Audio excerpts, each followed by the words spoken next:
Narrated by Jen Lee. Prologue. 1 hour until I can leave. Well, maybe 1 hour and 3 minutes, so as to not appear rude. Midnight is the minimum expectation at a New Year's Eve party, after all. But the time beyond that is all mine. Chloe's apartment throbs with the bass from a stereo that should be called Neighbor's Nightmare. That's what I'd market it as. I can see the design I'd make for the ad if I shut my eyes. The music playing is unfamiliar, but the playlist I threw together this morning was hoisted off the auxiliary cord around 10. The TV and speakers have been playing Rockin' New Year's something or other live from New York ever since. And right now, it's a DJ who's pumping up the crowd, saying we're about to have the best year ever. Yeah, right. I steal 2 bobby pins from Chloe and Warren's bathroom cabinet and pin my bangs out of my face. The purple hue of my hair is beginning to fade at the roots, revealing a pale brown. I canceled my hair appointment a few weeks back for the 3rd time in a row. It always seemed too big a chore, too far from home. The only place I want to be these days. I'd hide out in the bathroom forever, but there's only one in the apartment, and I'm sure by now there's a line forming at the door. All the other guests are probably wondering if I'm taking a massive shit. Nope. That smell, dear friends, is the scent of fear. My piles of self-help books would suggest I ought to evaluate. Get to the root of the issue, they'd say. But I can't be bothered. Let the fear live, I proclaim. It's what's kept the human species alive. Survival of the fittest, baby. Perhaps I'm a little drunk. I step, and almost fall, out of the bathroom into an unexpectedly empty hallway. Chloe and Warren's friends have impressive bladders. Speaking of, when did they even acquire this many friends? There has to be 20 people crammed into the apartment Chloe, our other best friend Emily, and I used to share while in university. Life was simpler then, when all I had to do was complete homework and assignments from the safety of my room, occasionally coming out for air and food. It's expected of university students to be shut-ins. Hermits, recluses, homebodies. All words that are affectionately used until you reach a certain age, or meet a certain doctor. Then it's agoraphobia. Agoraphobia. I always thought it sounded like a fake country from a Disney movie, like Genovia. Princess of Genovia, I say to no one in particular, as I reach into the fridge for another vodka cooler. My 5th, if you're counting, which I am not. Pardon? A soft, deep voice asks as I shut the door. I turn to walk toward the loft's spiral staircase, hoping to find a private perch away from the other guests, like a nosy owl. Guess not. The same low voice says from behind me, hitting me in the gut. I turn to find the source. Familiar dude. Handsome. And we've definitely met before. I think he's Warren's friend or coworker. Basic name, Steve. No. John? Nope. Kevin? Matt?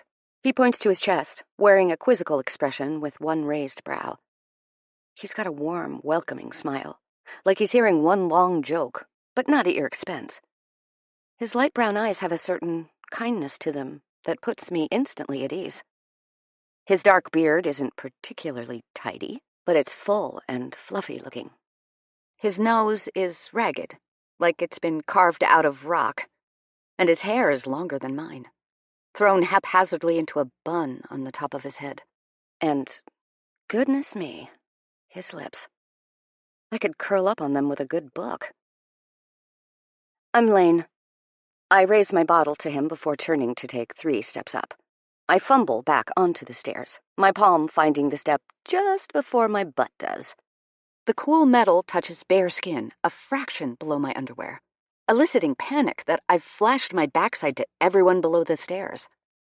I reach under my bum to tuck the black fleece skirt under me and tuck it farther down my thighs, keeping my knees tightly pressed together. My black turtleneck shirt is new and itchy around my throat. I have to actively fight to stop myself from adjusting it every few seconds. This outfit is cute, but not conducive to settling nerves. I know, Lane. We've met. He smirks into the top of his beer as he takes a sip. His lips look even better that way. Here alone? He asks this as if he's an adult who's found a lost child. Your mommy around, sweetie? Let's go find her. Alone, I confirm. And you, Matthew? Surely a guy with silky black hair, full lips, and a strong dad bod is here with someone.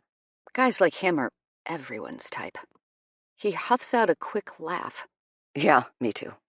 Ah, well, he must be deeply flawed then. Just your type. My inner saboteur hums. Shut up, I quip back. So why is he talking to me and not someone else? Is it me, or does everyone at this party seem to know everyone else at this party? I sigh, looking down at the large group of people strewn about the apartment below. I'd have thought you'd know most people here, being Chloe's best friend. Matt takes another sip of his beer. But you see, Matthew, I do not venture out much. Ever. Introvert? He asks, standing at the bottom step, a firm grip on the metal railing. I bite the skin around my thumb just once, before I remember I'm no longer alone, and that habit isn't the slightest bit attractive. I breathe out a nervous laugh, placing both hands around my cup. No, actually. I'm an anxious extrovert. We are a rare but not extinct breed. Matt nods, his eyes narrowing, causing happy wavy wrinkles on the outer corners. I didn't know there were others. I've been living underground. Well, we do like to hide. I chug my drink and stand to fetch another. You know what's great? Ice water, Matt adds, as I sidestep him and make my way toward the fridge. Have you had some today? His voice is cautious, like he's approaching a street cat. Can I get you some? I nod, grinning ear to ear as I look up at the curl resting on his remarkably tanned forehead that looks like an upside-down question mark. Do you work outside, Matt? I work with Warren. He takes my glass and places it on the counter, turning his back to me. I do not understand the mechanics of mechanics. Matt looks at me over his shoulder, not laughing, but obviously amused, a small tug on his lips and inquiry in his eye. I work inside the shop, mostly. He uses tongs to place a few cubes of ice in my glass before pouring water from the tap. Tap water?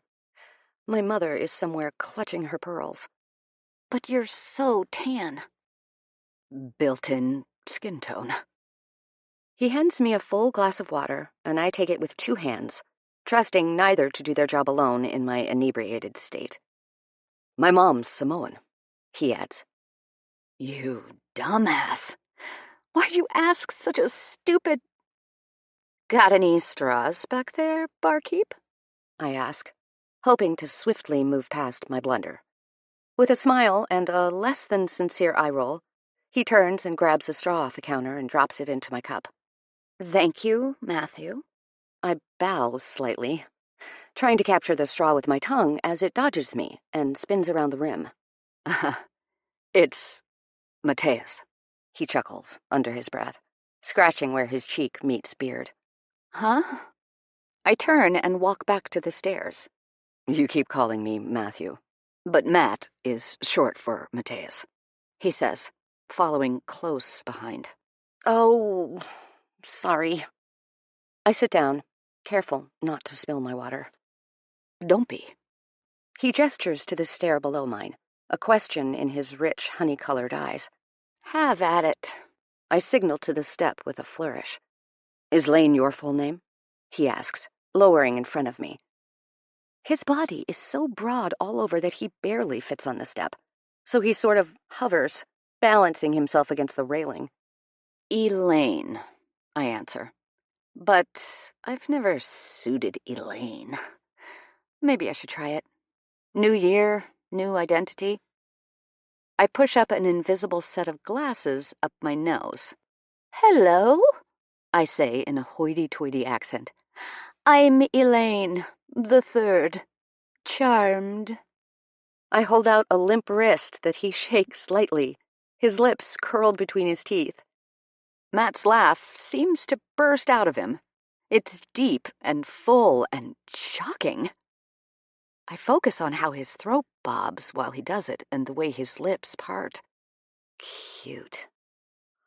Wow, thanks, he replies, looking down between us with a subtle, pleased grin. I said cute out loud, apparently. He studies me and then looks off to the crowd, glancing side to side. Still trying to find my keeper, I think. There's an ease to him in total juxtaposition to the liquid energy that seems to be rushing through his veins. No part of his body appears to stay still for long, a knee bouncing or a foot tapping. But the smile that's yet to fully fade has a calming effect. I wish I could bottle it like a perfume. I could use a few spritzes throughout my day when my brain won't cooperate. I'm still staring at him, with no words being said.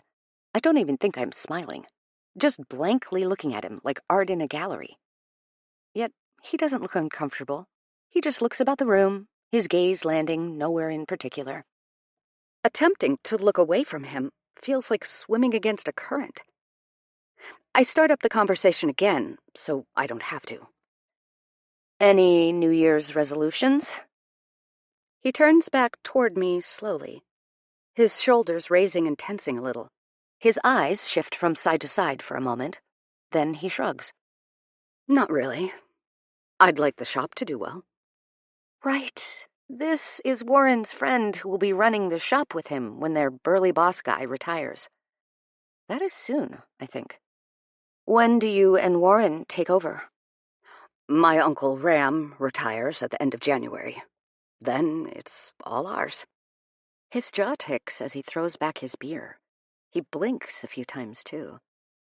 He's either nervous about this takeover or I'm far more drunk than I thought and misreading him entirely. You worried? I ask.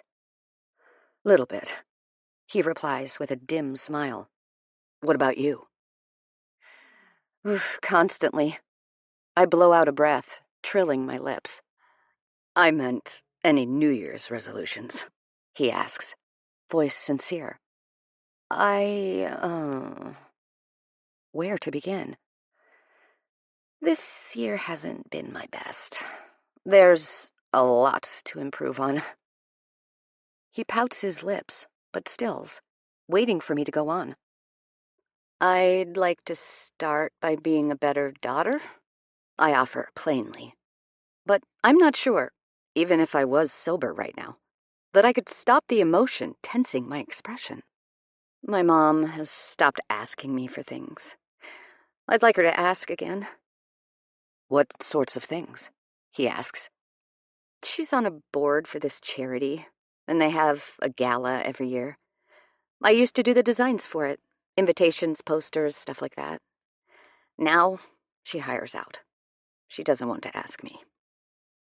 This change only happened about 8 months ago, directly after a phone call with my sister. I mentioned in passing that I was going to the pharmacy to pick up my anxiety meds. Since then, it's been near silence from my mom. Fewer phone calls, texts, requests, and questions. Instead, I get care packages in the mail. Bath bombs with lavender, an oil diffuser, self-help books, a weighted blanket, sleepy time tea. You get the idea. Like get-rich-quick schemes, but for fixing mental illness. Matt nods thoughtfully, slowly. It spurs me on. I'd also like to call my sister more. She isn't much of a texter, but she gives in because I hate talking on the phone. But that's not fair. I rub the back of my neck. I miss her. I nearly whisper. That's a good one. I'm stealing that, Matt says. You have a sister? I ask. I have 5 sisters. He lowers his emptied bottle from his face and watches me with a knowing smile. 5? My lips part into a wide O. You have 5 sisters? And 3 brothers, he adds, grinning. I slam my drink down beside me and bring 2 hands in front of my face, raising 5 fingers on one hand and 3 on the other, then adding 1 for Matt. 9 of you? My voice is quickly approaching a pitch only audible to dogs. 9. Your poor mother, I laugh.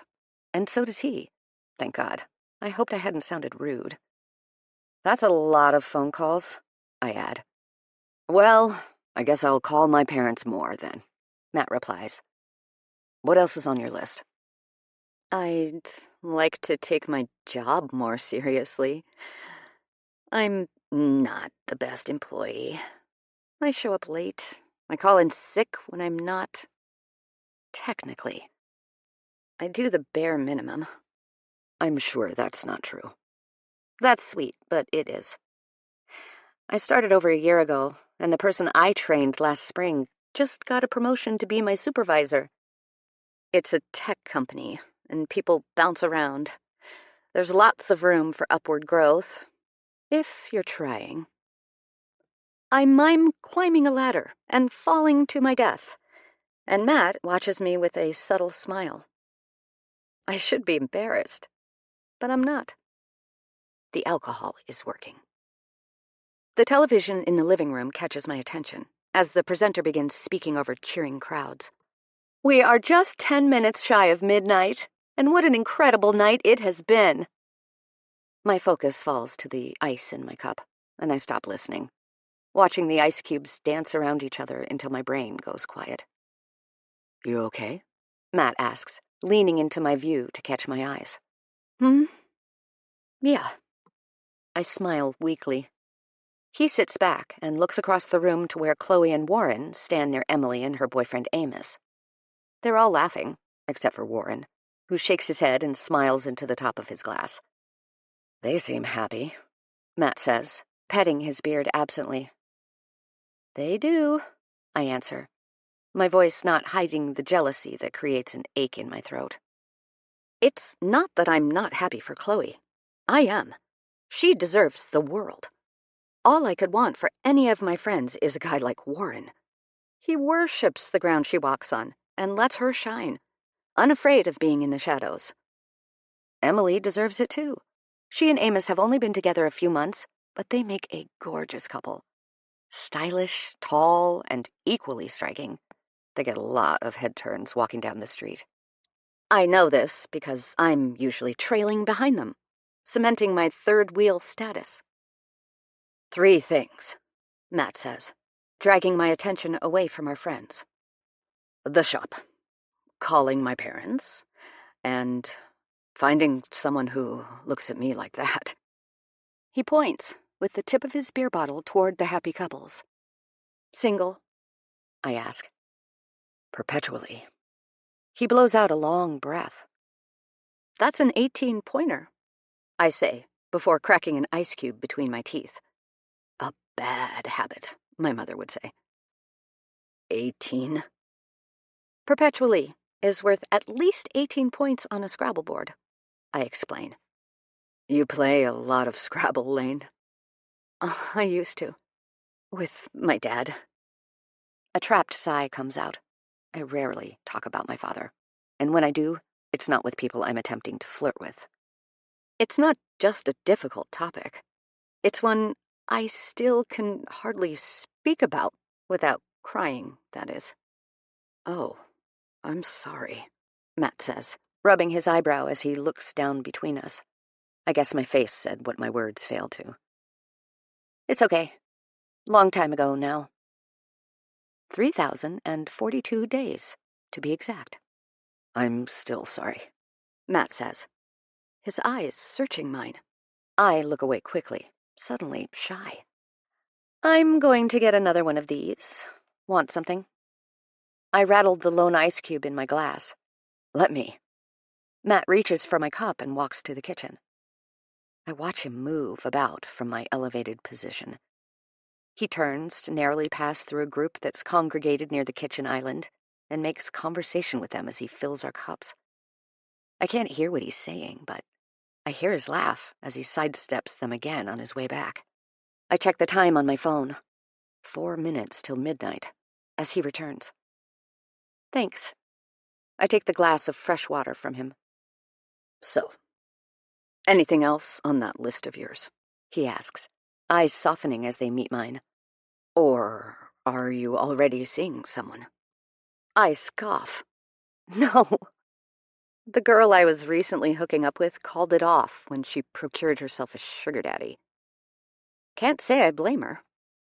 But yes, another one on the list. I'd like to be a better friend, too. How so? Well, I should probably be helping with wedding stuff. I feel like Chloe doesn't ask me because, well... I sigh. She knows Emily will pick up my slack. I inhale, my chest rising high. Right, the wedding. I keep forgetting. It's coming up fast. Matt looks towards our friends briefly. I should probably do stuff too, right? What do groomsmen usually do? I shrug. I think you get off easy until the week of the wedding. Right. Still, I'll add that to my list. He clears his throat and checks his watch in quick succession. Then he raises his cup toward me, and we cheers. To a new year, new chances, new lessons, and new friends. To calling family and not dying alone. I raise my cup, smiling. To succeeding at jobs and taking charge, he responds, voice louder as we cheers again. To you, Matthias. I lean forward and wink. To you, Elaine. He matches me, and a rush of excitement has my bottom lip pressed between my teeth, biting down on a giddy smirk. As the clinking of glass sounds between us, our eyes meet and hold. You know, you're cute too, Matt says, as his eyes briefly glance around my face. Too bad. He leans back onto the curved railing behind him. Too bad? I ask, voice hesitant. What does that mean? Cute, but a mess? Cute, but not my type. Cute, but a basket case? He freezes, as if he said the wrong thing. His brows are furrowed in confusion, and only then does it dawn on me that I mentioned it was a woman who recently dumped me. I'm cut off by every other party attendee when they begin counting down from 10. The room explodes into chaos all around us, but it blurs out of focus. I'm tunnel-visioned, looking at Matt. He's so still, steady, his eyes held on me in an unreadable gaze. 9, 8, 7, they chant. I'm into everyone, I say, a little too loudly, and cringe at my urgency to tell him he's a possible candidate. Even though no one else can hear us from up in our little nest, I look over my shoulder, blushing. Oh, he says, bringing my attention back. He wipes a hand over his beard and mouth, but I can see the grin he's hiding. He drags his hand from his chin to the back of his neck and tilts forward as he rubs it like a sore muscle, all the while smiling down between us. I can't help but smile, too. The embarrassing kind where you absolutely have to because somebody's joy is being reflected onto you. 3, we say in unison with the crowd. My nose twitches, and he swallows, his throat working. 2. His chest rises as he takes a deep inhale, but I can't seem to breathe at all. 1. The hand he has splayed across his thigh twitches, and I fight the urge to lay my palm over top. Happy New Year! The crowd shouts, but not us. The sounds of noise blowers and confetti poppers fill the room, and I turn over my shoulder to the sudden influx of sound. Couples descend upon each other's faces like wolves on the hunt. I look up toward the ceiling as confetti falls slowly. When I look back to Matt, he's staring up at me, eyes curiously narrowed as a stray piece of silver confetti drifts between us. Happy New Year, Lane, he says, his smile faltering. He looks disappointed. For some reason, I hate that. I make a split-second decision and throw caution to the wind. I place my cup down on the stair beside me and put 2 palms on his cheeks, scrunching his face together like I've done to Chloe's sweet baby girl so many times. Happy New Year, I say, pulling his face toward me, his lips squished and opening for a laugh as they land on mine. A firm palm lands on the edge of my jaw, and I lean into the touch. His hand is cool from holding his drink, and the pads of his fingertips are rough on the edge of my hairline. My hands around his face soften, and as they do, his lips follow suit. I was totally right. Their lips you could curl up on. A few beats pass while I'm locked into the sweetest kiss I have ever had. Time slows, as if the confetti is floating around us instead of falling. Voices falling low and drawn out. Auld Lang Syne, stretching like a vinyl spinning at half speed. Pulling away from Matt's lips feels like an abrupt reminder that the world is not so still. The party continues, and surrounded by people and noise isn't where I want to be. Still, as we settle back against the stairs, my pulse races, and the butterflies in my stomach take off in flight like never before. I mindlessly brush my thumb over my bottom lip. It's warm and buzzing. When I notice him watching me, I play it off, using the same hand to brush hair behind my ear. He clears his throat to speak, but I'm looking for a quick escape, not more conversation. I've been with lots of people, kissed lots of people, but I've never felt shy after. Like a part of me was exposed the moment our lips broke apart. And I don't like it. At all. Home, my anxiety demands. Agreed, I reply. I stand and raise my chin as I try to step around him without toppling. Heading out? Matt looks up at me with sad puppy dog eyes, rising slowly as I pass him. A twinge of guilt raises, but I shove it down. You'll see him around. You probably shouldn't go home with your friend's friend anyway. It's hard to ghost someone you'll see at birthday parties for years to come. Got a new life to start, Mateus. I shrug playfully. Casual, unaffected, unbothered. No time like the present. He nods, his polite smile masked by confusion. Right. Well, good luck. I look over my shoulder, stealing one last look, and nod. You too. Goodbye, lips. I'll miss you most of all. Chapter 1. 15 months later. I have been propositioned for a threesome 4 times this afternoon, after being on the Love Bite app for only 6 hours. This has to be some sort of record. People read, interested in anyone, and take it to mean everyone, and all at once. And while in college, I would have perhaps been more than happy to oblige. The difference now is that it is exclusively couples asking for me to join them, which just about sums up my life these days. Emily and Amos are newly engaged, and Chloe and Warren married last summer. When the 5 of us hang out, I'm watched over like a child, talked to like a sweet, innocent newborn on the teat of life. Someday, they all hum merrily into their drinks. It'll be your turn, they patronize, as they feed one another grapes. That last part is an exaggeration, but only slightly.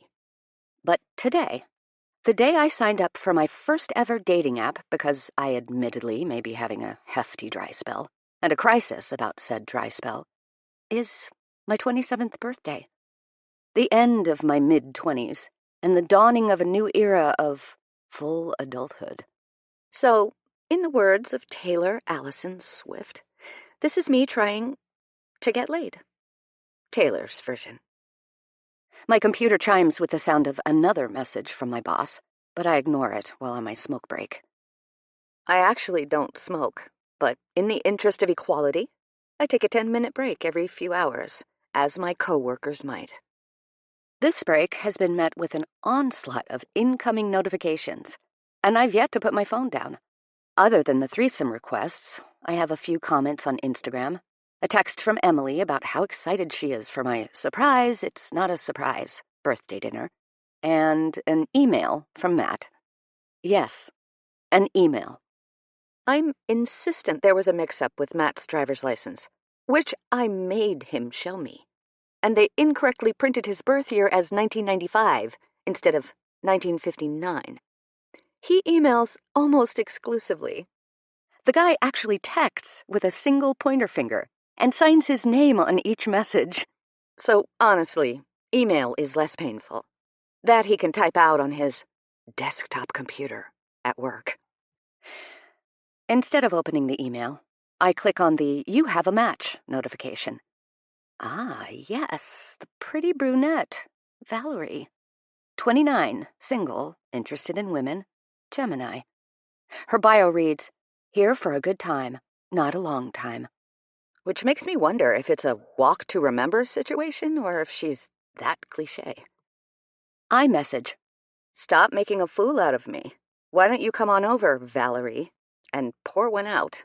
Hypothetically, because my coffee is piping hot. For my girl, Amy Winehouse."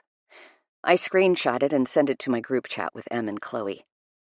Chloe, make sure to ask if she has a good lawyer. Emily, tell her you miss her ginger hair. I love them. Lane, what are you wearing tonight? How fancy do I have to be? Chloe, What's tonight? Emily, she knows. Chloe, What? Dang it. I'm probably going to wear my yellow dress. Emily sends a photo of her in a fuchsia two-piece pantsuit. Lane, Gotcha. effort required. Chloe, it's your birthday, Lane. If you want to have a sweatpants party, Then we can do that. Lane, Thoughts, Em? Emily sends a gif of a forced smile and a twitching eye. Lane, Effort is fine. I have that vintage jumpsuit I've wanted to wear. Chloe, Oh, I love that one. Lane, I gotta get back to work. See you ladies tonight. A few hours later, I finish my packaging design idea and send it off to my supervisor. A box that will house the newest, most rugged, most hardcore, most extreme, most badass, underwater, 360-degree, high-definition camera with a battery life longer than my will to live. I sign off and begin my grueling commute home, shutting my laptop and taking 12 steps from my dining table to the couch. What a day, huh, Simone? Simone is the rabbit I bought to replace Emily when she moved out of our place and in with Amos. I was having a vulnerable moment when I opened Marketplace, and there she was. She and her 3 siblings. I feel like the siblings are worth mentioning to reflect that I had some self-control. I only got 1. I don't want to be rude, but you've yet to wish me a happy birthday. I sit up, looking at the bunny condo that cost me more than a month's rent. Simone? Fuck! The cage's door is open. Simone? I look around frantically. She's a little Houdini on the best of days, but she couldn't have gotten that far. Typically, she just burrows under a blanket or laundry pile. My phone rings, and I answer without thinking. Hello? I say, voice hysterical. Hello?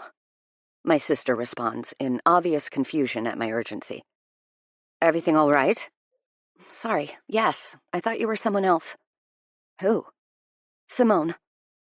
Your rabbit? No, Simone Biles. Yes, the rabbit. She's missing. I hear a soft sigh and a shuffle that sounds like Liz moving the phone to her other ear. Shit. She's annoyed. I forgot to call her back yesterday. Or today. Happy birthday, Lane, she says haughtily.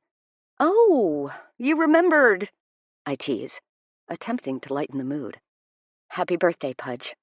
I asked you to stop calling me Pudge. We're too old for it, especially now.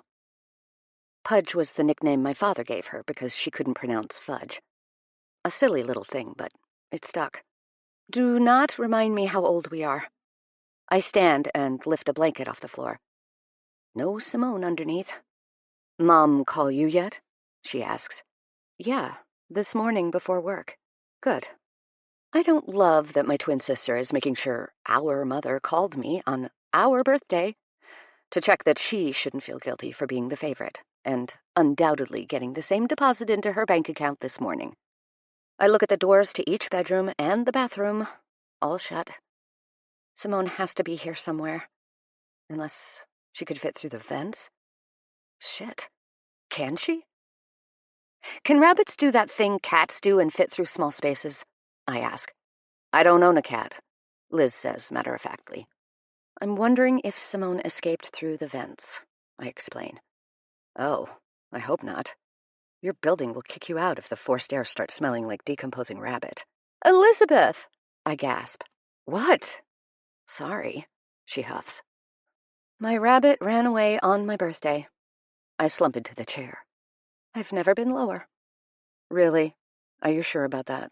She asks flatly. Ow, I whisper. Liz can't help it. She's always been a bitch. Curt. My mother loved to say that we were left brain and right brain personified. Liz is the pragmatic, logical, detached one. I'm the impractical, creative, emotional one. Together, we'd make one fully formed being. I never settled into the idea of being half of anything. My brain felt whole, just different from Liz's. But hers is similar to my mother's, and I'm more like my father. My parents were a great team as the left and right melded together, so I know it was with endearment that my mother considered us twins the same. But when Dad died, it made the family's score uneven, lonely on the right. Suddenly, qualities that I had been celebrated for, spontaneity, imagination, empathy, began to make me feel alien in my own family. That, and my feverish desire to get away from my own personal haunted mansion, had me applying to arts college far from home. When I arrived here, I found creatives again. I found acceptance. I found my people. But now they've both found their other halves, and I suddenly don't feel whole again. Then there's Matt. Sweet, handsome, kind Matt, who flew through the stages of a crush to too risky in the span of one brief New Year's Eve kiss. Turns out our first real encounter, when I was drunk, complaining about my life and listing off my many failures, was not the sexy type of impression that would score me a date or a shag, regardless of my own intentions. He started calling me kid shortly after our kiss, and has even noogied me once, the universal gesture of the friend zone. It's very disappointing to Chloe and Warren, who are enthusiastically hoping we get together. But I'm glad for it. Matt isn't the type of guy you hook up with. He's practically got commitment written across his forehead in permanent marker. Between his caretaking tendencies following years of helping to raise his ridiculous number of siblings, and his general dad-like physique, he's begging to make someone a wife and mother, which is the opposite of where my life is headed. So, a friendship is best. And it's a good one. A few weeks after that fateful New Year's Eve, I learned that Matt grew up on Vancouver Island, almost entirely off the grid. I decided to take it upon myself to introduce him to all the music, television, movie, and pop culture references he'd missed out on. I'll be scrolling on my phone and see a reminder of some fantastic cinematic masterpiece late one night. Previous films such as The Breakfast Club and the Lizzie McGuire movie, and I'll immediately send him a text. He'll agree the situation needs to be remedied, and, based on my level of intensity, we'll choose a time for him to come over with a pizza, often the next day. We watch the movie with bowls of snacks, pizza boxes, or even a pillow as a buffer between us, because we do not need a repeat of the accidental handbrush incident of last year. Then he leaves at a respectable hour. Lane, you still there? Liz asks through the phone. Shit. Hey, sorry. Looking for Simone. What are your birthday plans? I ask. continuing my impersonation of Elmer Fudd on the hunt for a rabbit. Philip is taking me out for dinner. Elizabeth and Philip. Never not funny. I stifle a laugh, but it comes out as a soft snort from the back of my throat. Don't, Elizabeth warns. I didn't say anything, I protest. Your fascination with the British royal family is bizarre. Sorry, Your Majesty. I smirk into the phone, lifting a chair to check under the dining table. What the fuck, Simone? You have a swanky bunny condo. 2 stories. Why would you leave?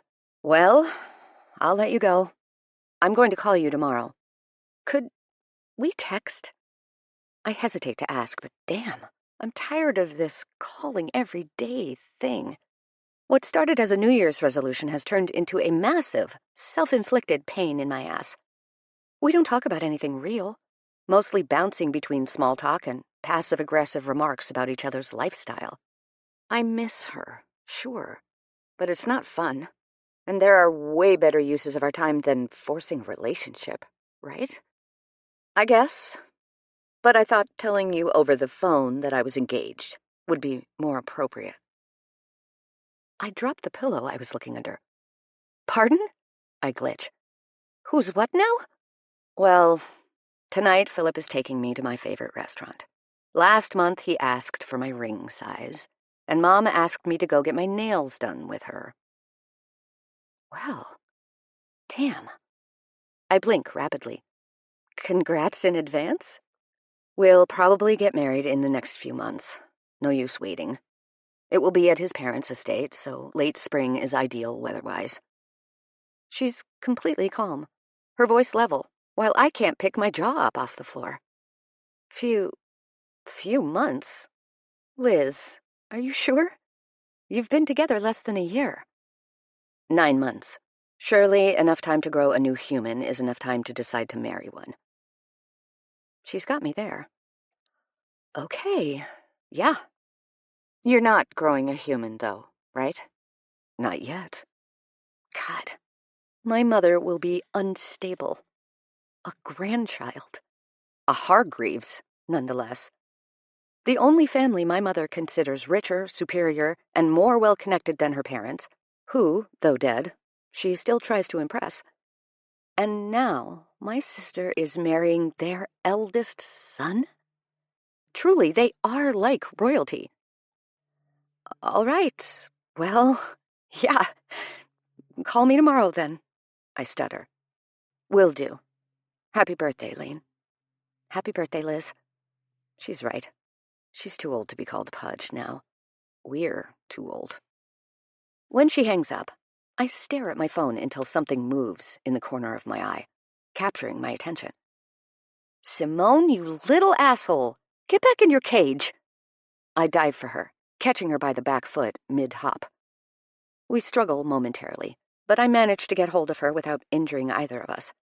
I should have gotten your sister. Betcha she wouldn't pull this crap. I stop, dead in my tracks, horrified. No, that was cruel. You're great. Your sister is different, but not better. I'm sorry. Damn, we truly do become our mothers eventually. I nuzzle Simone as I lower her into the cage and check the time. I have a little under an hour to get ready before Emily comes to pick me up. Actually, she said she'd be picking me up after everyone else, but I'm not sure who everyone is. Chloe, Warren, Amos, and Emily for sure, but... Lane. Who all is hanging out tonight? Emily. Everyone. Lane. Just wondering if we'll all fit in your car. Emily. Change of plan. Warren's driving the 6 of us in their van. Lane. Cool. Emily. So yes, Matt is coming. Smiley face. Lane. Not what I was asking, but that's great. I immediately sprint to the shower. An hour later, I finish my makeup while practicing my affirmations and take my 75 milligrams of sertraline, prescribed by a random, well-mannered doctor at the local walk-in clinic. I keep my pills in my makeup bag and my affirmations on a post-it on my mirror. I can always come home, but going out is fun. I'm safe wherever I choose to be. An environment I can't control is a memory in the making. I added a new one, just for tonight, and not on paper. I will not flirt with Matt, no matter how tipsy I get. Even if he wears that gray button-up. Even if he does that thing where he flicks his wrist a few times to get his watch back in its place. These reminders are necessary. I'm well aware of the many reasons Matt and I wouldn't work, but I'm also a raging flirt. I'll flirt with a lamppost if it flickers the right way. But with Matt, when it does slip out, there's an awkwardness afterwards, like I've stripped naked and run into a public fountain. No one dared me to, and I've made it weird. So, I try my best not to flirt with him at all. But shit, does he make it difficult sometimes. I zip myself into a tight black velvet jumpsuit and let my electric pink hair out of the rubber band I used in lieu of a hair tie this morning. With a little fluff, it actually falls quite nicely, the longest point tickling my collarbone. The good hair day is extremely lucky, because I'm almost out of time to get ready. My body is small in stature and height, but I've come to accept it in a neutral sense. I celebrate that I don't have to wear a bra if I don't want to, and being a size small makes thrift shopping a lot easier. But often I still have to shove the cruel words of my high school classmates down when I take in my lack of hips, breasts, or ass. Little boy, twig, flat, skeleton. They weren't very original, but the labels stuck. It's probably why I always lean towards wearing baggier, darker clothing that hides me well, and have a healthy splattering of patchwork-style tattoos all over, that are mostly seen by only me. But no baggy clothes this evening. Tonight, this jumpsuit is doing wonders for my self-esteem. I look hot. My phone chimes with a message from Chloe that they're waiting out front. I allow myself one last glance in the mirror and give a thumbs up to my reflection. You can do this, I tell her. It's going to be a great night. I point at her sternly. Don't flirt with Matt. Chapter 2. Emily is a celebrator at heart, and a total cheerleader for her people. She also has a tendency to go overboard. Chloe matches that energy, when she has the energy. Having a toddler at home while being self-employed and in a near constant state of flustered means that she's as thoughtful as she is forgetful. So, powered by perhaps a bit of pity and a whole lot of enthusiasm, they've put together a beautiful evening. The back room of the trendy, dimly lit bar is decorated with silver and purple decorations, surrounding a pair of black balloons in the shapes of a 2 and a 7 that are almost as big as me. The room has whitewashed stone walls and warm chandelier lighting, and a large oak table in the center creates an intimate, charming atmosphere. Oh my God, I say, probably for the 40th time as I brush my hand over the decorations. You guys, I whine, pouting my lip as I feel tears spring loose. This makes me feel so special. Thank you. You are special, Lainey. Chloe gives me a hug, squeezing a little too tight. Happy birthday, babe. Emily wraps her arms around both Chloe and me and shimmies us side to side. I watch Warren, Amos, and Matt find our private room after parking down the street and grabbing us the first round of drinks. Warren hands Chloe a pink cocktail, kisses her cheek, then immediately pulls out his phone.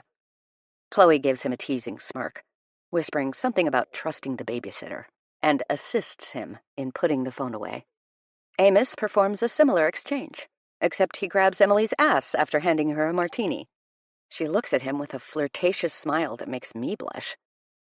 I turn away to see Matt standing in the doorway with 2 drinks. Sex on the beach. Matt extends the fruity cocktail my way with a cheeky grin. Thanks. I take it and only allow myself 2 seconds to appreciate that he did wear his infamous gray button-up. Happy birthday, kid. He raises an arm around my back, patting my shoulder with his hand. Matt's not a particularly tall guy. I'd guess 5'11", but to my 5 foot nothing, That's huge.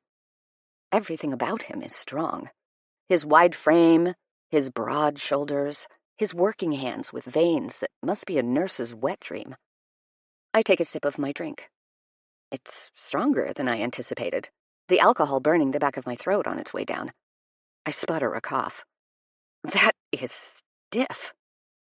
I look up to Matt's face, wincing. Gimme. He takes the glass without a second thought and throws back a sip. Damn, it is, he tisks.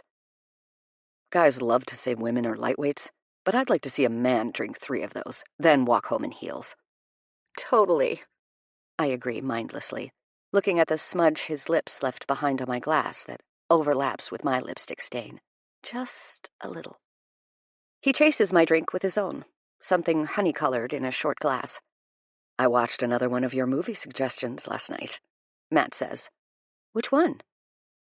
His brow furrows, and then he reaches for his back pocket. He palms his drink while untucking some sort of paper from his wallet. Dead Poets Society, he reads, then lowers the paper. It was great. Probably my favorite of your suggestions so far. I snatch the paper from him and try to make sense of what I'm holding. Reading it over, it becomes obvious.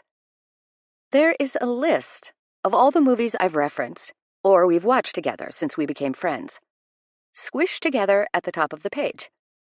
The bottom half is a chart of sorts. He's filled in the date, the title, his rating, he drew actual stars, and his favorite quote or scene. Matt, have you been taking notes? I feel myself losing all sense of self-preservation. Cartoon hearts attempt to fight their way out of my eyes. I take my homework assignments seriously. He snatches his notes back with a wink. I also learned how to Spotify to keep all the songs in one place. He folds the paper delicately and tucks it back into his wallet. I sort of want assignments too, I say reflexively. Our friendship suddenly seems totally off balance. Sure, I suggested he watch the movies and listen to the songs, but I didn't think he'd actually do it. Certainly not all of them. Or, at least, not when I didn't make him come over, too. This is hours of dedicated time. He pockets his wallet and crosses his arms in front of his chest before flicking his watch into place. Striptease, why don't you? What could I possibly teach you? He laughs, a smile creasing his cheeks. How to build an engine? I offer, leaning to one side. He nods with pursed lips. Do you have a need for an engine? Not at the moment, but you never know. I bat my eyelashes before catching myself. How to grow a garden? I suggest, extending an open palm between us. Lane, you don't even have a balcony. He shakes his head while looking over my shoulder at the cozy room. True, I mumble, bringing my hand to my chin and tapping as I think. What about books? He asks, his attention directed back to me. Dickens? I feign shock and offense. Pardon me, sir. Dick what? He rolls his eyes. Austin? Texas? I shake my head internally at the stupid series of jokes I've now attempted. Still, Matt seems to find me amusing, his smile growing lopsided and sincere. But yeah, I could definitely read some of your favorites. Seems more than fair. Where do I start? Well, what haven't you read already? I think what I have read would be a shorter list. As in, none. I read Twilight in high school, though. Oh, and Twilight fan fiction. Lots of that.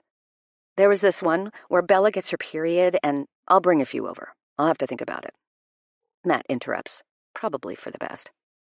Not a fan of Twilight? I glare playfully, baiting him. What? Nah. Books are books. And it helps narrow down the type you may be interested in. Gothy, angsty stuff. Romance, maybe. I want to pry as to what books that might be, but I'm interrupted by Emily grabbing my arm and hip-bumping me. You want to split the brie starter? She asks, wagging her eyebrows suggestively. I hum my agreement. Chloe? I call to get her attention from across the room. "Do you have a Lactaid?"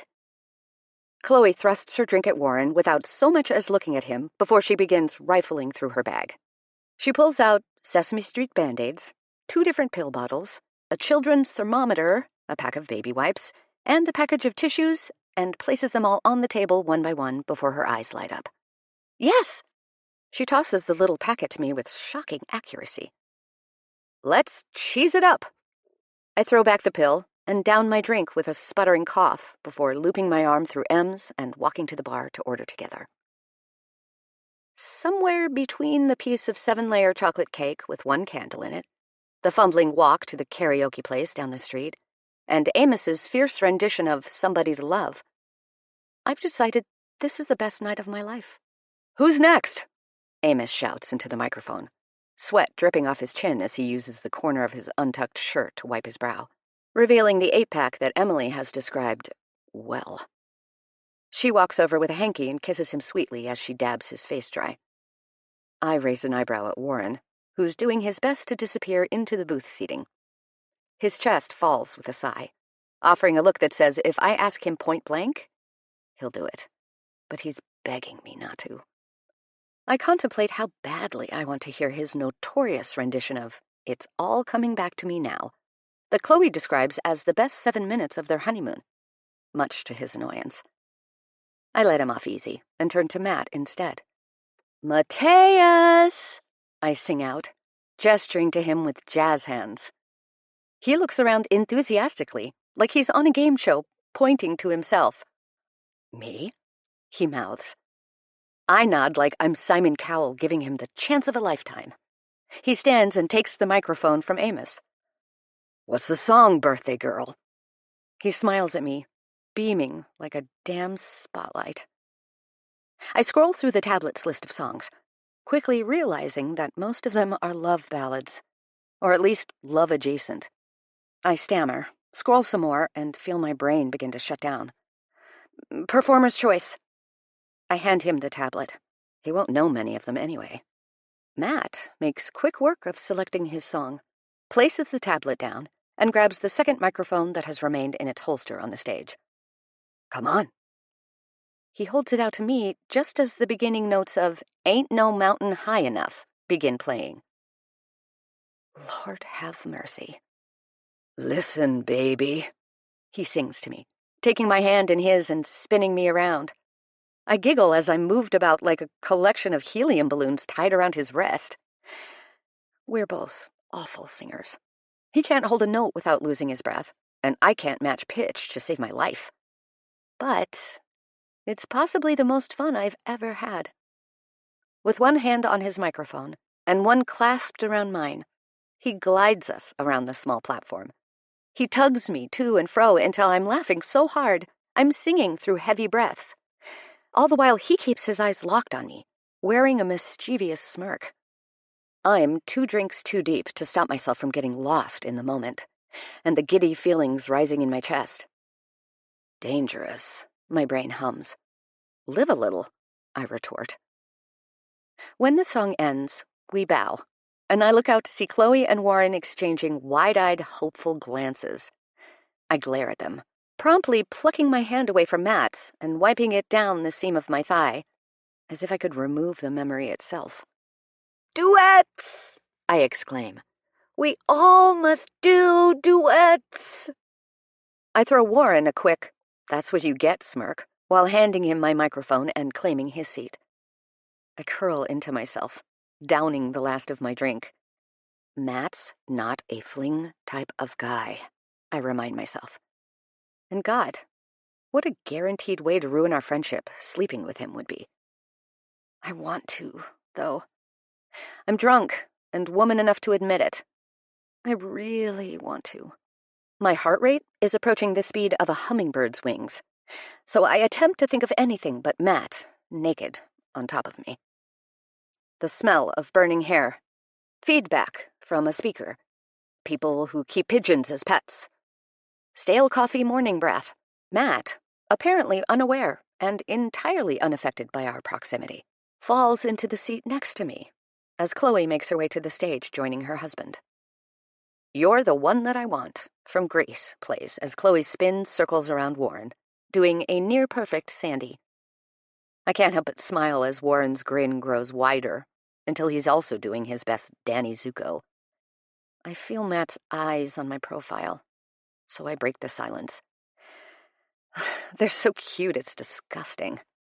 I like it, he shrugs, settling back into the booth. Of course you do. You've got no shortage of romance in your life. I'm bitter. Every once in a while, I do this stupid thing where I make a generalized statement about Matt's love life to see if he'll correct me. It's the least embarrassing way to bring it up, but he never dignifies it with a response. It's fucking infuriating. Still no luck with the apps? He asks. Bit the bullet today, and finally joined one. Not going well. No? He leans, raising his arm to rest along the back of the booth. His hand hovers above the back of my neck, and it distracts me momentarily. How? Well, I've gotten some messages, I reply, looking at his wrist over my shoulder before forcing myself to look away. So what's the issue? He asks. It's been mostly couples looking for a third. Ah. He brushes his nose with his knuckle, and I notice a piece of his hair has broken free from his bun and rests alongside his cheek. I resist, with everything in me, twirling it around my finger. Are you seeing anyone? I ask boldly, and unexpectedly. I need to drink some water, or eat some bread. Bread absorbs the alcohol in your stomach, right? I think I've read that somewhere. If I wasn't watching him so carefully, I might not have noticed his expression fall. The happy lines on either side of his eyes soften, and the upturned corner of his lip dips, too. Nothing serious, he says, unbothered. As in, he's sleeping around? As in, he's not looking for commitment? As in, and that's what you prefer? What the fuck am I doing? I'm not sure. He leans back, scratching his jaw. If I worked less, maybe I'd look to settle down. He smiles softly, lifting his shoulders. You don't work that much. I mean, you're here right now. I point around us, as if he's unaware that he isn't elbow deep in an engine. Chloe and Warren pass their mics to Amos and Emily, and a new song starts up. A ballad I don't recognize and can't seem to focus on. Matt presses his lips together and tilts his head. His eyes narrow on me until I fidget in my seat. What? I laugh nervously under his stare. I made you something, he says, voice hushed. For my birthday? I ask. That snaps the tension. He licks his lips as they transform into a smirk. No, for Hanukkah. He laughs, then it fades to a shy sort of smile. But yeah, for your birthday. He raises off the bench slightly, reaches into his back pocket, and pulls out a tiny wooden object.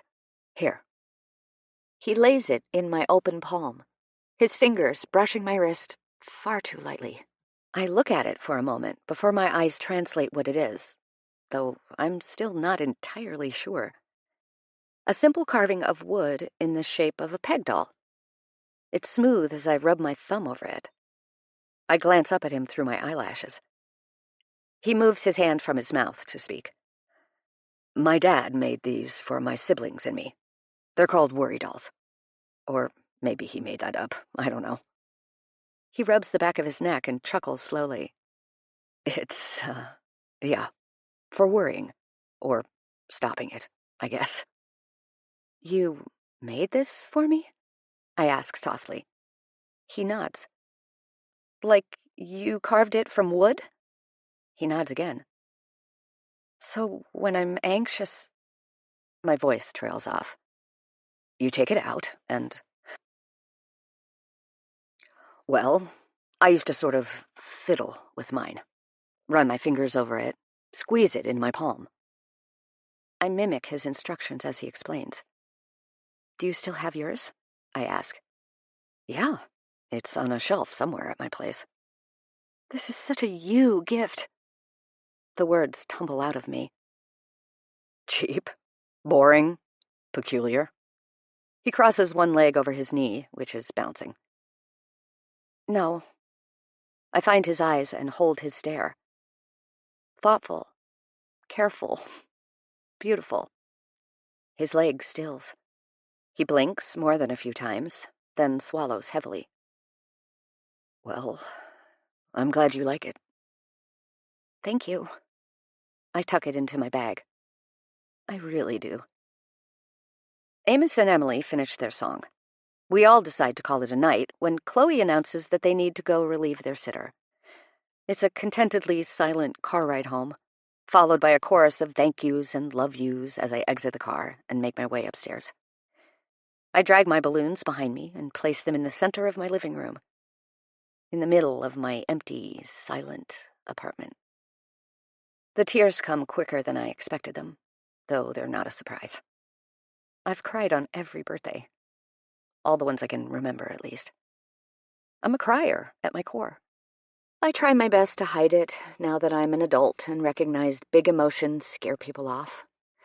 But if I'm above a 7 or below a 3 on the emotion scale, I'm crying.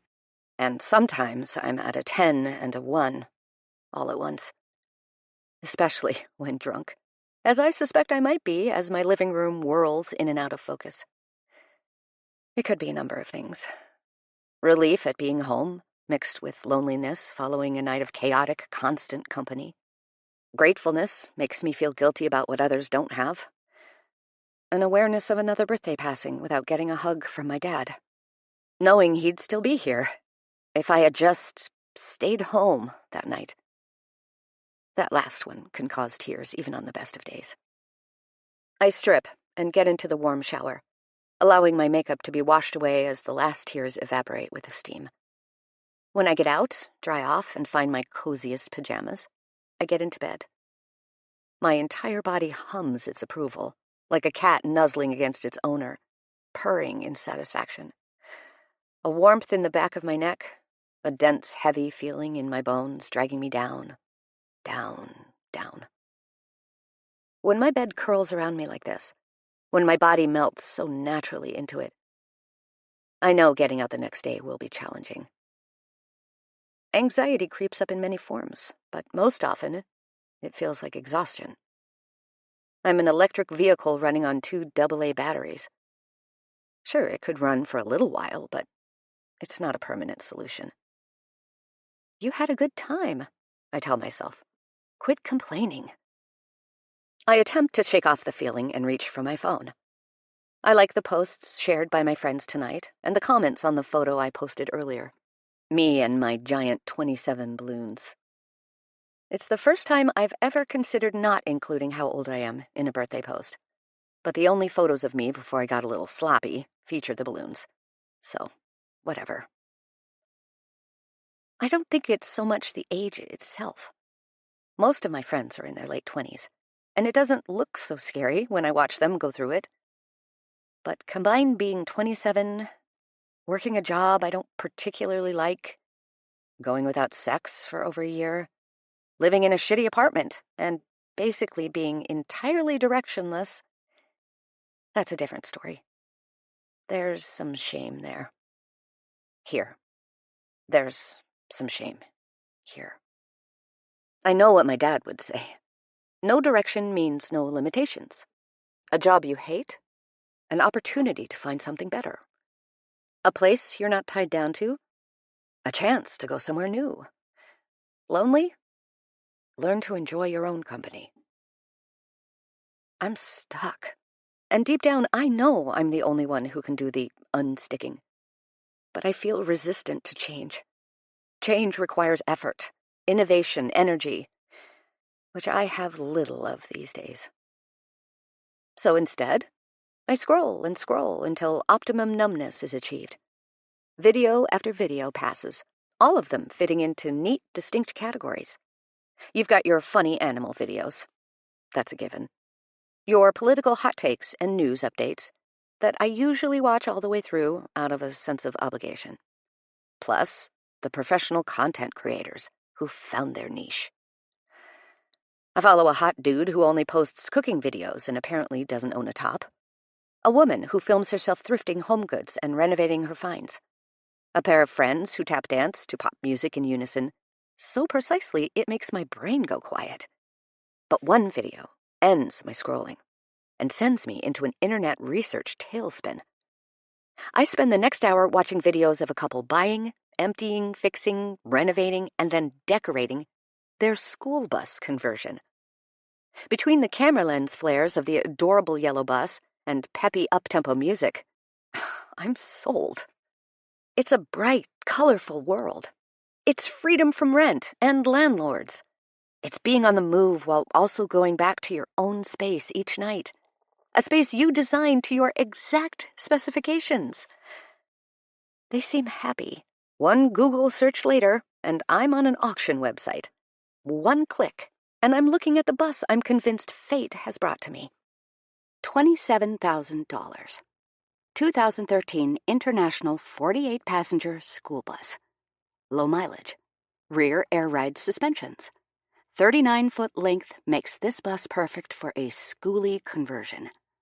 Call Carl for details. It won't last long. $27,000. An obvious sign. Less obvious. The year of the bus is the year my father passed. The $50,000 he left me still sitting unused in a savings account. My dad would have loved this idea. He'd have insisted on taking it for a test drive. He'd tell my mother jokes until her weary, tight lips turned to a smirk, and she'd come around to the idea of her daughter living on wheels. My sister used her inheritance to fund research at her alma mater, stating that her education had been covered by my parents' vast wealth already, and she didn't need much else since she was choosing to stay near home. But I know our dad. Knew him better than she did. He separated that money from our education funds because he wanted us to use it for something joy-giving, something impractical, something fun and just for us, like he would have done. I wouldn't be a single, almost 30-year-old in a half-empty apartment, depressed and alone with her rabbit. I'd be an adventurous nomad, living in a home catered to her needs, experiencing a simpler way of life, with her rabbit. I'm emailing the seller, Carl, as the sun begins to come up. He's 2 hours ahead and responds immediately. Quickly, phone numbers are exchanged, and I'm receiving a request for a video call. I keep my video off as I'm still in bed. Once my tour is complete, I send him a deposit. He sends me the address, and then we hang up. Carl, the happy salesman. Me, the proud owner of a bright yellow 48-passenger. Then, at just after 6, I go to bed. Chapter 3. I wake up midday to the horrifying sound of my apartment's buzzer. No, I cry into my pillow. Leave me, I beg them. My headache is so bad, I swear I can see spots. The buzzer doesn't stop. There is an assassin at my door. I walk to the intercom with my eyes mostly shut, my hands out in front of me. Oh my God, what? I say into it, pressing my forehead against the wall. Hey, it's me. Emily's cheery voice returns. Why? I bark. Coffee, donuts, and medicine, she answers with a gentle laugh. Enter. I hit the button to unlock the lobby's door, unlock my apartment, and immediately get back into bed. A few minutes later, Emily appears in my bedroom, wearing a soft smile and tiptoeing inside. Hi, she whispers. I groan. How are you? She perches on the end of my bed. I'm splitting in half. Hands, she commands. I present her both palms. She places a hot paper cup in one and 2 pills in the other. Thanks, Mom. I swallow. Okay, ew. She laughs. I have a question for you. I wave her off. Yes, I'll be your maid of honor. No. You were Chloe's, so it's her turn. I'll be yours someday. I sit up and let my eyes adjust to the room slightly, taking a sip of hot goodness. Then what? Did you happen to buy a school bus last night? My instinct is to say no, but then I hesitate as memories come flooding back in. Possibly? Yes. Oh, I did. Depends on whether you're here to be mad about it. I open one eye to look at her. Her expression is filled with concern that has defensiveness rising like bile at my throat. Simone was one thing, but buying a bus on impulse? She tilts her head with a loving expression that makes me defensive. Not on impulse. Fate. And don't bring Simone into this. I lean forward and whisper, she's already not a big fan of you. Lane, what are you going to do with the school bus? You don't even own a car. I won't need one now. I take another sip, the medicine and coffee combination already helping. I'm going to renovate it. Lane, Emily says more sternly. There's a whole community of people who do it. Schooly people. I'm going to fix it up and... I pause. Wait, how did you even know about the bus? Group chat? Emily bites her lip, failing to stop her teasing smile. I reach for my phone and read the messages I sent, but don't remember. All of them between 3 and 6 in the morning. Lane. At Warren Dove. How do I know if an engine is good based on a video? At everyone. Oh my goodness. Look at these dog and raccoon besties. Link to video. At Chloe Dove. Sorry if that woke you guys up. At Emily Owusu. Are you awake? What color would you paint a bus? At Amos Lopez. Can you ask Emily if green fabric hides stains well? At everyone. I bought a bus. I'll take name suggestions, please, and thanks. I study the messages and slowly lower my phone. Well, that'll do it, I sigh. In my defense, I don't appear too drunk in those. Weirdly, fewer spelling mistakes than normal, Emily agrees. I think I bought a bus, Em. I cover my mouth with the tips of my fingers, a crazed laugh breaking through. Holy shit, I mutter, kneading the bridge of my nose. Why am I not freaking out more? Is this the calm before the storm, or is this my instincts telling me it will all be all right? I'm in a near constant state of panic, so why is it that I can't seem to muster any right now? I think you did. She pats my knee, and green can hide stains in the right shades. Right, I nod. I blink, my eyes drifting to the bed beneath me. Thoughts grow like background noise at a concert as crowds filter in. I try to make sense of them all. Partially excited, mostly anxious, somewhat practical. Do you happen to know if one requires a special license to drive a school bus? Em's laugh escapes through her nose with force. No idea. She maneuvers over me and lies down at my side. So, show me. Her head rests on my shoulder as I pull up the images on my phone. We spend a few hours in bed together, researching inspiration for the bus and coming up with a plan. As she'd predicted, Liz called me this afternoon to announce her engagement. They've set a date in 9 weeks. She's asked me to be a bridesmaid, but the maid of honor will be Philip's sister because she's nearby. Or so she claims. She also made sure to tell me multiple times I had to RSVP sooner rather than later, if I'd like to bring a date. She made sure to specify that the date should be a man, because Philip's parents are quite conservative. So, that was fun. I did not tell her about my bus.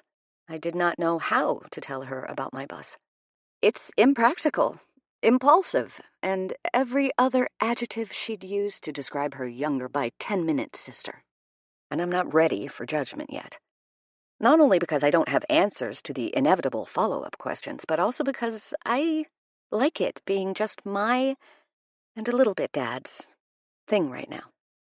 The idea of taking this monstrous commercial people mover and transforming it into a comfortable nest makes me feel warm and fuzzy, and I'm not letting that go yet. I do know who I need to call, though. Because, as it turns out, you do need a commercial license to drive the school bus until it's registered privately. Matt picks up on the third ring. Mateus Tilo Jones, he answers. Elaine Marie Rothsford, I reply, grinning to myself. Lane, he sings enthusiastically, then clears his throat. This is a nice surprise. I don't fight the blush that crawls up my neck. Hey, pal. I roll my eyes at myself. I have a question for you. A big one. Shoot. So, for context, I bought a school bus, I say. The line goes silent. I'll give you a minute with that one. I saw you less than 24 hours ago, he stammers. Yep. Had you bought the bus before your party? He asks, in a tone of disbelief. Nope. Were you in the market for one? I would have gone. Not really, I interrupt. Well, okay. And when you say school bus... If Matt didn't refute technology, he'd have seen the group chat messages with several images of the bus already. A bright yellow school bus, 48-passenger with low mileage and something called air suspension. I'm also told it has a roof hatch. Right. I hear the scraping of metal against concrete, like a stool being pulled out. If he's having to sit for this conversation, I should maybe reassess some life decisions. So, for my question, I hesitate. Do you happen to have your commercial license? I know he does, because I asked Warren first, and he suggested calling Matt. Yeah. Do you need me to park it somewhere for you? I laugh weakly. I actually, and feel free to say no, was wondering if you'd come get it with me and drive it back to the shop. My shop? Warren said it was okay. No. Yeah, of course. I'm renovating it, I say triumphantly. You are? Yeah. Alone? He asks. What? Like it's hard? I laugh. Wait, I forget. Was Legally Blonde on that movie list? He laughs. The sound is rich and deep, even over the phone. My body reacts to it with a smile I know means danger. Still, I can't help the warm breeze of comfort that washes over me when Matt laughs. Every time I solicit one from him, it feels like winning a gold medal, and he hands them out frequently, far more often than most. Yeah, I watched that one. I liked it. His voice pitches higher. No, you didn't. He sighs. No, but I wish I did. Actually, I have a proposition. Did you read the email I sent yesterday? He asks. Shoot. Sorry, no. Want me to now? He laughs. No, I can just tell you. Okay. What's up? I was asking about hiring you to rebrand the shop. But maybe instead you could help us out with that, and I'll work with you on the bus. Labor for labor. Ideas flick through my head like a Rolodex. I didn't know you guys were rebranding. Yeah, well, Ram sold us the shop over a year ago, and we've gotten along fine since, but I think we're ready to take on some new clientele. We'd both like to see our customer base grow, and the scary biker shop vibe isn't really our thing. We've got some money in the budget for a new website, sign, paint, maybe even some logo work gear, if we're feeling fancy. I already have ideas. I love it. I'm in. Sweet. I'm glad, because now I feel less terrible about all the help I was inevitably going to ask you both for. I say, trying to sound cute instead of entitled. You wouldn't have had to ask. I know. I smile against the phone. There's a lingering moment of quiet before Matt asks, So, how's your head? I suppose I appeared more drunk than I thought last night. I've not had any complaints. The words slip out before I think twice. So not the time for a blowjob joke. He snorts. My God, you're 12. I guess that's why I bought a school bus. Which reminds me, I am supposed to pick it up this weekend. You free? Yeah, think so. When? I take a deep inhale through the nose, evoking all the confidence I can muster. Well, it's an 11-hour drive, one way, so the whole weekend? I wince as soon as the words leave my lips. Oh, okay. I interrupt. I'll pay for your time, and for the hotel too. 2 beds, of course. I wouldn't normally ask this last minute, but Matt cuts off my attempt to break the speed-talking record with a firm, okay. I pause. Right. Okay. No, yeah, that sounds fun. I'm fairly positive that was a yes. Thank you, Matt. I tuck my phone closer. Are you sure it's not too much trouble? Yeah, of course. I do have to get back to work, though. Customers walking in. All right. Talk later. Thanks again. Bye. Oh, wait. Yeah? I bring the phone back to my ear. Congratulations. My smile unfurls slowly, like a blooming flower. He's the first person to acknowledge it is a thing worth celebrating. I know I've only told a handful of people, but it still feels nice. Thank you, Matt. Have a good one, he adds, before hanging up. When he does, I get back to my research. Chapter 4. Amos and Emily bought a fixer-upper about 8 months ago. Actually, it's how they got engaged, too. On the day they took possession, Amos gave her a key ring instead of a key ring. And quite the ring it was. A huge, flashy, square-cut diamond set on a simple band. Classy, like her, but also showy, like her. Chloe, Warren, Matt, and I went by the house that evening to have some wine and tour around before they began renovations. Emily answered the door hand first, and I honestly don't remember if we even explored the house afterwards. Emily glows in love. She's always been beautiful, but now it's as if her skin is silkier and her eyes are shinier. They're planning a long engagement, prioritizing fixing up the house first. But I already know it will be an extravagant wedding. Not in a snobby way, like Liz's will most likely be, but in a way where every detail is taken care of for the sake of their guests. Emily and Amos are extroverts, loved by so many, and championed by their large families. It will be a joyous merger of 2 cultures. Emily's Ghanaian traditions with Amos's Honduran roots. As recent renovation experts themselves, and because Amos has a truck, I asked if they'd come to the hardware store with me for my first round of supply shopping. It's taken a dozen blogs, hours of videos, and a few emails exchanged with @tinyhomebusgail to figure out what I need. I feel equipped enough to begin purchasing. Gail, who I'm positive hates me after I asked her what a solar charge controller was instead of Googling it, said that with my budget, I can probably afford to hire out the bigger jobs.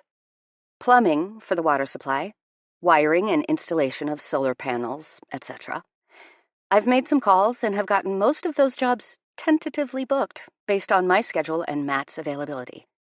That just leaves me with the short list of dismantling the rows of seats, removing all siding and the current ceiling, installing insulation, replacing all the windows, framing out the bathroom, lining the ceiling with birch paneling, building custom furniture for the dining nook that turns into a guest bed, tiling the bathroom and backsplash of the kitchen, installing kitchen cabinets and countertops, purchasing appliances, installing a wood-burning stove, building a bed, decorating, and moving. Oh, and learning how to do all that, with Matt's help. And maybe Gail, if she answers my messages again. Do we need 2 carts? Emily asks, pulling one flatbed trolley free from the entrance's corral. I'm not sure. How much of this do we load ourselves? I ask. All of it.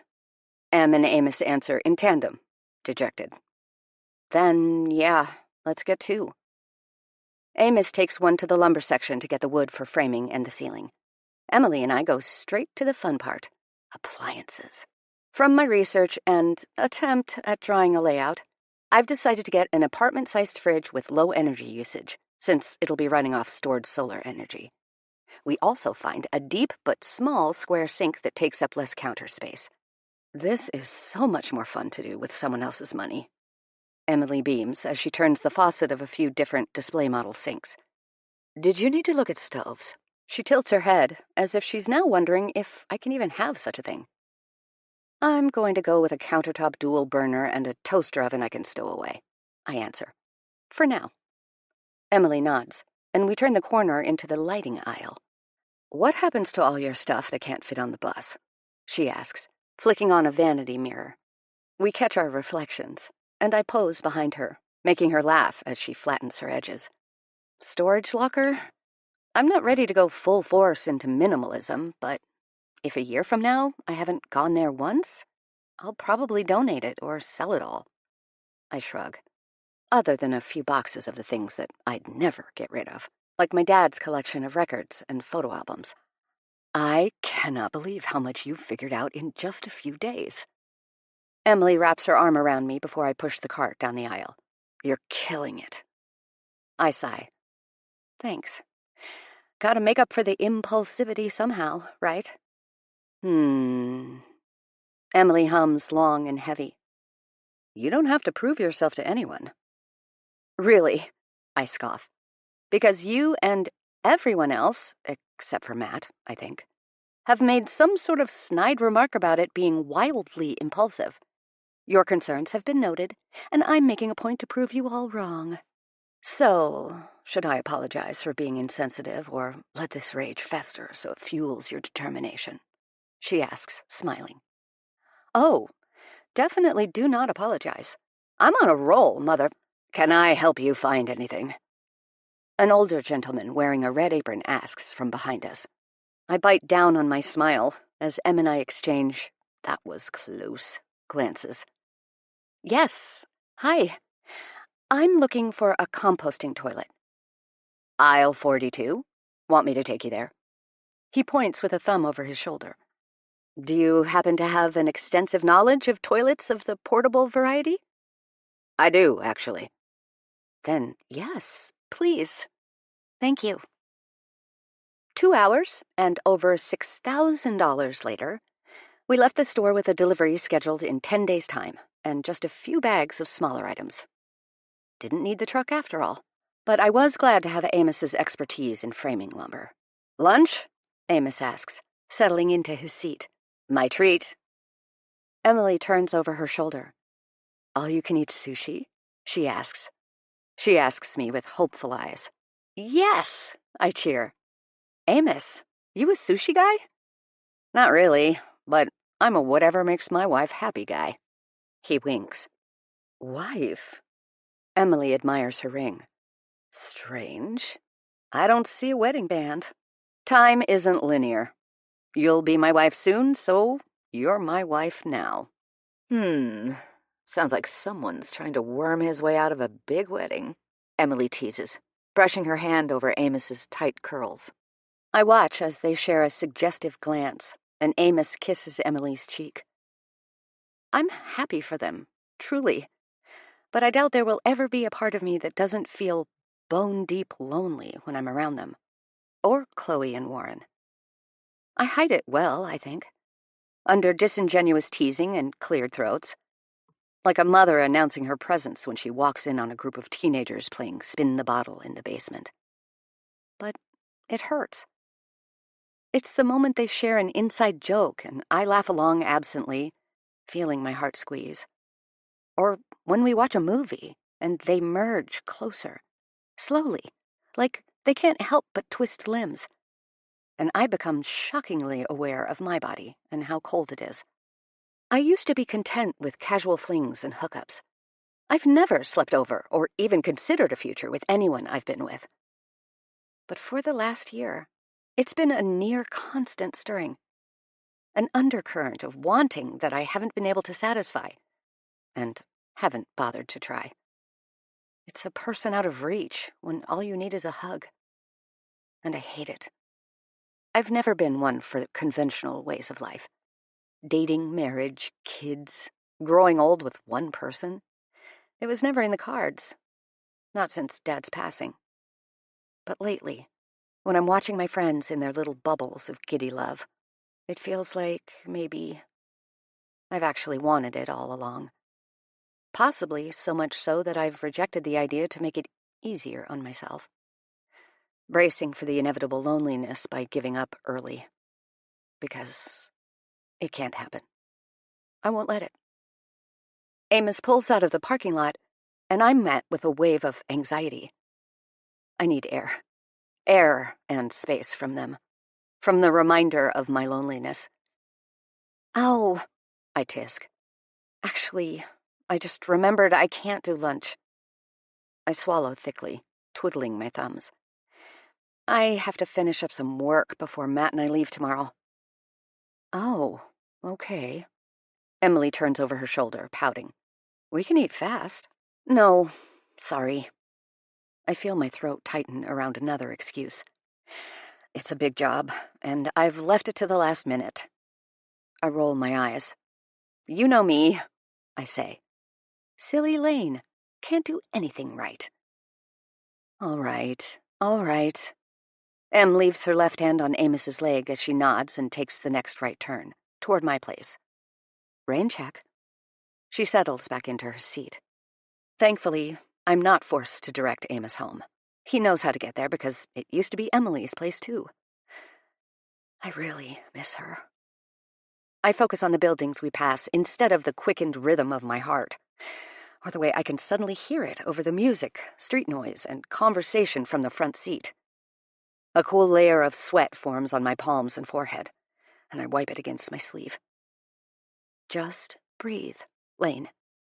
In, hold, and out.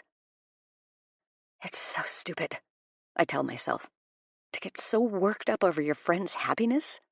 So selfish. I lick my lips and taste salt before I realize I'm crying. No, not here. Not in front of them. I'm already handled with kid gloves for being the single one. I don't need to add mentally unstable as another pin on my Girl's Guide sympathy sash.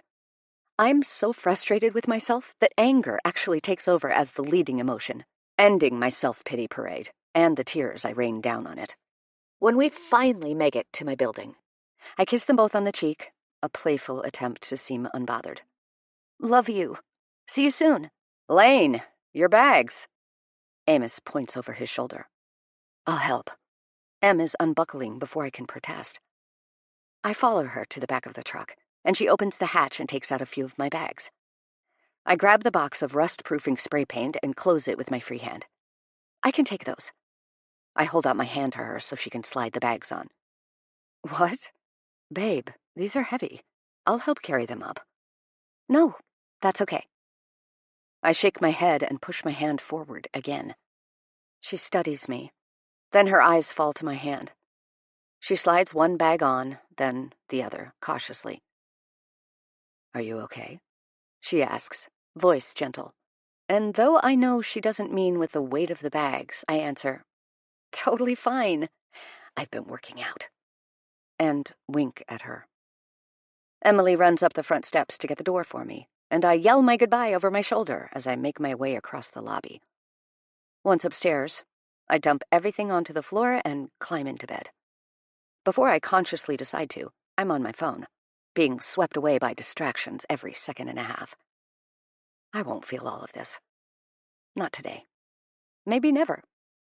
I'm not up for the challenge, and tomorrow is a big day. Chapter 5. The next morning, I pull up outside Matt's place just after 7. I've never been inside his apartment, but I've seen him appear from and disappear into the narrow path at the side of the old brick home that leads toward his basement entrance. He's refused my curiosity to see his home several times. I was considering for a while that he was perhaps a serial killer, but that seems considerably less likely after getting to know him. Maybe just a hoarder, then. Or perhaps he has a strange, embarrassing collection, like teeth or Beanie Babies. Even if that's the case, I still want to go in. I could figure out what shampoo he uses that gives his dark curls such shine. I'd probably look in his pantry to find out which protein powder makes him so bear-sized. I'd definitely check if his mattress is sunken in on one side, and which one might need company. Out of curiosity. Morning, boss. Matt hops into the audacious truck that should definitely be decorated with some offensive political bumper stickers, or fake testicles hanging from the rear. He looks around, biting his lip and nodding like he's hearing a joke. Nice ride. The rental place offered me this or a convertible, and I do not like the idea of driving something with a collapsible roof. No. No! I mean, what do you even do if the top is down and you get into an accident and roll? Tuck and pray? Go out in style, I guess. Matt chucks a backpack onto the row of seats behind us before he pulls the seatbelt across his broad chest. So, you still want to switch off every 3 hours? I believe I said once every Titanic, yes. I check my blind spot and begin our 11-hour drive. A journey that suddenly doesn't feel quite as daunting. Right, I looked that up. 3 hours and 14 minutes. Please, don't crash us into an iceberg. Or anything else. I'll try to stay on land, but I make no promises. He makes a show of putting a fist around the grab handle above the door, bracing himself for impact. One Titanic, he mumbles, to himself as I bump a curb on a slow turn. Hey, I'm a good driver. We've been friends for a while, and I've yet to see you drive. Can't blame me for taking precautions. The curb was a fluke. Yeah, and it looked at you funny. Matt agrees, lowering his hand to his lap. It did, I say decidedly. Does this thing have a headphone guy? Matt asks. Jack? I open the middle console, revealing the wire. That's him, he says, plugging his phone in. This is so exciting. I get to hear what you listen to for once. A soft humming begins as I stop at the red light. Jane Eyre by Charlotte Bronte. Chapter 1. A soft British voice says from the speakers.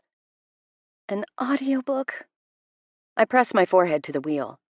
It's so early. Okay, but we could read an entire book before getting to the motel. I think of the many, many hours of movies that Matt has watched upon my suggestion. Straighten my back and smile politely. Is it like Twilight? The guy's name is Edward. All right, then. Proceed. 3 hours and 8 minutes later, we pull off the highway into a rest stop with a few fast food places, a gas station, and, most importantly, a bathroom. Do not pee your pants, I mutter to myself, as I haphazardly park and switch off the truck. Matt pauses our book, which I'm surprisingly into, and I toss him the keys before making a mad dash to the toilets. Once finished, I find Matt in line for coffee. He notices me spot him, but still waves me over with a beaming smile. Thank you, good sir, I say, slipping under the rope that directs the lineup. It's a typical food court like you'd see in a mall. Probably not redecorated since the 80s, and filled with people who look vaguely carsick and annoyed. Hey, a dude behind us scoffs. There's a line. Matt puts his arm around me and turns over his shoulder with a smile I've yet to see from him. It's friendly, but not. No teeth, puffed out chest. I'm kinda into it. She's with me. Oh, I'm definitely into it. I take a hesitant glance at the angry man. He's wearing a polo shirt, chinos, and a watch that I could spot as a Rolex from 100 feet away. I know his type. I grew up around guys like this. Entitled. He has places to be and people to see who are more important than we could ever understand. Every other human is an obstacle in this man's way. Nice, he says sarcastically. So you can both go to the back of the line? Asshole responds. Same order as before she joined me, my man. Matt turns back around and flashes his eyes at me as if to say, yikes. He doesn't move his arm off my shoulder until we reach the front, and I find myself wishing the staff behind the counter were a little slower. Hey, how you doing? Matt asks the barista, rubbing his hands together in front of his chest. Oh, good? Thanks for asking. She stands straighter, smiling. How are you? I'm great, thanks. Could we please get 2 large coffees? One with just a bit of cream and the other with 2 pumps of sugar-free sweetener and oat milk. He looks over the menu, and something catches his eye, making him do a double take. And can we please also get 2 of the banana bread loaves? And he turns over his shoulder, finding the rich asshole who accused us of cutting. What'll it be? He tilts his head toward the board. The man is as confused as I am. What? He asks, looking up from his phone. It's on me, Matt reassures him. He studies Matt, unsure. Black coffee? He responds slowly. And a large black coffee too, please, Matt adds, turning back to the barista. He pays for the drinks and snacks before we move to wait at the end of the counter. I look around in a daze as the asshole steps up to the counter, takes his free black coffee, nods his appreciation to Matt, and walks briskly toward the exit. What was that about? I ask, nudging him with my elbow. He seemed like he was having a rough morning. Or that's just how he is, I counter. Yeah, maybe. Still, it can't be fun to be him. Matt shrugs as our coffees and treats are placed on the counter. Thank you, he calls over his shoulder as we walk to a booth by the window. That was nice of you. I don't ever think to do stuff like that. Yet another reason you're not compatible. My parents always told us kids that we should imagine that anyone we come across is having the worst day of their life. I suppose that stuck with me. That's kind of depressing. He takes a sip and contemplates that for a beat. Maybe, but it means I don't sweat the small stuff with strangers. Nothing bothers you? I smile at him skeptically. Well, not nothing. He swallows a bite of banana loaf. Okay, so what does? Tell me your pet peeves. Okay. He sets his food down and shakes out his hands. I really dislike when people kill bugs outside. That's their space, you know? Oh my God. Even his pet peeves are precious. And it really bothers me when customers at work accuse me of overcharging them. I know mechanics are infamous for that, but Warren and I have fair prices. Both excellent peeves. I nod, crumbs spraying out of my mouth. What about you? You probably know mine. I'm not one to hide my annoyance. Tell me anyway, he says. I reach across the table to brush his beard with the back of my hand, getting the crumbs off. His eyes dart down to my hand and up to my face, making me reel back. That was weird of you. Say something. Fine. Well, I don't like when people stop at the top of escalators once they get off. It's like, look around you. There are other people in the world. Right. So when people aren't conscious of others. Matt throws back the last of his loaf while I nod. There are more crumbs now, but he brushes them off. Yeah. Or similarly, when you press the elevator button and it lights up, but then someone else comes up behind you and presses it again anyway. Like, why are you the elevator god? Do you really think that's going to make a difference now? Just wait, like the rest of us. Matt smiles, but he does his best to hide it, scratching his nose with a knuckle. Is that stupid? I ask, finishing my food. What? No. It's just, you get so riled up, and it's fun to watch. I do not. You really do. You're turning red. I have rage, I tease. I can see it. Matt raises his brows. What are you actually angry about? The question catches me off guard. Nothing. I laugh, breathier than intended. What? I mean, what makes you mad? Not annoyed. I don't know. Suddenly the cafeteria feels small, and strangers' ears appear too near. What about you? I asked first. Matt takes a slow sip, one brow raised in taunt. Anyone who texts and drives? The words fall out of me. Or just driving dangerously, I say wearily. That's a good one. Matt shakes his empty cup into his mouth, getting every drop. People like my sister's fiancé's parents. I stand and gather our garbage. What sorts of people are those? Matt follows closely behind as I throw out our trash and head towards the exit. He holds the door open for me. I answer him as it shuts behind us. They like to hide behind all these polite words and soft smiles in public, but in private, they're nasty. I open the truck's passenger door and hop inside. Matt doesn't start the car. I take it as a cue to continue. They've said some things to my mom and sister that upset me. That's all. And your sister's fiancé? I haven't met him yet, but I'm worried about it. I know he didn't stick up for Liz. And the other day, Liz just said this thing about her wedding, about me bringing a date. Matt straightens. What about that? That I should make sure that if I bring a date, it's a man. Oh, shit.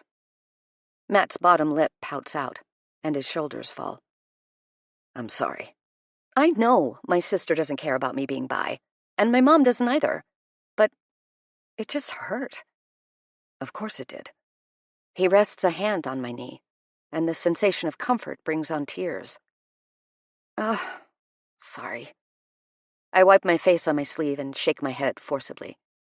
What? No, Lane. That is upsetting.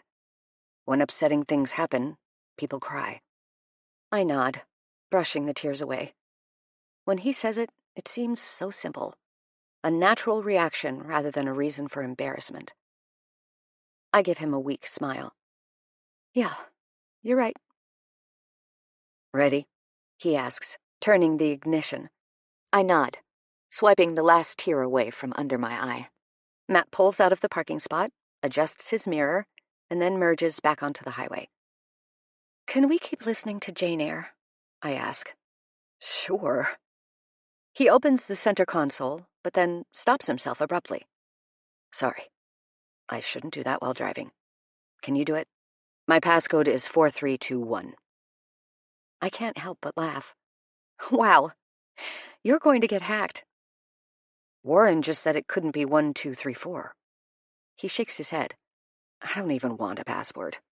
What? I ask incredulously. Then everyone could find all the dirty images on your phone. My what now? Matt laughs, his hands scraping against the wheel as he moves them to rest on the bottom half. You know, I shimmy side to side. Your pictures, I say in a sultry voice. I've never taken a dick pic, if that's what you're inferring. I want to scream from the rush of giddiness and confusion and excitement at this conversation. It feels distinctly like flirting, or at least flirting adjacent. What? Come on. He laughs, and it's so joyful his smile grows impossibly wide. I swear. Lane, you've seen me text. Do you really think I've sent naked photos of myself? But you're on all the apps, I protest. Again, Lane, you've seen me text. Why on earth do you think I'm on any sort of dating app? Well, because I'm suddenly realizing that I have no actual reason to believe he has been. He's never confirmed a damn thing. You told me to download them, and you go on dates all the time. I told you to download them because I was tired of hearing you complain about not dating. Fair. And I went on dates the old-fashioned way. Went? Past tense? A letter and a dowry, I ask. Little less old-fashioned than that. What then? This weird thing called face-to-face human interaction. I'd go to a bar, or a park, or... One time, I even went speed dating. You did not. I did, he says defensively. It was actually fun. I can't imagine that being a real thing people do. Well, it is. I cross my arms and hold myself tightly. Well, did you meet any fine young women there? What's with the sudden interest in my dating life? He turns briefly to smile at me, a taunting sort of glance that makes me feel the need to shut down this conversation. I roll my eyes exaggeratedly in hopes he can hear it. I'm putting the book back on now. Chapter 6. Matt's palm is spread across my knee again. I could have sworn that I left the house this morning in a pair of jeans, but now I'm in a sundress and can see the many tattoos on my thighs. Light flares through the windshield as Fleetwood Mac plays from the radio. I look over at Matt, and his eyes are all heat and wanting and desire. He quickly switches back and forth between watching the road and my lips as they smile, granting permission. He slides his hand higher and brushes the back of his knuckles against my inner thigh, sending a rush of air up my spine as I part my legs farther for him. Just as he moves his hand up, a horn blares. "What?" I yell. "Just someone cutting someone else off. You can keep sleeping," Matt answers, flicking his turn signal. I look around and gather myself, wiping the drool off my chin and checking the time. "Matt, it's almost 3. "Wow, would you look at that?" he says. "That is more than one Titanic." Matt shrugs. "You know you talk in your sleep, right?" "I do not." I blush. Liz used to tell me that too. But hypothetically, if I did, what did I say? Matt smiles to himself. "Can't remember." He is perhaps as merciful as he is cruel. Okay, well, take the next stop for early dinner and a switch. "There's one an hour ahead. Cool to keep going until then. Then we'll just have one more stretch to go before we get to the motel." I check the GPS. 4 hours and 40 minutes left. "If you're sure. But I feel bad. You'll be driving the bus the whole way home." "I like driving," he smiles. "I'm sure." I lean back into my seat and twiddle my thumbs for a second before looking out the window. There are ferocious-looking gray clouds in the distance. "Think we'll hit rain?" "Looks like it." I nod silently. "You okay? You seem a little jumpy." "I'm not a very good passenger." "And I had an inappropriate sex dream about a friend." Matt nods. "Can I ask you something?" he asks softly. "Yeah, sure," I answer, turning my focus to him. It might be none of my business." Those are the best kind of questions. "And if you don't want to," I interrupt. "Just ask, Matt." "How did your dad die?" he asks bluntly, as if he needed to force it out. "Yeah, a car accident." His hands tense around the wheel. "I wondered," he says, "when you mentioned texting and driving and being a nervous passenger." "Ah, well, good detective skills, Sherlock." "Sherlock Holmes. I know that one." Matt winks, and it immediately lowers the tension.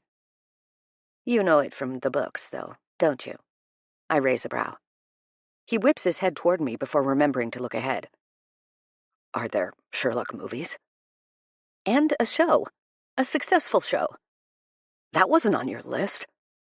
"There are more than what I've got on my list, Matt." "We've got to add it," he states, matter-of-factly, "as soon as we get to the motel." "Okay," I agree. "We could even watch it on my laptop." He nods. "Done." When we leave the second rest stop after dinner, the rain is pouring so loud that we can't hear our audiobook over it hitting the windshield. We give up and talk instead. I don't particularly mind driving in the rain, but I'm glad Matt's here. His patented calm is working on me. "Okay," Matt hums. Would you rather become a vegetarian or never eat another vegetable as long as you live? Can I take vitamins? Yes. Can I make smoothies? Not with any vegetable products. I'd rather not eat another vegetable, I answer. I'm really thinking about fried chicken. Fair. Lightning cracks in the distance, and I jump a little. Okay. My turn. I readjust in my seat. Would you rather be invisible for 24 hours or be able to fly for 1 hour? Fly. No hesitation. Okay. That one was too easy. Let me go again. I tap my finger against the wheel and turn up the windshield wipers slightly. Would you rather be able to control the weather for the rest of your life, or that one?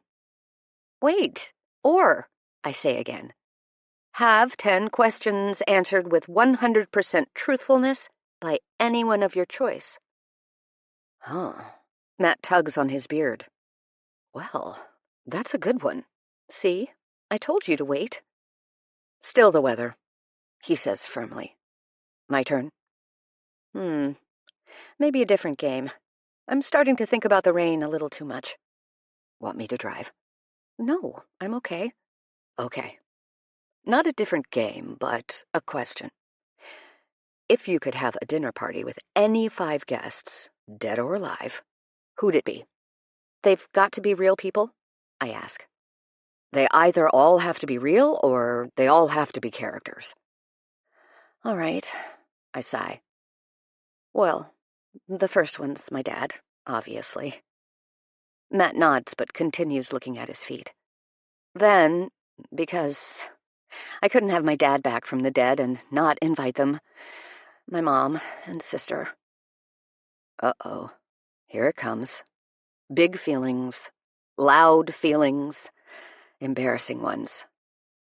Right. Matt's voice cracks. So, 2 more? Yeah. I force out. I check my blind spots and mirrors before pulling off onto the highway's shoulder. Lane? Matt looks nervously between me and the dashboard. Sorry. 1 second, I say through a trembling breath. I feel tears rush down my cheeks and shut my eyes tight in an effort to stop them. I press my forehead to the steering wheel. No, I'm sorry. I shouldn't have asked about that. Obviously, you'd want to see your dad, and that's not something you need to think about right now. No, I interrupt, but fail to speak until I take a deep inhale. God, I can't believe I've cried in front of you twice today. This is so embarrassing. Please, don't be embarrassed. Please. Matt takes my hand in his and pulls it towards him until his other hand holds it too. It's my fault. I can't help but look at our hands and then his face. I just thought... Well, I thought I should invite Liz's fiancé Philip, too, because he never got to meet Dad, right? And maybe, if he isn't right for her, she'd listen to him. I brushed tears away with my free hand. Then I thought that I'd want my person there, too. But I sniffle. The chair was empty, you know? Matt sighs, his upper body hunching in on itself. He lowers our hands to his lap and then releases mine. Can I come? He looks up at me through heavy brows. I suck in a breath. What? I ask, trying to find a napkin or anything other than my sleeve. To your dinner party? I'd like to meet your dad. His lips twitch into a dim smile. I know I'm not your person, but it would be nice to meet your family. I nod, my tears turning into soft laughter at his sweetness. Yeah, okay. Do you want to sit here for a while? Could you take over? I ask. Of course.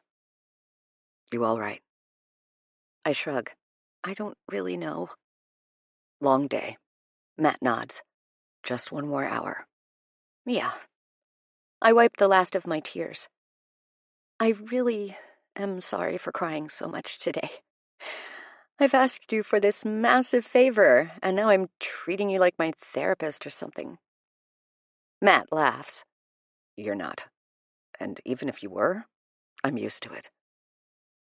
I narrow my eyes, waiting for an explanation of whatever that means.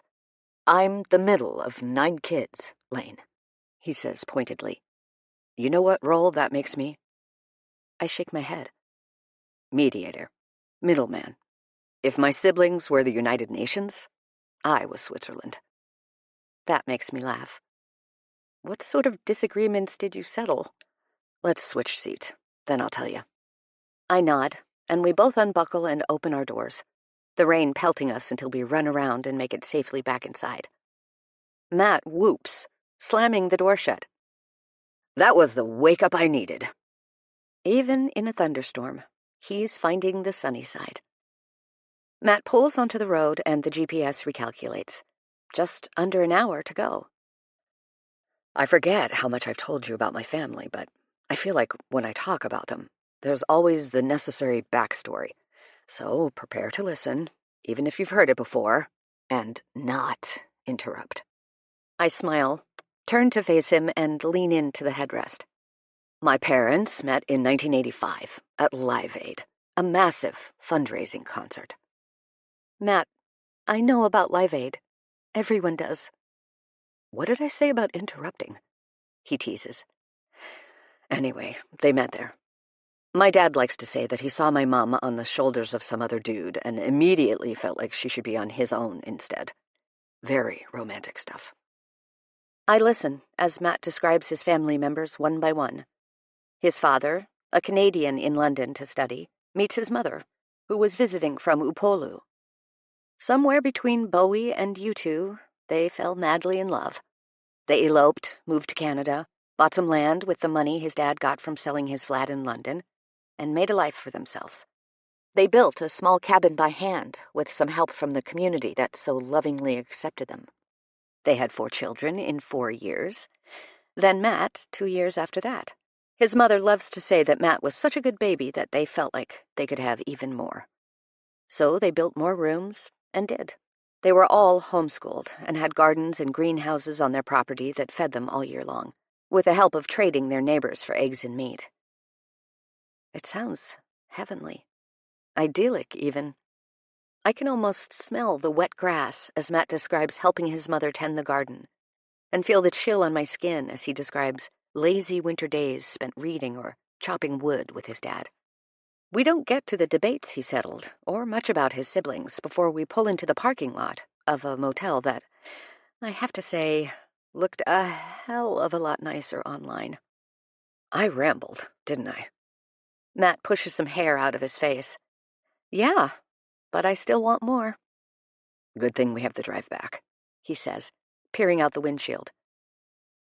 This is the place, right? Yeah.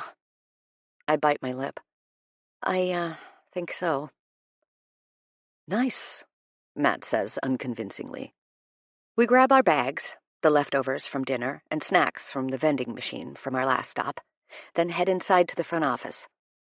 Welcome to the Morph Motel, where we prioritize you, a very bored-looking teenager says from behind the desk.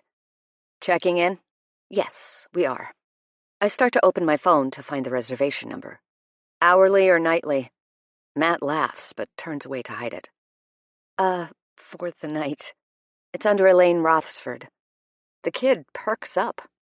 Oh, you're the one who made the reservation. He puts down his phone. I've never had one of those before. I wince, but attempt to turn it into a grin ineffectively. Cool. Here's your key. He slides it across the desk. I did give you the best room, but, well, you'll see. Sounds fantastic. I look at Matt with an apology, but he's just reaching into his pocket to tip the kid. Have a good one. He holds the door over my head, and I lead him towards the room up a rusting metal staircase outside. I promise it was nicer online. It's an adventure. It was painted blue in the photos. Does it look blue to you? It's hard to tell in the dark. It's just the closest one to Carl's garage and the rental place, and I figured after the long drive we wouldn't want to go much farther. I stop in front of our door, number 9. Lane, it's one night. Okay. I nod, the key cutting into my hand as I hold tightly. You gonna open that? Matt points to the door. Yeah, any second now. Allow me. He puts out his palm, and I give him the key. He jiggles the lock, but it won't budge. Oh. He flicks the number 9 with his finger, and it spins. Missing a screw. This is room 6. We walk a few more doors down, and sure enough, there's number 9. This time, the door does open, and it's pitch black inside. Gentlemen first, I wave him in. He switches on the lights, and they flicker for a while. But altogether, the room's not terrible. 2 beds, both covered in yellow and orange floral comforters with white sheets. Brownish carpet, and nothing but a few hooks on the wall, a console table with an older TV, and a side table between the beds. There's a door to what is presumably the bathroom, which I will open once I have the courage to move. This is way nicer than I was thinking. Matt hops to sit on the bed enthusiastically, and it groans under him, to the point where he stands to make sure he didn't break it. My bad. Won't do that again. I stare from the doorway, my feet unwilling to take me inside. Maybe we sleep in the truck? It's one night. We'll be fine. There's Wi-Fi. He gestures to the sign on the wall. We can watch Sherlock. I nod, stepping inside so the door closes behind me, trapping us in. Chapter 7. Matt bravely entered the bathroom, declared it workable, and took a shower, which he said alternated between jacuzzi hot and ice plunge. I went for a quick sink rinse with my washcloth and a bar of soap instead. We'd been sitting together on the bed farthest from the door, attempting to watch Sherlock, but the internet speed is about as fast as my great-aunt Ethel hiking with her 2 bad knees. So, instead, we've passed the time by seeing how many stains we can spot without moving our necks. A part of me is aware that I am sitting next to Matt on a bed, which people have probably used for sex at some point. The thoughts quickly lead to sex with Matt, but I push them away. I've been described as strong-willed most of my life, but the universe is unkind, and he's wearing gray sweatpants. Furthermore, we'd both have to be tested if we had sex here, and of course there's the matter of our friendship, and keeping it. The last 18 months have been fairly dry for me in the intimacy department, to be honest. The last man I was with, probably over 2 years ago, was awful at sex. He couldn't find my clit if it was under a giant flashing neon sign. He rubbed my body like a red wine stain on white carpet. And when I left, he messaged almost immediately that he was getting back together with his girlfriend. When I don't shut down the thoughts right away, I imagine Matt is good at sex. He's thoughtful and considerate outside the bedroom, and has those lips. I liked kissing Matt the one time I did. It was awkward and fumbly and hesitant, but it was good. A loud boom of thunder rattles the walls, and the lights flicker. Hey, Lane. Yeah? I don't want to alarm you, but there's a consistent stream coming in from under the window frame and drenching the headboard and the top of my bed. Matt points to what would have been his bed. Awesome. I fall back with a thump against the stiff mattress, and the bed frame groans. Well, I dragged you into the pits of hell, so you can choose your poison. Share with me, or I can sleep on the floor. I'll sleep on the floor. Nope, not an option. That's not fair. Okay, then we share. He lies on his back next to me, and the bed all but collapses. We both break out into a fit of giggles so ferocious, it almost distracts me from the drip that's begun falling onto the tile of the bathroom. This, Matt forces out through laughter, is their best room? You tipped that kid. I laugh until tears are streaming down my cheeks, almost like the wall above the other bed. Matt's also wiping his face as the bed croaks, and we both attempt to steady ourselves, bracing for the impact that doesn't come. We can't sleep here, babe. Matt called me babe. What's your plan? There has to be another hotel. Matt called me babe. There really isn't. Not within an hour of here. We're in the middle of nowhere. I chew my lip. Matt called me babe. I should say something, right? I'm going to say something. Matt shifts onto his side, and the bed collapses, the mattress cushioning our shortfall. Thunder cracks outside, and then the power goes out in quick succession. The room is lit by the screen of my laptop that fell between us and a street lamp outside. There's a silent, stunned moment before our laughter builds and builds until I have to force myself to stop, or else see my brain deprived of oxygen. Matt? Yeah, he coughs, attempting to steady himself. I'm so sorry about all of this, I say, voice dejected. You can't control the weather, right? Well, no. And you didn't build this bed. No, it doesn't look like my signature style. Okay, then. He sighs out the last of his laughter. I mean, this is somehow more comfortable now. He lies down. At least it's not squeaking. I close my laptop, and the room falls pitch black. After placing it on the floor, I lie down and smirk at the ceiling, feeling brave in the dark. You called me babe, you know. 4 seconds of silence. Yeah, I heard it, and hoped the moment passed, he says. Oh, I heard it, and I'll probably bring it up often, I tease. Good night, Lane, he says dryly. Night, babe, I return, but my eyes refuse to close. Matt. Yeah. He yawns and sighs, curling into the mattress like an overgrown puppy. Could you tell me more stories? Are you asking me to bore you to the point of sleep? I scoff. Not bore. I find it relaxing. He shuffles against the mattress, then clears his throat. All right. Consider me your personal bedtime story connoisseur. Would you like to hear about the time my eldest brother, Aaron, got chased by a family of ducks? Or when my sisters Ruth and Tabitha smuggled a goat into their bedroom? Both, please, I mumble, into the sleeve of my sweater.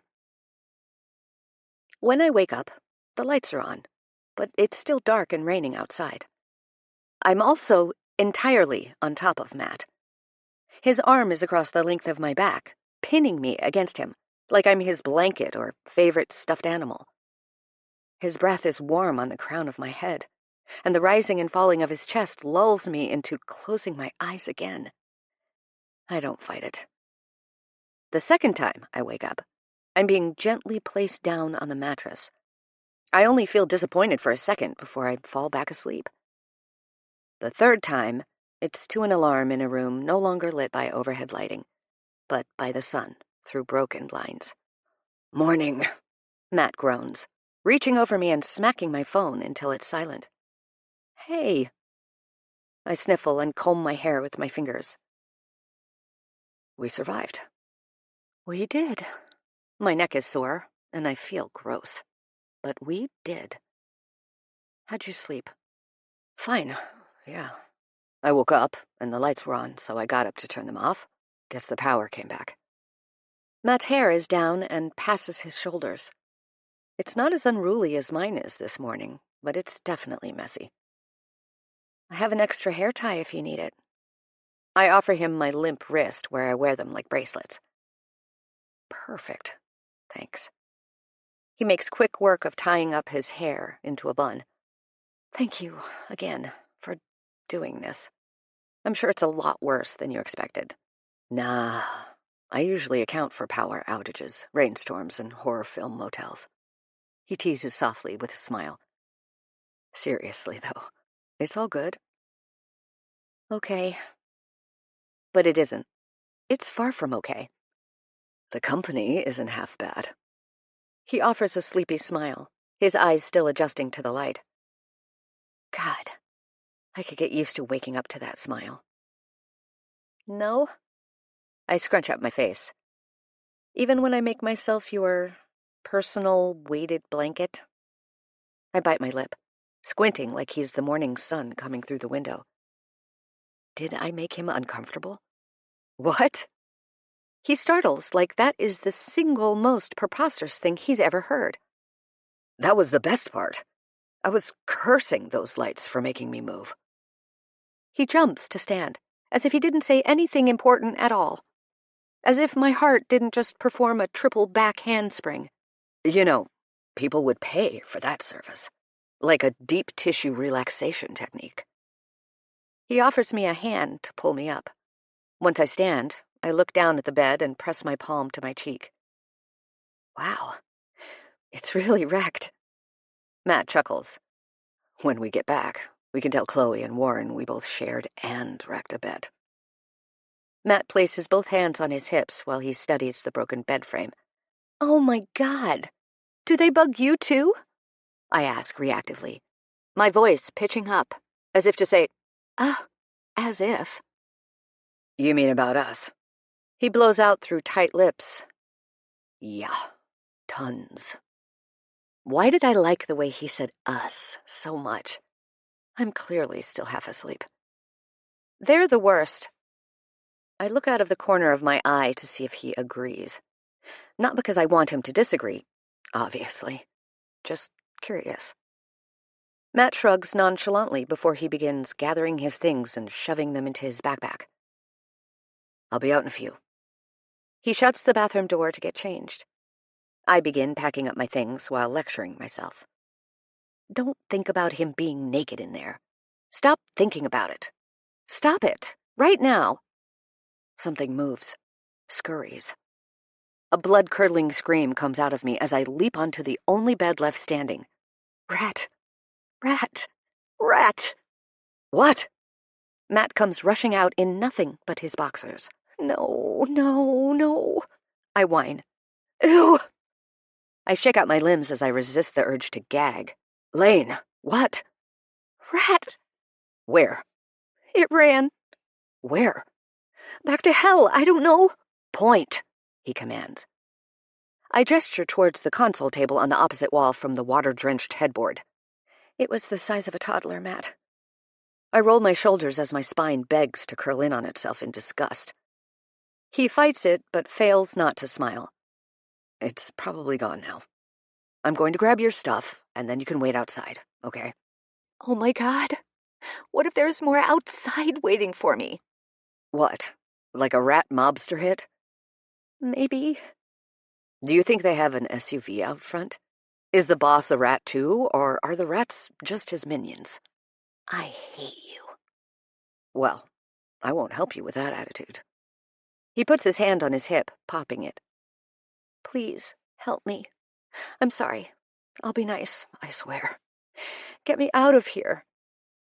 Matt gathers my things one by one and places them gingerly into my backpack. Honestly, I'd rather he just chuck it all out the window and get me the fuck out of here. I suppose I'm not too terrified of the rodent lurking in the shadows, because I'm still able to admire his tree-trunk thighs. His body is thick all over, soft in the best places, and solid in others where labor has toned him. I'm a little obsessed with the broadness of his chest and the swell of his stomach. I can't even rationalize his shoulders and the effect they have on my brain. All I know is that I'm suddenly wanting to attend a concert with him, just to take a seat. I notice a bulge at the front of his black boxers, because I'm human, and lift my eyes to the ceiling to avoid staring at it. That everything? He asks, holding up my bag. Think so? I have no clue, and I do not care. Okay, I'll open the door, and you make a run for it. Nope. I shake my head fiercely. Floor is lava. Rat territory. Death Valley. Lane, it's way more scared of you than... I interrupt. If the rat was more afraid of us, then why did it decide to run around in broad daylight like it owns the place? No, he's clearly got no fear, which makes him unpredictable. Fine. Matt walks over to me, shaking his head. Come here. He holds my backpack in one hand and opens his opposite arm toward me.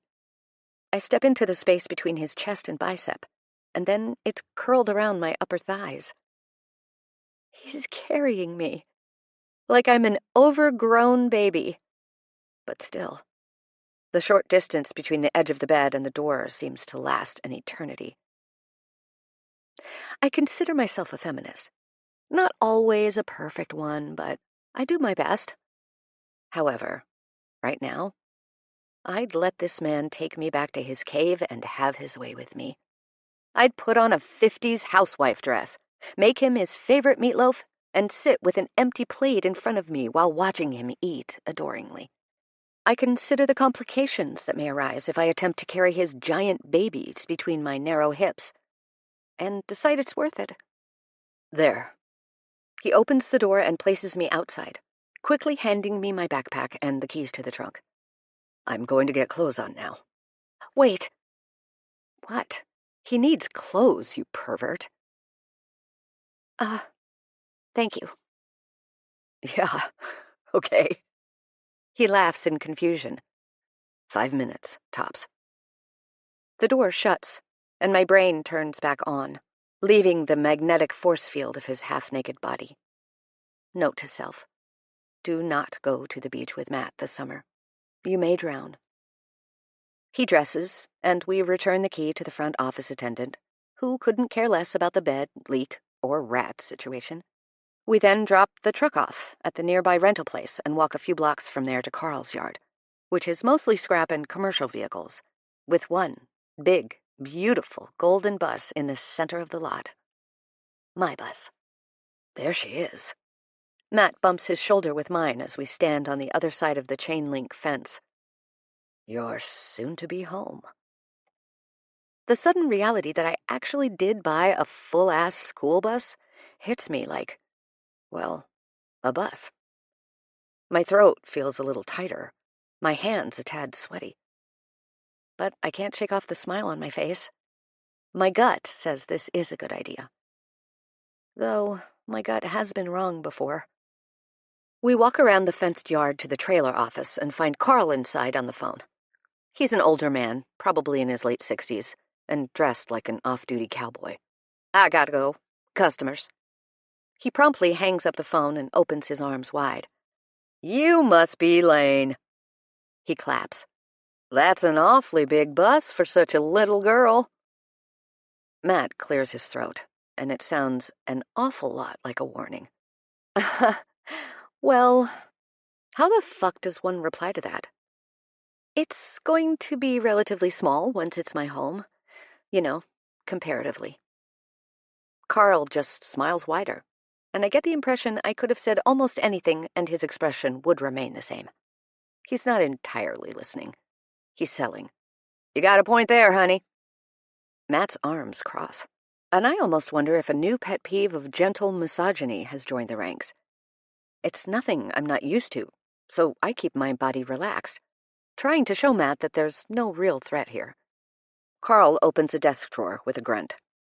Let me get you the ownership papers, and after a few signatures, we'll be all set.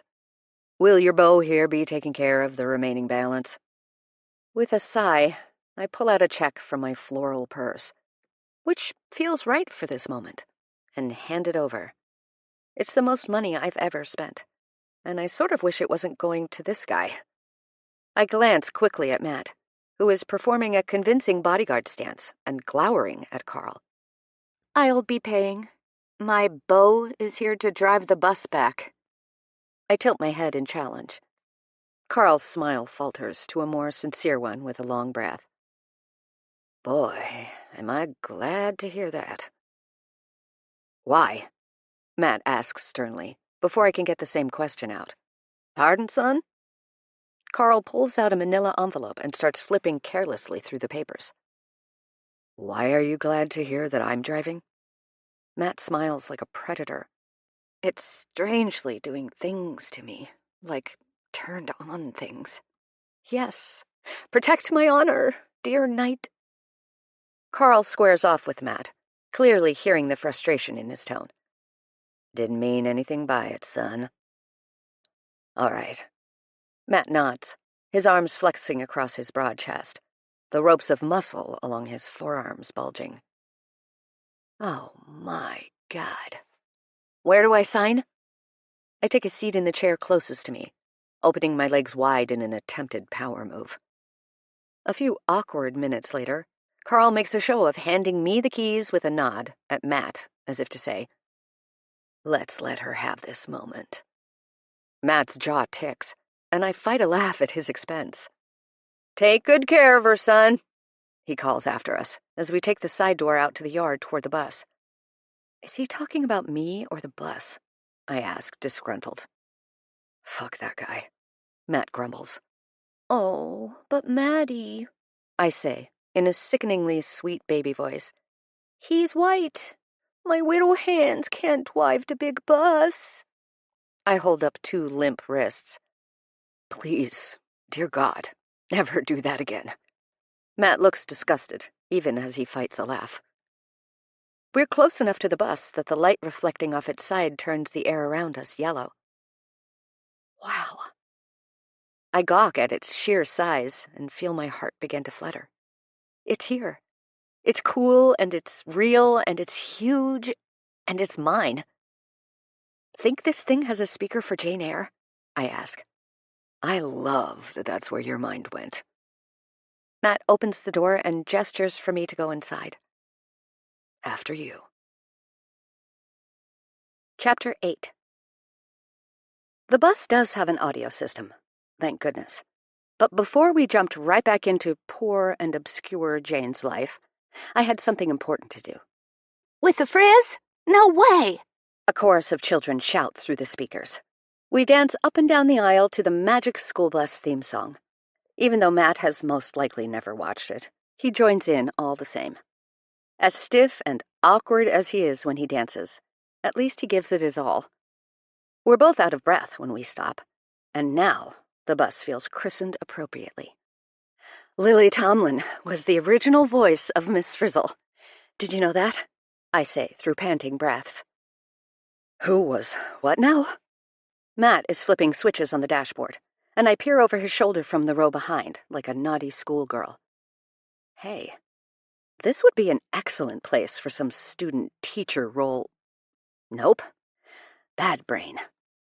What you doing? I rest my chin on his shoulder.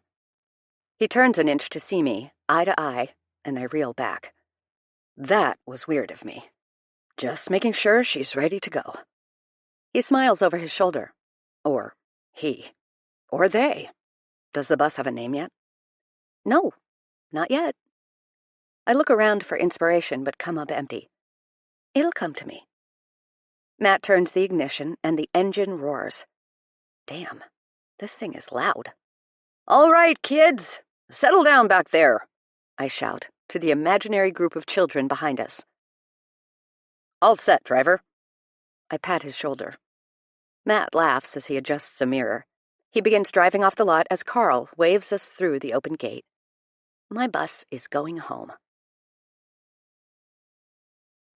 As if I had a string somewhere, under my left ribs, tightly knotted to a similar string in you. And if you were to leave, I'm afraid that cord of communion would snap, and I have a notion that I'd take to bleeding inwardly. As for you, you'd forget me. The British narrator of the book does a lower, husky voice when representing the male lead of Jane Eyre, Edward Rochester. I hit the pause button forcefully. Matt looks over at me with concern as he bounces in the driver's seat. Need a minute with that one, I say. He blows out a breath. Fair. Imagine loving someone that much. I bring my knees to my chest. that you worry you'd literally die if they left you. I plant my chin on my knees. It's a tragic sort of beautiful.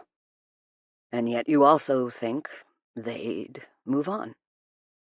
Matt checks over his shoulder as we switch lanes. Brutal.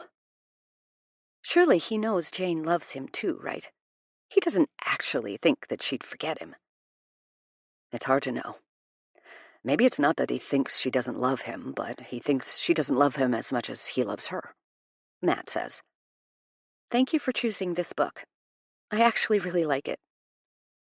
He smiles at me in the mirror on the windshield above him. I'm glad. He laughs under his breath. Things are about to get weird, though. I hover my finger above the play button. Even better. We drive for another 2 hours before the end of the audiobook lines up with our stop for lunch almost perfectly. And that, Matt puts the bus into park and shuts off the engine, was Jane Eyre. I'm going to buy a physical copy. I open my phone to search online, like a trophy for my shelf. Matt stands, stretches, and cracks his knuckles. Driving this thing is fun, but it shakes a lot. I feel like I'm on a roller coaster up here. I wish I could trade off with you. I'm sorry, I say as we exit the bus. I really don't mind. He brings an arm around my shoulder, then squeezes me into his side. Sometimes, very rarely. It's like Matt is touching me because he just wants to. Like maybe his body is begging to be nearer too. Lunch is on me. I smile up at him, and as we stop a fair distance from the door while the family leaves, we hold eye contact. His arm around my shoulders, our smiles matching, the sides of our bodies touching. It's familiar, and yet new. Comforting, and yet exhilarating. I feel my smile fade as his expression turns contemplative. The door shuts, and we're both made aware that we let a moment last longer than necessary. But Matt just smoothly removes his arm as I grab the door and hold it open with a flourish. After you, my liege, I say in a silly accent. Thank you. He bows as he steps through. We get a medium pizza to split, and carrots and celery on the side, because Matt insisted that he hadn't seen me eat a vegetable this whole trip. Or ever.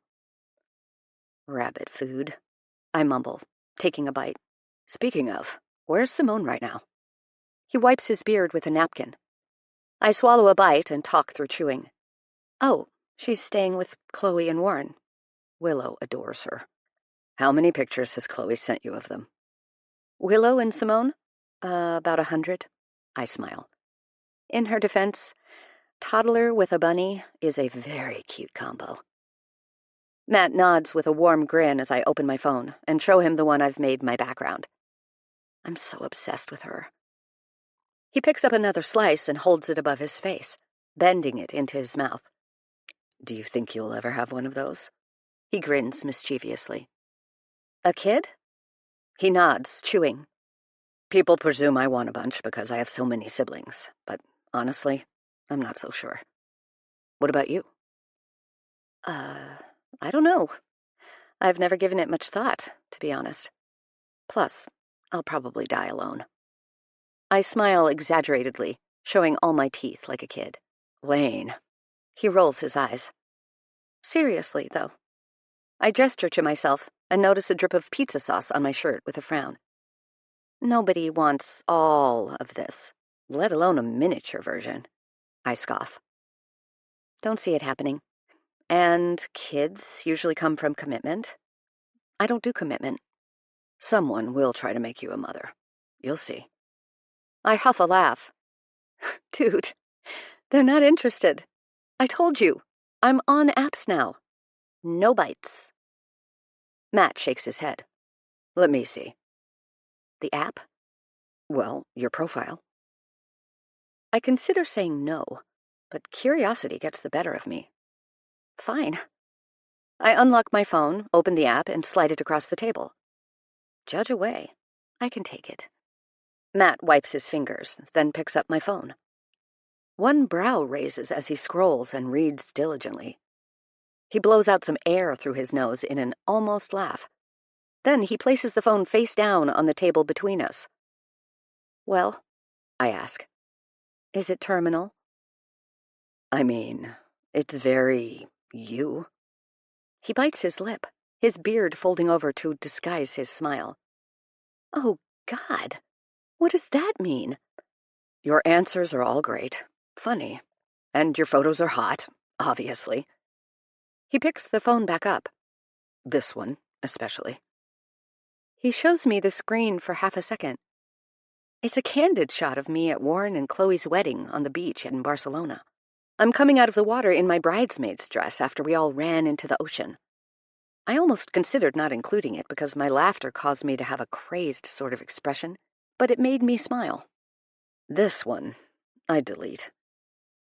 He shows me my first photo, which is the photo any prospective suitors would see before swiping right or left. What? But I look like I almost have a hint of cleavage in that one. I studied the photo from a fresh pair of eyes, Matt's eyes. I'm posed in a selfie, the camera above my head, my pout pushed out and my eyes dead. I look hot, but deadly. I don't look like the girl you'd bring home to your family's farm. Why that even crosses my mind is beyond me. I'm looking to get laid, not meet someone's mother. You look great.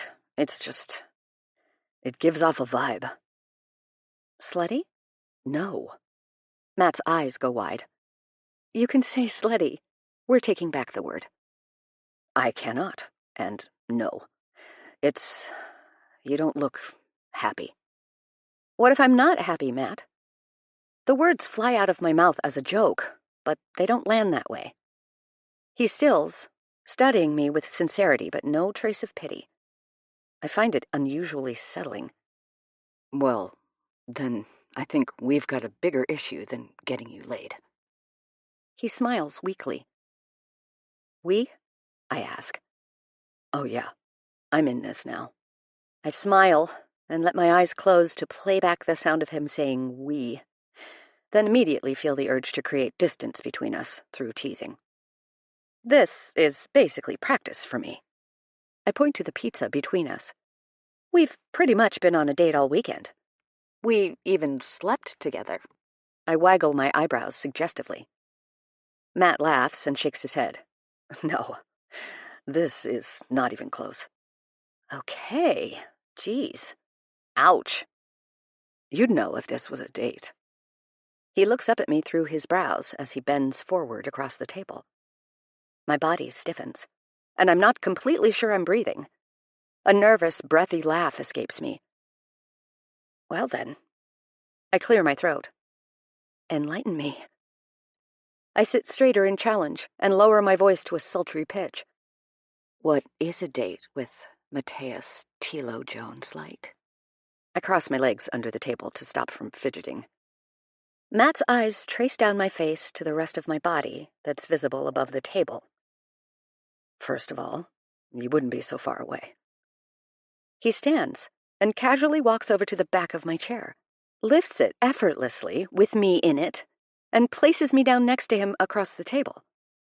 He falls back into his seat, and I watch him swallow as his eyes duck to my mouth. Then I'd probably tell you how beautiful you look today. His confident stare burns through me, and I decide to push back. Yes. If I had taken time to get ready for this date instead of waking up in yesterday's clothes in a rat-infested motel. No, I said today. His voice is stern, making my throat tighten. Then I'd ask you why you're not happy, and probably ruin the mood. He relaxes into his chair, but I can't just yet. Bit of a mood killer, yeah, I say softly. Is that what the bus is about? Trying to find some happiness? I cross my arms in front of my chest. A little. It's more like I'm trying to find out what life is going to look like for me, you know? Matt tilts his head, waiting for me to go on. I sort of thought that by the time I got this far into adulthood, I'd have a clearer vision for my life. I shrug. The bus is sort of me grasping at straws.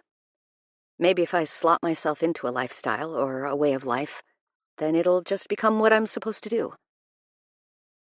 Why do you think there's something you're supposed to do? Isn't there? I laugh pathetically. Sometimes it feels like everyone else has a script, and I'm doing improv. My parents always taught us that life is what you do between what you have to do. He places a hand on my knee. What do you have to do? Make money to pay my bills? Okay. And what do you do when you're not doing that? Not a lot. Sounds like you need a hobby. I shove his shoulder, and he laughs. Or a partner, I say, knowing that's not the right answer. You don't need anyone else, Lane. You've got everything you need. Matt's hand leaves my leg, and I fight a groan. What about you? I ask. Matt starts clearing the table. What do you want? His eyes shift side to side as he thinks. I want what I have now, and maybe a person to share it with. I'd like to be married someday. Call me old-fashioned, but that's important to me. He adds the last part hesitantly. But the timing has to be right. He shrugs one shoulder, pouting his lips in a look that says, who knows? You're not ready? I ask. He gives me a polite smile. He's done with the interrogation now. Let's get back on the road. Chapter 9. An hour from home, my phone rings. Is it okay if I take this? It's my sister. Of course. Matt reaches for the volume dial and turns the music off. Hey, Liz, how are you? Hey, you okay? I couldn't get a hold of you last night. Oh, I was driving. Forgot to call back. Sorry. Driving? Did you finally get a car? Oh, no. A rental. You're going on a trip? I was picking something up a few towns over, I say, and Matt scoffs. Nosy. I flip him off in the mirror. Actually, Liz, I have something sort of exciting to tell you. I swallow. 1 second. Philip's on the other line, and he gets pretty upset when I don't answer. Oh, okay. Do you want... The line goes dead. Me to call you back? I whisper, lowering the phone to my lap. Guess not. I lock the screen. Did she have to go? Apparently.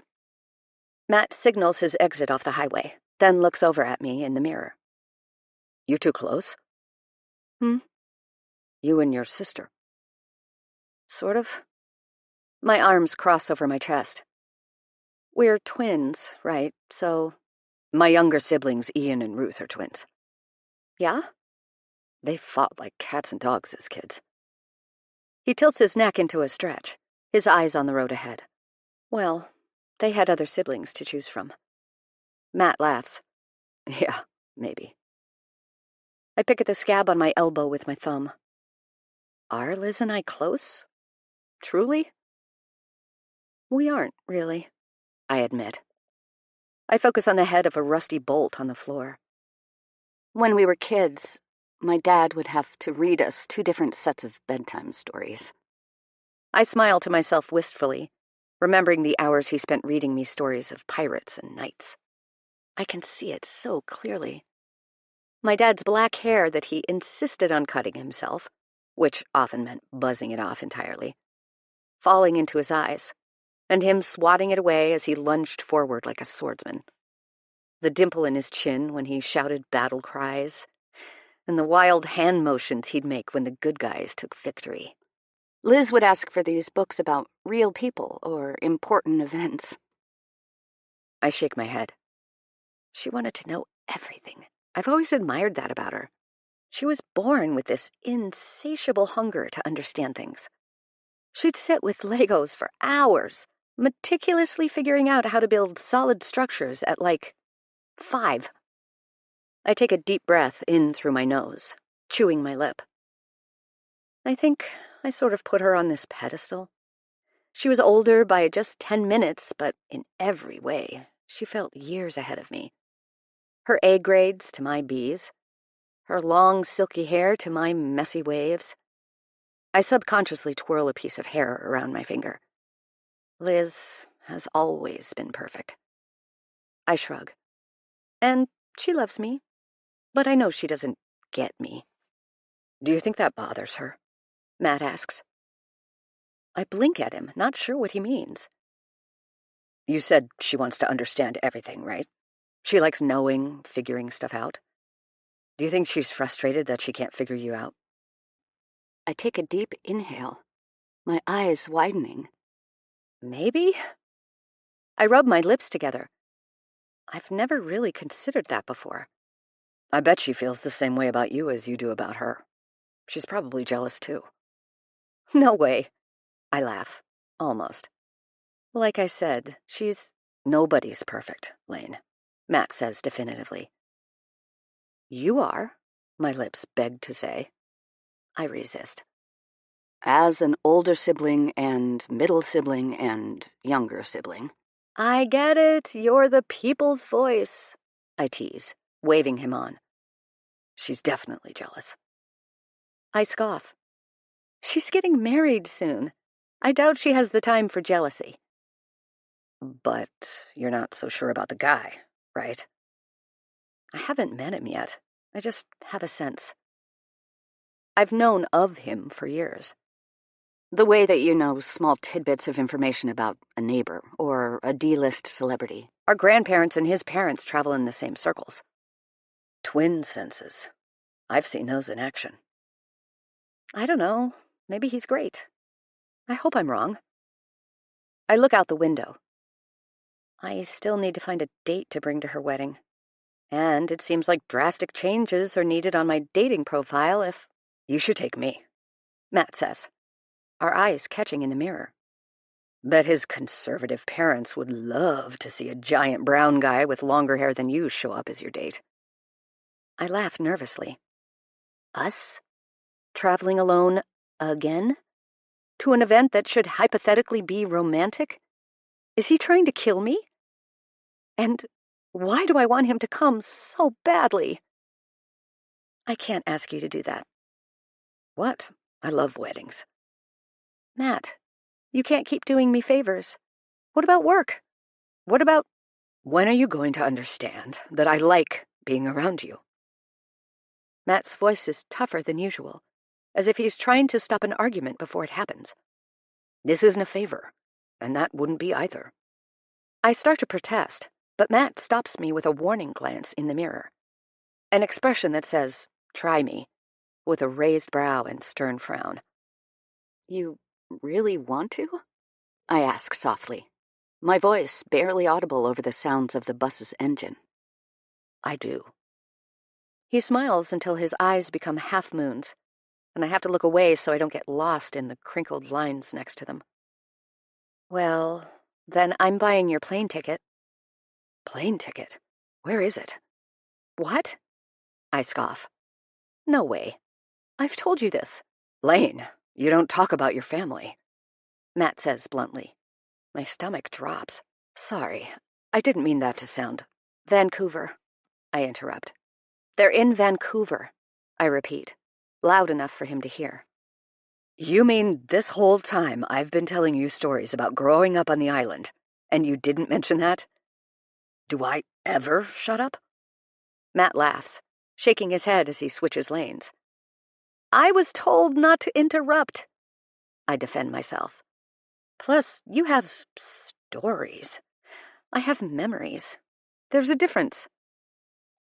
The difference is perhaps not in the childhoods we had, but more so Matt's natural ability to find the joy in everything.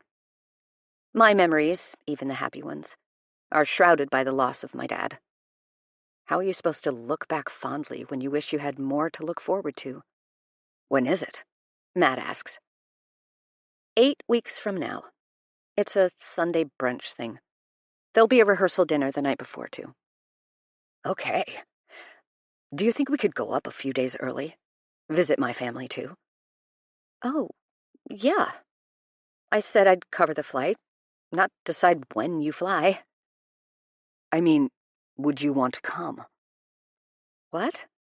I ask, turning back to him from the view out the window. Seems fair. You show me yours, and I show you mine. Matt's body flinches. Ignore that I just said that. I laugh until I snort. Offer rescinded, Matt deadpans. No! Hey, I'd love to meet your family. How many of your siblings are still at home? The 3 youngest and my eldest brother. Matt smiles. Everyone else is spread out. Tell me about them. I snuggle into my seat, preparing to listen. Then my phone vibrates loudly. It's Liz.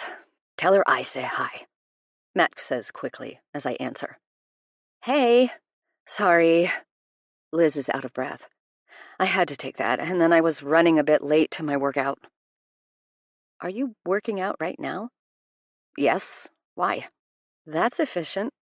I'm trying to fit into my wedding dress. I could puke at that statement. Clothes are meant to fit you, Liz, not the other way around. You don't understand. You've always been thin. Fair, but... Philip okay? I hear her sniff, like she's catching her breath. Oh yeah, he's fine. Okay. I hesitate. Good. What did you want to tell me? She asks, groaning between words, presumably lifting or pulling something. Not the best time to tell her my big yellow news. I have a date for the wedding. Really? That's why I was calling. Who is it? Matt. The guy you kissed on New Year's Eve a few years ago? The mechanic? The one you... Yep. I cut her off. He says hi. Oh, can he hear me? She almost giggles, and it makes me feel warm. No, don't worry. Is it a date or more of a friend thing? I look at Matt in the mirror. He's got his lips pulled into his mouth, a concentrated look on his face as he nods along to the quieted song playing from the radio. A piece of his bun has fallen out on the back of his neck, and it has a soft curl to it.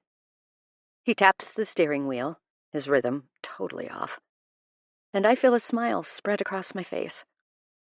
The feeling in my chest is similar to a too-tight hug. Comforting, but also a little painful. It's a familiar ache that is present whenever I'm around him, but has only grown heavier these past 2 days. And I fear I know what it may be. I don't know. I reply honestly, before letting Liz get back to her workout. What I do know is I'm screwed, either way. Chapter 10. This morning, I'm meeting with Matt and Warren to discuss what they want for the shop's branding. Thankfully, as a contractor for my 9-to-5, I can take time off by turning down projects when presented to me. So I've planned to take the next 2 months off to work on the bus, and for Matt and Warren exclusively. I'm here early, waiting outside the locked chain-link fence, enjoying the brisk morning air. I haven't seen my bus since we got back 4 days ago. My anxiety spiked and stayed high for 2 whole days after getting home. I stayed in bed for nearly 18 hours before I felt brave enough to venture out to my bathroom. I had severely underestimated how difficult it would be to be away from all my comforts and routine for the weekend, and it caught up to me. It's a blessing and a curse that I'm now able to forget the debilitating anxiety that can so easily keep me locked away. The more time it's been since beginning my medication, the more I struggle to remember how hard it was before. Then, days like that sneak up on me, and I'm reminded why I need to keep doing the work to ensure I never go back to how it was. Affirmations, medication, daily walks, and basic hygiene. Nothing that should be work, but for me, it is. Today, I'm feeling okay. I can work with okay. I check my phone as a text from my sister comes through. She's mailed 3 dresses that are set to arrive at my place today. I'm supposed to list them from most to least acceptable, so she can gather the data from all 3 bridesmaids and make a fair decision about which one we will all wear. I'm also under strict instructions to get it altered to fit as soon as possible. I have asked her if I can design their invitations, seating chart, or anything else, and she said she'd let me know. Which is a no. There's no way she's not got it planned out already, since it's less than 8 weeks away. Warren's black car shows up at the gate to the yard, with a polite series of honks. He gets out to unlock it and smiles at me. Morning. Hey! I check the passenger side and see Luke, Warren's younger brother, who I haven't seen since Christmas when he was briefly home from traveling. The moment Luke finished high school and turned 18, he took off to see the world, much to his brother's chagrin. Hey, what are you doing here? I signed to him, wearing a wide smile. Emily and I took sign language classes the summer before last, partially because we wanted to stop relying on our friends as translators with Luke, and also a little bit because we can use it to talk shit about strangers in crowded bars, like Chloe and Warren do. Hey, Lane. He points to his brother, wearing a brotherly, teasing gleam. Warren begged me to come home for a week. Think he wanted to make sure I hadn't sold any organs to pay for room and board. Luke climbs into the driver's seat. Warren glares at his brother playfully as he secures the gate into place, and Luke drives the car through the yard. He looks so much older, I say to Warren, as we start walking towards the shop. Like a full adult. I know. He rubs the back of his head. It's freaking me out. Is he okay? I ask.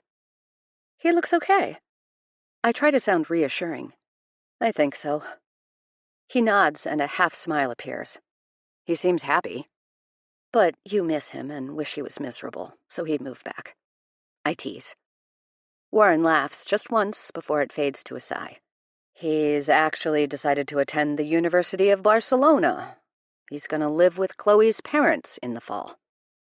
Oh, yeah. You okay? If Luke's okay, I'm okay. He turns to walk backwards so he can face me with a mischievous grin. Anyway, I immediately know what's coming next. I heard you and Matt had quite the weekend. We had a very enjoyable, very platonic trip. I raise my brows in a challenge. That's not what I heard, he sing-songs, turning to walk beside me again. Oh, and what did you hear? I ask with a roll of my eyes, pushing the eagerness in my voice away. That Matt woke up under you, on a broken bed.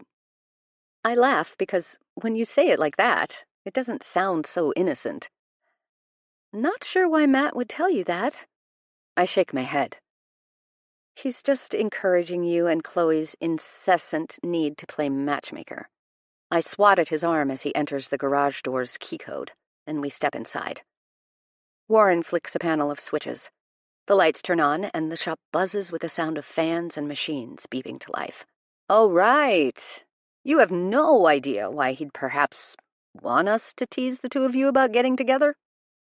He couldn't speak with more sarcasm if he tried. I'm not sure I know what you're implying. Careful, Lane. Warren walks over to the far side of the garage and hits a button that opens the hangar door. It starts with a loud hum. Your poker face isn't as strong as it was before your little weekend getaway. Oh, shut it. I look at the table closest to me, pick up a welding glove, and throw it at him as he walks back toward me. He catches the glove in front of his face and throws it right back. I don't catch it so easily, and it bounces off my shoulder.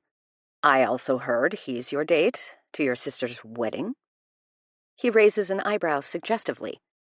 I think he volunteered out of guilt. I laugh, but it fades to a whine. Am I that pathetic? No comment. I do think you two just need to talk some stuff out. I've told you, nothing will ever happen between Matt and me. There's nothing to talk about. What you haven't said is why that is.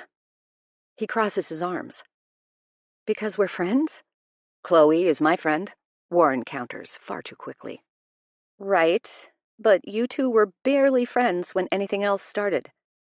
It's important to me to keep Matt as a friend, and that our whole group gets along. What if we dated and then broke up, and hated each other? You'd all have to pick sides. I sigh, putting on my best "you poor thing" sympathetic smile. You only have one friend, Warren. I'd hate to get between you. He smiles at my quip. I think you'd have us all on the weekends, and Matt would get us during the week. Ha! I roll my eyes. What if? He flashes 2 palms. Bizarre thought. It actually didn't end terribly, he asks. I feel my stomach sink, making me shift on my feet nervously. I look at my shoe as I twist my toes into the grit of the cement floor. No, it goes one of 2 ways. We break up, and our friends have to hang out with us separately, which sucks.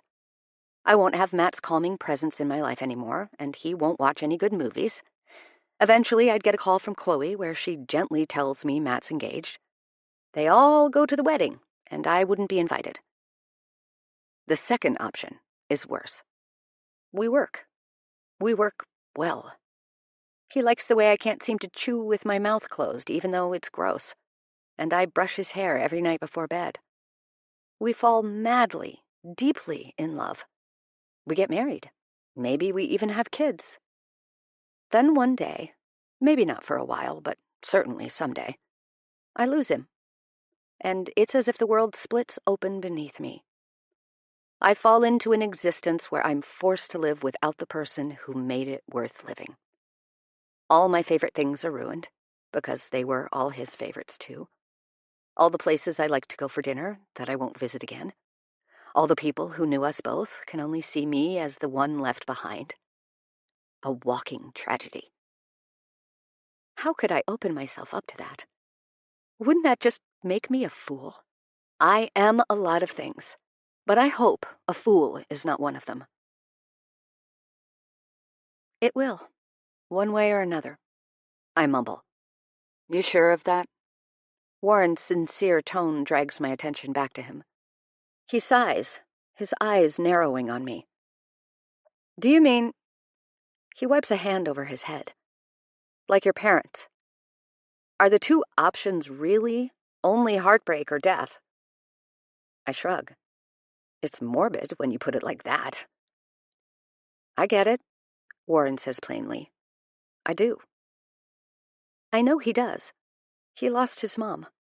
In different circumstances and a lot younger than me, but loss is loss. I don't know if... My voice softens to non-existent. If you could do it again. Warren finishes for me, scratching his chin. I sniffle, fighting back tears. How did you ever get over it? The fear of losing your people. Warren blows out a long stream of air. Honestly? He asks. I nod desperately. I haven't. I'm still terrified. Probably more. I watch Willow sleep sometimes, as if she'll disappear at any moment. I was a wreck when Chloe went to visit her parents solo. I read everything I could about the type of airplane she was on. Filled my head with worst-case scenarios. I huff a sad sort of laugh. Great. Talking about it in therapy helps, Warren says. I'm just not sure I want to open up that whole can of worms with a stranger. Seems like the can is open. He grimaces playfully, then crosses the room, stopping to lean on a cement pillar next to me. There's this quote that I like about grief, about how it's really just all the love you want to give to the person you lost, building up until it hurts. He stiffly puts a hand on my shoulder, his arm outstretched in front of him. You gotta find somewhere to put the love, Lane, or it's gonna keep hurting. He lowers his hand and shoves it into his pocket. Damn. I snap my fingers like Warren just performed spoken word. Not just a pretty face. He winks. Listen, maybe Matt isn't the one, but I think he feels like a real possibility to you. And if that scares you, in my experience, that means there's shit you have to work through. The good stuff shouldn't feel scary. Do I have to pay for this session, Doc? Warren holds up his hands. Take it or leave it. So, hypothetically, if I did like Matt, and if I worked through this shit I've got going on, would he be interested? He's never told me how he feels about you in exact words. And if he had, I probably wouldn't tell you. He kicks some gravel that's made its way onto the shop floor back outside before straightening. But if I had to guess? He holds up his palms, miming weighing the two possibilities. I'd say he's waiting for the go-ahead from you. I remember what Matt said on Sunday when we stopped for dinner. The timing has to be right. Did he mean that about me? Just then the sound of tires against gravel alerts us to Matt's arrival. Warren waves to him while speaking to me. And if you could figure this all out sooner rather than later, I'm trying to win the bet I have with Chloe. She bet against Matt and me? I don't hide the offense in my tone and regret it when I see Warren's smirk grow. Neither of us bet against you. Chloe said it would take another year for you two idiots to figure it out. My friends are assholes, but I love them. Hey, you two. Matt chimes from the entrance, hanging up his backpack and leather jacket. He's wearing dark blue jeans and a gray long-sleeve shirt that hugs his arms tightly. Morning. He wraps his arm around my shoulder. What's up, man? He tilts his chin toward Warren. Warren's fighting back whatever he wants to say so badly his mouth is practically twitching. Tour? He turns to me, and I nod abruptly. He points over his shoulder. Coffee first, though. I have a feeling this is going to be a long day. He shakes his head, looking between Matt and me. Matt's expression hasn't faltered once, from a content, casual smile. I pat his back as we step away from each other and follow Warren to the break room. An hour later, we end up back in the front office, which has yet to open to customers for the day. It's the only area with a desk, and I need somewhere to put my laptop to show them some of the ideas I've drawn up. Luke is laid out over 3 of the chairs in the waiting area, with a book above him. So, before I start, I always like to say that these are suggestions, not just options. If none of these are close to what you had in mind, that's perfectly okay. Consider it a jumping-off point. I pull up the first mood board, complete with several shades of blues, greens, and grays that complement each other well, a main and subheading font. They both cross their arms and nod at the exact same moment, concentrated on the screen. I pull up option numbers 2 and 3, and their expressions don't give much away. So, between the 3, which feels closest? I ask. They look at each other, and Warren shrugs. They're all fine. Yeah, any of those. Well, great, but remember, this is just the first consultation. Which do you like the most? Warren nods to Matt to give his opinion. I like the second one. The one with the dark blue. Warren clarifies. Okay. I open the second one. So this palette. They both nod. Right, okay. But the font? It's readable, Warren offers. Yeah, it's a nice shape. Matt gestures to the screen. I swallow my laughter. Okay. I look between them as Matt rubs his beard and Warren picks lint off his sleeve. So, take this board and run with it, is what I'm hearing? Run with it. Run like Usain Bolt. Warren throws a thumbs up my way. We just want it to be approachable. We trust you to just go for it. Total creative control? I love it here. That I can do. They begin walking around to the other side of the desk before I stop them. Wait. Warren looks over his shoulder, then at Matt in confusion. You need a name? They both look cluelessly at each other. Matt shrugs one shoulder, then pushes both hands into the pockets of his jeans. Warren and Matt's Auto? WM Auto? Warren asks me for approval. I hesitate. Oh, yeah, I like that. WM Auto. Matt nods enthusiastically. All right. Cool. Settled.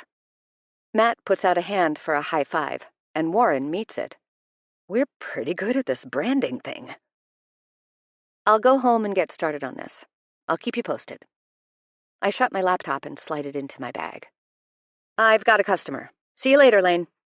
Warren knocks his brother's feet off the chair as he passes by, and motions to him to follow him to the garage area, where a red minivan has just pulled in. I shuffle my bag up over my shoulder. Hey, Matt smiles. A soft laugh escapes my nose. Hi. You okay? I pout my lips and push them to my nose. Mostly. You? He watches me thoughtfully. Yeah. It's been quiet. Here? No. Without you. I feel my cheeks warm. I do talk a lot. Want to say bye to the bus before you head out? He asks, taking one hand out of his pocket to point to my bus. I smile brightly, because that's exactly what I wanted, but probably wouldn't have asked for. We planned to start working on it on Friday afternoon, and I was sad I wouldn't see it for the next few days. Yes, please. Chapter 11. I've been working on the shop's designs since our meeting, but I haven't been back until today. The shop closes early on Fridays, and I'm meeting Warren, Luke, and Matt, who've all agreed to stay late and help tear out the bench seating on the bus. I brought my new pair of pink steel-toe boots and got my own pair of gray coveralls that match the boys. I'd never felt cooler.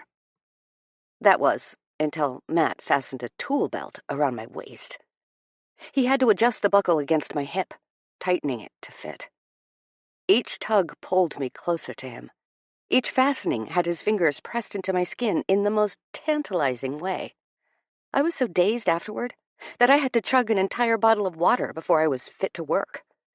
He walked me through which socket wrench to use on which bolt, and we got to work. Warren and I removed the nuts and bolts, and Matt carried the benches off the bus and worked on the back rows, while Luke ground down the floor joints. We had over half of the benches pulled out and thrown into the rented dumpster before Chloe and Willow showed up with our dinner of pizza and beer. We all ate on the floor of the bus, and Willow got a kick out of all the buttons and the big wheel on the dashboard. I think I've got 2 more hours in me. What do you 3 think? Warren signs and speaks to Matt, Luke, and me. We can call it. I don't want to take up your Friday evenings. I sign back to the group. I don't mind. Luke shrugs. Yeah, I think we'd finish on the left side, too, if we keep going. Matt's newer to signing, having been taught slowly by Warren, but his practice is paying off. Well, okay. Thank you. I reach up to Matt as he extends a hand to pull me up. My foot rolls over top of a removed bolt, and I fall into his chest. His solid, broad, sexy chest. I don't move away for a second too long, and I've made it weird. Again. I clear my throat and step away. Back to work, lads, I call out in a British accent, because that's a normal thing to do. Almost 3 hours later, Warren and I high-five while wiping sweat off our foreheads with our opposite arms. Matt picks up the bench effortlessly and carries it out, and Luke grinds the final 2 floor joists and then gives me a big thumbs up. Thank you, I sign to him. He smiles sweetly, and for a moment, the 16-year-old kid I knew is back. I pat Warren's back when Luke gets up to pack away the tools. He's the best. Warren nods, his prideful smile infectious. He's all right. Matt sits on the back of the bus where the double doors are open, and I watch as his shoulders rise and tense with a big breath of air. His back is drenched with sweat down the middle of his spine, and the hair that's fallen out of his bun is sticking to his neck. We're gonna go. Warren pats my shoulder. Be good. He points to me before wrapping his arm around Luke and walking off with him. I turn back around and watch as Matt rubs his dirty palm over his forehead. None of these things should be hot, right? It's gross. He's dirty. Filthy. I swallow audibly. I'm gonna head out. My voice pitches higher. Matt turns over his shoulder and gives me a beaming smile that shoots into me, spreading warmth throughout my chest. Okay, I'll probably just hang back for a minute and watch the stars. He points up, as if I was confused about where they were. But when I duck my head to admire what he's looking at, I realize it's because the stars are particularly beautiful tonight against the deep purple-hued sky. Wow, I say softly, lowering to sit next to him. His legs dangle off the back of the bus, but I sit cross-legged on the edge. He passes me an open beer from the cooler next to him, and we cheers without taking our eyes off the sky.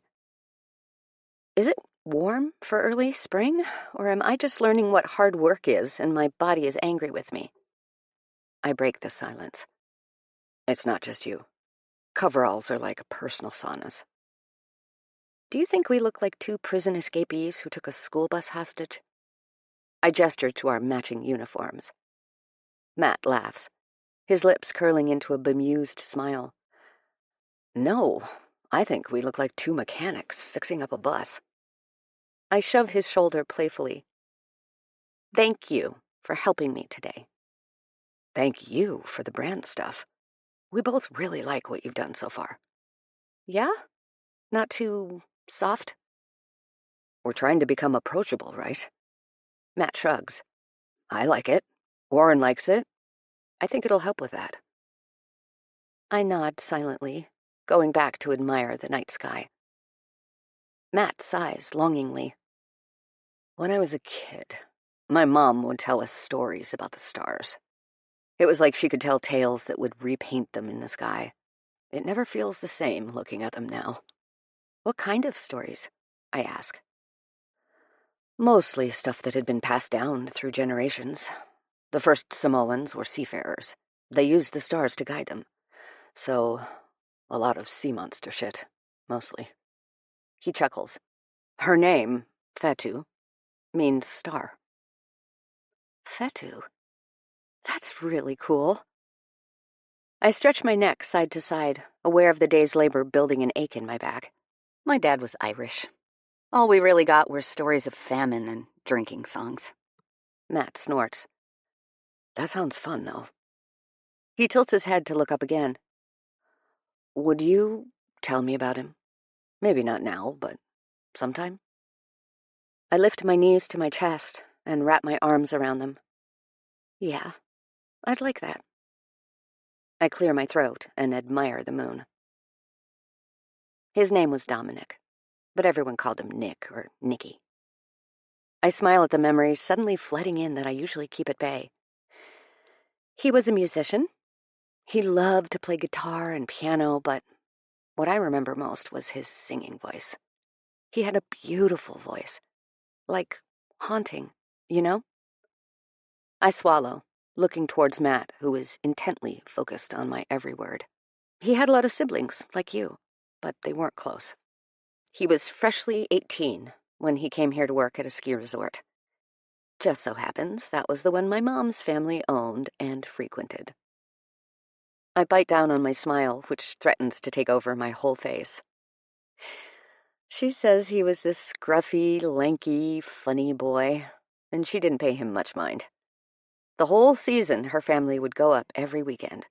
She was just about to leave home and go to university and was driven like hell. She was going into business, like her father and her grandfather, and just took life so seriously. He took nothing seriously. He made her laugh. I breathe in slowly as my eyes close, remembering when my parents told us this story on their anniversary one year. My mother clasped her hand over my father's mouth when he was getting into the more lewd parts, where he convinced her to sneak out of the lodge late one night.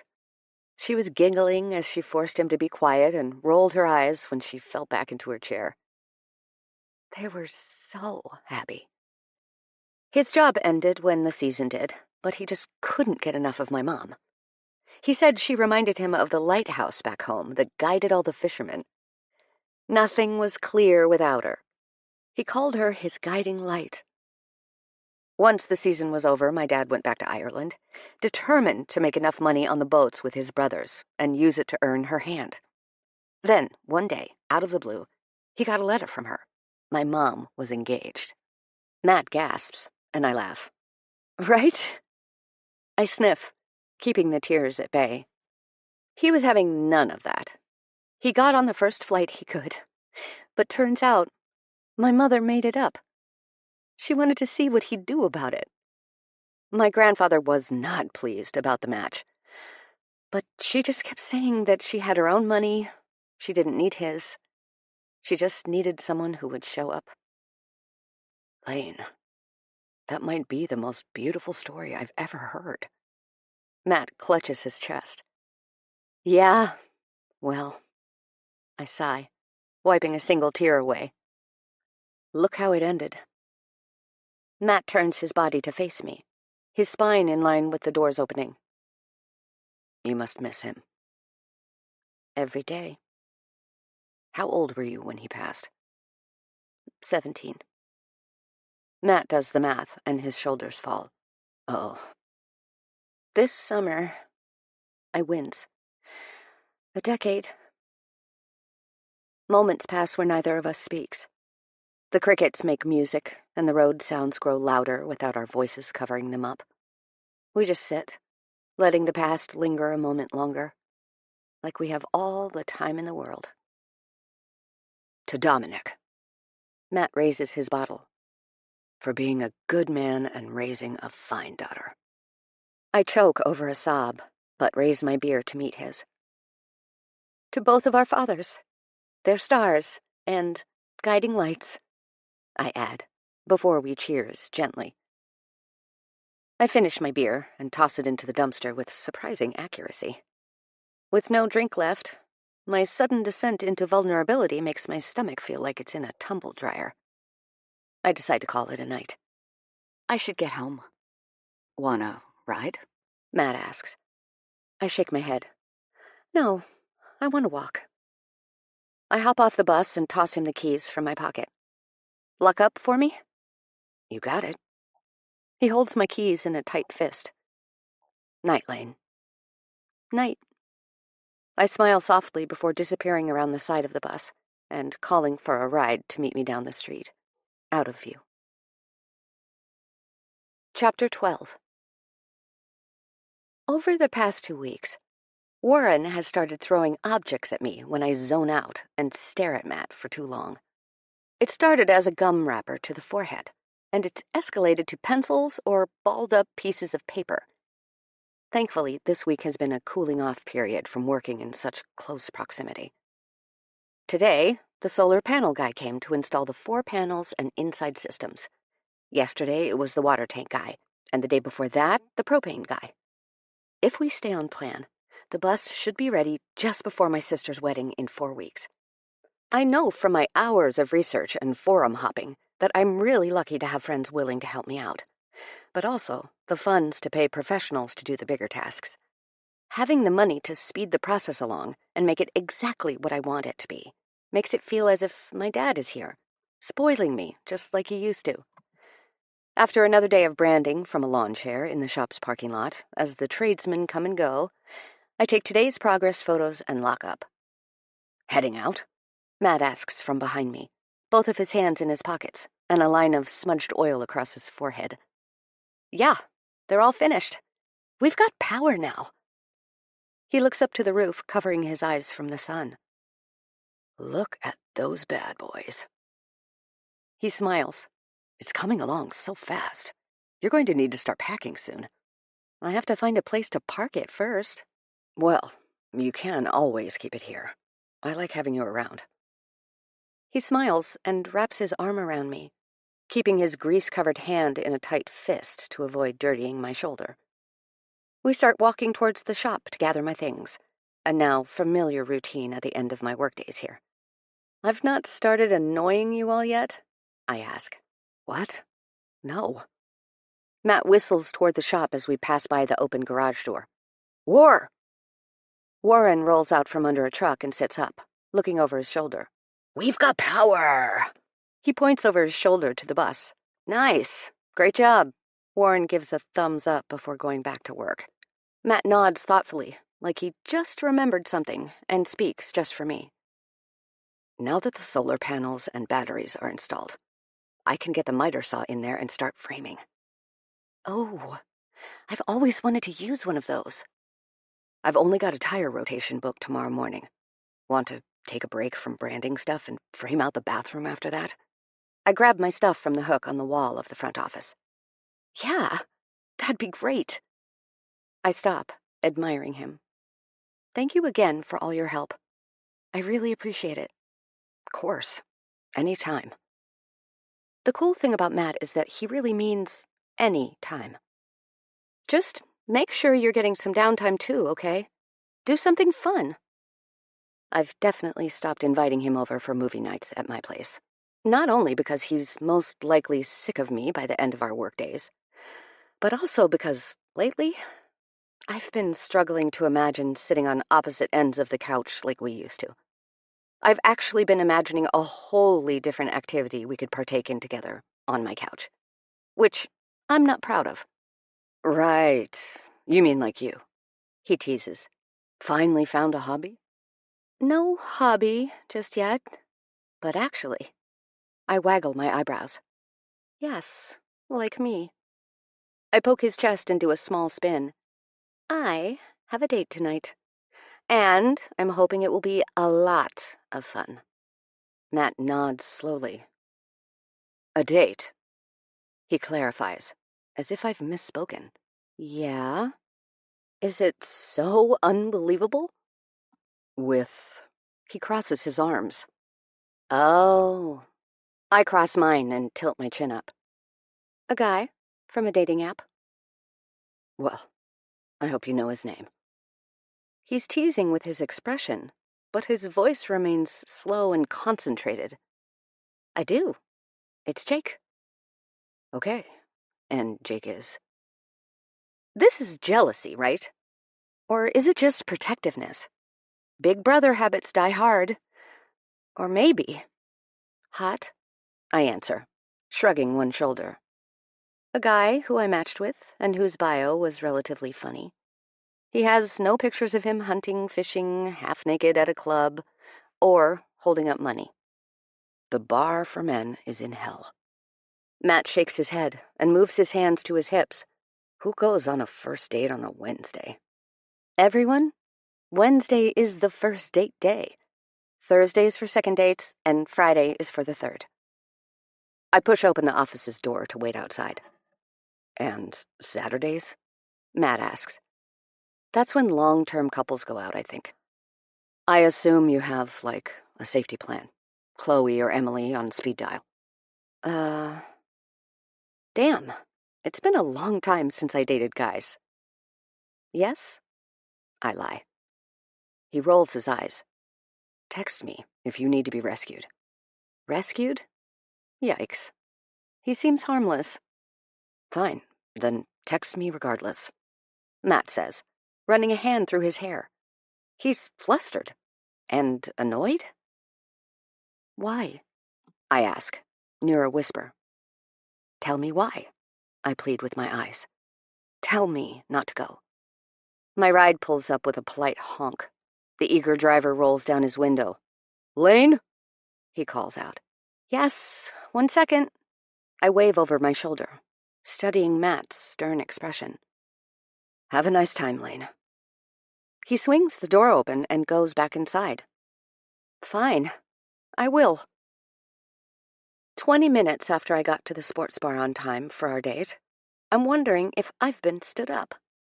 Jake chose this place, saying it was his favorite hidden gem in the city. I'd never heard of it, and I can see why. It's a dingy bar with more televisions than light fixtures. Everything feels sticky and crowded. There is some sort of sports game on. Blue jersey and red jersey wearers are scattered around the room, shouting in intervals that appear to be totally random. I know that if I got a good look at the television, I could identify which sport it is. I'm not a total idiot, but the crowds are blocking them. Still, I whoop and boo whenever the rest of my new friends do. A chorus of chanting starts from the far side of the wraparound bar, and I join in by clapping over my head while simultaneously trying to get the straw for my drink into my mouth. If I finish this one before Jake arrives, I'll leave. I write and delete a variety of still on messages, and then look up to see him walking in, wearing a blue jersey. We're Team Blue, I guess. Jake's just like his photos. Lanky, blonde. But I feel disappointed all the same, as if he's not who I expected. He's not smiling. Matt's always smiling, my inner voice decides to point out. Shut the fuck up, I reply. Jake makes his way straight to our table. Hey, sorry. My roommate was locked out, and I had to run over with a spare key. No worries. I stand and hug him briefly before we fall back into the seats around the bar-height square table I was grateful to find away from the bar. Jake points to my drink. Want another one? I'm going to go grab a beer. The crowd erupts in loud applause, and Jake raises up to peer over the tops of their heads. Damn it, he hisses. Fucking. He stops, falling into his chair. Sorry, it's a big game. I just purse my lips and nod. Oh, sweet. He points to the bar. 2 spots just opened up. Come on. He dashes over, just beating out another couple, who look at him with annoyance. He hops up onto the seat and places his hand down to save a seat for me. Such a gentleman. I'll take a light beer, whatever's cheapest. And she'll have... He looks at me. Just a Coke, please. I smile politely, lowering gingerly onto the sticky bar stool. Tons of sugar in that. You sure? He looks between me and the bartender. I blink my eyelashes like I'm not seeing or hearing correctly. Yeah? I'm sure. I force a smile, but I know my gaze would signal to any other woman in the nearby vicinity that I'm contemplating spilling my Coke over his overly gelled hair. Suit yourself, he shrugs. I will, Jake. I squint at him in disbelief as he looks back to the television, the opposite direction from me. So, what do you do for... I'm interrupted by an echoing of boos. Red card! For that? You've got to be joking, Jake shouts. I swallow my pride. So, what do you do for work? I ask his shoulder. I work for my dad's company. He tilts his chin to answer me, his eyes locked on the screen. Doing what? This and that. He looks at me for maybe the first time, and his eyes fall right to my cleavage. Don't get me wrong. That's what this top and push-up bra were chosen for. But suddenly, I don't want his eyes there. When he turns back around, I grimace at the bartender and place a $5 bill on the counter. She winks and takes it. I'm just going to run to the washroom, I say, loud enough for them both to hear. Come on, he yells. Standing with such force, his stool falls behind him. I jump away from it, and he turns to me. Yeah, okay, I'll save your seat. My teeth grind against each other as I push through the crowds toward the inevitably nasty bathroom that awaits me. I close the lid and sit on the toilet, pulling out my phone to order a ride home, when I notice Warren has texted me for perhaps the first time ever. I open it to see an image of the shop's security cameras. Matt's body blurry, like those photos you see of the Sasquatch online, holding some of the lumber I've purchased for the bus. Warren. Somebody's doing overtime. Thought you'd want to know. Lane. Is he always like this? Warren. Not for me. He doesn't want to get in my pants. Lane. You kiss my best friend with that mouth? I open Matt's contact information and hit call. He answers on the 3rd ring. Everything okay? He asks urgently, catching me off guard. Lane. Sorry. Yes, fine. I stutter. Well, safe, but not fine. He sucks. Can you come get me? I hear a door shut. Yeah, of course. Where are you? This seedy bar on the corner of 4th and Longview. There's parking out back. The place with the giant football on the roof? He asks, the sound of a turning ignition in the background. Damn, He's wasting no time. Yeah, I pinch my nose. That should have been my first clue. I can hear his smirk. What do you mean? That's totally your scene. Mm-hmm. I'm one of the Jersey folk now. Team Blue. What sport? One that gives out red cards and requires yelling? He laughs just once. Okay, I'll be there in less than 5 minutes. Want me to wait in the parking lot or come in? Definitely parking lot. He tisks. That's no fun. Mateus? I warn. Fine. See you soon. Tell the guy the maple leafs suck on your way out. Will do. I hang up and leave the washroom after sitting for a while, trying to time Matt's arrival with my exit. Jake's waiting back at our original table with a shareable plate of nachos. He sees me and gives me an upturned nod, so sneaking out is no longer an option. Hey. I lean into the chair, but don't sit. So, I actually think I might head out. Sports are just not really my thing, and the crowd erupts. A goal or a touchdown occurs. It feels like ages before they settle down and I can continue. And it's a little too loud to get to know one another. I tuck my purse over my shoulder. Wait, you're leaving? He scoffs. I just got nachos. His tongue pushes against his cheek as he shakes his head. Unbelievable, he mutters under his breath. Well, I didn't order them or ask for them, so that's rude. This is rude? I ask, eyes widening. Me? I'm being rude? I cross my arms. You were 20 minutes late. No real explanation, no text. You didn't ask me a single question about myself or answer when I tried to ask you one. You impolitely tried to correct my drink order, and you've spent more time looking at the television than me, and less time looking at my face than my tits. He shakes his head, speechless, apparently. Enjoy the game, Jake. I spit out his name as I turn on my heel and nearly walk right into Matt. Everything okay? He asks, looking between Jake and me.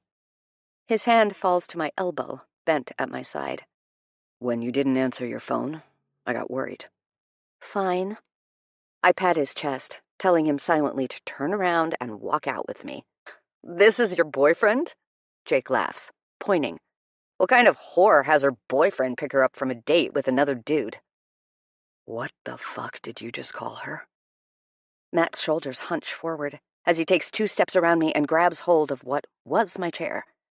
I step between them and open my mouth to unleash hellfire on Jake, but I stop myself seconds before the litany of curses falls out of my mouth.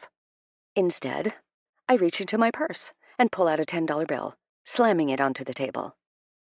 Nachos are on me. Hope you have a great life.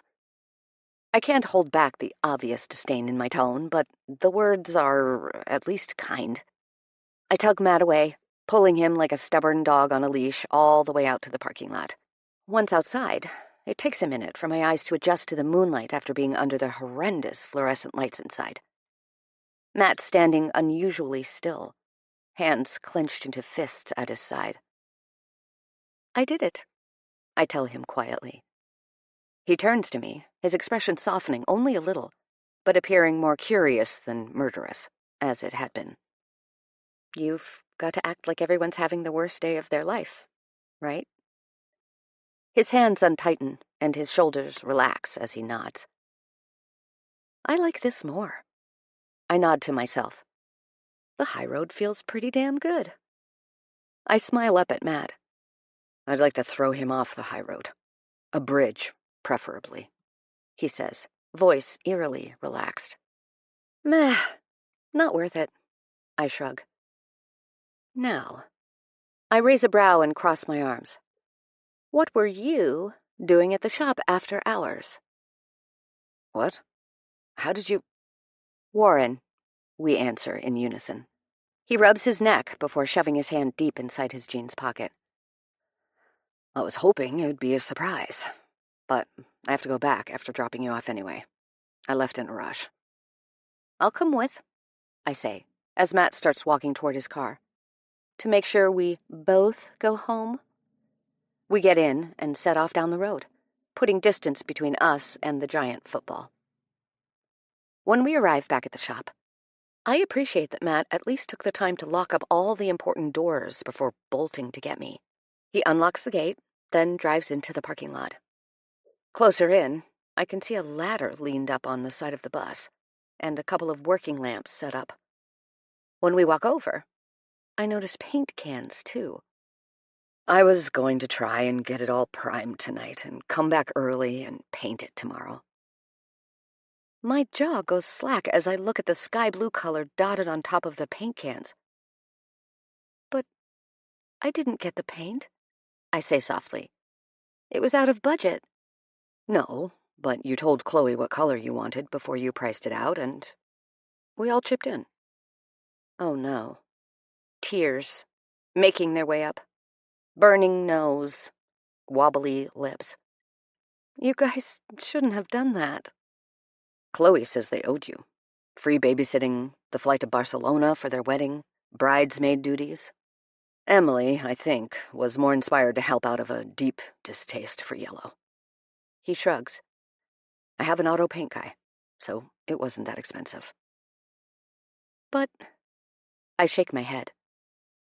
This is too much. It's completely too much. We know how special this is for you, Lane. We wanted to be a part of it.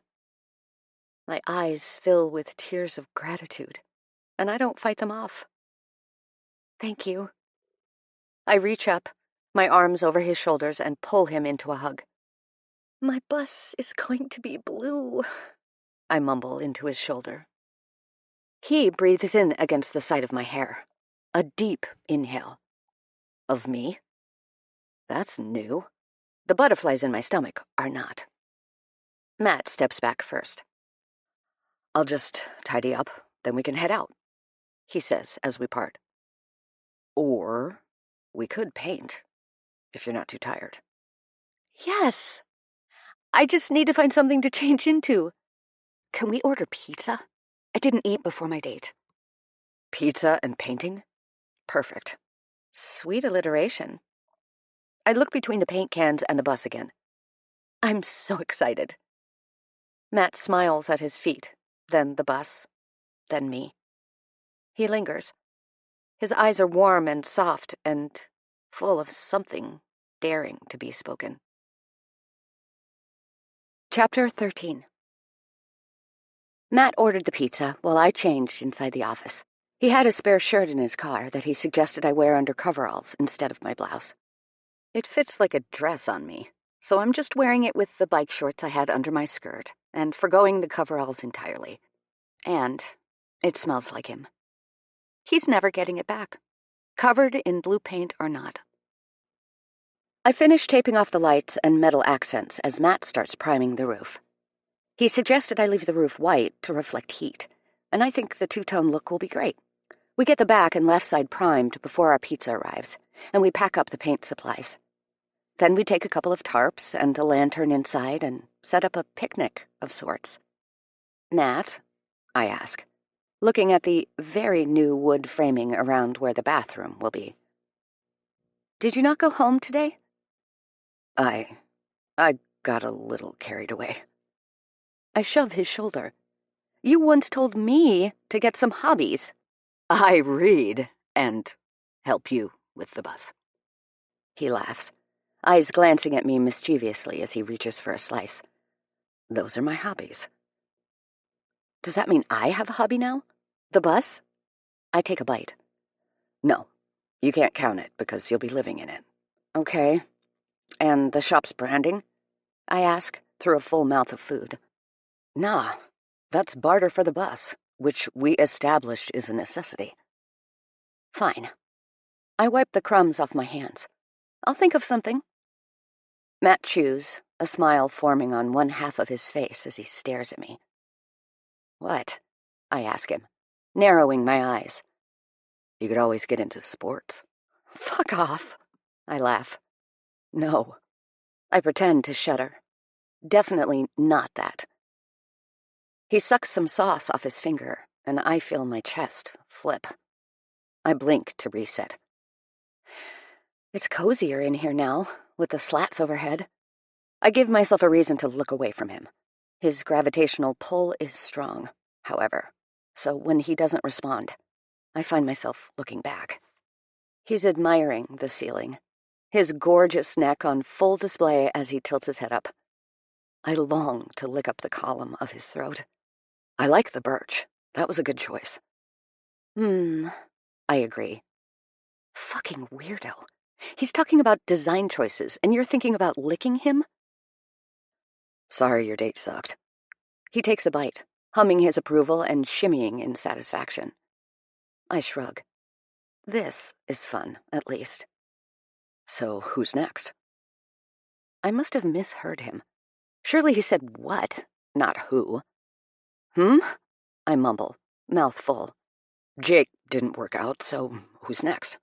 He asks, casual and mouth nearly full. I swallow a lump in my throat as he swallows pizza. I don't have a roster, I laugh weakly. I only had 3 matches to start with. Matt pouts his bottom lip out and nods as he leans back on his palms. Right. Why? I ask. The word felt harmless until it left my lips. Now it feels like a challenge. Matt smiles knowingly. His head tilts as his eyes narrow in on me. Why? He asks, as if he's never heard the word before. I clear my throat. I swear, I feel a cold sweat forming on my forehead. Why do you care? He smiles that predatory smile I've only seen from him once.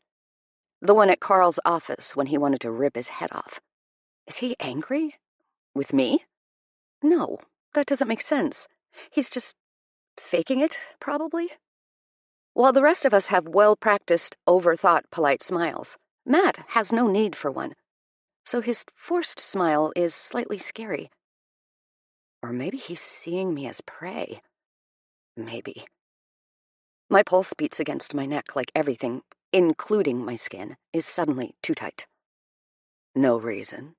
He shrugs and tilts his head farther.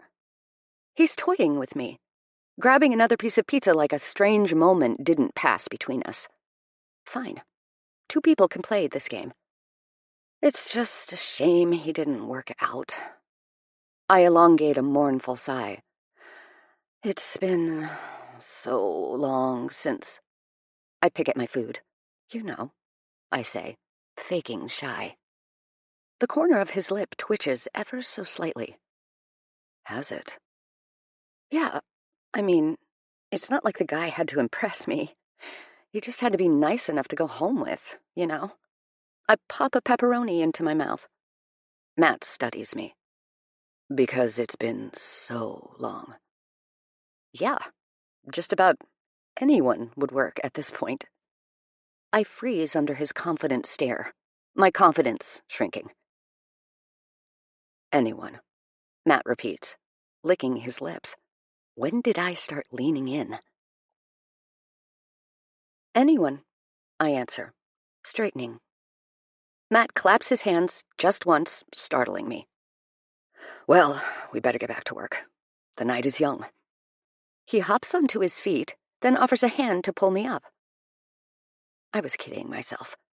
Matt's not interested in doing that with me. He wasn't jealous. I'm so horny it's affecting my judgment. I grab onto his forearm begrudgingly as he pulls me upright. But he doesn't let go. We're in the center of the bus. Just a tight grip around my wrist and not a single sound, other than my heartbeat in my ears. Or he leans in, just the smallest amount, and yet my lips part. We could call it a night and get you home. I'm misreading him. Again. I have to be. We'd have to clean up first. I look at his lips and can't help but lick my own. He nods slowly. We would. And lock up, I croak out, as Matt tugs me even closer. Maybe my judgment isn't so terrible. He leans in, his chin at my jaw, and inhales deeply, Again. You wear perfume for him tonight. I wore it for me. I correct him, my voice breathless. I like it. You do? A lot. He brushes his nose against my jaw, and my eyes roll back in my head. Are you flirting with me? I ask. Or at least I think I do. His soft single laugh surprises me. For over a year now. Thanks for noticing. He kisses next to my ear. You shouldn't. Okay. Tell me to stop. He kisses my cheek. What? I ask, struggling to speak while he occupies all of my focus. Tell me why I should stop.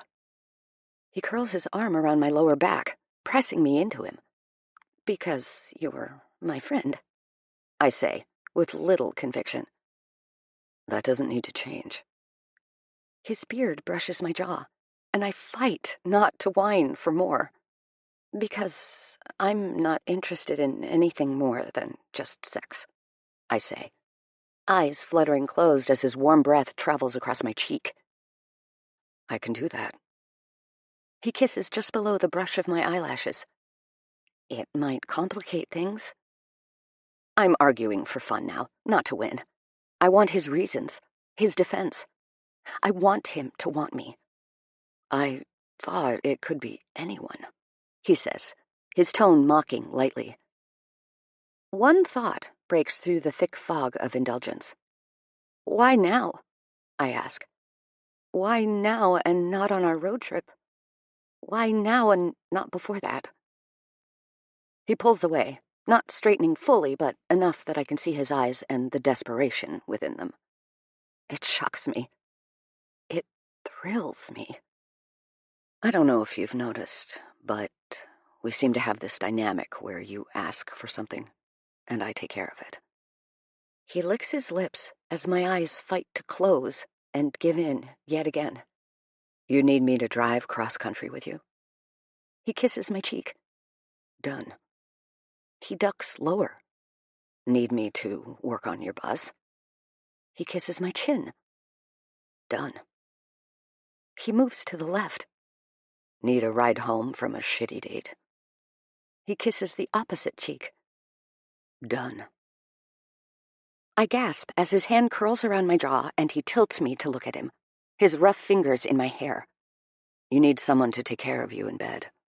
He kisses my lips. So brief and teasing. Regret washes over me, having missed it. Done. It doesn't have to be complicated. I wouldn't want anyone else to know, I stammer. They wouldn't get it. Done. And I mean it. I'm not looking for more. You can't fall in. Would you please stop talking? He asks, half a second before making me. When our lips meet again, I do not hold back. My hands are in his hair and around his shoulders with urgent need. Months and months of secret longing pour from my lips to his. Matt reaches down and lifts me, hooking my legs around him. If I knew, if I even suspected it would feel half this good, we'd have been doing this a long time ago. He kisses like sparks, flickering and fast, but I want more. I swipe my tongue across his lip like a matchstick, and he ignites, opening to me. His hand, spread in the middle of my back, keeps me pressed to him as I let my own wander. I find his biceps and squeeze, cling to his chest and commit it to memory, scratch his scalp as I grip his hair in tight fists. He swears under his breath as I nibble his lip. God, Lane, you're going to eat me alive. His hazy, flustered laugh is the sexiest thing I've ever heard. Problem?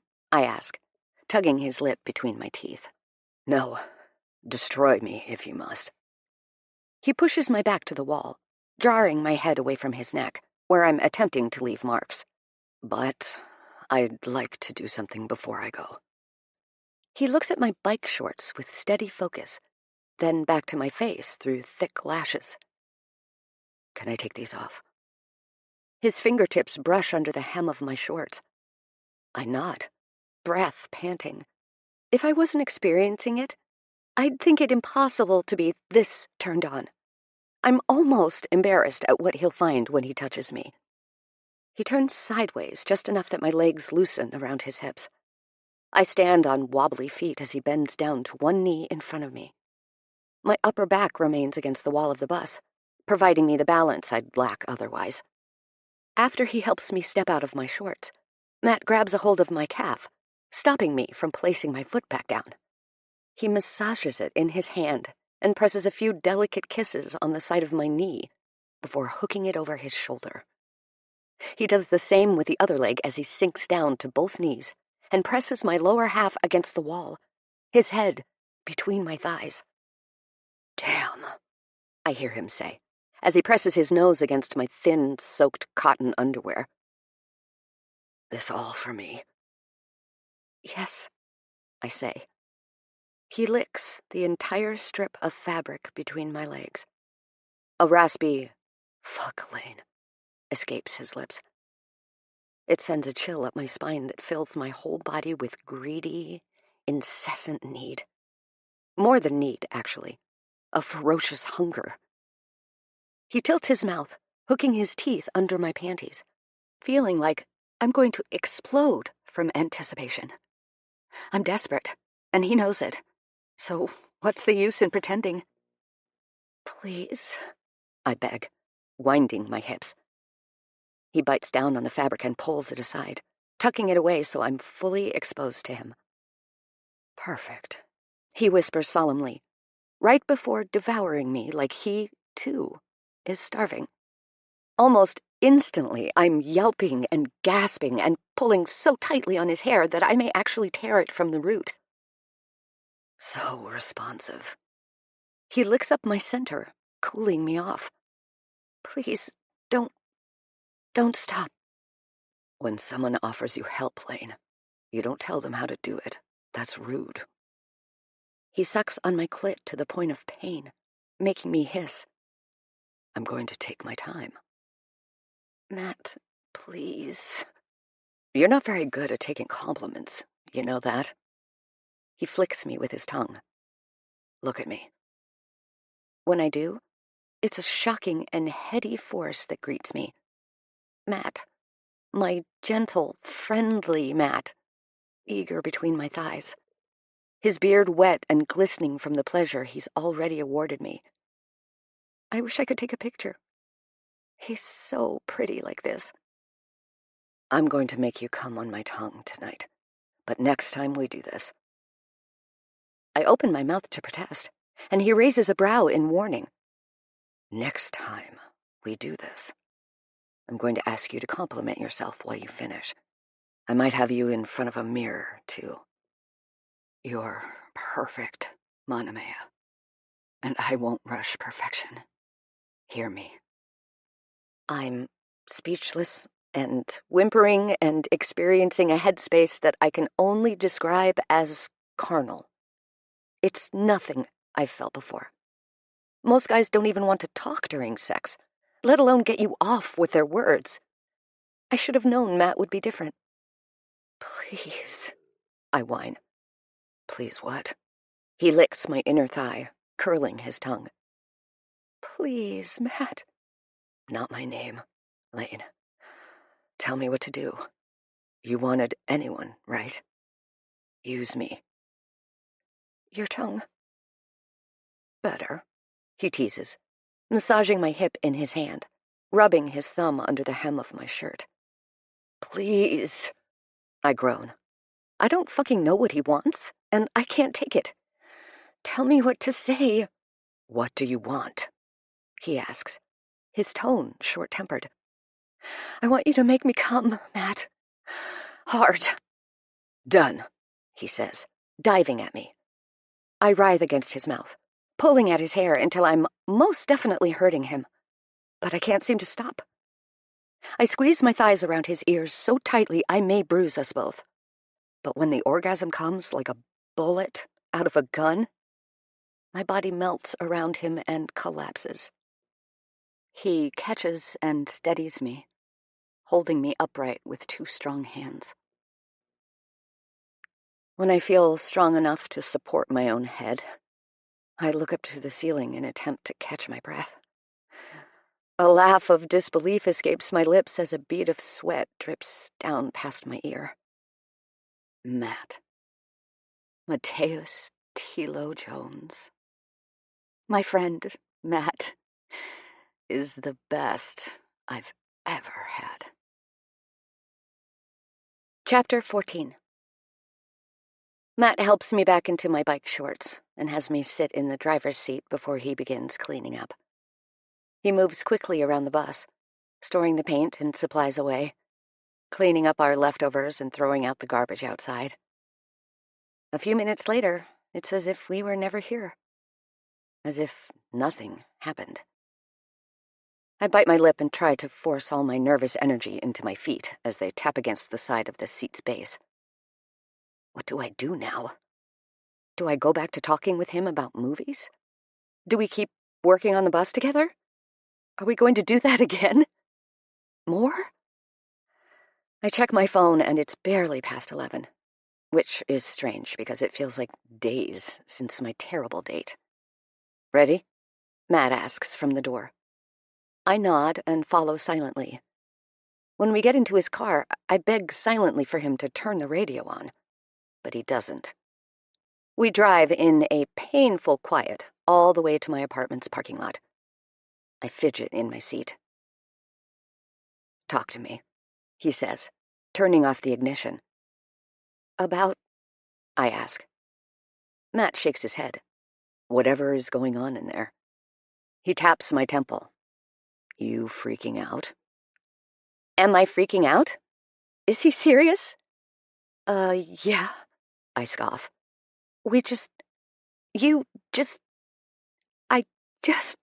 He interrupts. Do you regret it? I consider the question, but the answer is instantly obvious. It felt good. So good. No.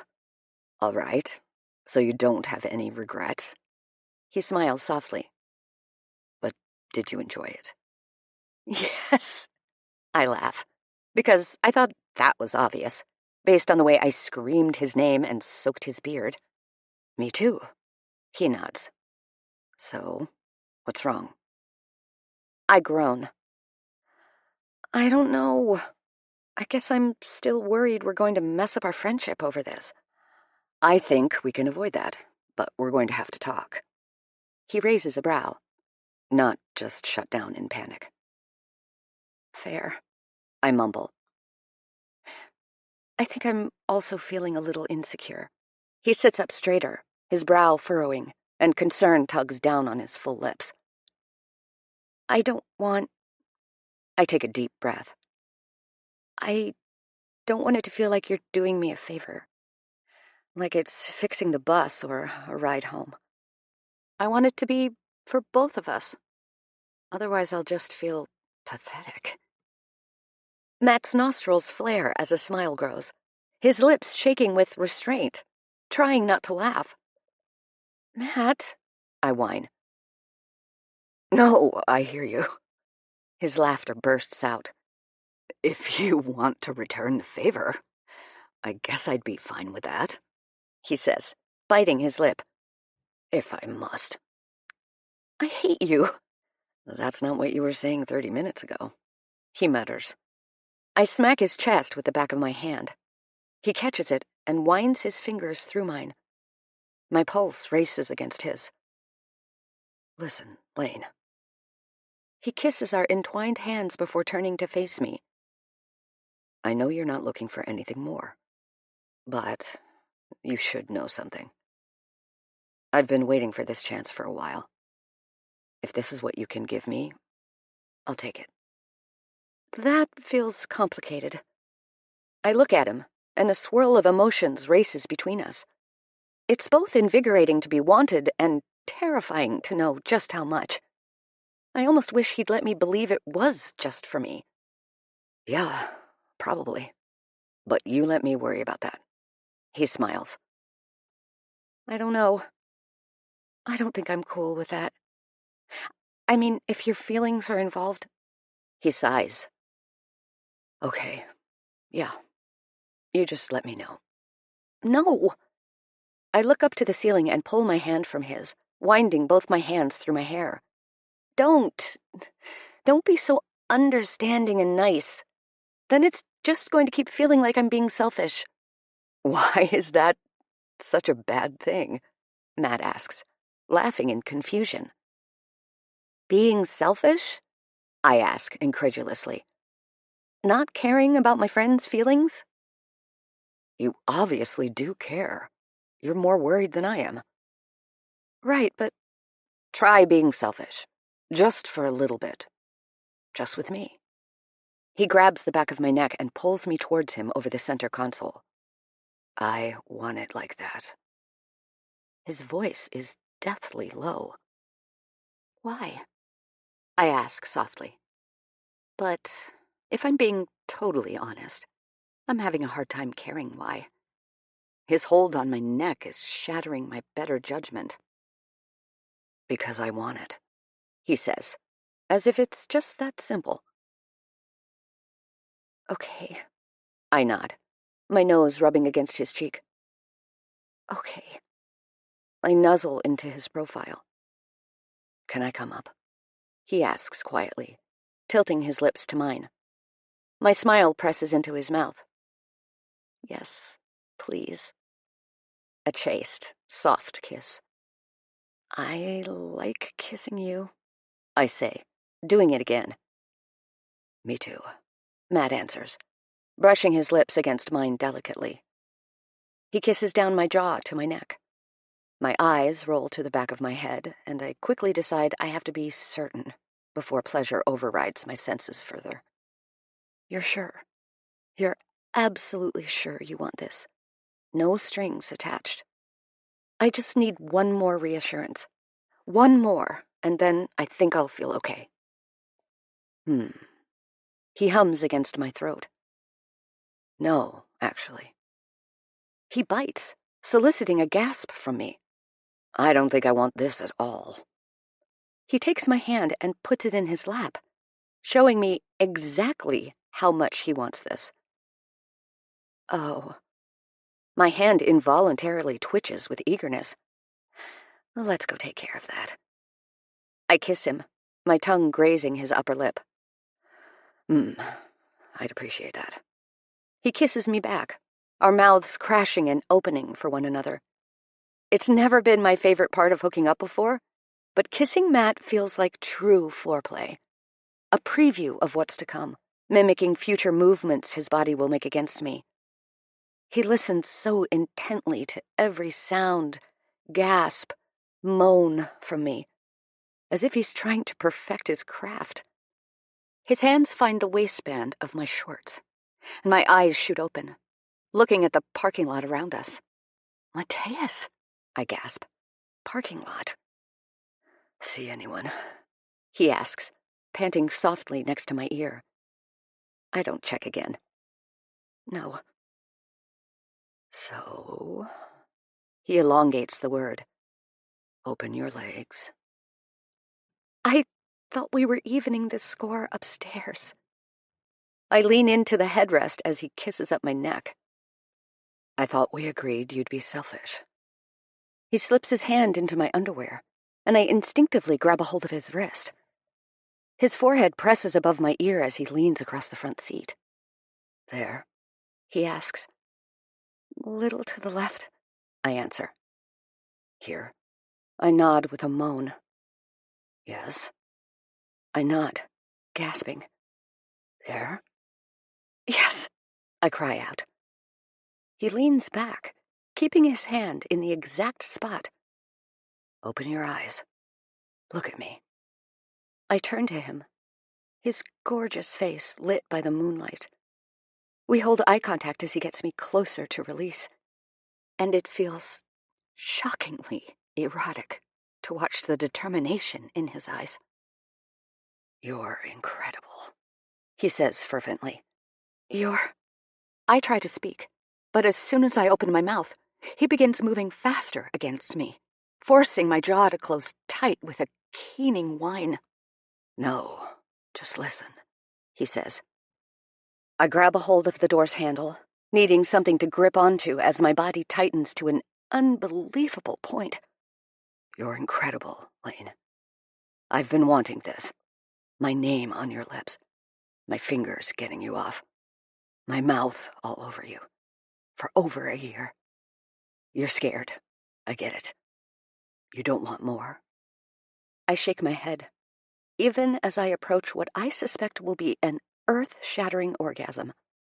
Yeah. He licks his lips.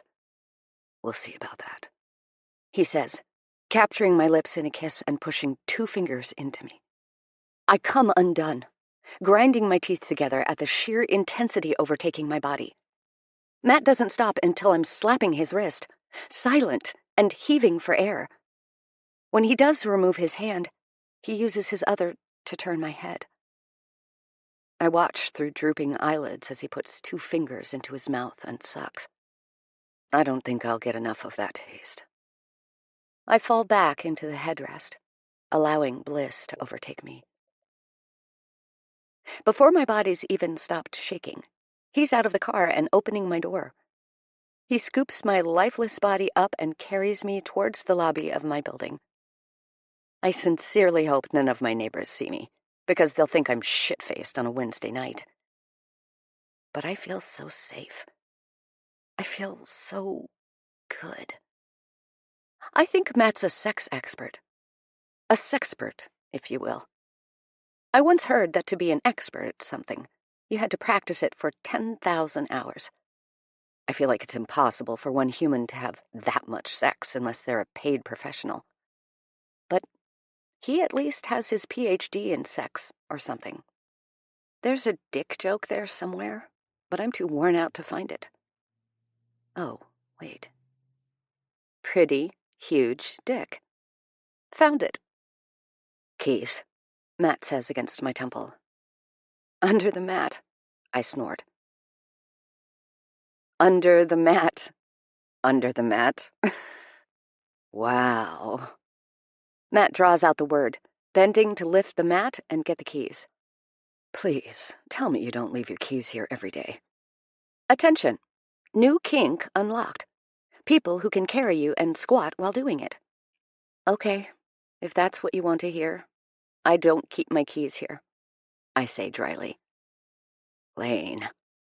He chastises me with my name alone. Put me down if you're going to be grumpy, I mumble. No, I have plans for you. He unlocks the door and tucks the keys away in his pocket.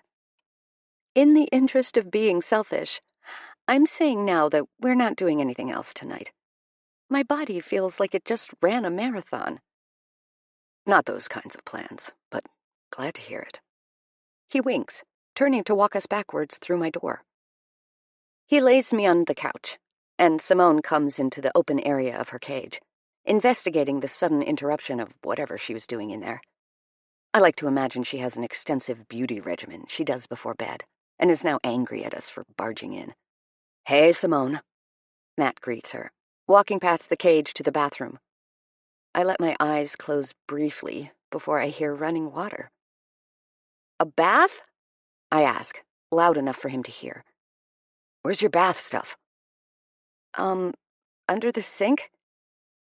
Is he drawing me a bath? Like I'm a sickly Victorian child? I stand and walk to the bathroom, proving I still have some capabilities during post-orgasm bliss. Hey! He startles, knocking his head on the underside of my sink. Fuck, you scared me. What's going on here? Aha! He pulls out a tiny bottle of bubble bath my mother sent as part of a care package. Are you having a bath? I ask him. Well, it's not big enough for 2, so no. It's not big enough for 1, if that 1 is you. I look between him and my small apartment-sized tub. He places a hand under the faucet, sitting on the bath's edge, and then adjusts the taps. He smiles at me kindly, and it makes me all sorts of shy. I don't know if I like this, I say, though the pink blush spreading up my neck tells a different story. What? This? I gesture to the tub. This feels like a boyfriend thing. Your words, not mine. He stands and approaches me, stopping at a respectable distance. We should talk about what you said in the car. I tap his chest. He puts his hands up, feigning innocence. Just caught up in the moment. I circle him with one eyebrow raised, before pulling off my shirt and shorts, lowering into the warm lavender water, moaning my approval. Matt wets his lips, and his eyes widen as if he's trying to take in my body all at once. Why do you ever wear clothes? He asks, running a hand through his hair. It should be a crime. I push down a giddy smile. It's much safer to deflect. It is a crime to be naked, dude. Do me a favor and lose the dude. You call me kid. That's way worse. Fine. No more platonic pet names. He finds a lighter and lights a candle at my feet. But for the record, I was calling you kid in a Frank Sinatra suave type of way. It certainly did not come across that way. I point to the candle. And no more boyfriend shenanigans either. This bath is nice, but it's a one-time thing. I don't have to be your boyfriend to want to take care of you, Lane. He bends down next to the tub, collects my hair, and ties it into a loose bun on top of my head with ease. It matches his, and I like that. I sink farther into the water. God, this is nice. Is it bad to like being spoiled? Just a little bit? Fine, but it can't just be one-sided. What do you have in mind? He asks, sitting on the closed toilet seat. Well, for starters, your hair. I want to wash it, brush it, braid it, you name it. So you have a hair fetish, Matt teases. Maybe, I answer plainly. Yours, I mumble. Okay, I like a little pampering. He playfully crosses a leg over his knee.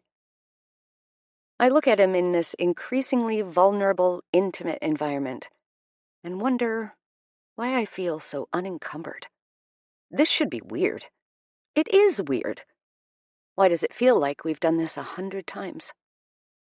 If someone had told me 12 hours ago that you'd be sitting in my bathroom while I take a bath after getting me off in the front seat of your car, I'd have... My voice falls off. You'd have... He asks, leading. Well, maybe I wouldn't have been completely shocked. Surprised, though, for sure. Matt laughs. It felt like a long time coming. He pushes his lips together. Did you just make an orgasm joke? No. He pretends to be offended. Get your mind out of the gutter. I hate you. You keep saying that. Deflecting much? Shut up. Shut up. I splash him. Let me enjoy my bath. Do you have a washer here? He asks, looking at a pizza stain on his shirt. Yeah, in the front closet. Happen to have any spare men's double XL shirts laying around? Maybe. Check the bottom drawer of my husband's dresser. Don't worry, he's away for work. I smile up at him coldly. Well, I guess I'll be sleeping shirtless then. He starts to strip off. No, sir. I sit up, the water's surface tickling below my breasts. You are not sleeping here. He scoffs, and his eyes drift down, up, down, up, down, up. Huh. A triple take. Nice work, boobies. You're joking, he says, finally focused. That is definitely against the rules. What? Whose rules? He asks. Not mine. He slides off his boxers and... Whoa. I lower into the water until I must look like an alligator peeking out of a swamp. Just two hungry eyes. He laughs at my reaction to his naked frame, his throat bobbing. He brushes his beard down before holding his arms up and doing a slow spin for my benefit. His body. His fucking body. It's cruel in its beauty. I'm envious of his curves. His wide frame isn't particularly muscular, but he's built strong. But most of this I knew from the rat half-naked carrying incident. The new surprise is his dick, which I'm a big fan of. Big fan. Big fan. You get it. His ass, however, is the star of the show. My God, there may be no words. What I do know is that I'm going to take a bite out of it if I can. It should be cast and hung on a wall at a museum. The plaque will read, World's Best Ass, belonging to Matthias Tilo Jones, as discovered by Elaine Rothsford on the eve of her demise. Can I stay now? He asks, toying with me. I come back up for air. You're clever, I'll give you that. You knew exactly what you were doing. I wet my lips. I could put my clothes back on. He pops his butt out as he bends to pick them up. I stretch a hand out and smack his ass, which is met with a hearty laugh. Just for tonight. I reach down between my feet and pull out the bath's plug. You may stay. Are you talking to me or my butt? Shut up and pass me a towel. He holds the towel with both hands outstretched. When I stand, he wraps me in a giant hug, tucking it into place at my back. I can do some things for myself. He holds my hand as I step out of the tub. You can, but this way. Maybe you'll keep me around. He licks his front teeth as he smiles roguishly. I glare at him as he moves around me, turns the shower on, and pulls back the curtain before stepping inside. As soon as he gets in, he's humming under his breath. Over the course of me pulling out my toothbrush, wetting it, and beginning to brush my teeth, he's belting out, Benny and the Jets. I giggle and roll my eyes as I spit into the sink. I'm not sure if I'm blushing because of how ridiculous his attempts at the lyrics are, or because of how embarrassing it is to like having him here this much already. Benny! He screams, in a falsetto that I'm sure my neighbors will assume is a cat being murdered in a nearby alley. I shush him and use it as an opportunity to take a peek around the shower curtain. It's the most obscene thing I've ever seen.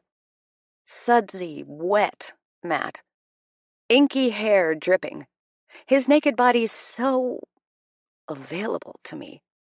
Casually so. Natural. May I help you? His tongue darts between his lips. This is a bad idea. It will end horribly, my brain informs me. You don't know that, I argue. He told me to be selfish. Let's try it. Nope. Going to bed. I turn on my heels and already miss the view. Meet you there. To sleep, I call over my shoulder. I fall asleep cocooned in my own blanket-turned shield, facing away from him, long after he falls asleep. Hours later, I wake up to an alarm far earlier than I've ever set, and my body draped across him like a starfish stuck to an aquarium's glass wall. Chapter 15. Okay, drop me off there and I'll walk in separately. I point to the gas station around the corner from the shop.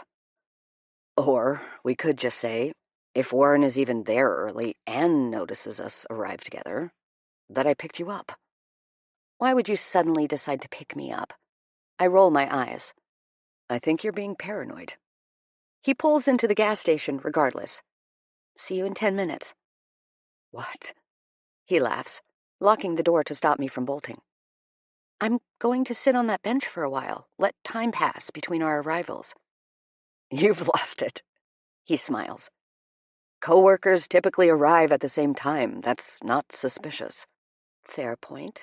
But we're here early, so it would be strange if we arrived early together. Even if you walk in and I'm driving? He sighs, apparently exasperated. See you in 10. I unlock the door, but he's faster. Or, instead of being early, Matt waggles his eyebrows, wearing a smirk. We could park over there and make out. I lean in, one hand still on the door, offering a sultry smile. The moment his lips touch mine, I unlock the door and open it in one swoop. I flip him off as I shut it. He drives away, shaking his head and smiling. And, because I have 10 minutes to kill, I call Liz. Normally, I wouldn't call her this early, but I know for a fact she's up because she's already posted it on Instagram for Philip's birthday. He is, apparently, 45 today. I knew he was older than her, but not almost 20 years older. I know they're both consenting adults, and they didn't meet until she was 26, but it gets added to the list of concerns brewing in my gut. Has he been married before? If not, why? Do the women of his age find him intolerable? God, I wish I could actually talk to her. Morning, I say cheerily into the phone. Hey, Liz replies quietly. My stomach drops. What's wrong? What? She clears her throat away from the phone. Nothing. Why? You always greet me the exact same way. I find your consistency comforting. Sorry, guess I'm still waking up. Okay. You sound different, though. Peppier than usual. I'm just walking to work. You work from home, don't you? Oh, right. I forgot to tell you. I'm working on a new project. She's your sister. Just tell her. I, bought a bus, and I'm renovating it into a home. Silence. Liz? You're joking, right? She says in a tone that tells me she knows I'm not. Not kidding. I hold my breath. She laughs just once, snarky and heavy with insincerity. I can practically hear her roll her eyes as she does it. That's ridiculous. Well, it's half done, and it's actually very nice. I'm really proud of it. And I think you could ease up a little bit. Half done. Then what? She laughs more, and it's like a knife twisting in my stomach. You're not actually going to live on a bus, surely. Why? What's next? A trailer park? Maybe. I'm going to need somewhere to park it, and that's in the name. I take a deep inhale. You don't have to understand it, Liz, but you could be less of a dick about it. Well, she tuts. Nice. Real mature. You know, Lane, if you wanted to be homeless, you could at least not waste money doing it. I knew she wouldn't get it. Fuck her for ruining my good mood and hating on the bus. Rage sizzles out of me, like vapor off hot concrete. Yeah, you're so mature, I mock. That's probably why you have a 100-year-old boyfriend. Tell me, can he get it up? Or are you saving yourself for marriage like they all did when he was young? Maybe you should consider closing your legs once in a while. A bus isn't a suitable place to raise a baby. Classic Liz. Still convinced I'm the same girl everyone in high school called Loose Lane. She was so embarrassed. I couldn't care less. They were all assholes, and they got real quiet when it was them in the back of my car getting off. I'm sure Philip can't wait to get you pregnant. Otherwise, he'll be in the retirement home before your kid is in high school. Grow up, Lane. Grow a personality, Liz. Neither of us hangs up. We should, but we don't. Shit. I sigh, pinching the bridge of my nose. If Liz wanted the conversation to be over, she'd hang up. But she never breaks first. In all of our many sisterly disputes over the years, she's not once apologized first. I can't stand the silence, but she's immune. Did you get my email yesterday? I ask quietly. She makes a hum in the back of her throat. About the dresses. Yeah, I mutter. Yeah, I'm going to go with the one you chose. Oh, nice. I'll go get it tailored then. I grind my back teeth. The other 2 bridesmaids liked the second one more. Oh, then, but you're my sister, she said pointedly. So, that was almost a nice comment. Don't push it. Do I sense an apology next? I ask, knowing she never will.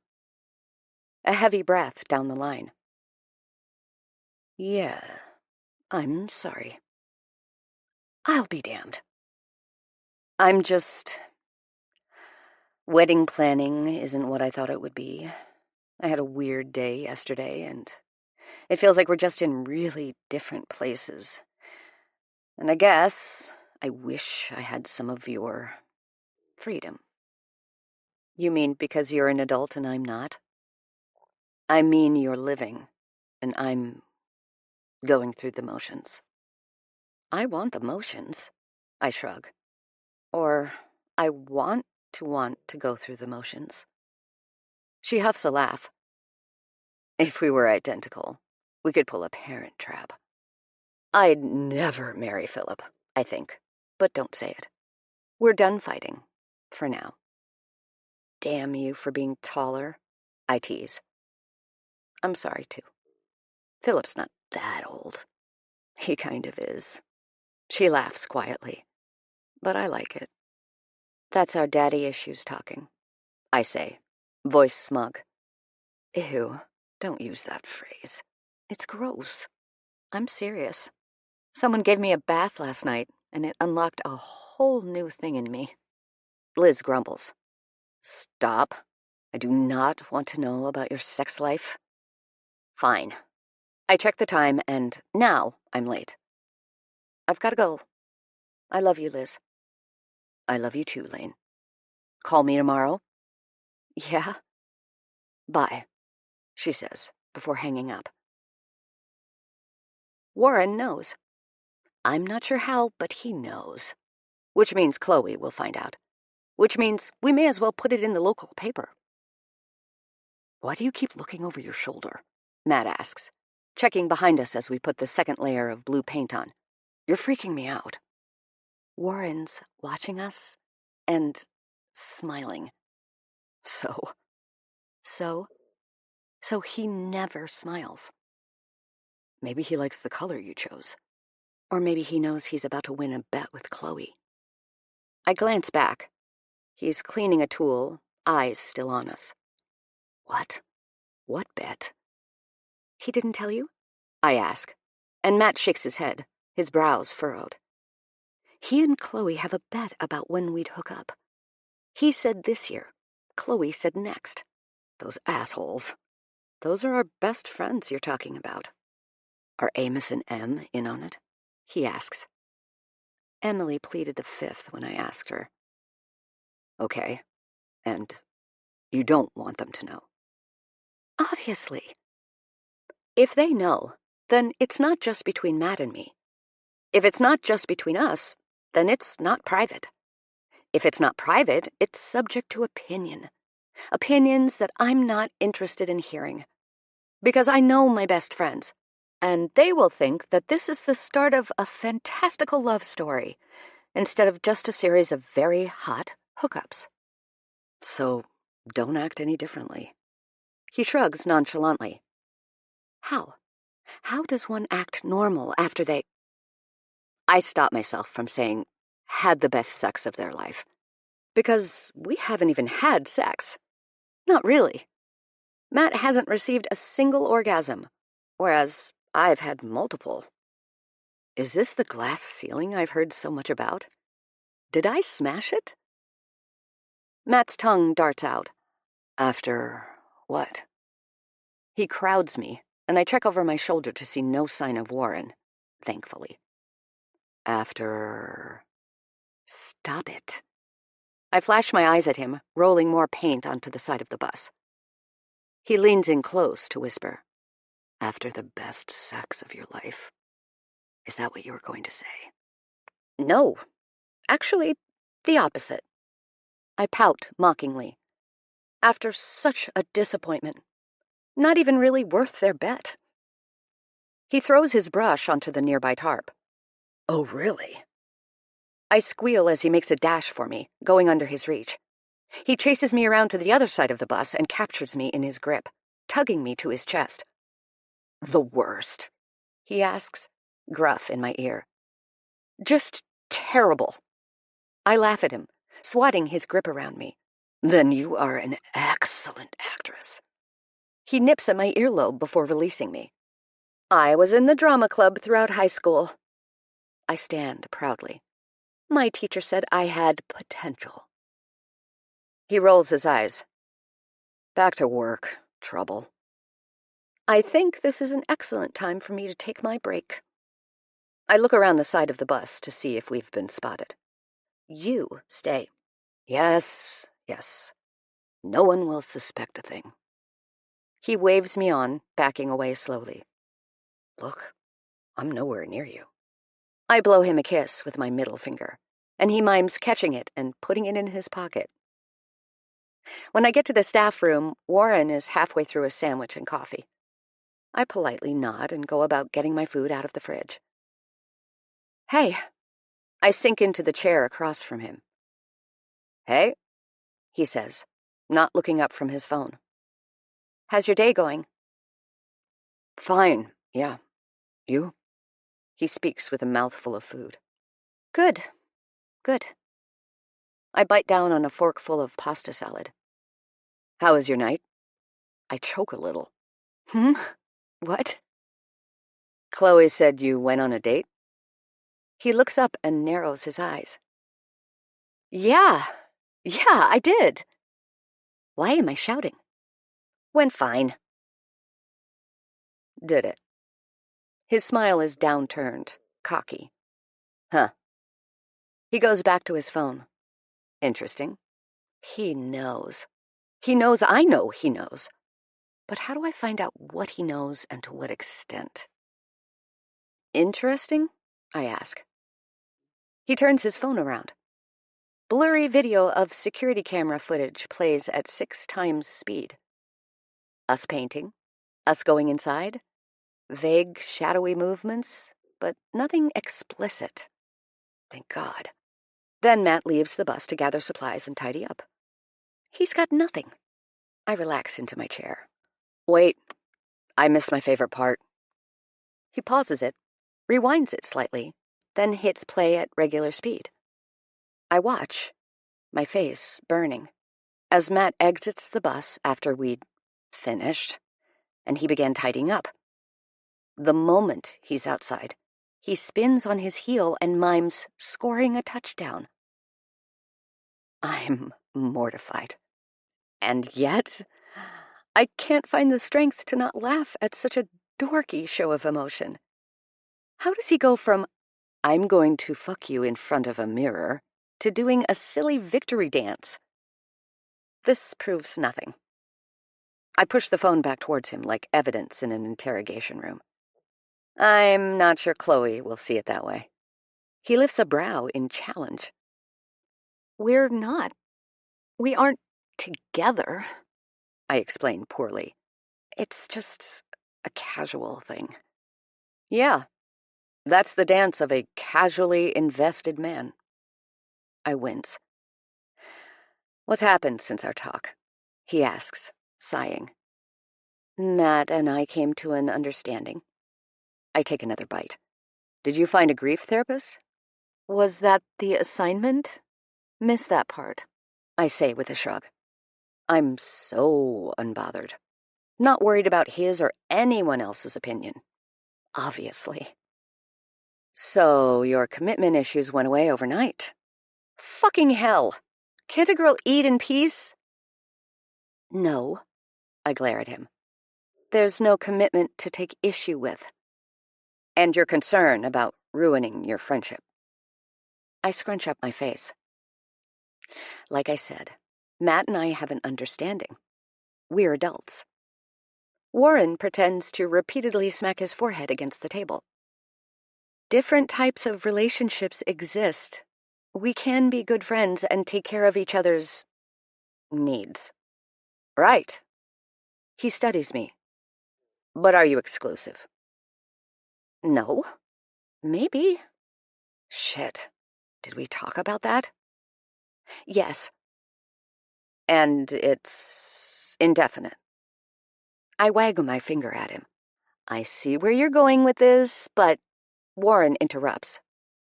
And the two of you will continue to hang out as friends. You've made your point.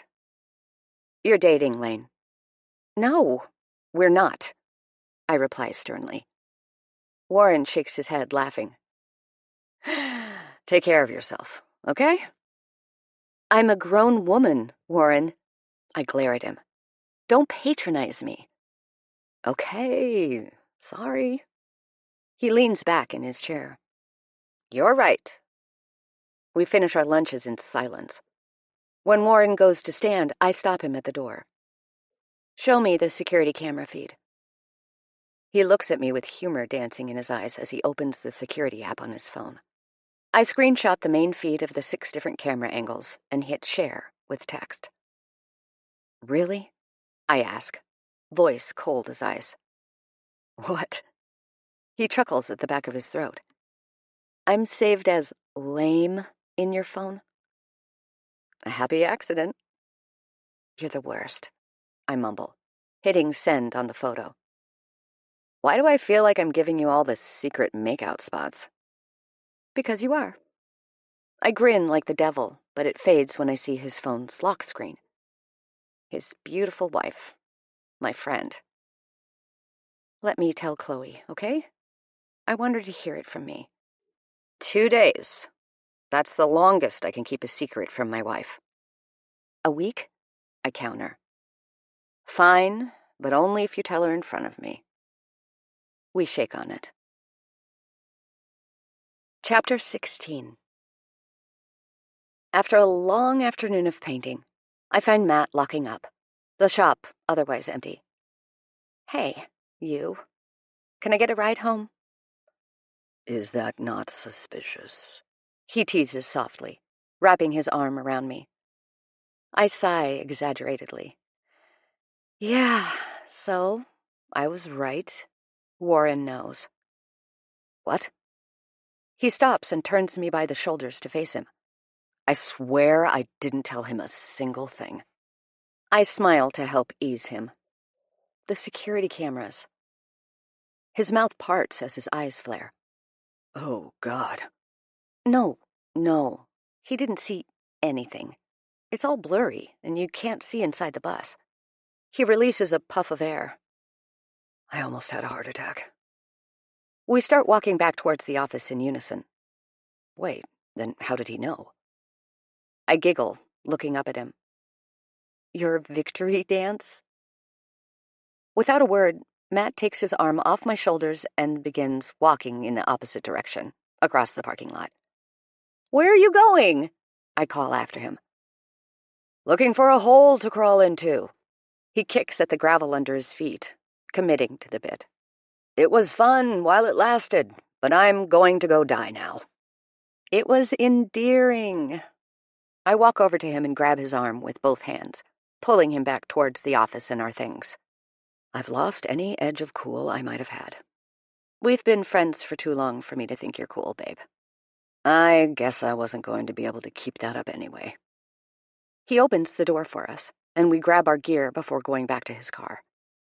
You're funny, handsome, and probably good in bed, so I tilt my head back and forth. Cool is overrated. Probably. He scoffs, clutching his chest as I bend into the front seat. Probably. He asks again, turning the ignition. That's what you took from that? Probably? He asks again, voice pitching up. I roll my eyes. Fine. You're a fantastic lover, Matt. Happy now? But technically, we haven't been in bed. That can be arranged. He tilts his head, wearing a mischievous smirk. It can, huh? Do you have plans tonight? Nope. I smile into my lap. You? I was going to drop you off and then come back to do a final coat on the bus. He places his palm across my leg, his fingers digging into my inner thigh. But if you want to do something else, I'm free. Cool. I buckle in. He doesn't move or take the car out of park. You okay? Yeah, why? Well, this morning you were very adamant that no one could find out about us. The truth is that I thought about it all afternoon while painting, and I've yet to decide how I feel about it. On one hand, getting to talk about my sex life with my friends is a pastime I quite miss.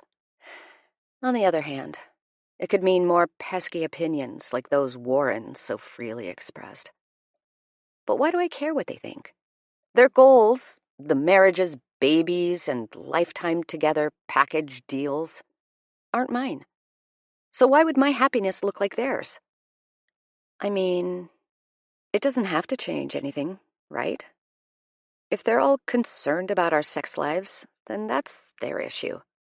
We know the arrangement. It works for us. Self-confidence flies out the window when I see Matt's lips twitch downward, ever so slightly. Right? Is it still okay for you? I ask, my voice far more intense than I'd have liked. Of course. Nothing has changed. He starts the car. In fact, I think when we get back to your place, we can solidify this agreement, he says in a slightly over-the-top serious manner. I concur. The moment my front door shuts, Matt has me pinned up against it. I fiddled with the lock and dropped the keys carelessly onto the floor. Matt hoists me up, wrapping my legs around his hips. One palm spread against my lower back, supporting my weight, the other in a ferocious grip on the back of my head. He pulls my hair out of its bun, and without thinking, I do the same to him. When we finally get to my bedroom, he kicks off his shoes and drops me onto the bed with a bounce. Off! He points to my clothes as he rips his shirt off over his head. Instead, I lay back and admire the view of him undressing like he's never been in such a hurry. It makes me feel desirable, alive. I'd forgotten what it's like in the newness of wanting, when everything feels electric and exciting and desperate. It's an addictive feeling. He shakes his head as he approaches me. Fine. Have it your way. Then, the sound of ripping. Did you just... I look down at my tattered shirt still in his grasp. He's torn it, right down the middle, turning it into a button-up without the buttons. I liked that shirt, you dick! I asked nicely first. You did not. He tugs at the buttons of my jeans, grumbling under his breath. Those don't rip, you oaf. A raised brow is my only warning before he grabs a tight hold of my hips and flips me over. Stop manhandling me! He knows I'm full of shit. I'm practically beaming with approval. He pulls my jeans clean off, and I desperately cling to my sheets so I don't go flying across the room with them. Matt's large palms find my ass and massage both cheeks. I attempt to go on all fours to climb up the bed, but he pulls my legs out from under me.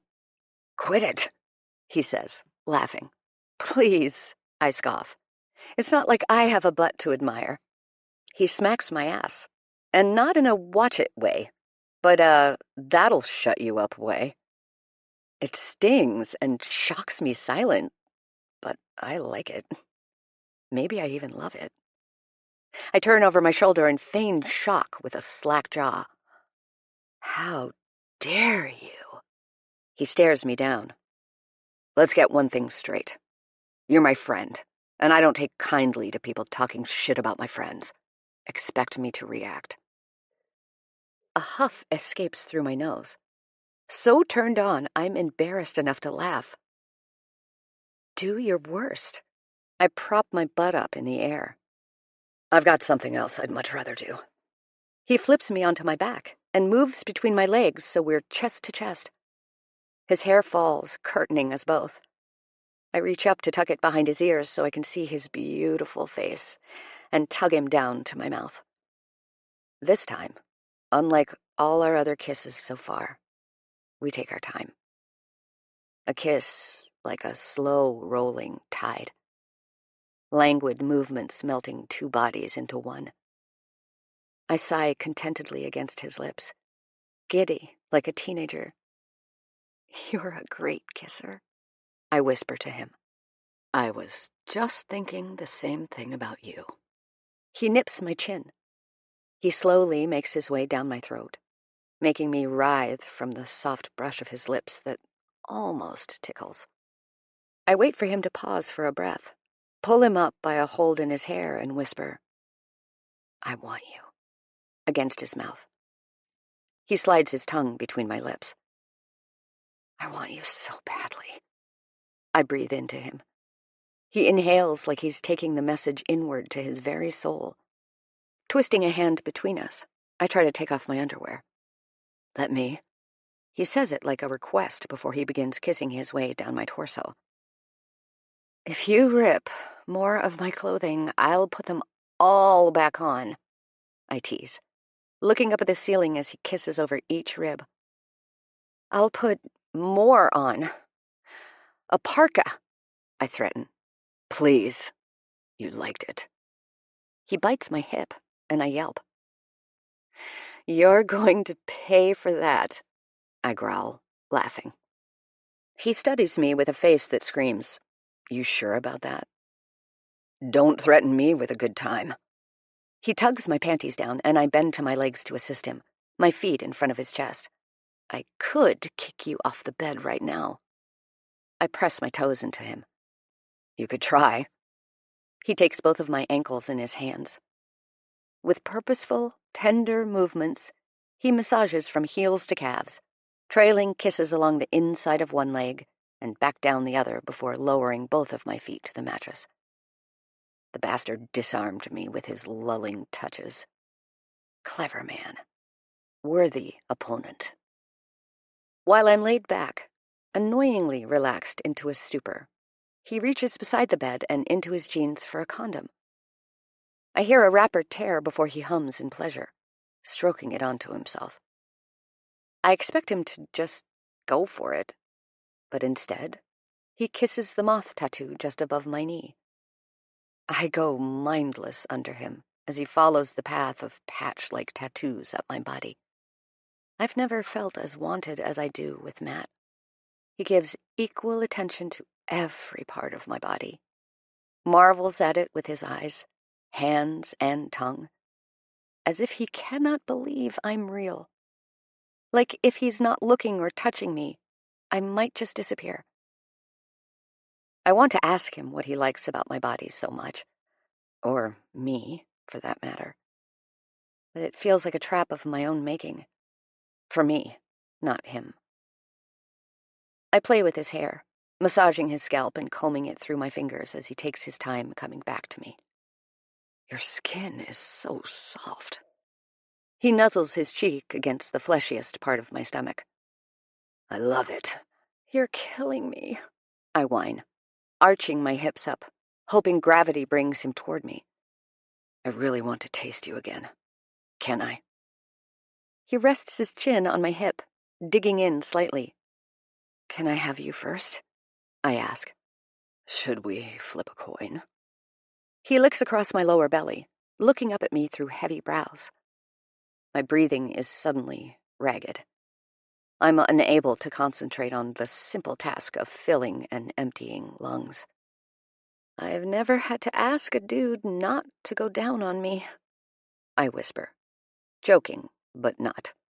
"They're clearly all idiots." He kisses my pubic bone, and I fall back to the mattress in silent permission. "Because you've got heaven between your legs." Then his tongue finds my clit with shocking precision as he curls his mouth down. Whoa! My head tilts farther back, raising me off the mattress. Oh! I grab a hold of his hair, like a leash in my hand, but it feels more like an anchor keeping me in my body. He hums, producing a long, guttural moan from me. He does it again. This fucking guy. "Yes!" I cry out, as he lifts up to bring a finger inside me. He hooks it, tapping against the exact right spot. And between waves of cresting pleasure, I wonder if this is how sex was always supposed to be. Matt doesn't need a how-to guide or a step-by-step manual, though I'd gladly have given it to anyone in the past if their pride could have handled it. He just intuitively knows my body. He hears me, takes notes, and does as he's told. Perhaps this is the upside of sleeping with a friend. There are risks, sure, but they know you. I whimper as he removes his mouth and hand before lifting himself up my body, shifting until his stomach rests on my hips. I reach out and pull at the curves on the side of him and lick my lips as he pushes into me. Fuck, we say in unison. Okay, maybe I should have gotten you off first. Matt presses his forehead into my shoulder. This feels way too good. I want to be on top. I kiss him just once. Can I? He nods, smiling against my lips as he rolls us. Once I've adjusted to this new angle and how deep it feels, I begin to carve out figure eights against him. I feel myself tighten as a quick jolt of pleasure, a sign of what's to come, shoots through me.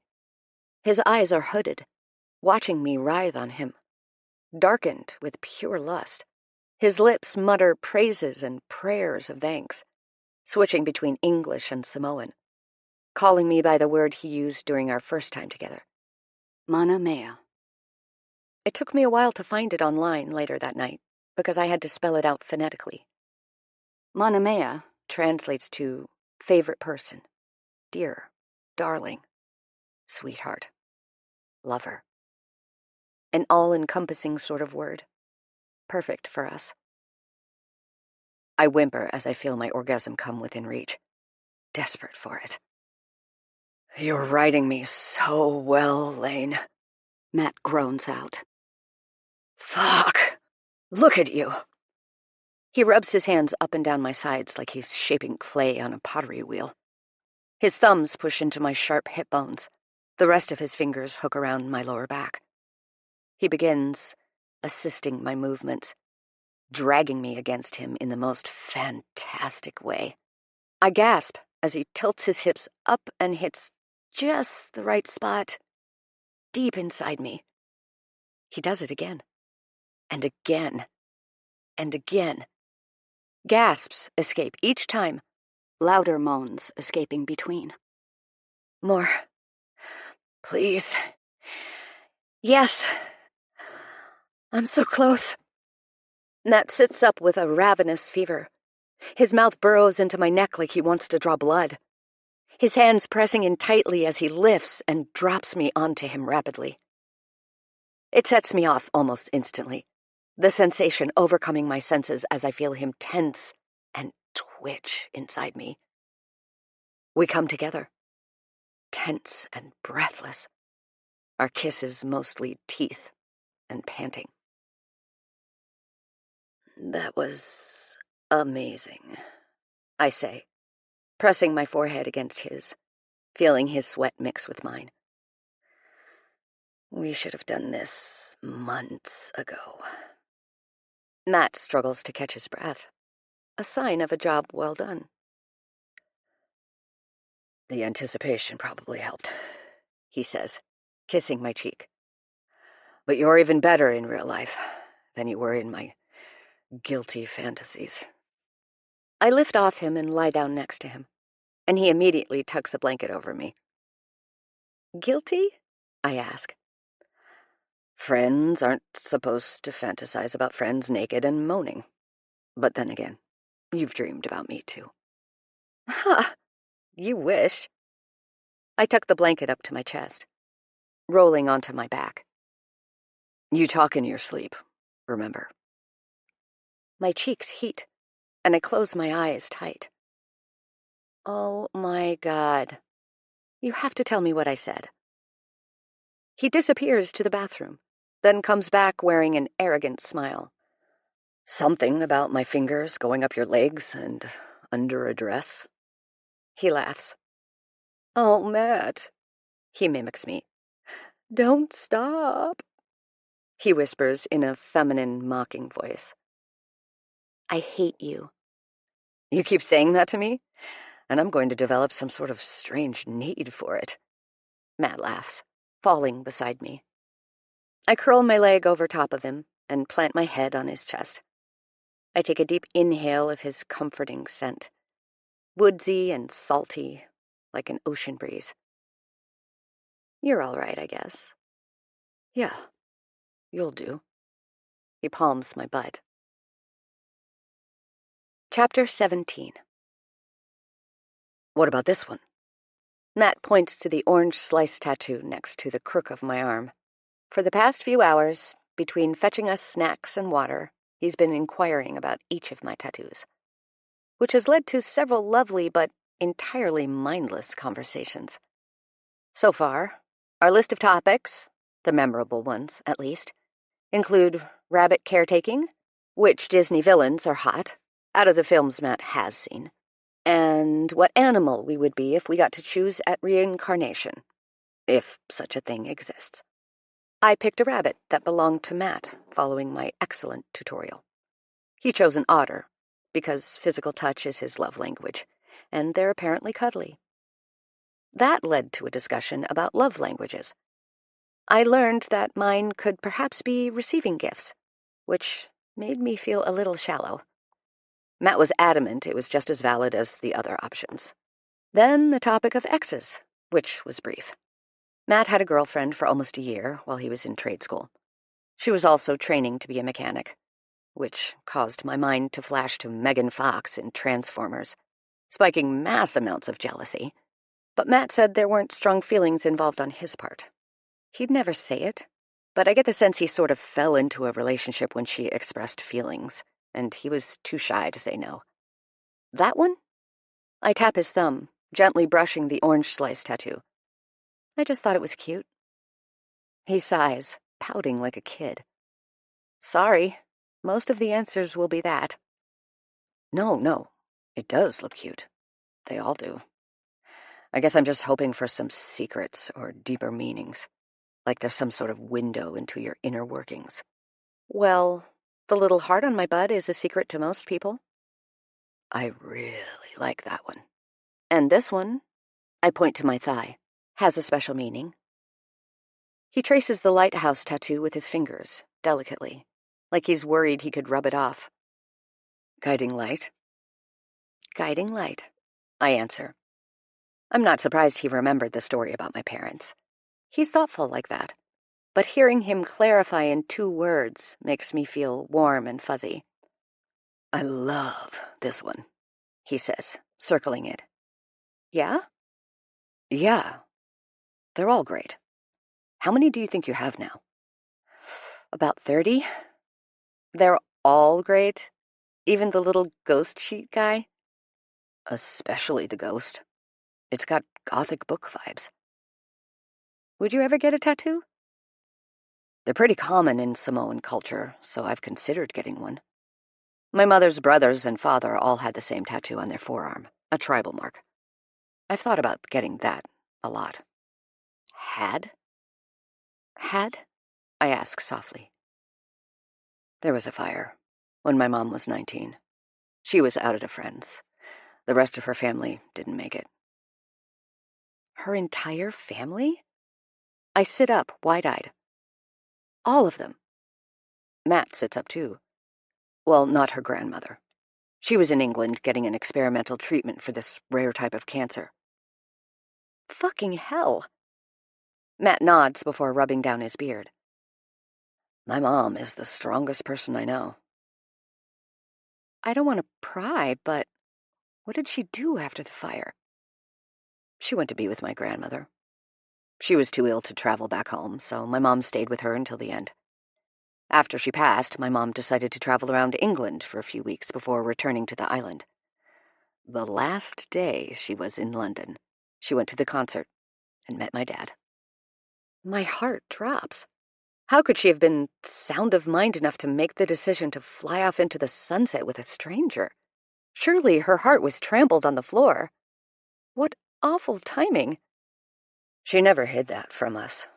I'm sure some people might think she should have.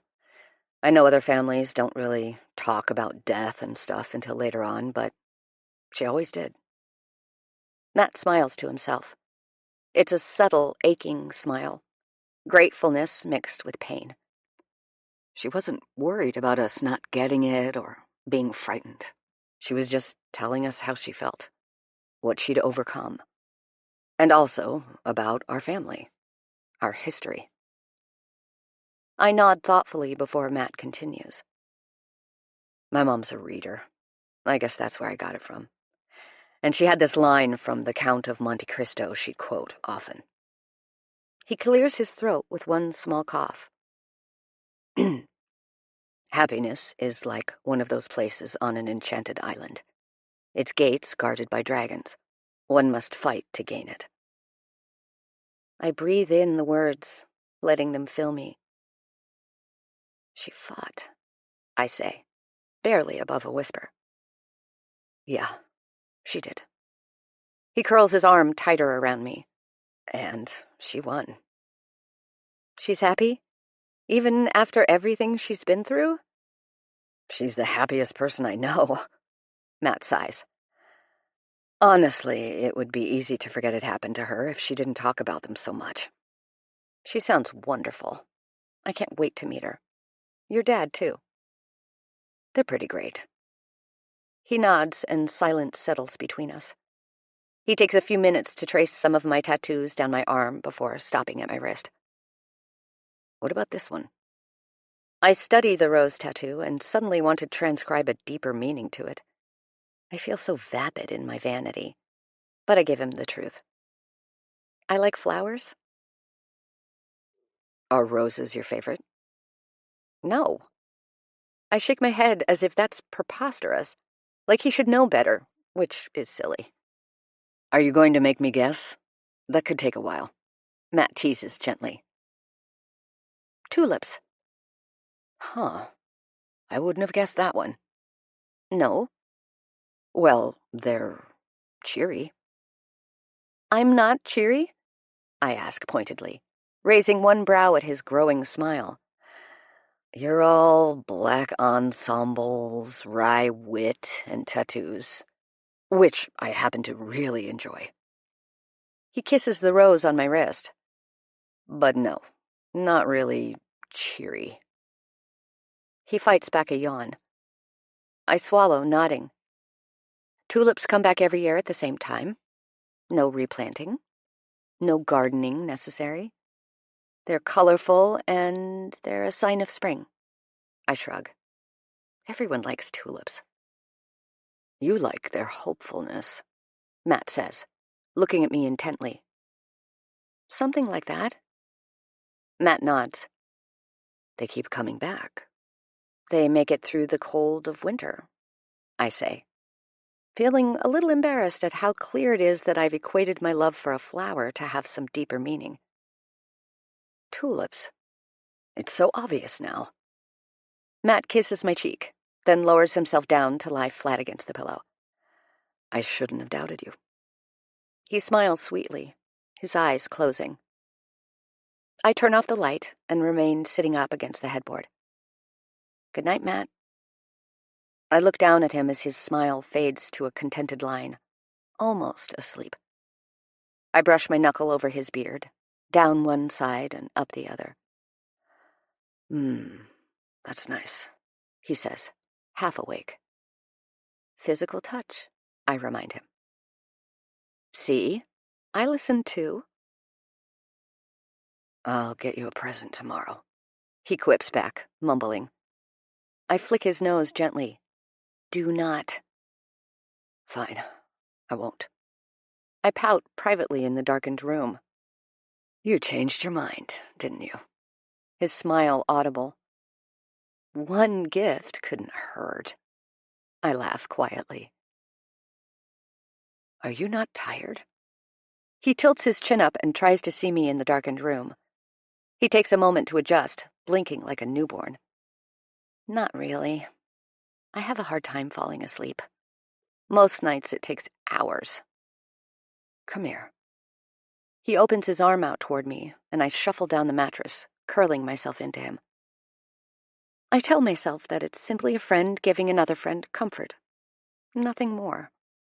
A sleep aid, like melatonin in human form. "Did I tell you about the time my brother Ian jumped into an old well on a dare?" he asks. I huff a laugh. No. Well, then brace yourself. I fall asleep before they get him out. Chapter 18. Matt and I have gotten into a pretty good rhythm the last 4 weeks. And I don't just mean in bed. There were a few hiccups with the bus's renovation. I would not recommend trying to install a joint air and heating unit on your own. But we're still on track to finish this week, a few days before we need to leave for Vancouver. WM Motors is now officially rebranded.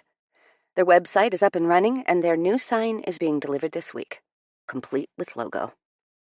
It's not an inspiring name choice, but seeing that it was the only suggestion either of the men had, I wasn't going to fight them on it. I've held up my end of our bargain, and both men are happy. Now I just need to convince them to paint and spruce up the place a bit.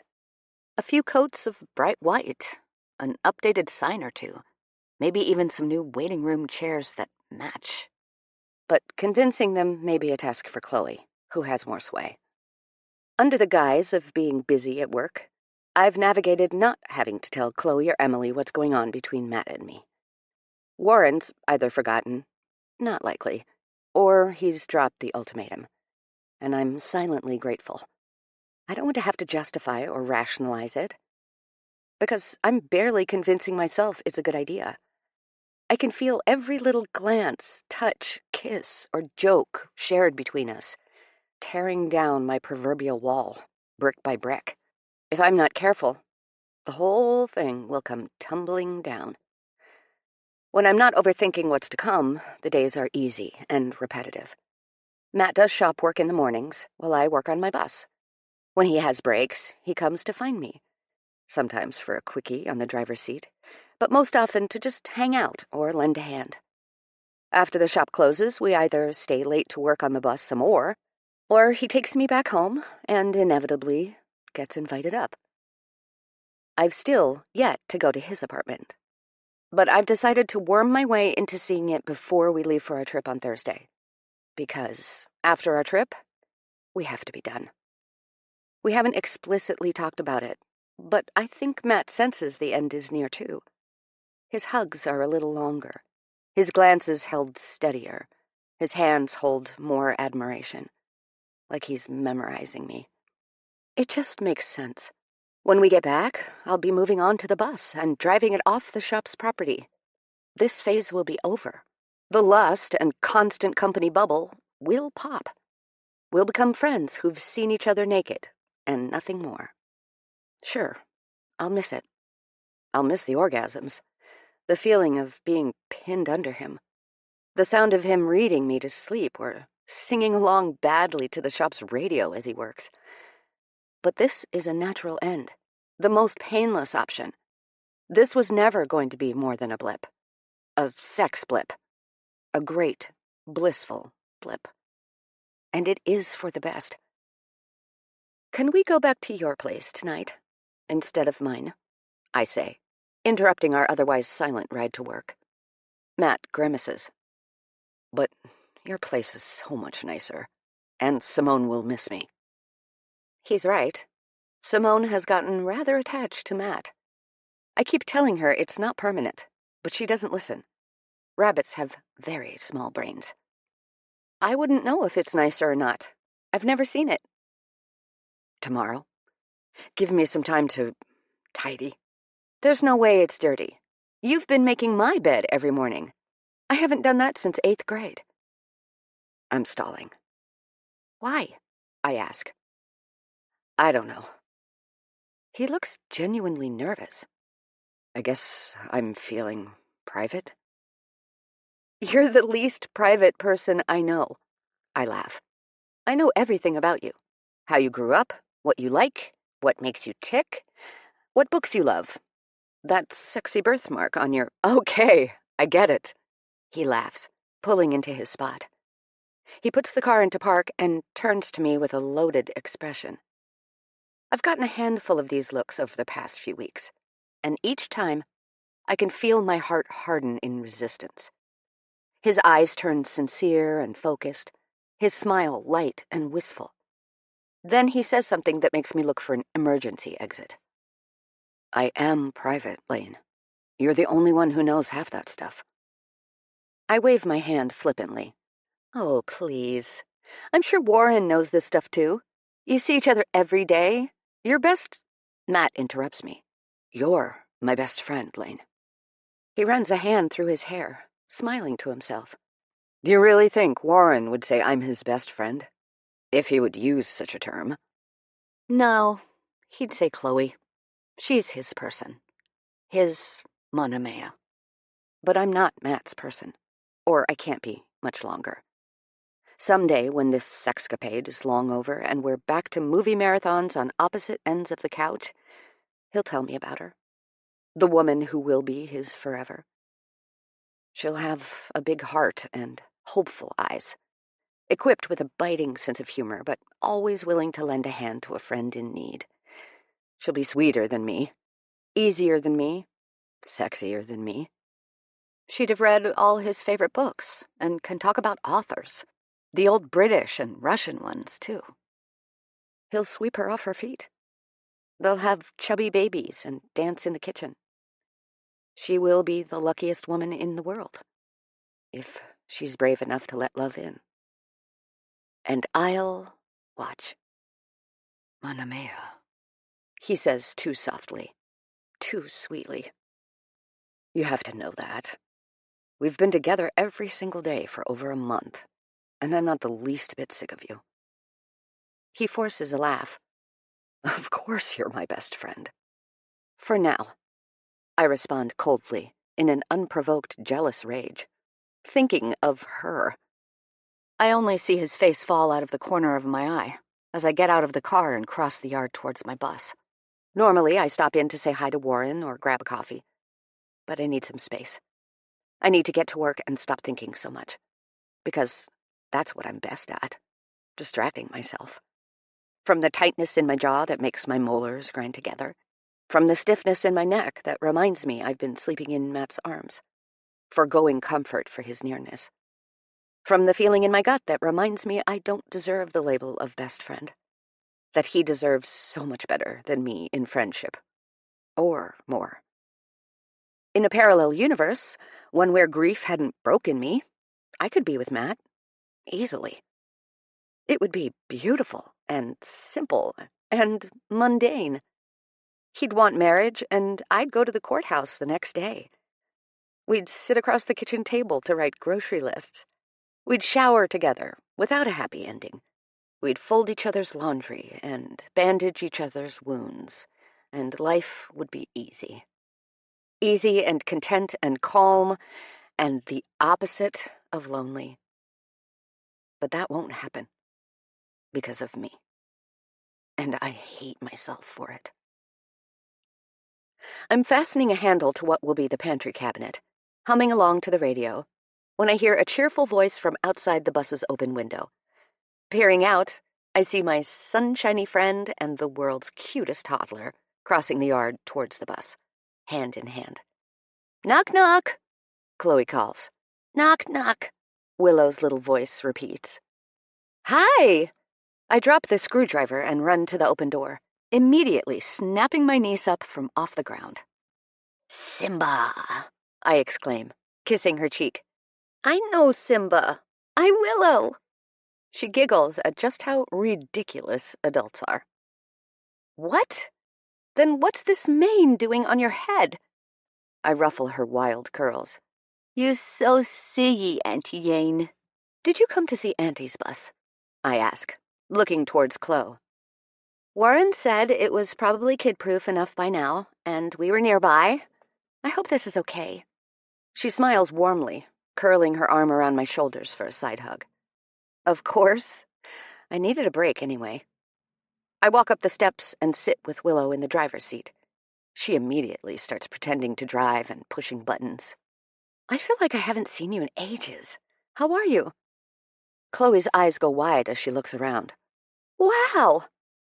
She covers her mouth, her smile poking out on either side of her palm. This is so much more gorgeous than I was expecting. Bigger, too. I look around at the bus, trying to see it through her eyes. It's really coming together. The walls are all a soft sage with bright white window trim. The floors and ceiling are both a light birch wood. There's a little dining nook with 2 wide benches and a table that can stow away to become a single bed for a guest. The kitchen cabinets are a darker green, with a butcher countertop. I went with a deep, square porcelain sink with gold accents to match the drawer pulls. Towards the back of the bus is a bathroom, complete with a compostable toilet, alley sink, and sunroof above the shower, surrounded by white subway tile.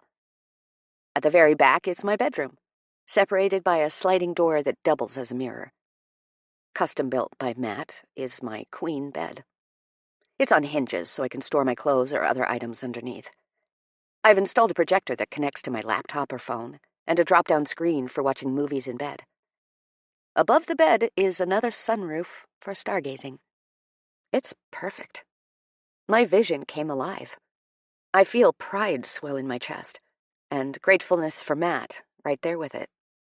Lane, Chloe breathes out. Look at this place. She sits at the nook, which I still need to cut cushions for, and touches everything within reach. It's incredible. It's getting there. I'm just waiting on the hitch and outside storage to arrive. Then once that's welded on and a few final details are fixed, it's just a matter of moving in. This week? Should be, I smile. But then you're going to leave it to fly to Vancouver? Crappy timing. I know. If we hadn't booked flights already, I'd want to drive it. Oh, right. Chloe waggles her eyebrows. We? Flights. Plural. Beep! Willow pushes the steering wheel. Beep! Beep! She yells. Inside voice, Will, Chloe says sweetly. So, how are you? Obviously, you've been so busy because you were building this masterpiece, but... She clears her throat suggestively. Anything else going on? Perhaps a certain handsome mechanic? I turn over my shoulder, one brow raised. What do you know? I ask plainly. Warren may have told me to ask you for myself. What did Warren tell you to ask about? I roll my eyes, laughing. Why you and Matt arrive at work together every morning? She shimmies side to side. Is he picking you up, or is he picking you up? My brain goes straight to him picking me up and pinning me against the shower wall last night. Apparently my poker face is not what it once was because Chloe starts giggling. Oh, my goodness. When did this happen? Okay, breathe. I catch her eye and smirk at her obvious joy. It's not what you're thinking. I'm thinking that... She smiles at Willow and chooses her next words carefully. Uncle Matt and Auntie Lane are having some private playdates. I bury my face in my hands, peeking between fingers. They are. She bites down on her smile, her eyes growing wide. But we're playing just for fun. We're not committed to playing together long term. Playing feels like a dirty word now. Chloe grimaces. But wait, you're not together? No, not dating. But you've been... She winks twice, soliciting a laugh from me. Yes. How is it? I blow out a long breath and flare my eyes. Incredible. She claps her excitement, but then I watch as her smile slowly fades. Isn't that complicated? I mean, you guys are really close. Honestly, our closeness makes it more enjoyable. It's comfortable. We get each other. It's very good. Maybe, I think. If I keep trying to bring it back to sex-focused girl talk, she won't pry about the emotional side of things. You don't want more? She asks. My jaw clenches. Want? That's a tricky word right now. Obviously, I want more. More time, more orgasms, more shared jokes and comfortable nights. But I can't do more. Can't and won't. But if I explain that to Chloe, the leader of all optimists, she'll hear hope. False hope. No, I don't. But Matt, I interrupt. Matt is the best. It's me. I shrug. I'm just not looking for that right now. And he knows that. That question lands like a sharp blow to the gut. Does she really think I'd be capable of leading Matt on? Sweet, kind Matt? Yes, I say snidely. Sorry, it's not making sense to me. Then maybe you're overthinking it. Maybe. Chloe gathers her long brunette hair and bunches it over one shoulder. It's just... God, she's relentless. I think Matt might be in love with... I interrupt. Whoa, there. I force a flippant sort of laugh. We have feelings, yeah. Chemistry for sure, but... Chloe nods like I'm speaking a different language. I certainly don't think he's in love with me. He definitely loves my toys. Chloe interrupts me, giggling nervously. Uncle Matt loves your toys. She flashes her eyes to Willow. Look, if you're having fun and you're happy, that's all I care about. She smiles, but her eyes remain wary. But can we leave that butt locked away? I ask, officially exhausted. We're not going to be playing together after our Vancouver trip anyway. No? Nope. Our playing days are numbered. Speak of the devil. Chloe points out the window as Matt comes bounding across the yard. Do I see a wild Willow driving the bus? He bellows from outside. I flick the doors open. I did. He claps. Maddie! Willow hops off my lap like I'm old news and bounds toward him. I turn to Chloe with an offended expression, and she rolls her eyes. This little girl has so many grown men wrapped around her tiny finger. Willow jumps from the last step and into Matt's arms outside the bus. He spins her around as she giggles above his head. Hiya, baby girl. He tosses her, and she goes flying. I watch Chloe's body go rigid until he catches her again. Careful, she whispers to herself, mostly. Hey, Chloe, Matt says warmly, stepping inside. I was about to go on my break when I saw your van out front. Does Warren know you're here yet? No, we're surprising him, Chloe says, beaming like a woman still very much in love. Maddie? Willow pats his shoulder as he leans on the countertop, holding her on his hip. Yeah, baby. Why you yell Auntie Yane's toys? I choke on air. Matt turns to me and then to Chloe, who is suddenly occupied with the wood stain on the table and the feel of it under her hand. Her lips twitching to laugh gives us away, though. Is that what you've heard? He asks Willow, grinning ear to ear. Yup. You pay with her toys and you yelled them. Oh my God, I mutter under my breath. Matt fights a laugh so hard I think his jaw might snap. Well, she's got great toys.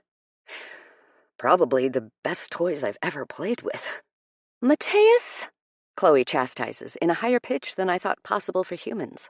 Let the man talk, I add, my laugh breaking through. Auntie and I are friends, baby.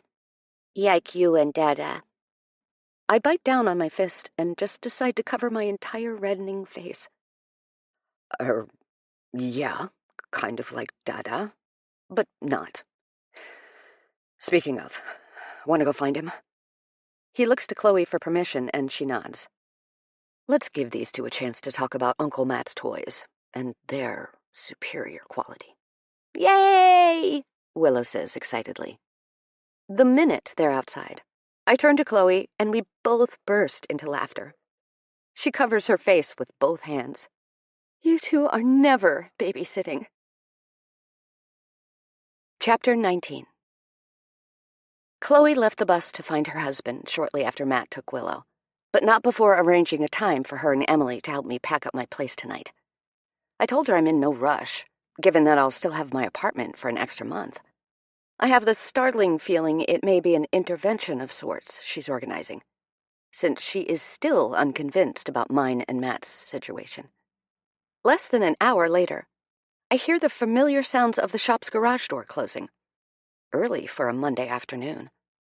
I tighten the last screw for the curtain rail above the sink and decide to go investigate, locking up and taking my bag with me. Hey, I call towards Matt as he rolls some tires back into the storage room out back. He lifts a hand to me in greeting. I was just going to come find you. As soon as I'm within arm's reach, he pulls me against his hip and keeps me there. No bookings for the rest of the day, and Warren wanted to spend the afternoon with his girls. I told him to take off, and I'd close up early. Thought we could work on the bus. The bus is... I smile softly, not quite believing these words are about to come out of my mouth. Done. I shrug, looking at the sky. Nothing else to do. I'm waiting on a few deliveries, and I have to actually move in, but yeah, finished. Matt's eyes flood with admiration. You did it, he says softly. We did it, I correct him, bopping his nose with the tip of my finger. I was just the help. He releases me and turns to push a tire half his size into the back storage unit. His grip showcases the muscles of his forearms, and I squirm, looking at him. With one final push, he grunts, sending illicit images running through my head. As he locks the door, an idea strikes. You know, I don't think I've thanked you properly. I take a tie off my wrist and put my hair into a ponytail. Matt's back is turned towards me as he checks the door. No? No. I walk until my front is pressed against his back. He lowers his keys to his pocket and turns within my hold. I look up at him, doe-eyed, puckering my lips as I bat my eyelashes at him. And, unfortunately, sir, I have no way to pay you for all of your hard work. It takes him a beat, his face disgruntled in amused confusion, before where I'm going with this clicks. Matt bites his lip and clears his throat. God, he's an adorably terrible actor. Well, that's no issue, ma'am. I'm sure we can come to a different arrangement. He fights a smile, and I can't help but roll my eyes. Well, I unbutton his jeans. I can think of one way to pay you. Outside, in the daylight? Someone could see us, he says, unable to hide the excitement in his tone. I sure hope your boss doesn't come looking for you. I sink to my knees on the hard earth. I own this place, he says defensively. Well, co-owners, but... I tug his jeans to his knees roughly and give him a stare that says, Really? He nods and shuts up.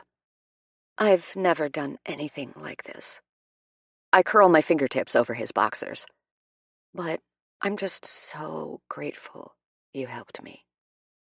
Matt's lips part as he sucks in a breath. I think he's no longer cognizant enough to keep improvising. I carefully pull his boxers down and wrap my hands around his waist to his ass. My favorite part of his body. Grabbing hold as I slide my mouth over his hardness. He swears under his breath as his hand finds the back of my head. He pumps his hips a few times, making me relax my throat to take him deeper. I hollow out my cheeks as I suck him back, enjoying the salty taste on my tongue and the tension in his body, begging to be released. My bare knees scrape against the ground, and I'm sure they'll be marked. I hope they are. I want this memory carved into my skin. I try to capture the moment, looking up at him. A beautiful man watching me like he's never seen anything sexier in his entire life. The sun beaming down on us, and my shorts going farther up my thighs as I kneel before him. It'll be the visual I replay in my fantasies for years to come. "Stop," Matt groans, fisting my hair and pulling my eager lips off him. "Need you." He tugs me up by my hair. I grip his wrist so it doesn't hurt as much, but God, I love it. Seeing Matt become more forceful over the past few weeks as he learns what we both like, it's sexy as hell. His mouth meets mine in a commanding kiss, and he spins us so my back is against the shed's door. I unbutton my shorts and slide them down my legs. They'll be covered in dirt, but I couldn't care less. As soon as they're off, he lifts me straight up, his entire body pressing into me, so I can't wrap my legs around him. I just need to run to my car and get... No, can't wait. I buck my hips, attempting to hoist myself up around him. Babe, we've never talked about that. Slow down. How can he be so practical at a time like this? My body is on fire, and he's the only relief. I have an IUD, and I haven't been with anyone else in so long. Please. Are you sure? He hooks my legs around him, bringing his hands to my ass and kneading it in his giant palms. God, yes. I reach between us and shove my panties to one side. Please. Keep saying please, Matt says darkly. You're evil. I press into him, trying to guide him inside me.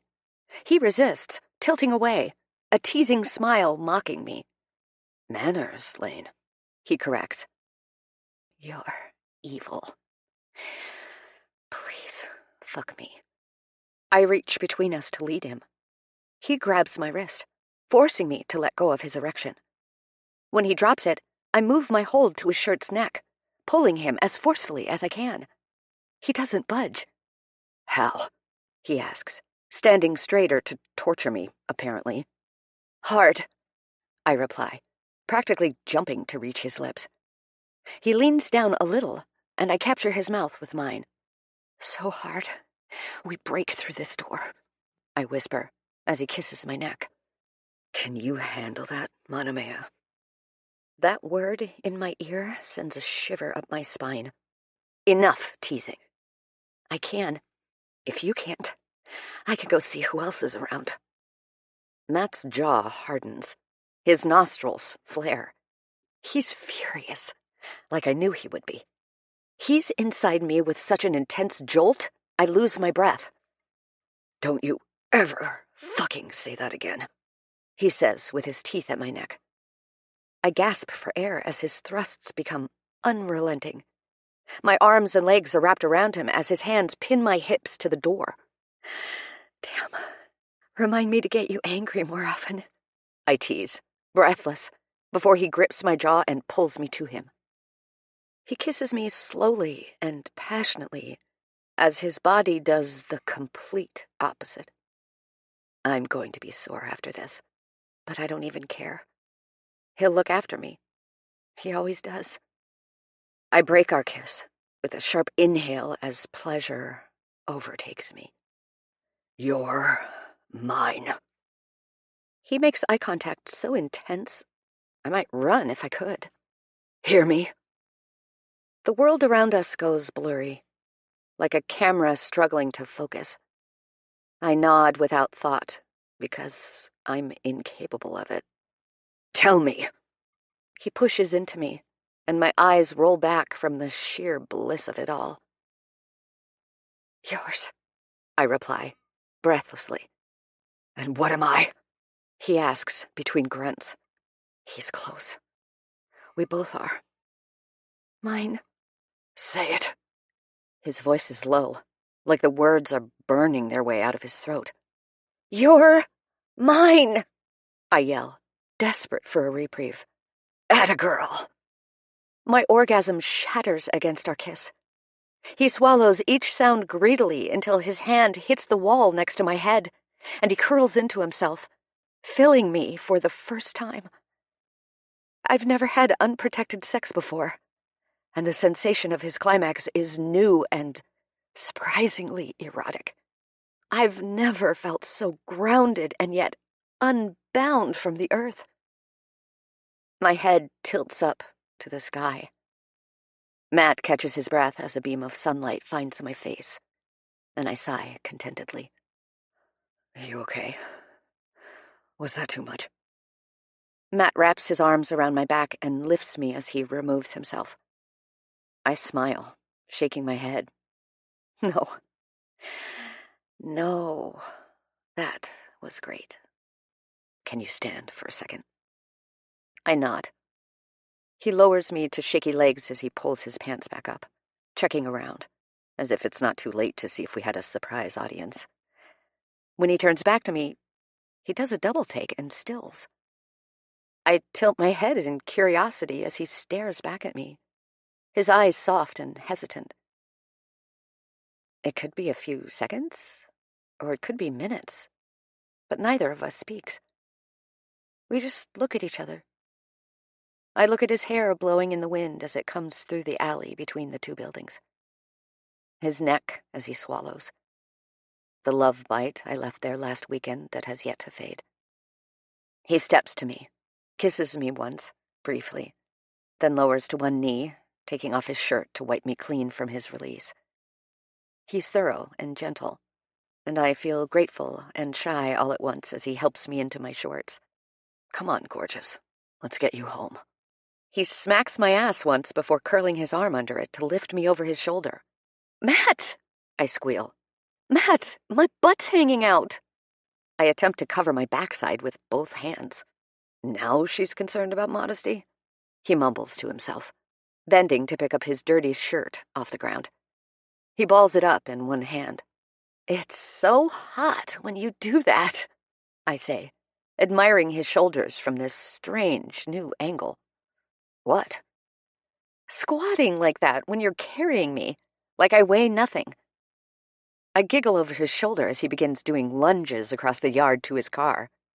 You're a maniac! Put me down! What? He yells, spinning on his heel, trying to find the voice speaking to him. Who said that? He spins in the opposite direction. I'm going to puke. I'm laughing so hard I'm shaking. Put me down! He lowers me in front of the passenger door of his truck. Now he's a gentleman. I raise my brow, mimicking his words as he opens my door. I'm a multifaceted man, he calls, walking around the front of the car. I shut my door as he opens his. You're a pain in my ass, is what you are. He pretends to be deep in thought, recounting something with his pointer finger against his chin.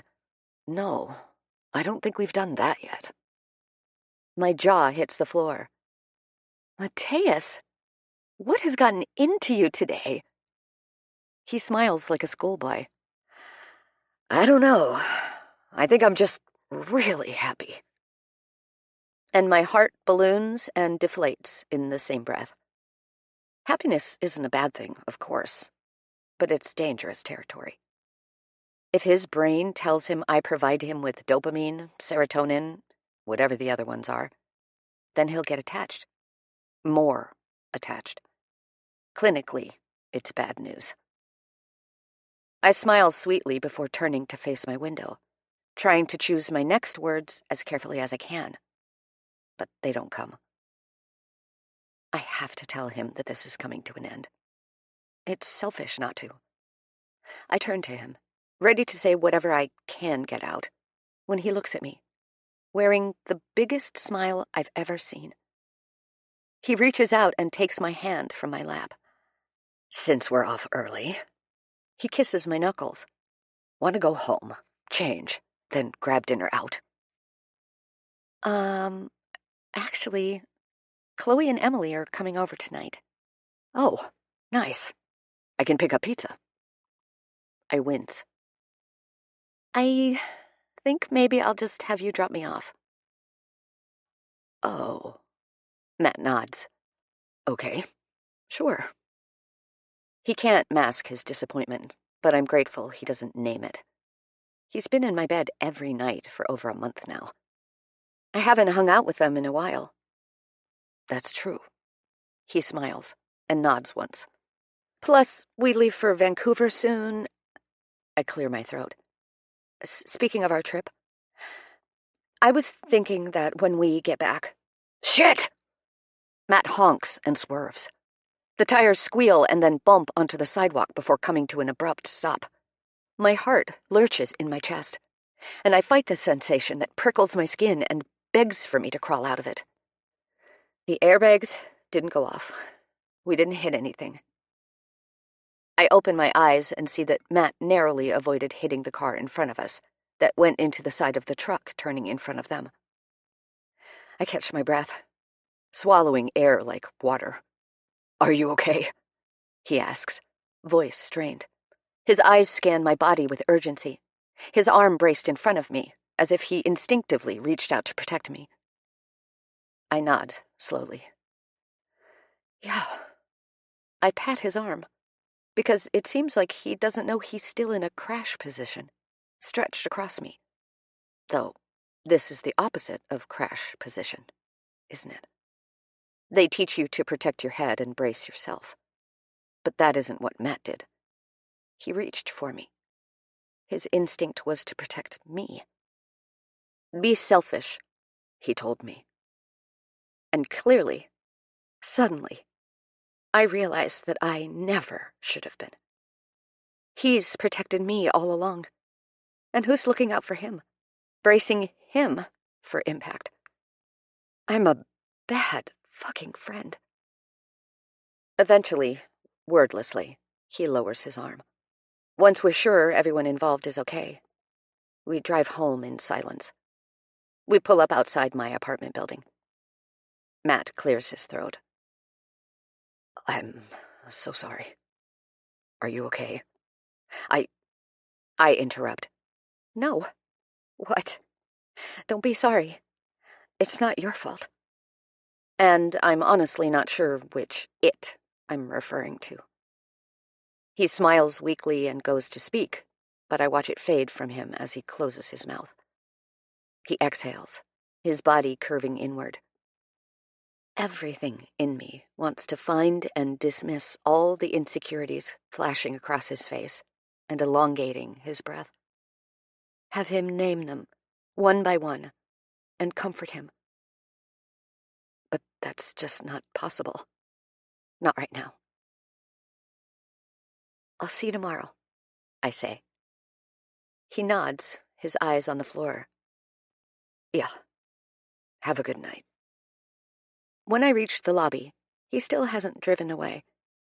I wave goodbye, and he does too. But it's not until I'm inside, out of his sight, that he leaves. Chapter 20. I canceled on Chloe and Emily tonight. Anxiety brain demanded bed and distraction, if possible. I told myself I don't deserve the company. Matt's going home to an empty apartment, and that's what I deserve too. To offset further guilt from canceling, I tell myself that it's for their benefit. That they wouldn't want to hang out with me while I threw myself a pity party. That they were only coming over to sort me out and fix the mess I've made with Matt. They'd have known the truth. They're smart and intuitive. If they came here, it would be to call bullshit on my hesitancy. They'd want to protect Matt from me, because even though I'm their best friend, Matt is the best of us. I'll never be like them, strong like them, selfless like them, brave like them. I can't grow past my traumas, fears, or reservations, and open myself up to a world of hurt for the sake of love, like they both have. They've faced hardship after hardship, and instead of it making them fearful, it's made them powerful. Chloe's strength and determination to provide her sister with a better life than she had, her ability to bring out the best in those around her because she sees the good in them, it's a gift born from suffering. Emily's bravery to become who she was always supposed to be, coming out to her family as transgender, and giving them grace as they stumbled through the process of grief, to tolerance, to acceptance, to joyous appreciation. She's learned to be bold yet kind, a fierce protector for herself and others. The only trauma I've experienced was the result of my own actions. An otherwise spotless childhood, complete with silver spoon, made me soft, weak, and prone to stupid decisions. I derailed my own life with a selfish choice that tore my father away from an anniversary dinner with my mother, and then from our family, forever. I don't deserve a happily ever after. I don't deserve what Emily and Chloe have worked so hard for, earned. And while I'm admitting that to myself for the first time, it's not disturbing. It's almost comforting. It can't bring my father back, but surely grief in the form of self-sacrifice is better than nothing at all. A life of atonement. Perhaps this is what drove me to Matt. A classic self-sabotage. He's the good I will deny myself. The light at the end of the tunnel, while I clutch onto a stick of dynamite and a match. So even in these last days of being together, of feeling whole while with him, I have to know that it won't last. I have to know I'm going to hurt one of the best people I've ever known, and myself. I've been such an idiot. 2 hours later, I'm still uneasy, tossing in my bed. I finally make the decision to get up and do something with all this pent-up energy. I haven't been alone with my thoughts in so long, it's like they're all playing catch-up. A near-perfect loop of dread, one piling on top of the last. Liz's wedding, staying with my mom, seeing our extended family, traveling with Matt, meeting Matt's family. Matt. Then Matt again.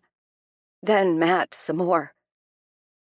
The look on his face when he told me he was so happy. Then the look on his face when I told him to drop me off. His charger is on my bedside table. His toothbrush is above the sink. I push myself off my couch and pace around my floor in a fury. Anxiety storms through my body and begs to be released, exerted. I channel it into building box after box. Fold, fold, fold, fold. Tape, cut, flip. Fold, fold, fold, fold. Tape, cut, flip. Over and over again, until 20 boxes are built and splayed across my apartment, stacked on one another or carelessly tossed aside. I mark one for donations and check things in it with a manic clarity. Suddenly, sentimental items don't hold such value. Nothing does. Because what is the point? I drift from one stage of life to the next, not happy, not clear about what to do, not sure who to be. A bad daughter, a worse sister, a shitty friend. It's all just stuff. Stuff that moves from one place to the next. I've felt this ache before when I packed for university. It felt overwhelming to leave, until it was overwhelmingly necessary to get out. Panic turned to concentrated focus that led to impulsive and flippant decisions as I packed away my childhood. I threw so many memories away that day, as if I could make them all hurt less by causing them to disappear. But I was wrong. Nothing hurts less. I've been running for 10 years, and I'm fucking tired. Chapter 21. I didn't go into the shop today. I stayed in bed. Sometimes crying, most of the time just staring at the wall. I text Matt and tell him I'm sick when he calls for the 10th time. He offers to bring me soup. I say I have lots. I don't eat anything. Chapter 22. Chloe and Emily both called today. I didn't answer. I just watched shitty reality TV and cried when I spilled popcorn on my sheets. It's like I can feel time moving around me, but it's not happening to me. I'm supposed to be packing. I'm supposed to be leaving to go to my sister's wedding in 2 days. I'm supposed to be fine. Chapter 23. I showered this morning, then made tea and toast. I chewed slowly, like I was fresh off a dental surgery. Everything feels slow, but steadier. I packed a suitcase for Vancouver. I put my bridesmaid's dress by the door. I fed Simone and apologized for being a horrible mother. I let her scamper around my room and shit on the laundry accumulating on the floor. When Matt called, I said I was feeling better. He asked if he could come over. I asked to go to his house instead. He agreed. I'm going to end it. I have to. Chapter 24. I told Matt I had errands to run before going to his place, because I needed time to think on my walk over and didn't want to ride. I've never broken up with anyone before.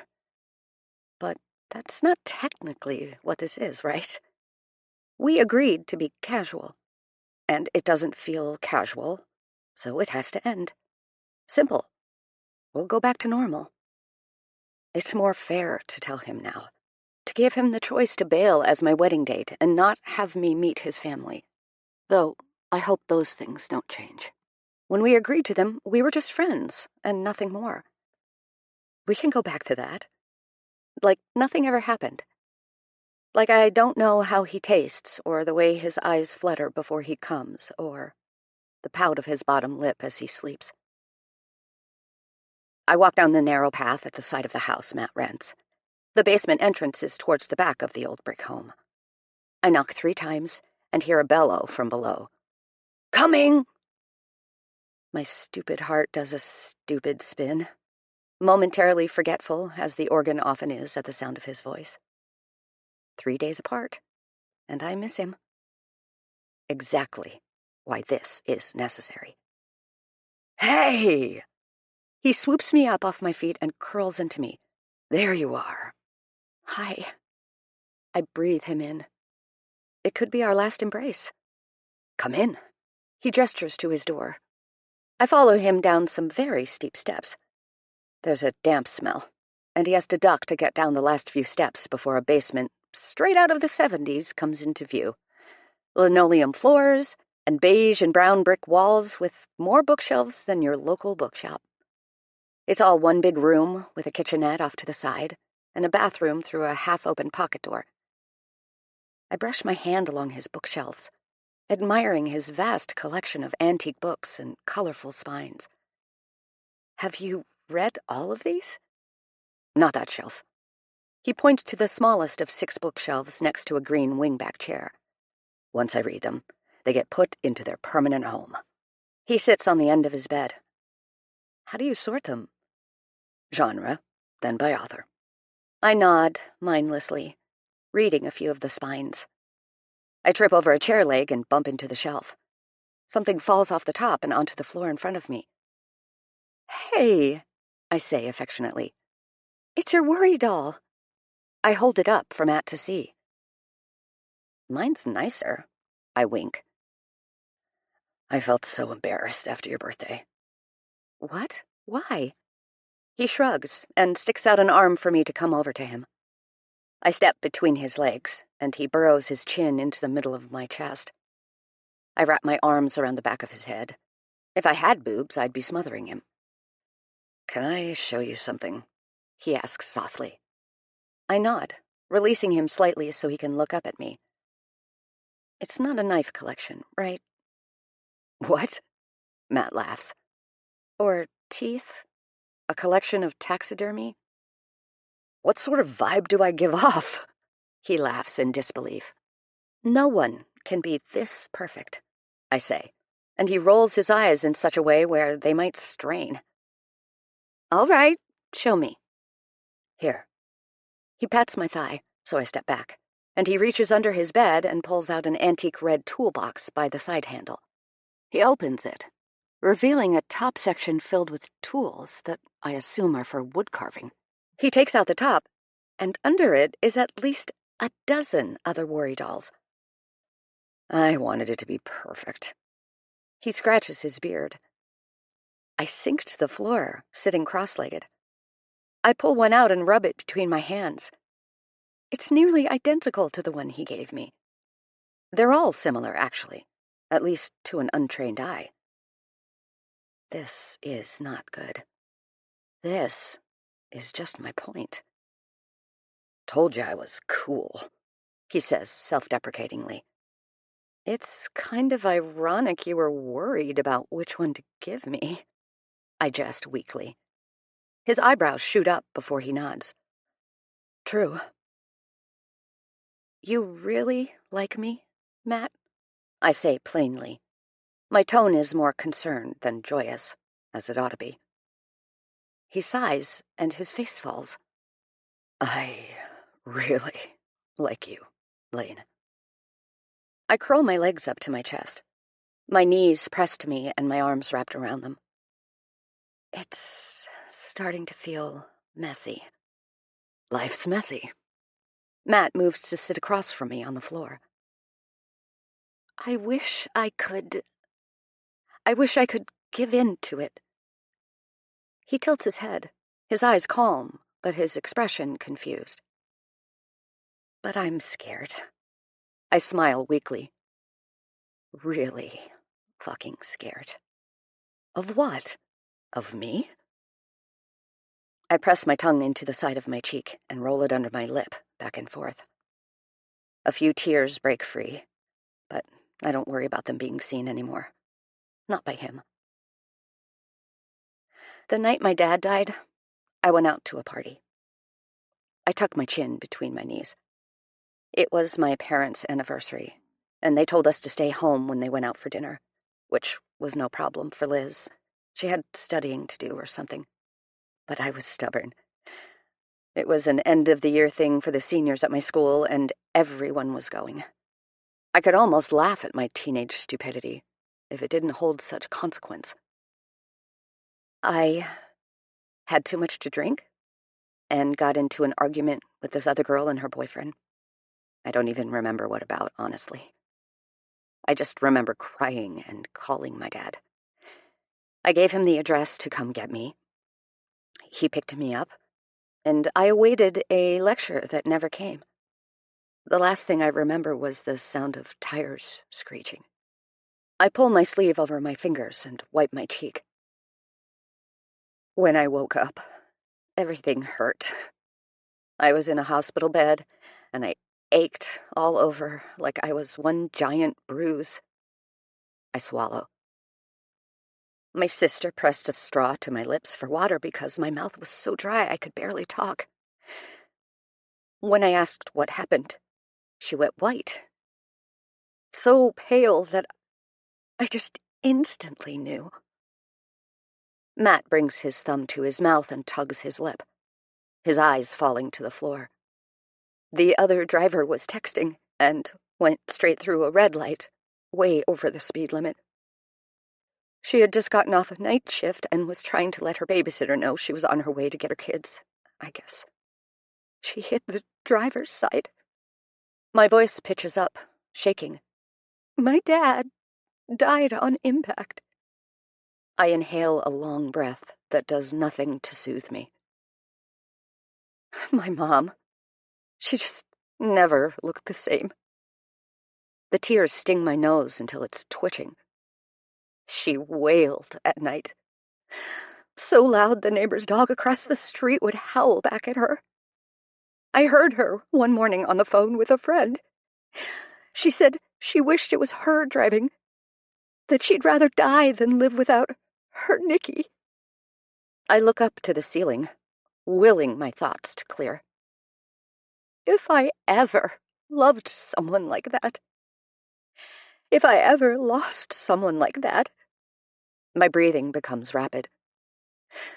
Losing my dad was horrible, but it took the life out of my mom. I can't catch my breath, and my hands begin to shake. I couldn't. I can't. Panic overtakes me, and I rock back and forth, sobbing. 1 second I'm on the floor, the next I'm in Matt's arms. Breathe, Manamea. Breathe. He grips the side of my head, rocking me into him like an infant. It's okay. It's okay. It's okay. He chants, over and over and over. My mouth opens and a sob comes out of me that feels like it's lived in my chest for so long, cracking me in two. I've got you. He kisses the top of my head. It's worse. It's worse to hear that. No! I fight him off me, push up and walk to the far side of his room. No, because my jaw trembles with such force my teeth clatter. I'm on my own, Matt. You aren't. Not if you don't want to be. He stands, squaring off with me. We look at each other for a full, strained minute. As my body calms, he only seems to grow more tense. As my breaths slow, his eyes become more fixated on me. I have to be. Nobody does. He shakes his head.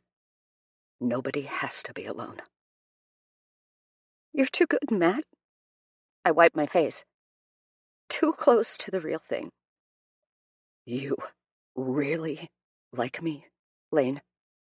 He crowds me, but puts his palms out, facing upwards, like an offering. When I don't shy away, he places both hands on my elbows, steadying me. Of course I do. You're you! I laugh at my frustration. You make it really hard not to. Just be here with me, Lane. At this moment. What do you want? Right now. To yell. To kick. To scream. To call my mom. To let myself love Matt the way he deserves to be loved. To run away. To stay here forever. To kiss him. That's the issue. I have no idea. I want all of it and none of it at all.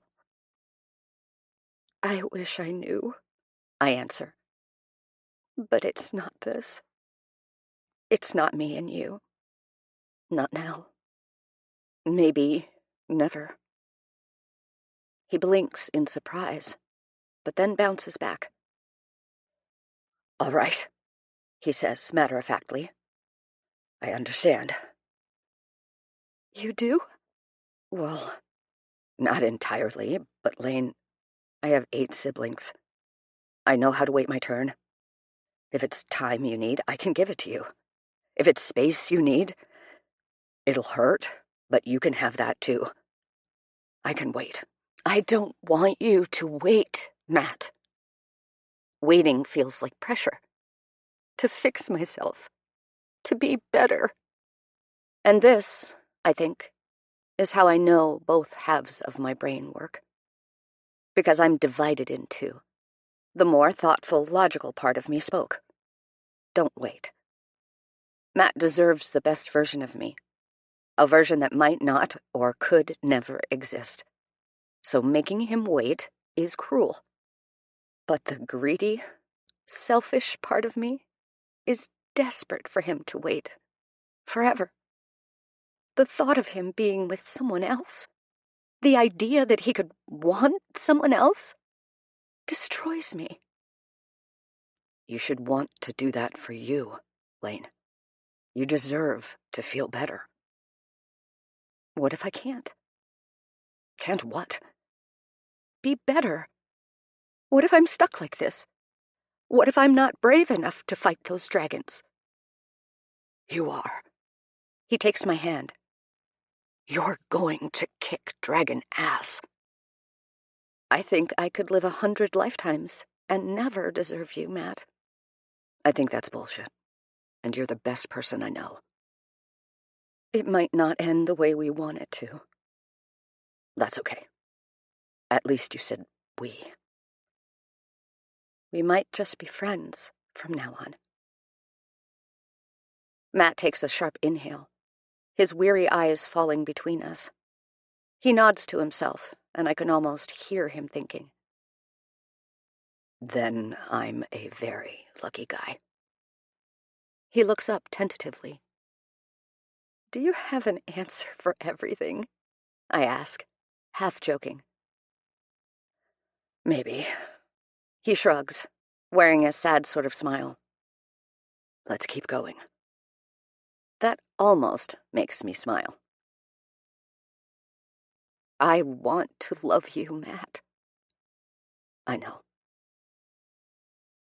Did you just Han Solo me? I ask. Star Wars. I know that one. Matt rubs his neck, laughing without sound. He looks like he wants to say something, but instead he moves quickly, wrapping his arms around me and squeezing me tight. I hear him sigh over the top of my head.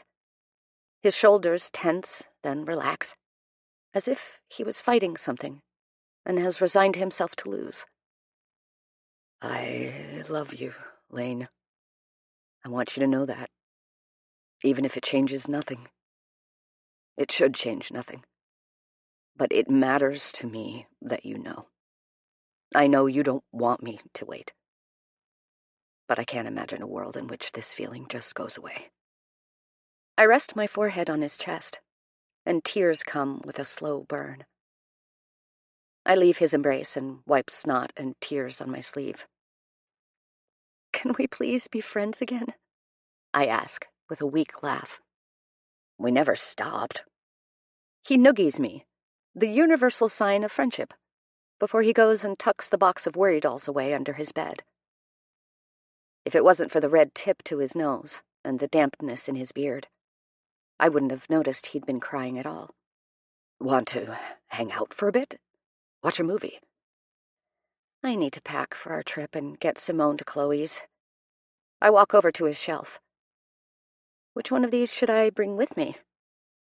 Matt stands and joins me, at a platonic distance. I hate it. And yet am so grateful for his easy acceptance of what needs to be our new normal.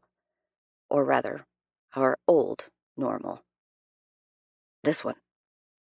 He hands me the thickest book I've ever held, and I momentarily wonder if he's joking. Then I flip it over and read the title. The Count of Monte Cristo. Ah. I nod thoughtfully. Okay. I'll see you tomorrow morning, he asks, as I slip it under my arm and make my way to the stairs. Of course. Good.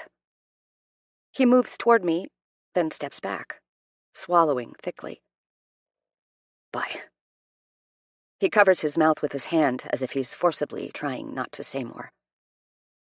He's holding back. For me. And that creates an ache in my stomach. Gratefulness mixed with guilt. Bye. I turn and leave without looking back.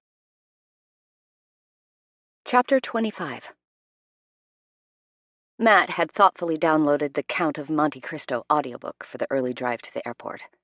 He picked me up just after 6 with a coffee in the cup holder next to the passenger seat, and a box of donut holes. We chewed and drank and listened for 90 minutes, and while it wasn't the most comfortable silence, it wasn't intolerable. I was grateful for that. I answered a flurry of text messages from my mom and sister, last-minute details that needed a second or third set of opinions. We won't see them until a few hours before the rehearsal dinner in 2 days, but they know we're flying in early to visit Matt's family on the island, which is about a 5-hour drive from them in Vancouver. Last night, when I dropped off Simone and her things, Chloe and I sat for a few hours talking about Matt and me. Warren even joined in at one point, between fetching us water and wine. I didn't get any more clarity about what comes next, but I do know that I have to figure myself out before I bring Matt back into my stratosphere. I don't know what else this weekend is going to hold. I'm too nervous to ask what sort of accommodations we're looking at once we arrive at Matt's parents' place. Will we be in one room? 2? Do they know about us? Do they know about yesterday? I'm so preoccupied with these thoughts and questions that getting through baggage and to our terminal feels like it takes no time at all. With only 2 hours until our flight, Matt wanders around the airport stores, and I sit, curled up against the window with my book. A family of 4 sit at the end of my row. Young kids climb all over their parents, hyper and excited. An elderly couple sits across the way and periodically sneaks them treats. The mom has noticed but smiles into her magazine as if she's going to let it be their little secret. Announcements ring out for flights that aren't ours. A group of college-aged kids takes selfies in the far corner of the room. I've read 3 pages, preferring to take in all the life around me. Traveling has always made me feel closer to my dad. The flights he took from Ireland to Vancouver all those years ago, his poor attempts to get his piloting license, the way he'd insist on being 5 hours early for any flight we took. Growing up, I saw my parents fight only 3 times. The first was after my mother's 40th birthday, when he had obviously forgotten who he was married to and threw her a surprise party. The second wasn't for any significant reason at all. Something about a broken dish and who chipped it. The third was when we traveled to Disney for our 10th birthday. That was also a surprise. My sister had absolutely no interest in Disney World, other than Epcot. But I, on the other hand, had been begging to go for most of my life. My mother whispered something that sounded an awful lot like playing favorites under her breath, and that set him off. They took a walk and came back on the same page. I remember thinking that I wish they had let us in on the fight, both so I could know if he was playing favorites and if I was his favorite, but also because I didn't like not knowing every facet of them. I was always trying to figure them out. Who were they when Liz and I weren't around? I hated the idea of them being married before we were born. I hated each time they left the house for Friday date nights and we stayed with a sitter. I hated that they had a love beyond us. But now, as an adult, I recognize how special that was. They always had each other. Before us, during us, what would have been after us, they were the team. That's why their marriage worked when so many of my friends' parents' marriages didn't. Because they prioritized each other every day. Look at all of this. Matt falls into the chair next to me with a bounce, and I remove my headphones that were silenced for people watching. His arms are filled with an assortment of things I can't quite make sense of. There's a stuffed animal, a few bags of candy, an unopened box of playing cards, and a few different teeny bottles of liquor. I laugh, confusion arching my brow as I take it all in. He drops it onto the floor and begins rifling through it like a little kid. "Where did you get this?" I ask him. "I won all of it." He looks up to me, beaming. I can't help but smile in response to his joy. "What? Where?" "There's an arcade in the other terminal, next to the bathroom. I went in because curiosity got the better of me, and, well, I think I'm good at it." I scoff. "Clearly. What game was it?" "Pac-Man." "You got all of this from Pac-Man?" "Yeah. Apparently I got their new high score. I basically emptied them out." He holds up a bag of candy. "The arcade had alcohol as prizes?" I ask, pointing to the little bottles. "What? Oh, no. I got those at the store down that way." He places a few items on the seat next to me. A notebook, a flamingo pencil, a plastic ring, and a slap bracelet. "For you, darling," he says in a silly voice. "Why, thank you." I hit the bracelet around my wrist and slide the ring onto my pinky, where it fits snugly. Then I flip the notebook open. "What shall I write?" Matt says, zipping up the outer pocket of his backpack after putting all his other treasures away. "Your speech?" "Don't need one. I'm not the maid of honor. Remember?" "Right. Shit. Sorry. He licks his lips, and I flash to the night we met, when his lips were all I could think about. The night of our first kiss. Which makes me think of our last, less than a week ago. Which makes me remember how strange this all is. I can feel his concern as I zone out over his shoulder. "Maybe whatever's making you feel like that." He tilts my chin in his hand, acting as if he's trying to get a better view. A shy smile replaces my pout. "Ah, that's better." He lowers his hand. "Candy?" I nod. and take a gumball from his backpack as he holds it out to me like he's sneaking contraband aboard the plane. He zips it up when the overhead announcement calls our flight to begin boarding. "Are you a nervous flyer?" he asks me, when the engines turn on with a high-pitched hum. "Not really. You?" "Never done it before." "What?" I gawk. "This is your first flight?" "Yep." His leg is bouncing next to me in our row of 2 seats. "You okay?" "Going to have to be. I hear there's no getting out once you're in the sky." I nod. "Well, it's very safe." "Is it?" he asks me, his eyes holding mine. A desperation behind them. He's looking to me for reassurance. That's new. Very. I pat the back of his hand, white knuckle gripped on the armrest between us. "Want to talk about something? Keep our minds off takeoff. That tends to be the worst part." I reach into my purse and grab some mints. "Suck on these, so your ears don't pop."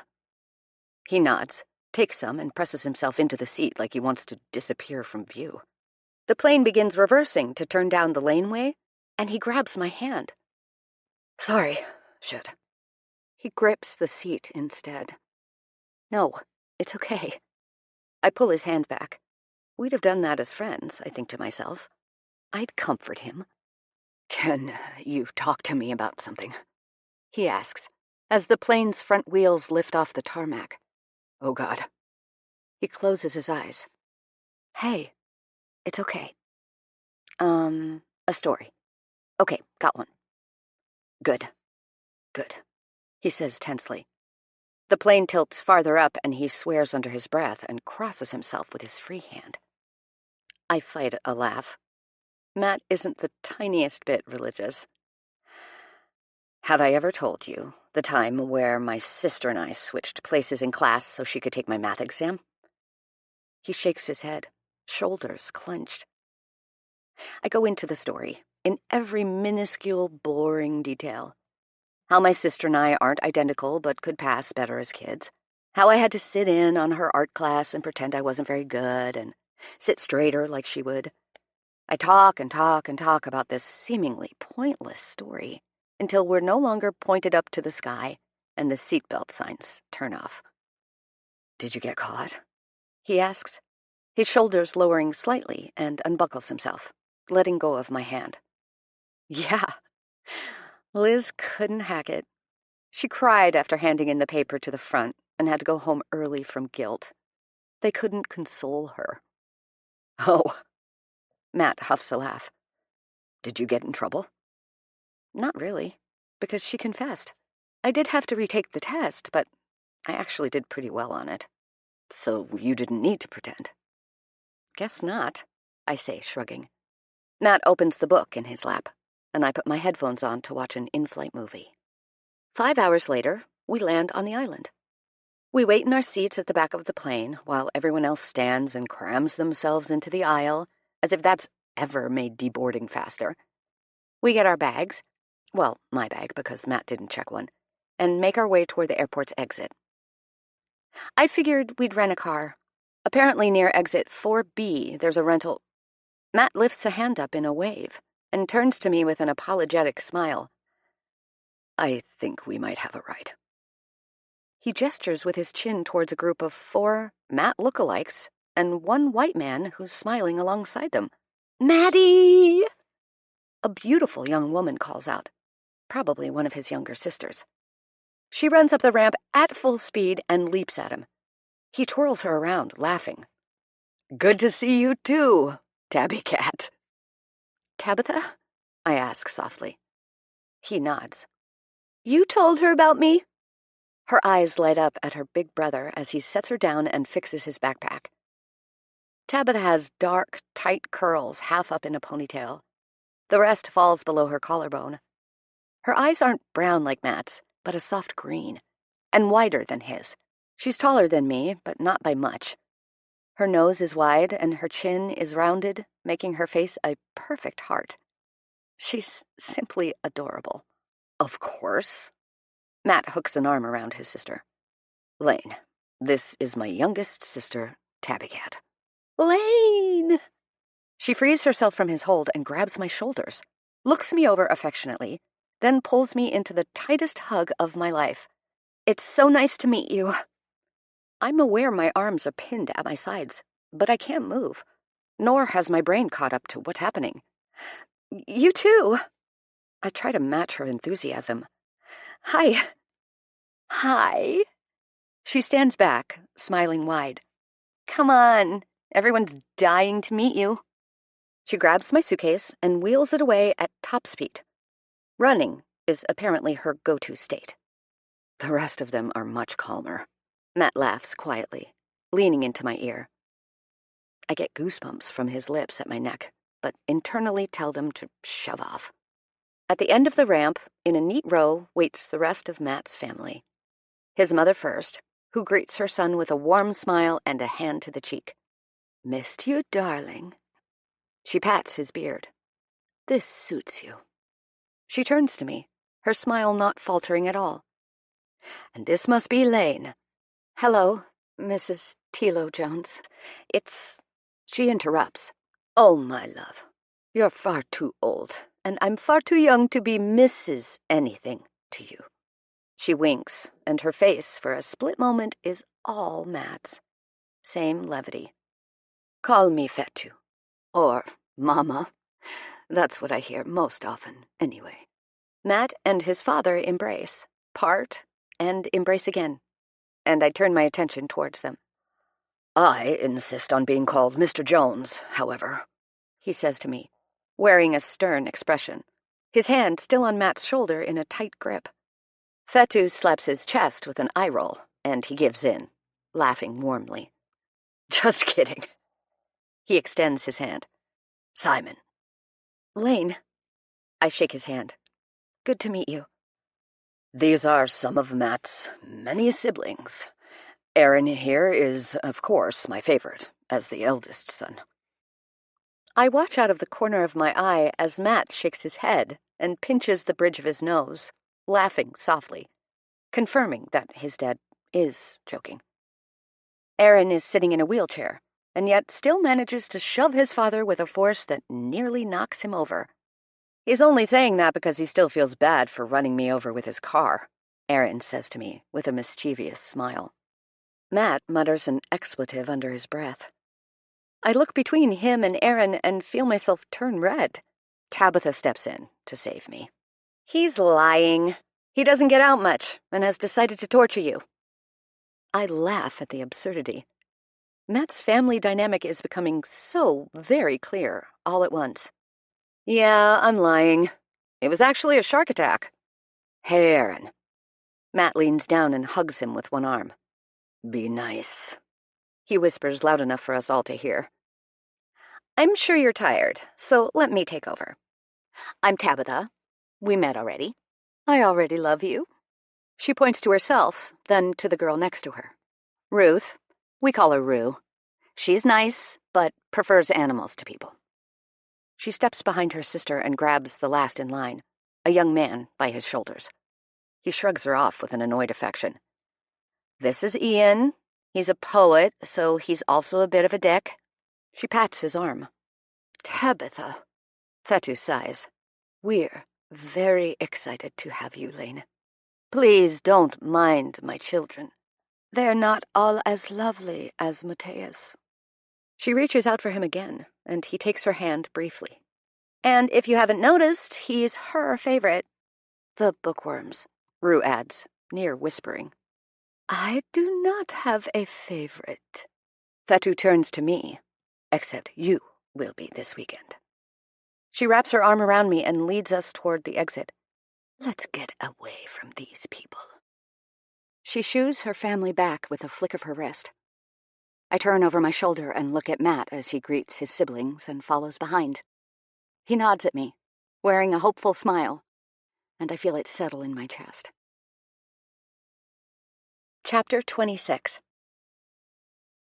Less than an hour later, we cross a single-lane bridge amongst thick greenery. I'd forgotten how beautiful the island is, and the farther we get from the airport, the more overgrown and remote it's become. In the last 10 minutes, we've passed only a handful of properties, and Tabitha has had stories about them all. Which siblings got with which neighbor kids, who shoved her brother's shoulder back into place after he jumped, incorrectly, off a cliff, who keeps chickens and drops eggs off to everyone once a week. It's so quaint and small and lovely, it nearly makes me emotional. What an incredible way to grow up. Every few minutes, when there's a brief pause in his conversation, Matt will turn over his shoulder and check on me. It's a quick glance, a tilt of the head and a smile with a nod, then back to his father. When the 12-passenger van is parked at the bottom of a hill, I look up through the trees and can just about make out the front of a cabin-like home. Wood slats like floorboards across the front, a black metal roof, stones expertly laid as a foundation. A dog comes bounding down the hill to greet us, then another follows behind, missing one leg. Matt opens the sliding door and helps both of his sisters out with their palms in his as they jump down. I do the same and feel a twitch of his palm under mine. These physical reminders of what has happened between us and what may never go away. He helps me down, and we all go to the back of the van where our luggage is stored and where the ramp for Aaron's chair is being lowered. Matt bends at the waist as Aaron wraps his arms around his shoulders and hoists him up. Thank God you're here. Tabitha keeps dropping me. You're bigger than I am, Tabitha grumbles, pushing the empty wheelchair after them. I reach for my luggage, but Simon is faster. Allow me. Rue grabs Matt's bag, and Fetu shuts the trunk after Ian lifts the ramp away. For so many people, they seem to work around each other seamlessly. It's effortless in its chaos and fascinating to watch. By the time we reach the top of the hill, I can see the full house. I've decided I may never leave. The front of the home is covered in a large wooden porch, with no fencing but several supporting joists throughout, with a hangover roof and a few scattered rocking chairs. The door is the only thing painted from its original wood stain, a bright yellow. The windows are all mismatched in shape and size, but mostly light-colored pine. You can tell which parts of the house are extensions, based on the state of the siding, and a few spots without any siding at all. It's like an unfinished puzzle, and I love it. There's a fenced-in garden to the right that is probably the same square footage as the house, an old tree house that looks fairly abandoned, and a wide-open field of tall, fluffy grass beyond that. A row of apple trees off to the right, flowered but no apples in sight, and a clothesline filled to the brim. It feels magical, untouched and otherworldly almost. I've yet to move as I take it all in, my feet stapled to the grassy earth below me. It's something, isn't it? Simon asks, pulling my focus. I turn towards him, nodding. It's beautiful. We're very lucky. He looks at his feet, smiling. Behind Simon, Matt is sitting on the edge of the porch next to Aaron, who's showing him some sort of pocket knife or wood-carving tool. Tabitha and Rue have run off inside, and Fetu has Ian helping her take the laundry down. He holds the basket begrudgingly as she tosses each item at him, landing over his shoulder, or face, until he lightens up. Matt makes so much sense now. The words tumble out of me. He's so certain, so secure. He wasn't always. Simon pushes his hands into his pockets and blows out a long breath. No, he was our worrier. In his own head a lot, or his head in a book. Matt's always struggled with feeling his feelings instead of analyzing them, as you may have noticed. He raises a brow. He tends to... I choose my next words carefully. He tends to prioritize the other people in his life above himself. He'll probably always be that way, like his mother. She'd give you the coat off her back before you even asked. He crosses his arms. Matt tell you about how we met? Yeah. I nod, smiling. Ever since that day, she's been reminding me to slow down, give more, be kinder, all the while building me up. And I need that, of course. We all do. But what she and Matt both need is someone who's willing to do the same. Natural caregivers like that, they burn out. They give and give until they're emptied and have nothing left for themselves. How do you do that? She doesn't make it easy. Hence the reason we have 9 children. He laughs. But it's the little things. I tell her every day how grateful I am for her. I do my fair share. I make her rest. I remind her that her worth isn't what she's giving away, but who she is.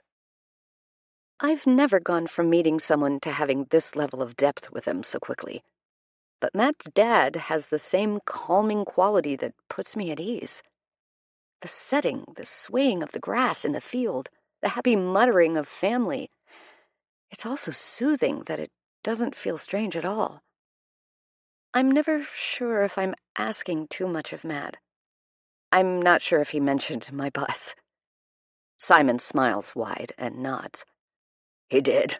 Yeah. He's done way more than I could have ever asked of him. He never hesitates to help or do more than asked, but I wish he would. That'll come with time, when he feels more secure. He'll work less hard. You have to remember that they see it as guaranteeing that we need them around. But, and correct me if I'm wrong, that's not why we keep them around, is it? No. I look at Matt, who's now holding the 3-legged dog under Rue's watchful eye. But, I don't want to contradict whatever Matt's told his parents, but I also think we're crossing into relationship advice territory. It isn't. Simon pauses, his eyes squinting ever so slightly as his smile becomes softer. So, keep telling him that. Eventually he'll believe you. He points toward the door. In the meantime, let's get you some food. If I don't offer to feed you soon, Fetu will summon lightning to strike me down. I notice Fetu standing in the kitchen window and wave to her. Do you think I could change first? I feel like I'm covered in airport and plane. Course. Ask Matt to show you his old room. He walks off toward the back of the house, and I go to the porch, where Matt and Rue sit together. Who's this little guy? I scratch under the dog's chin. Humphrey, Rue answers shyly, avoiding eye contact. Matt smiles up at me as he brushes along the dog's back. Rue was just telling me she's going to be leaving for veterinary school in a few months. He pats Humphrey, and the dog lifts off his lap to waddle off. That's really cool. I have a rabbit, Simone, who frequents her vet. She's accident-prone, and I'm worried-prone. Rue laughs sweetly. I love rabbits. That's the one pet we don't have. Then she hops up to follow after Humphrey, tossing him a stick she picks up off the ground. Your dad said I'd be staying in your old room? I ask. Oh yeah, I'll show you. Matt opens the creaky storm door, and we're instantly in a mudroom with cubbies and coat racks and closets with doors that don't quite shut.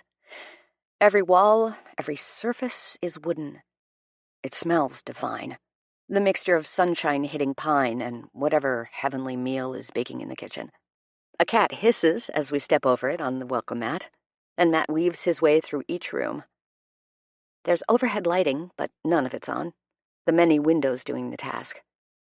The floors squeak under us, but they're covered in colorful rugs. Some look handmade with almost a quilted appearance. The kitchen is at the center of the home, with a wall of windows on one side, a dining nook on the other, and 2 hallways in either corner. Fetu is feeding Simon something off a spoon, and he grabs her hips with lust at the taste. It almost feels like we're invading their privacy, but when I look at Matt, he seems relatively unbothered as he continues down the hall. There are 2 doors on the right, 2 on the left. One door is painted bright purple, with a sign that reads Tabitha and Ruth, surrounded by green vines. An open door shows a room filled to the brim with books. Another has a missing handle that's been stuffed with a rag. There is a closed door, and one more where Matt stops. "Here," he says, over his shoulder, halfway through the doorway. "It's been a while. I bunked with Ian before I left, but I guess he took Ray's old room when she moved out." My God, how am I going to keep track of all these people and their whereabouts? How do his parents do it? "Ray is your eldest sister, right?" I ask, stepping in behind him. There are 2 twin beds across from each other, with a beautiful old dresser in between. 2 shelves above each bed, one filled with books and one entirely empty. I sit on the edge of the red quilt on top of the one with the empty shelf. "Yeah, Ray is 36. She lives in Nova Scotia with her wife. They run a small convenience store. Aaron is 33. He's engaged to Natasha, who you might meet. She's great. He's been staying here with my parents while she's been deployed, but she's done for now, and they're going to get a place in the city." Matt sits on the edge of the bed, his tongue pressing out of his lips as he recounts all the information. "Then it's Joanna. She just turned 31. She's in New Zealand doing something with the Canadian Embassy. Don't ask me what." He laughs, crossing his leg over his knee. "Oliver is 29. He's a few hours away finishing his law degree. Then me, Matt, 27. We've met." He smiles mischievously, uncrossing his legs and leaning forward. "Then we've got a bit of a jump. When my parents thought 5 kids was enough. But, alas, it wasn't. Emma, 21, she's in university out east, staying with Ray. Then the twins, Ian and Rue. They're 19. And Tabitha, who's 17. My mom was 38 when she had her, and there were some complications, so they called it at 9 kids. I'm going to need to write that all down." Matt laughs. "No one will expect you to remember. Just focus on the ones here in the house." "Aaron, Ian, Tabs, and Rue." I nod. "Got it." "I'm going to see if I can help with dinner. You okay?" Matt walks to the door. "Yeah, going to change. Then I'll meet you out there." He nods and steps out before I remember something. "Oh," I exclaim. "Yep." He pops back around the doorway. "Thank you for bringing me here." I smile and try not to let the butterflies in my stomach escape through my mouth when he studies me and gives me the most sincere smile I've ever seen. "You fit here nicely." He tilts his head, brings an invisible camera to his face, and takes my photo, then looks at his feet, as if he's suddenly shy. "Bathroom is the one with the rag for a handle." He's gone down the hall before I can thank him again. I throw myself back onto the bed to capture a moment of stillness as thoughts and emotions continue to rush through me at lightning speed. Normally, my anxiety would be sky high right now. Being in a new place, totally out of my control and miles from the nearest anything. But I feel fine, mostly. My anxiety, if you can even call the swirling in my stomach that, is mostly fixated on what comes after the wedding and this trip. Once obligations are aside, what comes next? I've never wanted to jump forward in time before, but I'm desperate to take a glance 6 months into the future. Then maybe I could figure out what my next step should be. Chapter 27. The house is small, but the center of the home is the kitchen and dining room, with a large 12-seater table that's used for both preparing and eating. Fatu has made a stew that smells heavenly, and when we sit to eat, fresh bread is passed around in a soft basket. I'm sitting between Tabitha and Ruth, across from Matt, Simon, Ian, and Aaron, and Fatu sits at the head of the table. Behind Fatu is a large window that shows some of the gorgeous views of the back of the property. Throughout the meal, they've told story after charming story. Aaron recalled when a 3-year-old Matt decided to leave honey outside for the bears to find, because he was worried that they were hungry. But he ended up creating a swarm of fruit flies thicker than a storm cloud. Simon laughed about Matt taking apart and rebuilding the lawnmower's engine in a day when he was only 9. It's so comfortable here. I genuinely feel like I've known all these people for years. And I guess I sort of have, through all of Matt's stories.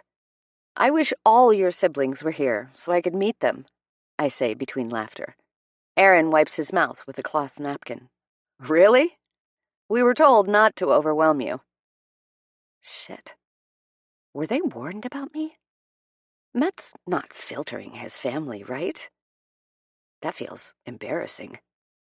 I feel a lump in my throat and look anxiously toward Matt, who's glaring at his brother. If he's asked his family to not overwhelm me, what do they think of me? Some privileged city girl? They wouldn't want that for their son, would they? Some overwrought, demanding priss? I hear a clunk under the table. Nice going, asshole. Can't feel my legs, remember? Aaron smiles into his spoon. I just wanted it to be a relaxing weekend for you before the wedding. That's all. Matt catches my eye. Don't worry. This family is incapable of being anything but genuine. We're all too mad. Simon slurps his stew obnoxiously loud, staring at Matt with a teasing gleam as he does. I smile and take another bite of homemade bread. I'm going to dream of this food, I say wistfully, changing the subject. I made that, Tabitha beams. I'm not a good cook, but I can bake. Tabitha is a Renaissance woman, Simon adds. Very skilled at lots of things. Languages, especially. Well, when you grow up in a family where everyone kind of has a thing, you gotta try to find your own. Baking could be mine. It really is good, Tabs. Matt takes a large bite. What about you, Lane? What's your thing? Tabitha asks me, wide-eyed. I blow a breath out, trilling my lips. Well, she's fantastic at graphic design. She rebranded the shop, our new website, everything, Matt adds. I open my mouth to speak, but he continues for me. She designed all of her own tattoos, too. She's like a walking gallery of her own art. I smile politely, nodding. And then, just as I open to say, Lane's also incredible at making playlists, suggesting movies. Oh, and she's fluent in sign language. How is she at answering her own questions? Fetu asks, raising a brow at her son. He relaxes into his chair, smiling to himself. Probably good at that, too, he mumbles. I look between Fetu and Matt before turning back to Tabitha. I don't really have a thing. I'm sort of just figuring that out, I answer, taking another bite. And what about this bus I've heard so much about? It's done now. All there is to do is fill it with my junk and find somewhere to park it. That's very impressive, Simon says. It is, Matt says under his breath, like he's not supposed to talk anymore. And your sister is getting married. That's very exciting. Fetu places both palms on the table. You're twins, right? Yeah, her name is Liz. Are you close? Tabitha asks, slurping back the stew. Yes and no. Why? Tabs, cool it, Ian says. Simon begins gathering everyone's empty dishes with a clatter at the end of the table. I stand to pass him mine. Can I help clean up? I ask. No. You should go enjoy the outdoors before sunset. It's beautiful this time of day. If you don't mind the company, I was hoping to get some fresh air, Fetu says, standing. Of course, I answer. Matt rises, and Fetu sticks her hand out to stop him. Sit. Your siblings miss you. You don't? He asks, feigning offense. Your father does, Simon adds from the sink. Yes, spend time with your old man, she calls back towards him, emphasizing the last 2 words with a cheeky grin. Simon scampers over, flinging a cloth over his shoulder, and pulls his wife to him with a devious grin. You never minded me being older before, Manamea. You going to trade me in for a younger man? She giggles and quips back in response, but my attention turns to Matt, who's staring up at me, wondering the same thing as I am. Do I mind that my pet name is what his father calls his mother? The answer is that my heart skipped a beat, but my brain doesn't know. As usual, my body is 10 steps ahead of my logic. Matt mouths, "You want me to come?" signaling to the back porch. I shake my head, smiling softly. "Let's go, before we lose daylight," Fatu says, shrugging free of her husband's hold. I follow her to the back door through a sunroom. "Don't keep her too long! I want to show Lane my albums!" Tabitha shouts after us as the door shuts. As it does, it's like the world goes back to regular speed. Less color, less chaos, less conversation. Stillness. The stream sparkling, reflecting the orange sun. The long grass in the field moving in time with the warm wind. You get used to it. Fetu loops her arm through mine and pats my wrist. Going from crazy to calm in an instant. She leads us down towards the stream. A gravel path turns into a wide dirt path, carved by activity over time. When the path narrows, she unhooks our arms and walks in front of me. My house was pretty quiet growing up. This is a really nice change. You all clearly love each other very much. Quiet sounds nice. She laughs slowly. But yes, we're very lucky. Simon said that too, earlier. He better. He's married to me. She winks over her shoulder before ducking under a low-hanging branch. We walk for 15 minutes. The only sounds the birds above us and the rippling water next to us.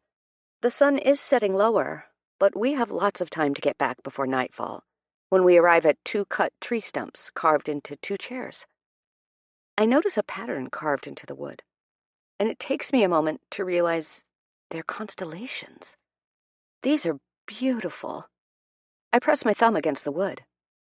Aaron, he's incredible with a knife. A sentence no mother ever thought she'd be proud to say. I laugh, lowering into the seat across from her. They were a Mother's Day gift about 15 years ago. This is the constellation that would have been above my home when my parents married. That one is when they passed. She points with a limp wrist to my chair, then rubs her hands over her knees as she rests back. Oh, I sit up, not wanting to rest on the memory of her family. My family all died when I was rather young, she says plainly, but not without emotion. There's a sturdiness about Fetu. Despite her soft and billowy exterior, and her eyes are piercing, like she can see into you. Did Matt mention that? I nod and fidget in my seat. He told me you lost your father when you were young as well. I nod again. I'm sorry, she says. Me too. I clear my throat quietly. For you, for your family, that's just terrible. She inhales deeply, her lips turned upwards, but not quite in a smile. There's a term for Samoan beliefs and practices that my family has followed for generations. Fa smoa. This also means we view death differently than other cultures, under this nature of beliefs. Fatu looks up at the sky.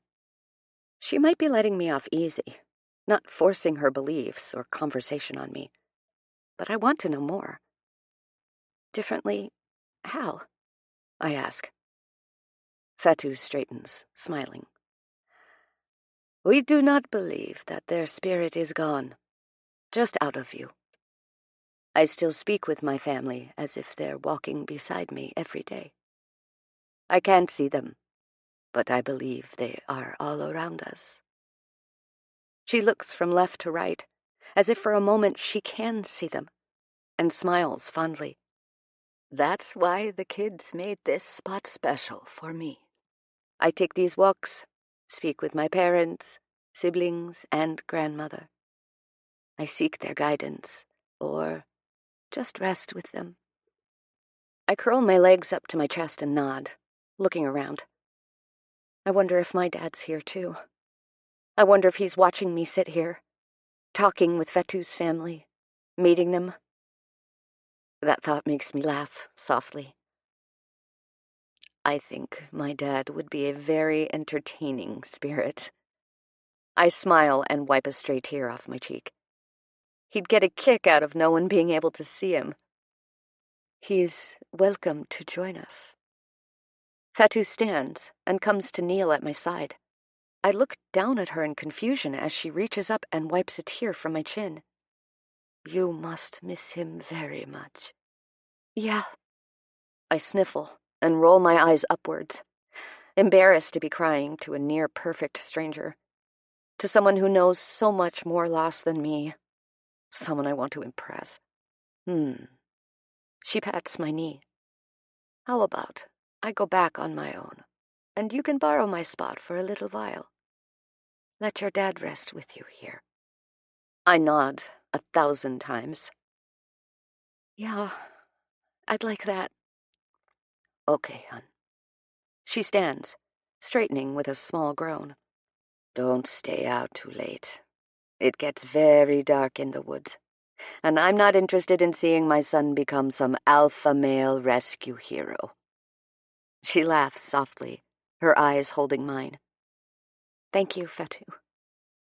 She rubs my shoulder before turning and walking back down the path, once I no longer hear her footsteps on dried sticks and leaves. I lean back and let my eyes close. The wind rushes through the thick pine trees all around me, whistling between the needles.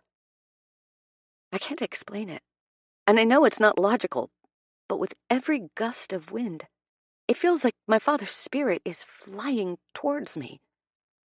I open my eyes in time with another gust, and when I do, it's like I just know he's sitting across from me. My heart pounds in my ears, and I smile wide as a sob escapes me, both overjoyed and overcome. Hi, Dad, I whisper, blinking back tears. Thanks for coming. I laugh, looking up to the sky and then back towards the other seat. I really miss you, I choke out. Tears come, and I let them. I don't look up. I don't blink. I don't wipe or take deep breaths.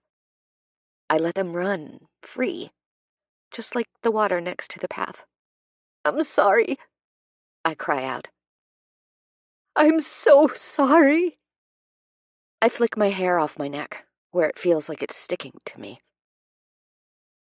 I never should have gone out that night, and a ferocious wind blows around me. Leaves fly up and drop at my feet, and the atmosphere changes, like rain is near. I look around me. Did you do that? I ask, almost laughing. I feel a single raindrop fall on my leg, then another, and another. What do I do, Dad? I ask, catching the rain in my palms. I don't know what I'm doing. I'm lonely and scared, and I have no idea what I'm supposed to do. I tilt up, letting the rain fall slowly on my face, mixing with my tears. I wish it was me, I whisper, a confession that's been on the tip of my tongue for nearly a decade. It shouldn't have been you.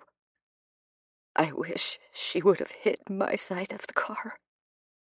Lightning cracks in the distance, and I shudder. Okay, got that one loud and clear. I laugh weakly. Now that he's giving clear answers, I think of the questions I want answered most. Do you forgive me? I ask. Instantly, I feel warmth settle in my chest, like taking a long sip of hot tea. I spend the next 10 minutes asking silent questions with silent answers. Are you okay? Are you with us? Do you forgive me? I ask that last one a few times, just to be sure. Each question is met with a rush of love. Eventually, the space under my ribs that has felt weighted for so long feels void. I wrap my hands around my middle, reveling in the feeling, not realizing how much it ached before. There's a lot of work left to be done. I'm not magically healed by one forest spirit encounter. What a sentence.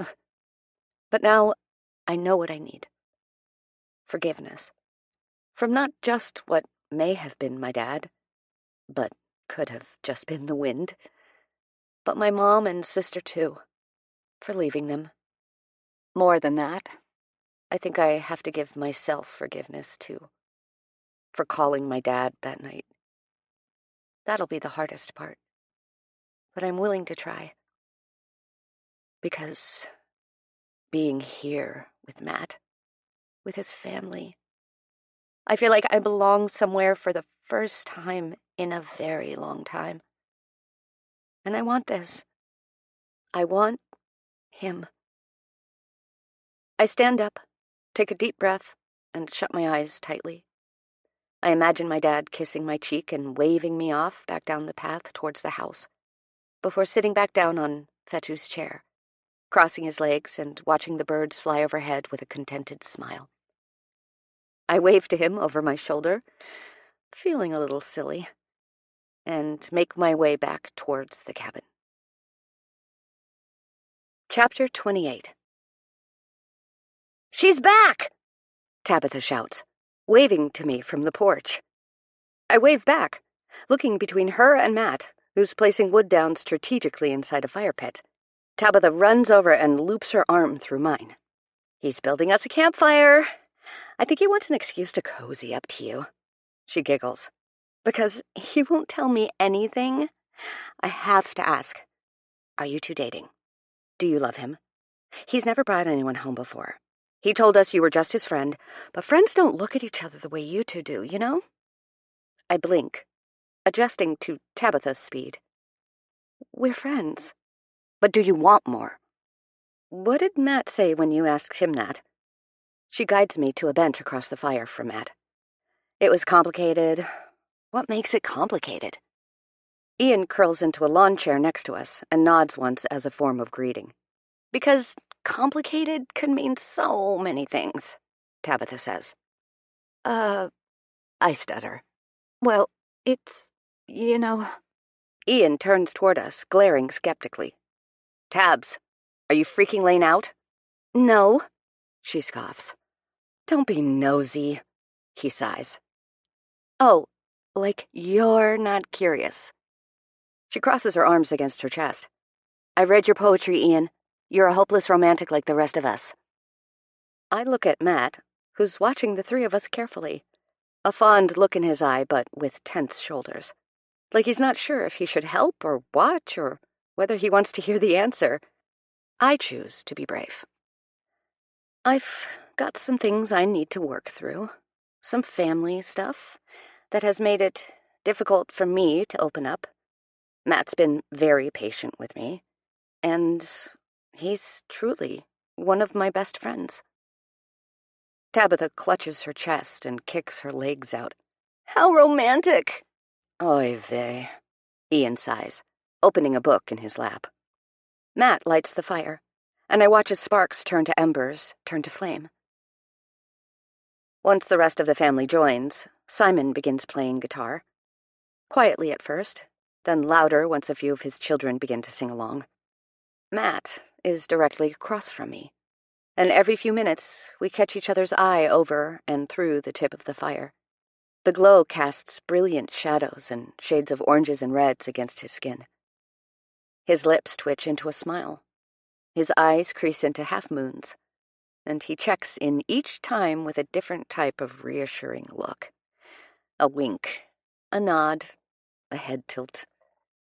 He waits for my smile in return. Then he settles, knowing I'm okay. and I realize that I haven't felt anxious for a moment since we arrived. That loud hum in the back of my mind that plays constantly like elevator music has ceased. Because Matt is my own personal comfort. A walking hot water bottle, a favorite blanket, a cozy hoodie, a cup of tea delivered with a kiss on the forehead. Warmth builds and builds inside my chest, and I realize suddenly, clearly, and certainly, I've never felt like this about anyone else. I think I'm in love with Matt. I know I could let this blissful realization turn to dread if I'm not careful. So I actively decide to just let it be. While we're here with his family, in the woods, in a cabin, around a campfire, I can love him and not worry about what comes next. I can enjoy the feeling, the knowledge that I'm capable of such a feeling, that I'm not entirely broken. Hours later, the fire is burning out, and I can hardly see Matt on the other side. Crackling wood under what's left of a flame, the soft finger-plucking of a guitar, and whispering between sisters down the bench from me are met with the sound of Matt's footsteps as he approaches. He crouches down to a knee in front of me and ties my shoelace. When he's done, he looks up, smiling. "How you doing?" "Fine." "Fantastic. Ready for bed?" I nod, yawning at the mere suggestion. He tucks his stray hair, broken free from my low ponytail, behind my ear, then freezes like he's done the wrong thing. I watch him shake his head swiftly, as if he's chastising himself. So I reach out and do the same to him. Except I can't seem to make my hand leave his cheek when I'm done. "You sure you're okay?" He cups my hand with his. "I've honestly, truthfully, never been better," I whisper. He breathes like a man on death row who's just been spared his life. A heavy, quick inhale with a long, blown-out breath. "Okay," he nods. "Okay." I swallow as he stands, and I follow suit. "Night, ladies." I turn to his sisters. "Good night," I say, as we pass his parents, cuddled up as Simon continues to play. "See you in the morning," I say to Aaron, who's leaned back, admiring the stars. When the back door closes behind us, Matt leads me through the dark house to his bedroom, with the hint of his hand hovering over my hip. We're not touching, but I can feel his hold. "I'll be back in a few." He opens the bedroom door, switches on a lantern, then steps around me towards the bathroom. The bedroom is only lit by the soft light of the lantern and the pale white moonlight coming from the window. I pull out my pajamas and get changed quickly into a crew neck sweater and black bike shorts. When I pull them on, the memory of Matt taking them off rushes through my system, making my body hyper-aware of every sensation. I'm still calming my breaths when I hear a soft knock. "Yeah?" I answer. Matt steps inside, sees me, then turns his whole body to shut the door, pressing his forehead into it. I hear a soft groan, then he stands straight. "Good night," he says curtly, before practically throwing himself into bed and under the covers, facing the wall. I tuck myself in, my movements small and intentional to avoid making too much noise. But the bed is old, creaky, and not subtle. "Matt?" I whisper, after a few moments, curling a hand under my pillow. "Yes." His voice is scratchy, like his throat is dry. "Is it the bike shorts, or were you just angry to see me?" I joke poorly. Matt's laugh is pained. "Cruel woman." "Not intentionally." "Subconsciously," he fires back. "I don't want to torture you, Matt." "Are you sure about that?" He turns to face me, the bed under him sounding an awful lot like the motel bed all those weeks ago. Because I can't imagine being actually tortured feels worse than this. The shorts are that powerful, huh? I tease. No, Lane, not the shorts. Laughing with my family, taking walks arm in arm with my mother towards her place of solitude, singing along to my father's old folk music. The looks. He stops himself. The looks across the campfire that almost made me walk straight through it. I hear him rub his face and breathe through his palms. Sorry. I'll stop. I'm sorry. No, I'm sorry, Matt. I didn't think it would be this hard. I didn't either, he says, almost whimpering.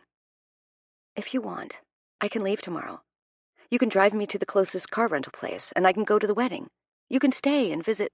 I do not want that. Trust me, I thought about it. I've thought about every possible option here. And the only thing that's worse than being around you and not being with you is the idea of not being near you. I fight the urge to tell him what became abundantly clear at the campfire. Because I know it's not right. I'm still so frightened. Like a scared animal. I could bolt or attack. He deserves my certainty. I can't toy with him. I shouldn't.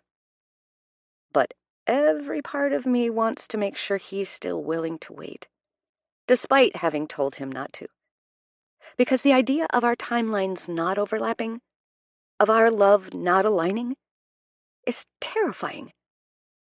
I could just ask him point blank, but this is my fault, he says, interrupting my thoughts. What? No. I wasn't honest with you, and I feel horrible about that. What? Honest about what?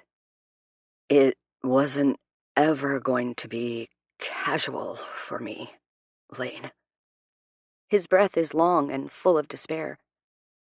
You told me not to fall for you. Do you remember that? Yeah, of course, but... He interrupts again. I was already in love with you. I convinced myself that I was letting you be selfish, letting you take what you needed without getting caught up. But it was wrong of me. I was short-sighted. It was weak. I didn't take you at your word. I thought I could convince you to love me back. And now... He pauses, and I know he's trying to avoid hurting me by whatever he says next. I don't know if I can go back to being just friends. That's my fault. I nod, not that he can see me, because he's right. This thing between us is far too big to be contained in a label like just friends. We aren't just anything. Maybe we don't have to go back, I say softly. The longest minute of my life passes in silence. What are you saying, Lane? It's not that he sounds mad, just that he might be on the brink of losing his mind, as if he's remaining tight-lipped to keep the rest of his questions buried. And I can see why. 2 days ago, I was telling him that all we could be is friends. And now I'm practically speaking in riddles. It's not fair. But false hope is only false if it's a lie, right? I do want this. I have the startings of a plan now. Start with forgiveness, and the rest will follow. God. I press my palms into my eye sockets. I'm not sure. I still need time. But if I'm going to love anyone, if I'm going to face my fears, if I'm going to give my heart away, as worn and hardened as it may be, it's going to be you. It could only be you. Dreadful silence again. Time? He asks mercifully. Time. Any approximations on how long? He laughs. Just once, and uneasy. None whatsoever. Do you think you can handle that? I hate myself a little for even asking. But I need him to wait for me, like I need my next breath. A deep inhale accompanies his pondering moment from across the room. Done, he says, as if he's signing his name on a contract. But, shit, I can give you all the time you need, so long as we're together, in whatever way. Just stay close. And I hear him.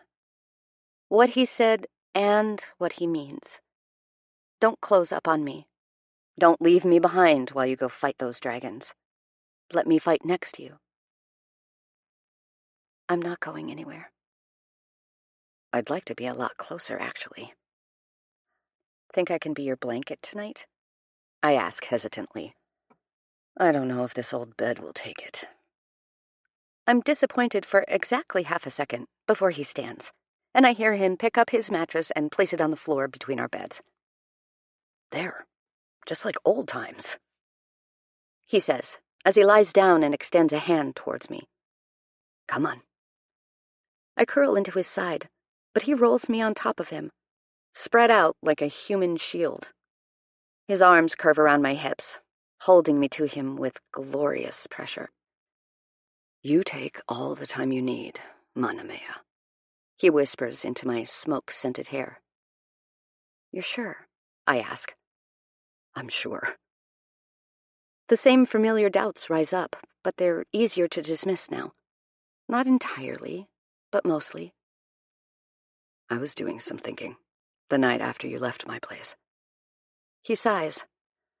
I stayed up all night thinking, if I'm being honest. Dangerous, I tease, nuzzling into him. Maybe as scary as it is. Time running out is a gift. He drags a lazy hand down my back. If we were infinite beings, I wouldn't worry about holding you like this every second I could. I'd know I'd get to do it again. The love I have for you is urgent. It's a needy thing. Maybe it wouldn't be if we had eternity. I'd get lazy with it. I groan, furious with myself. Fuck you, I whisper, tears breaking free. Let me have better words. Once, I joke, through ragged breaths. He laughs against my neck. Good night, Manamea. Good night, Matt. I wipe my tears on his chest and don't feel the least bit bad about it. I spend the next few hours feeling him rise and fall underneath me, unable to sleep. It's not that I love the idea of my dad lingering around all the time. For instance, if Matt and I were doing this without clothes. But I sort of hope he can see me right now. Safe, comforted, loved. I think he'd really like Matt. Chapter 29. As we drive away from Matt's parents' house, two things occur. 1, my anxiety increases. 2, my phone gets more service. 2 feeds back into 1 as an onslaught of messages pile in from my mother and sister. The florist is sick. The caterer is down a server. They didn't get the asparagus delivery. My God. It's calling for rain. Then it's calling for sweltering sun. Which is worse? Yesterday, I immersed myself fully in Matt's family life. They had several ideas about activities we could do or more interesting things to try, but I requested that they change absolutely nothing. I just wanted to exist in their bubble. So we hung laundry, tended to the garden, walked a basket of vegetables over to the neighbors, who were delighted to see Matt, and helped cook a delicious meal. After dinner, Fetu and I walked to her spot again. This time we let Matt and Tabitha tag along. It was noisier, but just as peaceful. At night, Matt and I lay down together again. Nothing other than a chaste kiss on the forehead and hands curled above clothing. I loved every moment of it. It's a 5-hour drive to my mom's place from the island, but we've got an audiobook and experience on our side. We switch off halfway, less than one Titanic, and in what feels like hardly any time at all, arrive at the gated community in which my childhood existed. In total contrast to Matt's welcoming rustic cabin, my mother lives in a prison of the rich variety. Lane? Mm-hmm. Quick question. Are you rich? My mother is, yes, very. Okay. Is that bad? What? No. I just would have laid on the charm a little thicker if I knew I could end up wealthy. I roll my eyes. The bus ate up all my inheritance. The gate opens after my license is checked and okayed by the security. Matt ducks to look out the window as we pass mansion after mansion. Dude. Don't dude me. You're right. My apologies. How unbefitting, ma'am, he says, in a dry British accent. I honestly feel embarrassed. About being loaded? What? I'm the one who just took you to my parents' makeshift cabin. They have a rag for a bathroom door handle, Lane. We don't have handles on our bathrooms here either, I tease. The servants just open them for us. See, I know you're joking, but I don't think it's massively far off. When I pull into my mother's long driveway lined with precisely cut shrubs and circle around a small fountain to the front steps, Matt's laughing, almost hysterically. Are you okay? I'm Cinderella. Oh, my God. I press my head to the steering wheel. I'm Elizabeth arriving at Pemberley. Huh? I ask. Pride and Prejudice? Nope. Okay, well, we'll work on that. He opens his door, gawking at the house. Be cool. Be cool? Lane, you be rich. This is going to be a shit... Hey! I wave at my mom as she comes bounding outside, squealing. Lane, my baby. She grabs me in a tight squeeze and rocks me from side to side. She pulls back, checks me over, holds my face, then goes back in for another long hug. I missed you, darling. Mom, air, I choke out. When she releases me, I catch my breath and gesture to Matt, who's suddenly standing straighter and laying on the charm, thick. He takes my mother's hand and kisses her knuckle. So good to meet you, Mrs. Rothsford. He nods once, letting her hand drift back to her side. You too, Matt? Please, call me Catherine or Kathy. She turns on her heel to me, wearing an exasperated smile. Your sister's on the phone with Philip's aunt, who apparently has developed a serious allergy to both chicken and fish, and is requesting a steak option. She widens her eyes. She's about 12 seconds from a mental breakdown. Think you can work some magic? Yes. If anything, my number one skill is calming Liz down, I say with more sarcasm than a human should be able to wield. My mother raises her brow. I'll try. I put my hands up. Come on. I wave to Matt to follow. You may as well bear witness. So, Matt, I hear my mother say behind me as Matt grabs our luggage from the trunk. Where are you from? Dear Lord in heaven. I mutter under my breath. Mom! I yell. My mother is Samoan. He nods politely, wearing an unforced smile, then catches up to my side. Friendly reminder, you once asked me why I was so tan. He whispers. I was drunk and didn't remember you being so tan the first time we met. Matt snickers. What? I ask snidely. Nothing, just you also asked my name and introduced yourself to me. Why is that funny? Because I only went to that party to see you. I stop. Liz's meltdown can wait. Shut up. We met at Willow's first birthday party 6 months earlier. You were taking photos and waltzing around the room with such ease that I couldn't believe it when Chloe said you were taking off early and didn't love socializing all that much. When she later told me you'd agreed to go to their New Year's party, I suddenly became available. I got there early to help set up just in case. I waited for hours to work up the courage to talk to you. When I thought you were speaking to me, you were mumbling to yourself. Oh, my God. Then I introduced myself. Yep. He pops the pea. I'm such an asshole, I whine. I like that that's your takeaway, and not that I'm some stalker. Well, now that you mention it, I tease. We round the corner to the kitchen, and Matt looks amused by the sight of it, like this is some elaborate prank. However, I'm focused on the sound of my sister's heels pacing on the tile. Liz? I call out. She turns the corner and charges at me. Thank God you're here.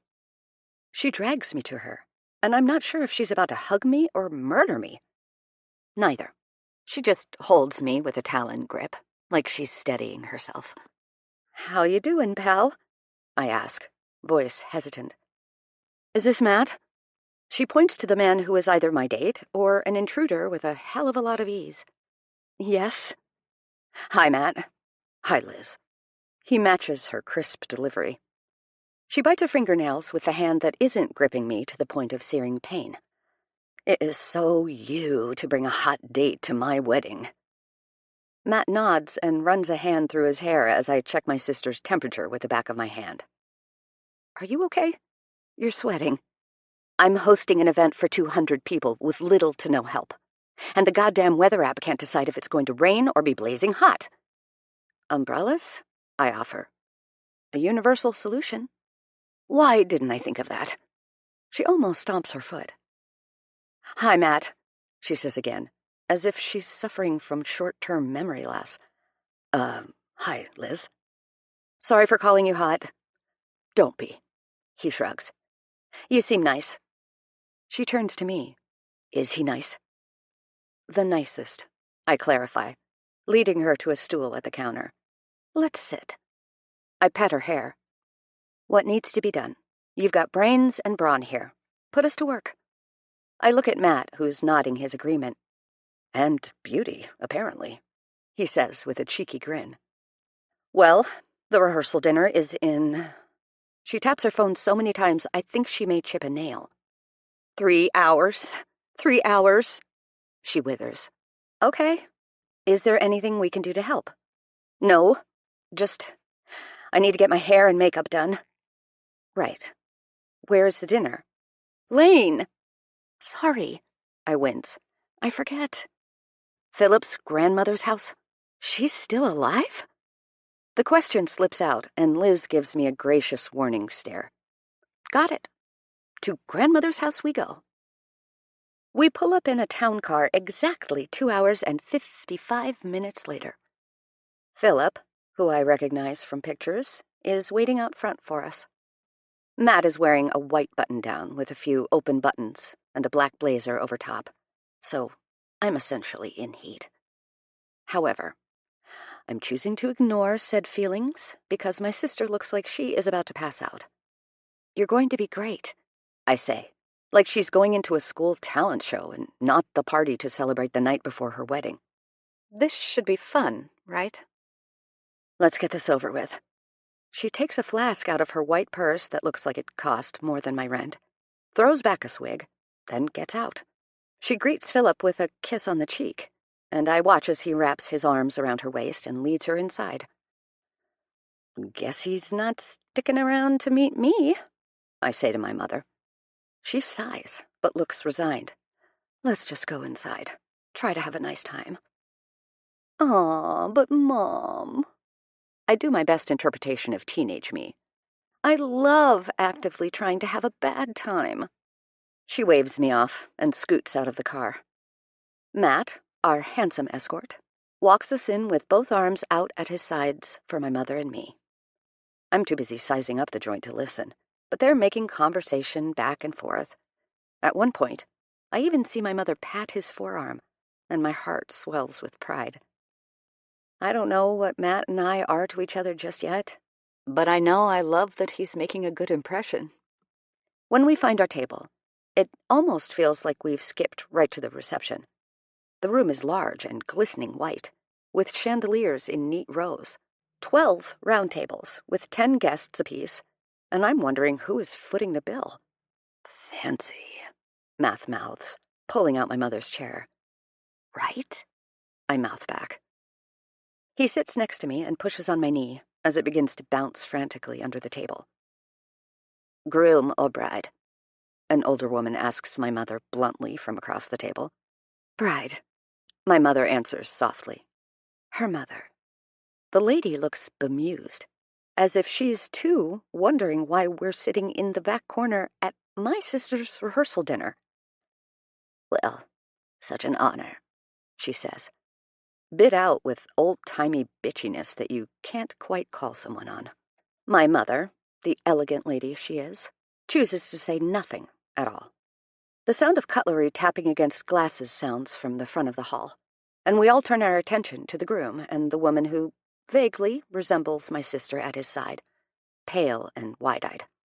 We are so delighted you could all be here this evening. He nudges my sister, who apparently missed her cue, but her mouth appears glued shut. Elizabeth and I hate the way he said her name, like a pet or a plaything, are thrilled to have you all here at my grandmother's humble estate. Matt covers a laugh with a cough, then reaches for his water glass. I bite my lip and do the same. Taking sips of water, I glance around the room. I do not recognize a single person. None of Liz's university friends. Not even Sam, who she's been best friends with since kindergarten. Is Aunt Ethel coming? I whisper to my mom. She shakes her head. Didn't get an invite. There are a million people here. Your one living relative didn't get invited? I say snidely. My mother reaches for her wine, sighing. Dad's family was invited, right? They just declined. I didn't ask. What? Why? Because your sister has been under a lot of stress, Lane. Who are all these people? I whisper yell. Lane, leave it. My mother scowls. I fall back into my seat, catching the last of Philip's drawn-out speech.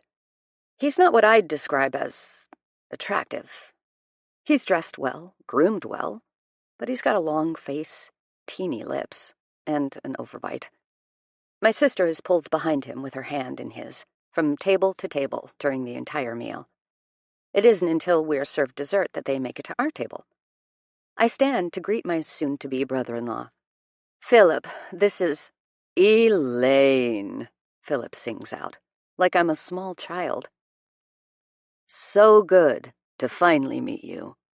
We could have met outside. Hi, Philip. You can just call me Lane. I raise my arm up for a hug, but he just stares blankly. Matt comes to stand behind me, still chewing and attempting to swallow what I presume was the world's largest bite of cake. I lower my arms. And this is... Philip looks to my sister. Matt, Lane's date? Ah. He nods curtly. Pleasure. He sticks out his pale, bony hand, and it looks almost ridiculous inside Matt's. Good to meet you, man, Matt says, his mouth finally empty. Beautiful home. Thank you. He looks between Matt and me like he can't quite place how we'd be together, and his eye lands behind us to the rest of the table. Excuse us. He nods politely. Elizabeth, I'd like to introduce you to my father's secretary, Gladys. The crotchety old woman stands up, and I look at my mother, who's uncharacteristically on her third glass of wine. We're seated with his father's secretary, Mom. I heard. Matt excuses himself to use the washroom, and my sister takes his seat as Philip makes conversation with a table of men in suits who are far too rowdy for such an event. I watch as my sister rubs her wrist, her eyes zoned out onto the plate in front of her.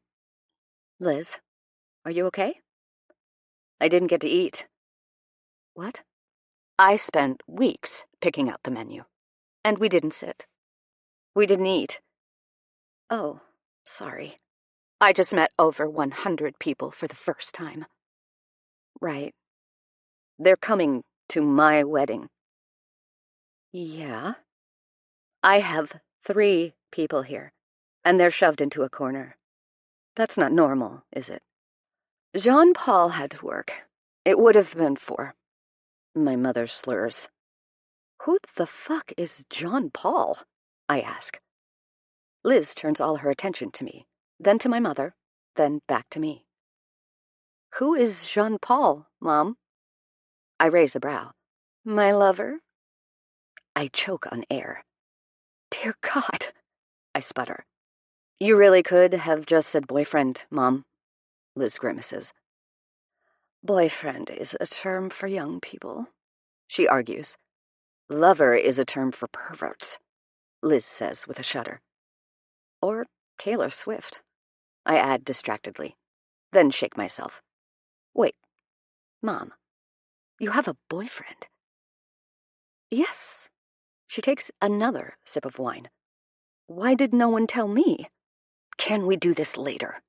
I'm the one having a crisis right now, Liz whispers across to my mother. Fine. I throw my hands up. Liz, are you happy? What?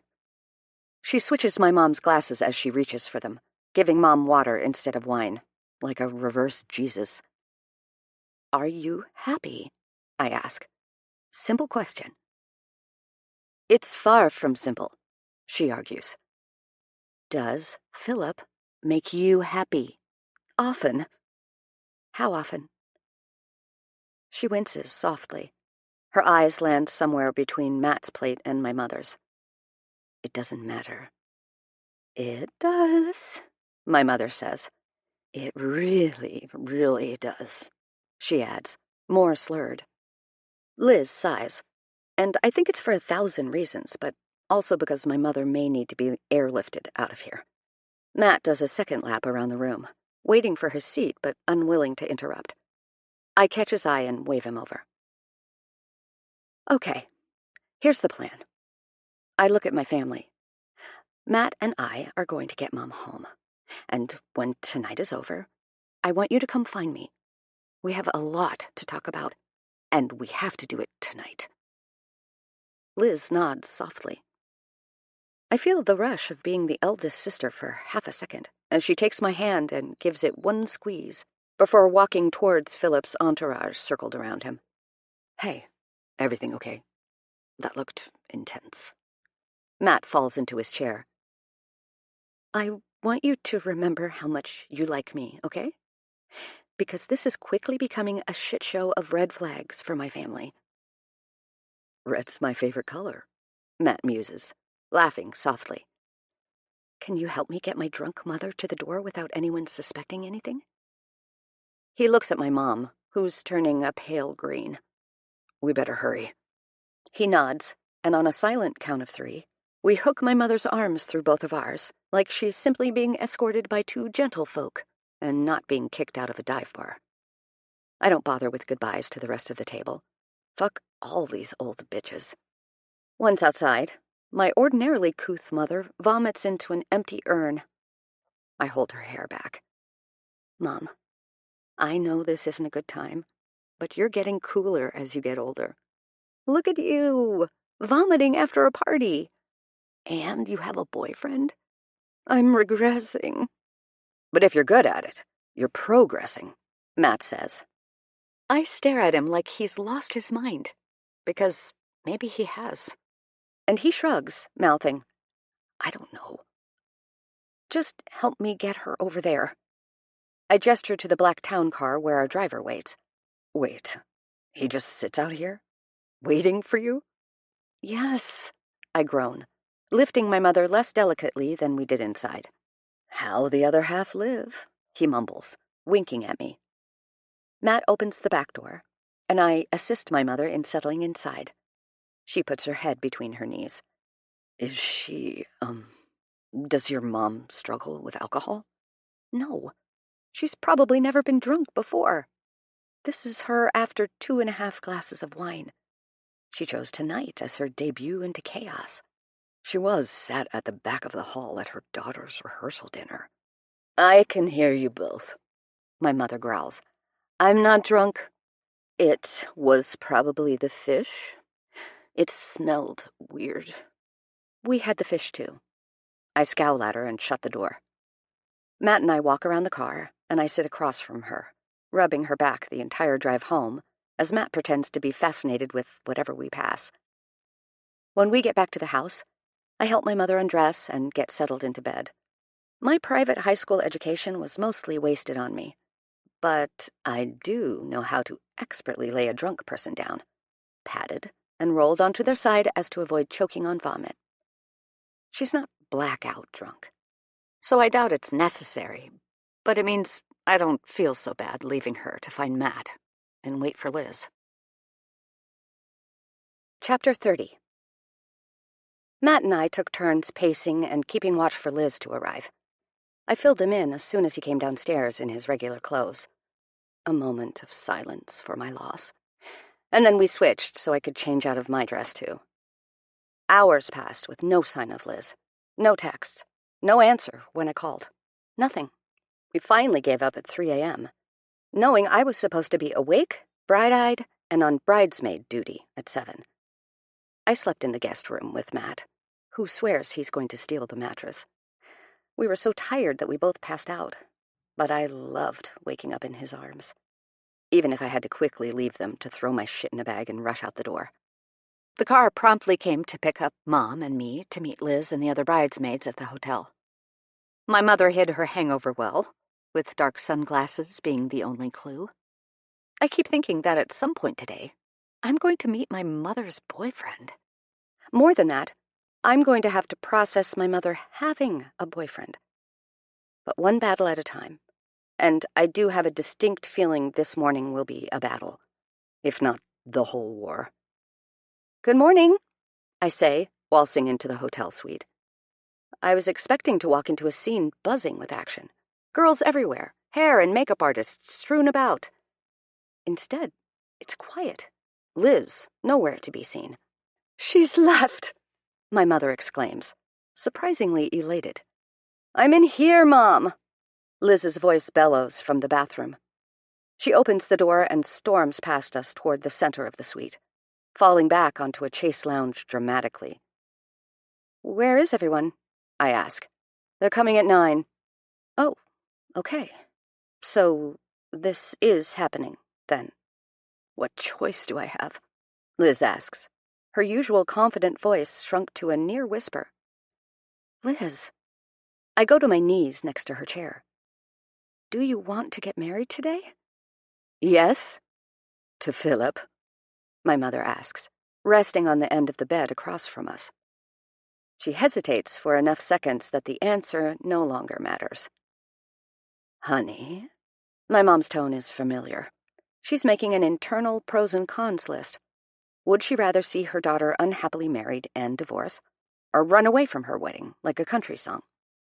She sighs and straightens. "You need to decide what the plan is." My mom checks her watch.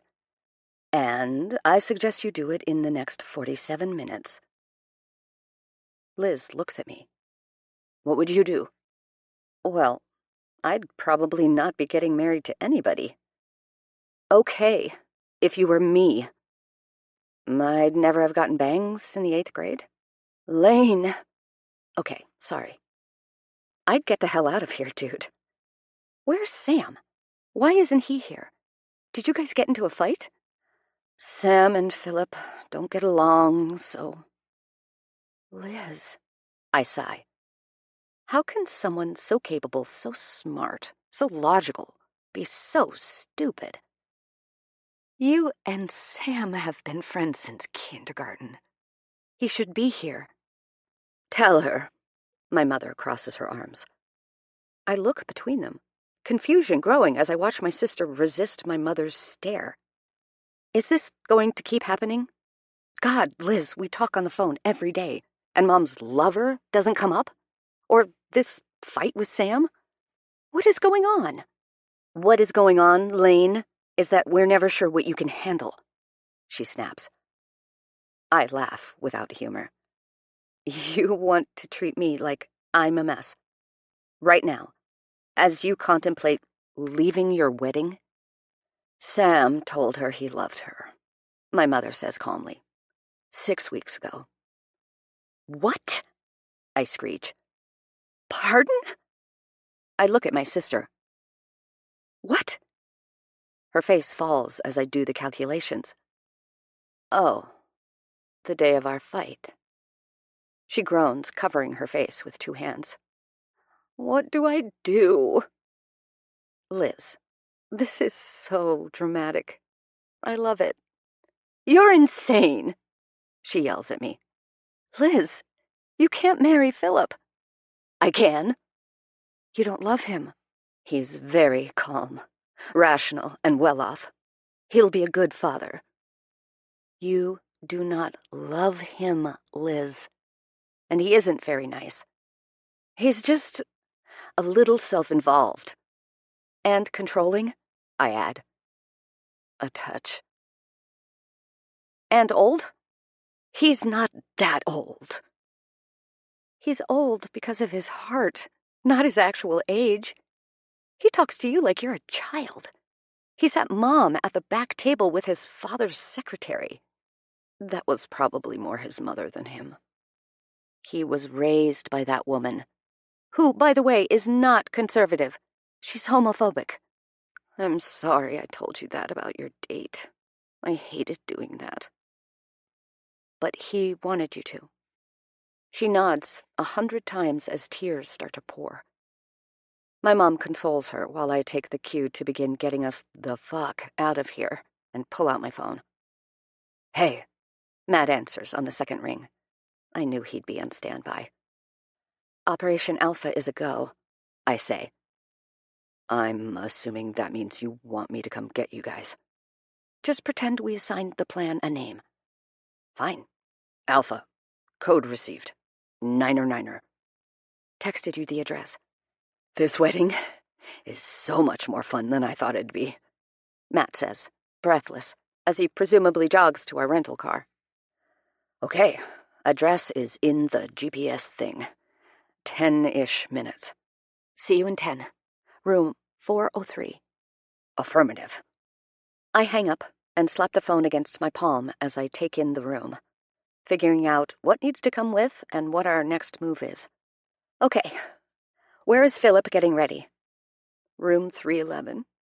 He's here. In this building, I ask. Not yet, but soon. All right. Do you want to tell him face to face? No. Fine by me. Do you want to keep your dress? I point to the white fluffy thing hanging on the wall. No, I hate that thing. Okay. We are taking this. I grab the champagne and the box of chocolates. For later. Honey, are you positive? My mom asks. Did Sam just get in your head? No. No. I mean, I don't know if it's Sam I want either, but I knew before then. Philip is the safe choice. Bet small, lose small. You know, you were scared, I mumble, of finding something real. We've seen how that can end, right? She curls in on herself. Right. I nod thoughtfully. God, we're more alike than I've ever realized. Liz, I say softly. Yeah. I'm really proud of you. It may be the most last-minute decision of all time, but I'm really proud of you. He's going to be so mad. He is. I nod, lowering into her lap and hooking my arms over her shoulders. But you are going to be so happy. There's a knock on the door precisely 10 minutes later. We've gathered all our supplies and written out a note to be found by Philip's sister and mother. Liz is on the phone with the airline, canceling her flight and refunding it to Philip's card. We Rothsford women are excellent in a time pinch. I answer the door, and Matt ducks inside. You know, when you asked me to be your date, I really just imagined free food and dancing. But this is so much more fun? I ask. Obviously. Fuck that guy. Nobody puts Kathy in a corner.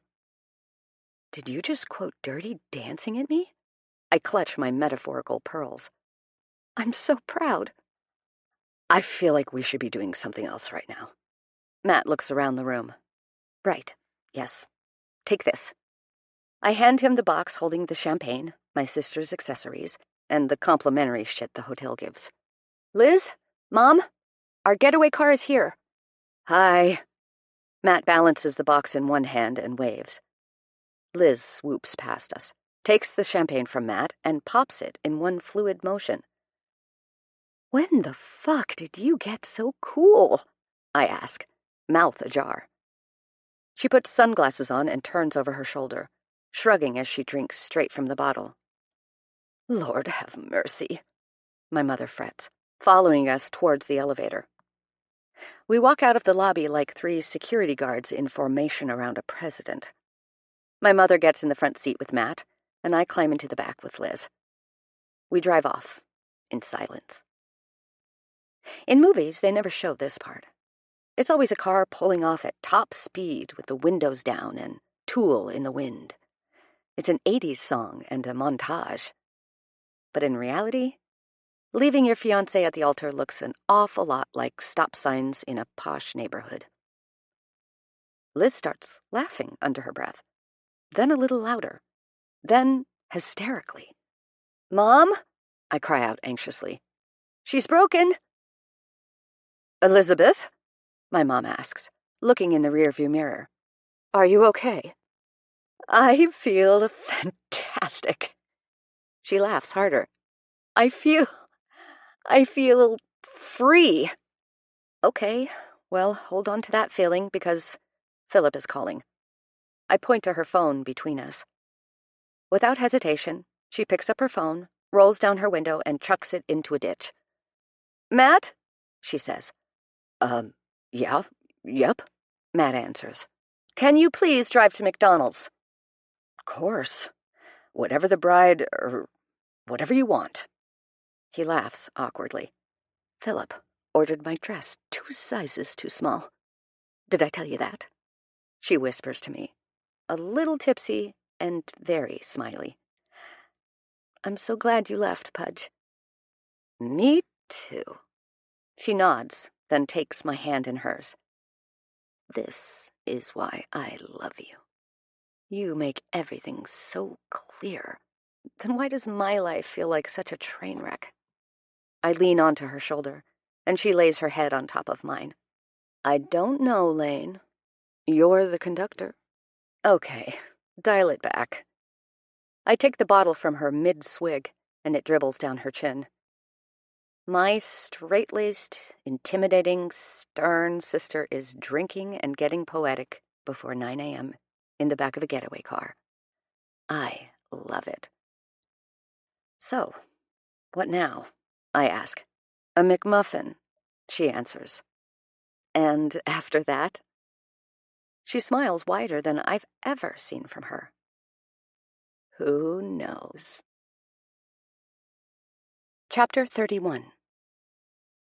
Matt and I wait in the car while my mother and Liz run into what was her and Philip's place to get emergency items. Hey! I lean forward and hold his shoulder. Sorry, and thank you. He turns over his shoulder. This will be a great story someday. You okay? I ask. Fine. He reaches out and takes my hand off his shoulder and brushes his thumb over the top of my knuckles. You? Relieved. Worried about the shitstorm that follows Liz blowing up her life. She's tough, but Philip's family is well-connected. It'll be hard on her to stay. Doctors can work anywhere, right? True. She'll be okay. Yeah. You will be too, you know. I find that harder to believe. But look, you also thought your sister was perfect. You thought she had everything together. But who rescued who today? Damn. He has a point. And this feeling is good. It's purpose. She needs me right now. I sit back and pull my seatbelt into place as I see my mom and sister approach the car with a suitcase and a single box. "You know what's sad?" Liz says, after throwing her stuff in the trunk. "That's actually all of it. I emptied out all my belongings in less than 10 minutes. Let me guess. Philip has a particular style?" Damn. How was I so stupid? It's refreshing, honestly. I tease. I look around, expecting to see Philip any second. "Where to?" I ask urgently. "Mom, can I stay with you?" "Honey, of course." She reaches around to the back seat and takes both our hands. "You both can always stay with me." "But what if our new stepdaddy doesn't want us?" I ask mockingly, pouting my bottom lip. My mother glares and drops our hands. "You're a brat." She puts her sunglasses on as she turns over her shoulder. "Mateus, darling, back to mine, please." "Darling," Liz mouths to me, silently giggling. My sister sobered up quickly when my mother's house phone wouldn't stop ringing. Eventually we unplugged it, and Liz went upstairs to lie down. My mother followed quickly after her, and I've been sitting at the kitchen island with Matt, silently eating the box of chocolates, courtesy of the hotel, since we arrived home. "This one is coconut." He points to the round one with white flakes. "Beware." "Oh, I'm not allergic." "I know. They're my favorite. I don't want to share." Matt pops it into his mouth with a grin. "You okay?" he asks when I don't match his expression. "Yeah, just worried about Liz." "Come here." He turns on his stool so his body faces me. His legs widen so I can step between them. The instant I'm in his arms, things seem to melt away, as they always do. I lose my better judgment when I'm in his embrace, but I also lose the nerves I seem to constantly carry around. "I needed this. Thank you," I mumble into his chest. "Me too." "Really?" I ask. "I always need your hugs, Manamea." "Happy to give," I tease. "So..." I take a deep inhale. "So," he says above my head. "I guess the wedding is over." "Yeah," I sigh. "I was thinking I might spend the rest of the weekend at my parents' place, if you can get a ride to the airport. I don't think me being around will help Liz." I'd never have asked, which is exactly why his offer means so much. Of course I want him here, selfishly, but he's right. This is a weird time for Liz, and she barely tolerates me after 27 years, let alone a near-perfect stranger. She doesn't do vulnerable well, and today's been a crash course. "Are you sure?" "Yeah. I was thinking maybe we'd see if we could postpone our flights. I already checked with Warren. He and the interns got it covered. It's pretty slow this month. I could spend the week with my parents, and you could spend it here. I think it'll be good for both of us." I stiffen. "A week, huh?" I blow out a breath. I don't think my sister's problems, or mine, or my family's as a whole, will be solved in a week. "When did that become the goal?" Matt looks down at me, confusion furrowing his brow. "Solving everyone's problems? None of these things have easy solutions, Manamea." "I know that," I say snidely.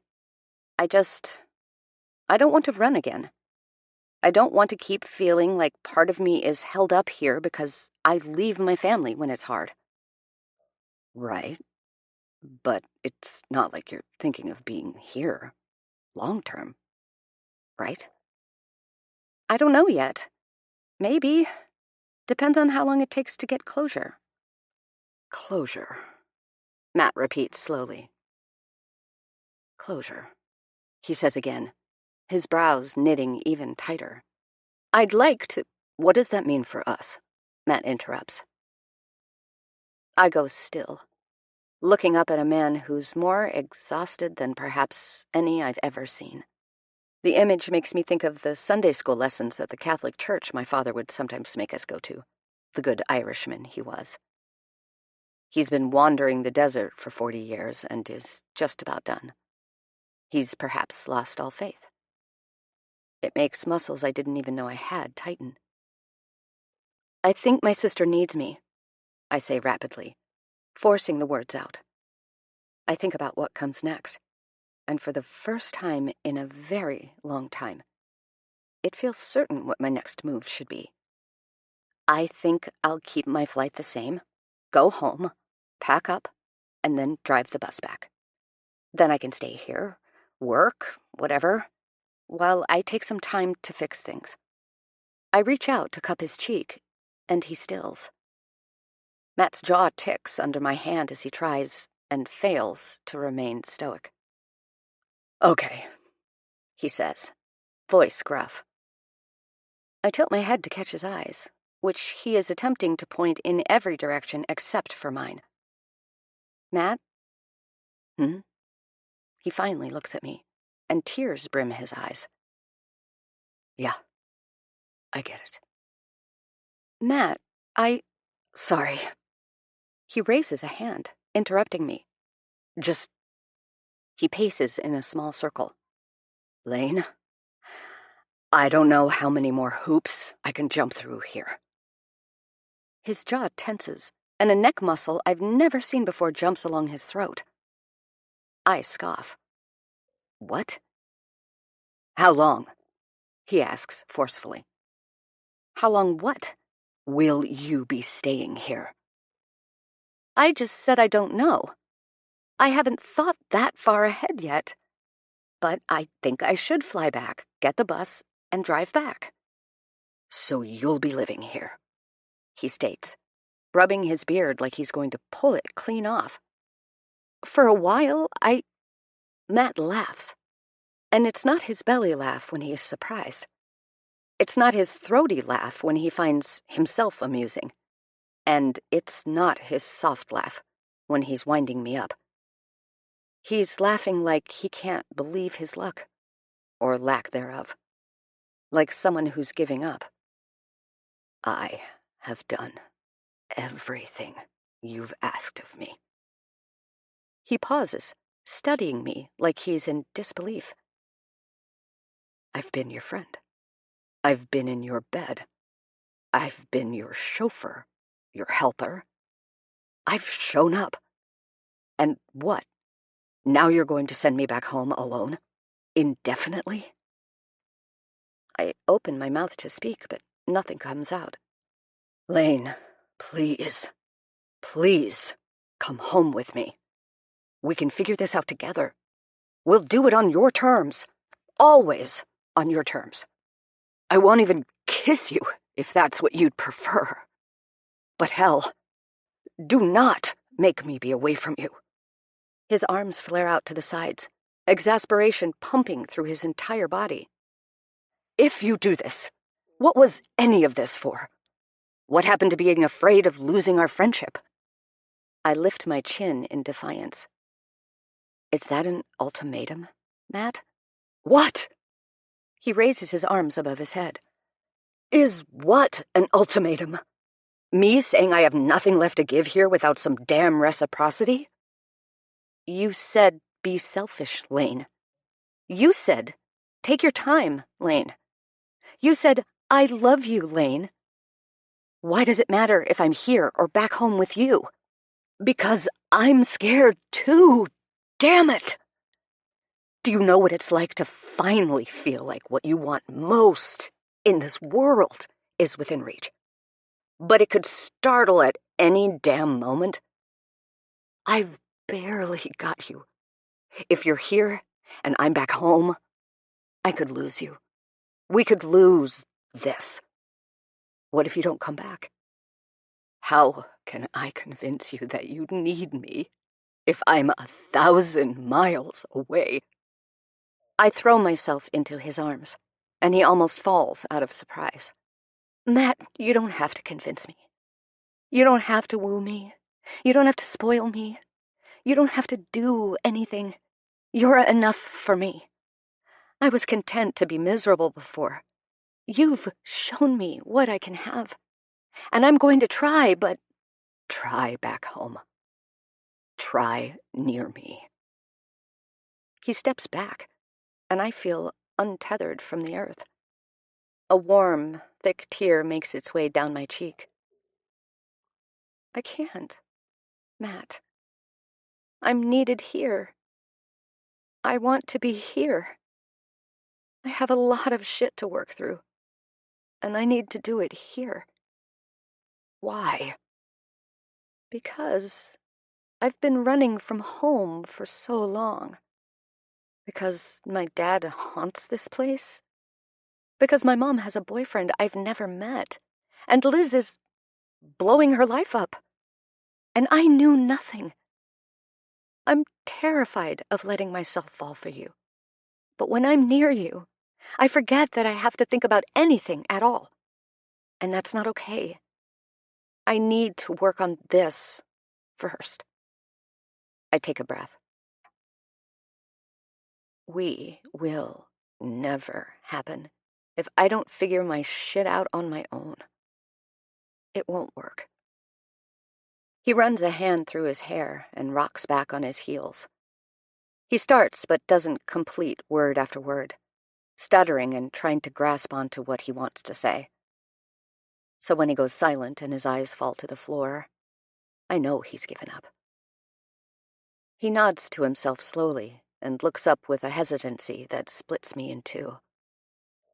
He briefly kisses my forehead with a hold on the back of my neck, and I feel his thumb rub my hairline. Okay, he says softly, then turns and walks out of the kitchen. Matt? I call after him. Tell your mom thank you from me. His voice is shaky, and he wipes his face with his sleeve. I know he's crying, and it crushes me. Matt! I follow him out the front door. Matt, wait! He stops between the open car door and the seat. I want this for you, Lane. He looks broken. I broke him. I just wanted to be a part of it. He taps the roof of the car. His lips tremble, and I know he's giving me the chance to stop him. To say I've changed my mind. And I want to. I so desperately want to wipe that look off his face. To hold him, to tell him I love him. But that's not fair to either of us. Not yet. His shoulders fall before he lowers himself into the driver's seat. Once he's inside, he doesn't hesitate to drive away. I hear my mom's footsteps on the stone steps behind me as I wipe snot and tears away, and Matt disappears out of view. How much of that did you hear? I ask her, not bothering to turn over my shoulder. Enough. She curls her arm around my waist, and I lean into her. We're going to figure this out. All three of us have work to do, baby. But it will be okay. She pats my hair and rubs my back as I cry into her shoulder. I know, baby. I know. I just want to do the right thing, I say through tears. I know you do. You did. Come on. Your sister's laid up in my bed. Let's go join her. I just need a minute. I straighten and step away. I need air. Several minutes of silence. Room to cry. Okay, hun. Take your time. Chapter 32. Room for one more? I say, stepping around the mostly shut door of my mother's bedroom. She and Liz are in the middle of the bed. Liz wrapped around my mother as she brushes long strokes down her back. My mom opens her arm on the opposite side, and I curl into her as well. My girls, she hums, as we both press our heads into her chest. I've missed this, having you both here. She kisses the top of Liz's head, then mine. What a decade we've had, Mom? I ask, wiping my nose on my sleeve. I don't know if it's because I'm already this emotional or because I'm desperate to get the ball rolling, but I can't quite seem to stop the next words from tumbling out of me. I'm so sorry. Oh. She pulls me in tighter. Honey, she tuts. Whatever do you have to be sorry about? Because Dad would still be here if I just stayed home.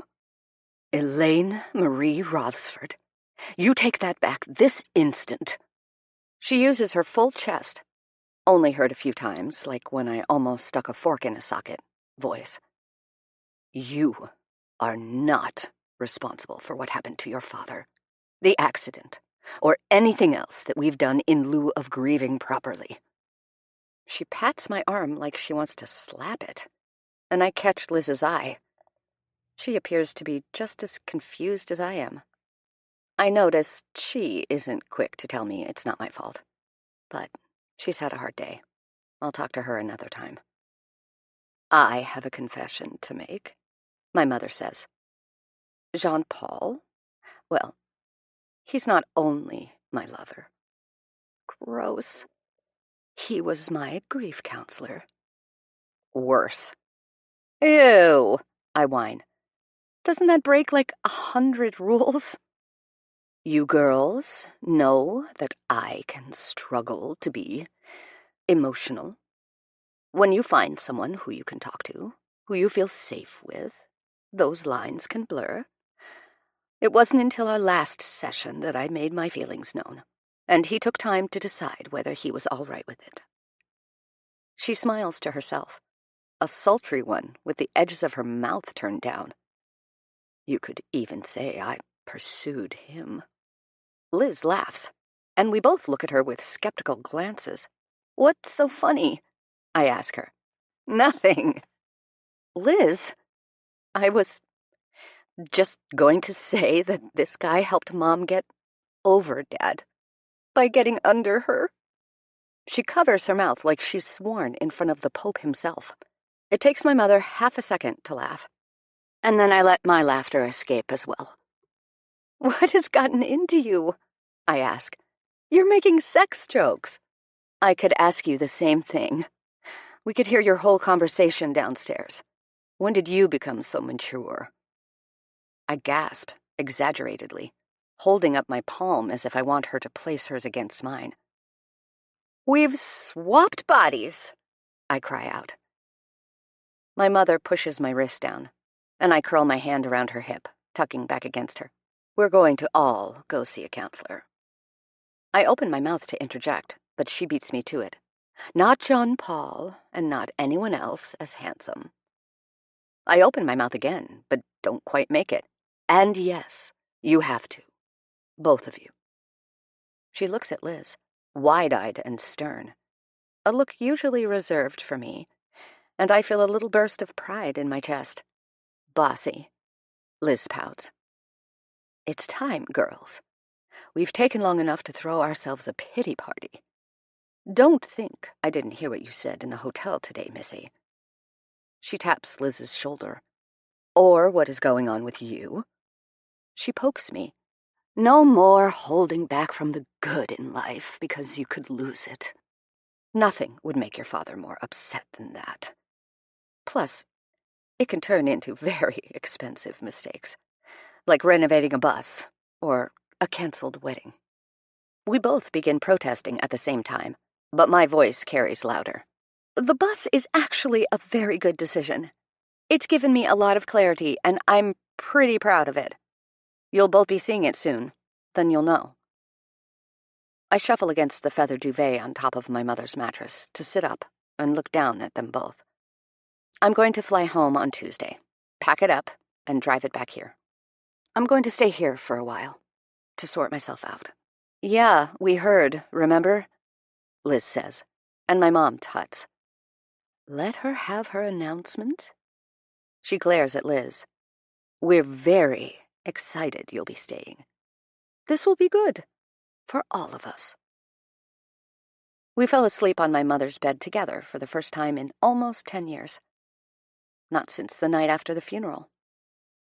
In some ways, it's as if a time loop was created, and we're back in that moment. I'm still 17, terrified of an unsure future, desperate to crawl out of my own body. And yet, the body I'm in is now 27, and ready to try again. I wake up in an empty bed to the smell of eggs frying and coffee pouring. Being enveloped in the smell and familiarity of my mother's home after an exhausting day meant I slept like a baby. But waking up, getting up, feels challenging. I already miss Matt, like a soft, quiet nagging in the back of my memory. How he sounds when he wakes up, the soapy smell of his beard, the way he'd mumble compliments against my neck as I stretched and yawned. It's no longer a question of if I love him. I know I do. It's whether I can love myself as much as I love Matt that matters.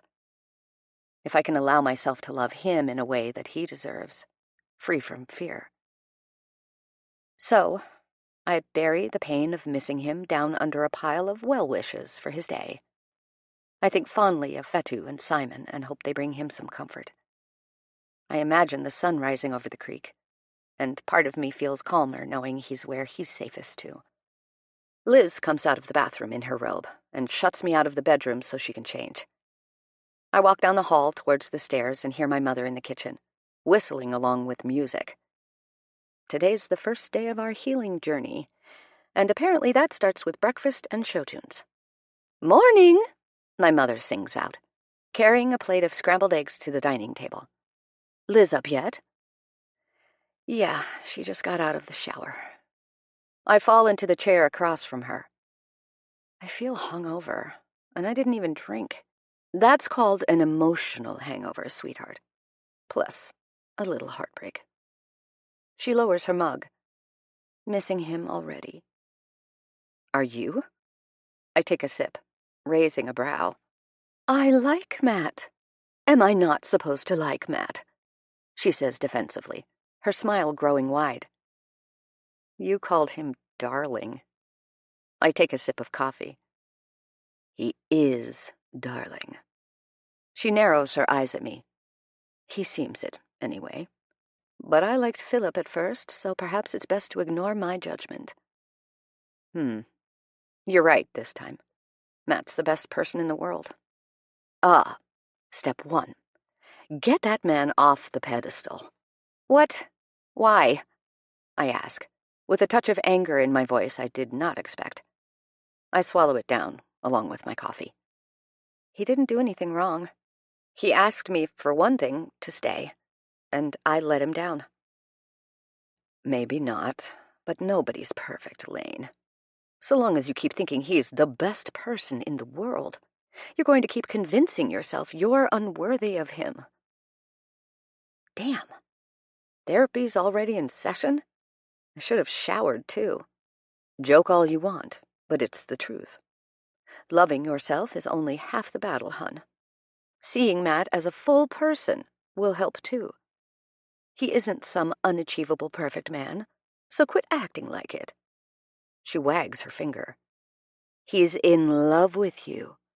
All of you, warts and all. Do you think you can love the sides of him he'd rather not show you? How much did you two hear last night? I ask. The whole thing. Voices carry in this house. Why do you think I put you on birth control at 15? She pauses. For acne? Please. You've got perfect skin. Always have. On that note, I'm going to go somewhere else now. Breakfast? She asks as I stand. Not hungry. And I'm not anymore. The idea of my mother hearing my teenage sexcapades has made my stomach tighten like a knot at the end of a balloon. Therapy is at 10:30, in the living room, she calls after me. And though he's not here, I can feel Matt's reaction to hearing that my mother has a therapist who'd make a house call on hours' notice. Rich people, he'd mumble. His tone would be part judgment and part amazement. And he'd be right. It's ridiculous. However, it is efficient, so I won't complain. I do, however, have some calls to make before then. starting with Chloe, who answers eagerly. Hey! How was the wedding? I tell her in excruciating detail the entire happenings of the last 48 hours. Even Chloe can't seem to adapt to each new tidbit of information, and she's the queen of adapting. She went from single and childless to living with a stranger and fostering her baby sister within a week and a half, after all. After some mumbling, as she outwardly processes, she lands on, well, fuck Philip. Right? And I'm sorry about you and Matt, but also glad? I'm not entirely sure. It's a cliché, but it is for the best. For now. Just for now. So, if I see him with another woman? Chloe asks. Murder. Immediate murder. Gotcha. I'll let Warren know we may have to arrange conjugal visits. Okay, fine. Not murder. Maybe a stern look and a shake of the head? You don't think he will, right? Move on? I mean, it would be within his right to, but... Chloe makes a noise like a whining, soft squeal in the back of her throat. Like when something is so cute you can't put it to words. No, Lane. I think he'll be waiting for you when you come back to us. He's going to stay back a week then? Yeah. I just got the email confirmation from the airline delaying his flight. He's going to visit with his family a little longer. I'm coming back tomorrow to pack up and drive back. That's a long drive. Yeah. By yourself? Want to come with? I joke. Mostly. I wish I could, babe. I know. I sigh. I should go get ready. My mom has a family therapist coming soon. Efficient. That's what I said. I laugh once. Maybe she's desperate to have her house back to herself. Or to perhaps have her lover all to herself. Chloe teases. Keep calling, okay? I'm always around. I'm going to miss you. Want to meet at the bus tomorrow? M2? Yeah, I'm already texting with her to make a plan. Love you. Love you too. I hear a muffled laugh and the sound of Chloe squealing as the phone gets tossed around. Hey, Warren says. Hello? Told you so. Warren, Chloe shouts. Not helpful. I laugh weakly. You did. Take care of yourself, okay? Call if you need anything. We'll look after Matt. Just worry about you. I choke up, because Warren would only say such a thing if he truly meant it. Okay, I will. Bye, he says. War! I hear Chloe start yelling, but the line goes dead. Bye, I say to no one, catching a glance of myself in the mirror of my childhood bedroom. I narrow my eyes, determination straightening my jaw. Time to start kicking dragon ass. Chapter 33. Hello, new journal. You're so pretty I barely want to write in you. But I'm under fairly strict instruction by Dr. Cope to write after every session. Yes, that's actually her name. I know, it sounds made up. Let's see. It's been 2 weeks since I got back to Vancouver with my bus and Simone. That drive was hell. If I do decide to move back home, the bus may have to stay here. Kidding. Mostly. Living on it, however, has been amazing. I've enjoyed spending more time with Mom, but it's nice to have my own space at the end of the day. I get a sense of pride going to sleep each night in a home that I had a hand in creating. Simone certainly enjoys her new burrow under my bench seating. I also feel closer to Matt when I'm in here. Sometimes it feels like I traded in one ghost for another. I feel nearer to my dad than ever before, being here, talking about him, reliving so many memories. But I feel farther from Matt each day. I realized yesterday that even before we became a we, there hadn't really been longer than a 2-week period in the last year or so where we didn't at least chat or run into each other. I've resisted the urge to call him, my thumb held above the dial button several times. but I won't call. I'm not going to disrupt his life anymore until I'm certain of what I want, and ready to make it happen. Dr. Cope has encouraged me to write in this journal about where I'm at to help reflect my progress. She says I'm fixated on being healed when I need to view it more as a lifelong journey.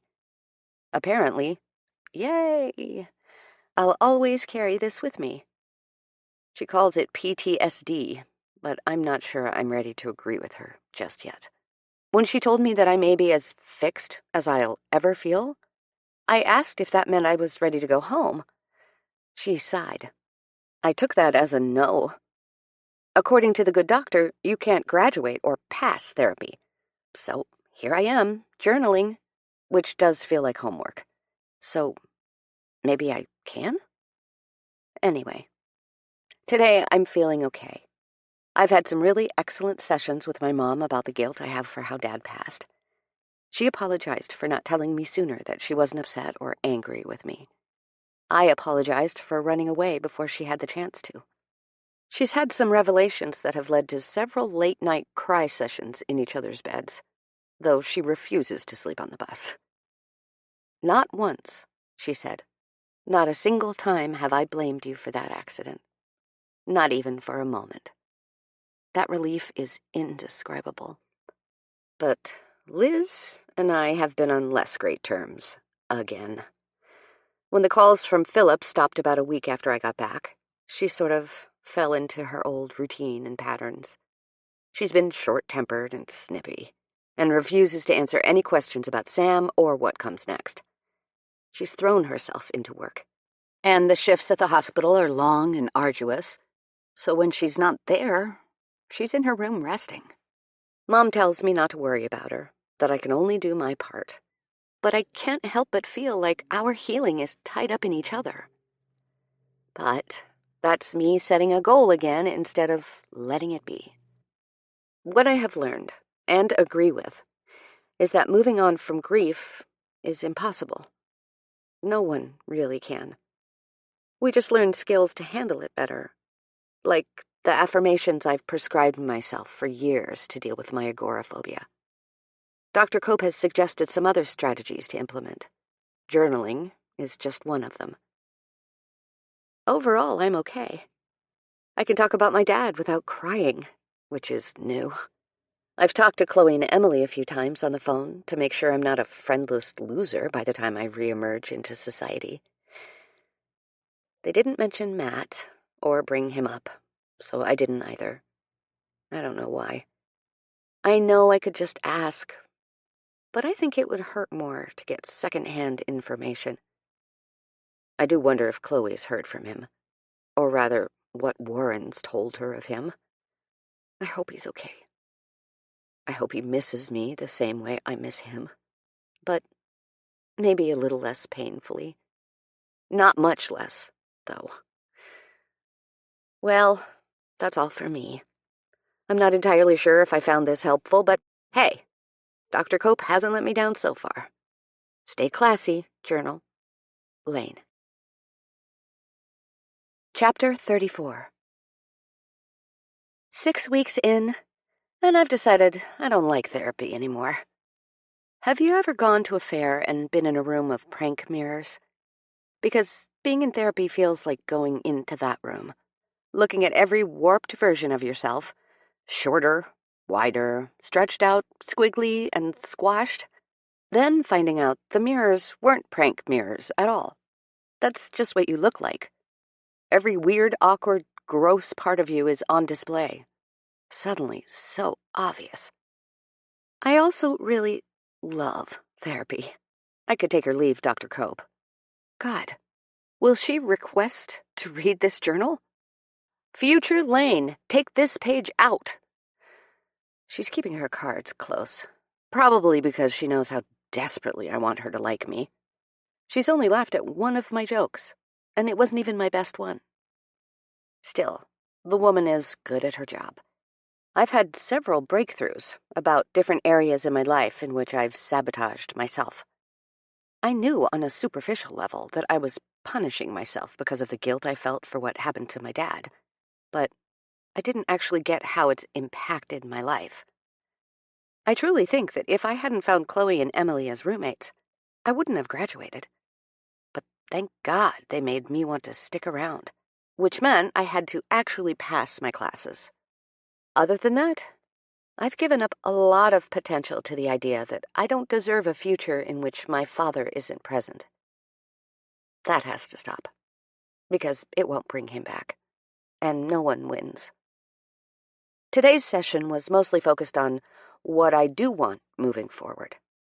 We talked about the idea of me starting my own business, as I'm better at accomplishing tasks and goals when I'm able to set my own work and choose projects I'm passionate about, but ensuring I rent an office space to make sure I'm not isolating myself. I'm going to visit home at least twice a year to help me feel grounded. I'm going to live on the bus for the foreseeable future, but where I want the bus parked is the one question left standing.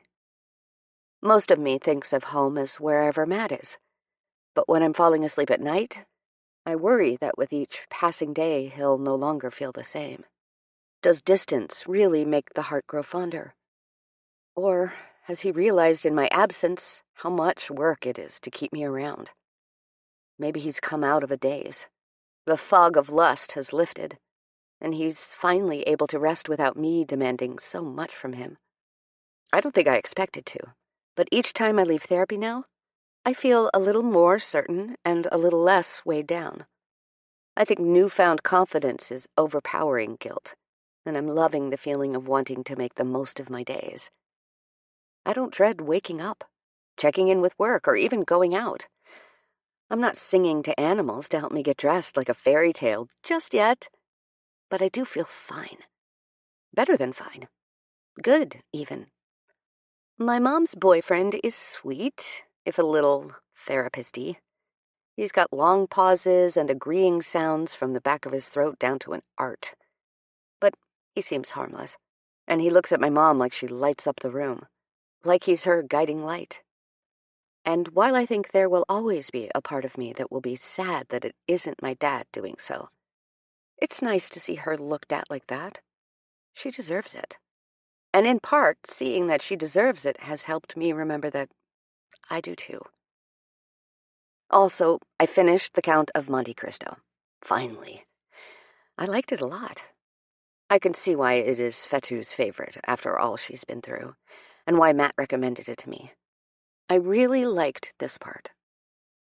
He who has felt the deepest grief is best able to experience supreme happiness. Live, then, and be happy, beloved children of my heart, and never forget that until the day that God will deign to reveal the future to man, all human wisdom is contained in these two words: wait and hope. So that is what I will keep doing, waiting and hoping. Lane, XOX. Chapter 35. Lane? I shoot up in bed to the sound of pounding on the side of my bus. Yeah? I call back. Can I come in? Liz asks, already prying the door open. Sure, I say, as she comes into view and sits on the edge of my bed before adjusting her scrubs. She must have just gotten home from her night shift in the emergency room, but I rarely see her in the uniform. She's fairly strict about changing to prevent contamination. Actually, her scrubs look barely worn. Hey, you okay? I ask, as she picks at the skin around her thumbnail. Hi. Her voice wavers, and two realizations hit me at once. One, I have never seen my sister cry before. Two, she's coming to me for comfort. Hi, Pudge. I sit up more, curl my arms around her shoulders, and drag her stiff body towards my mattress until she's awkwardly in my arms. She clears her throat.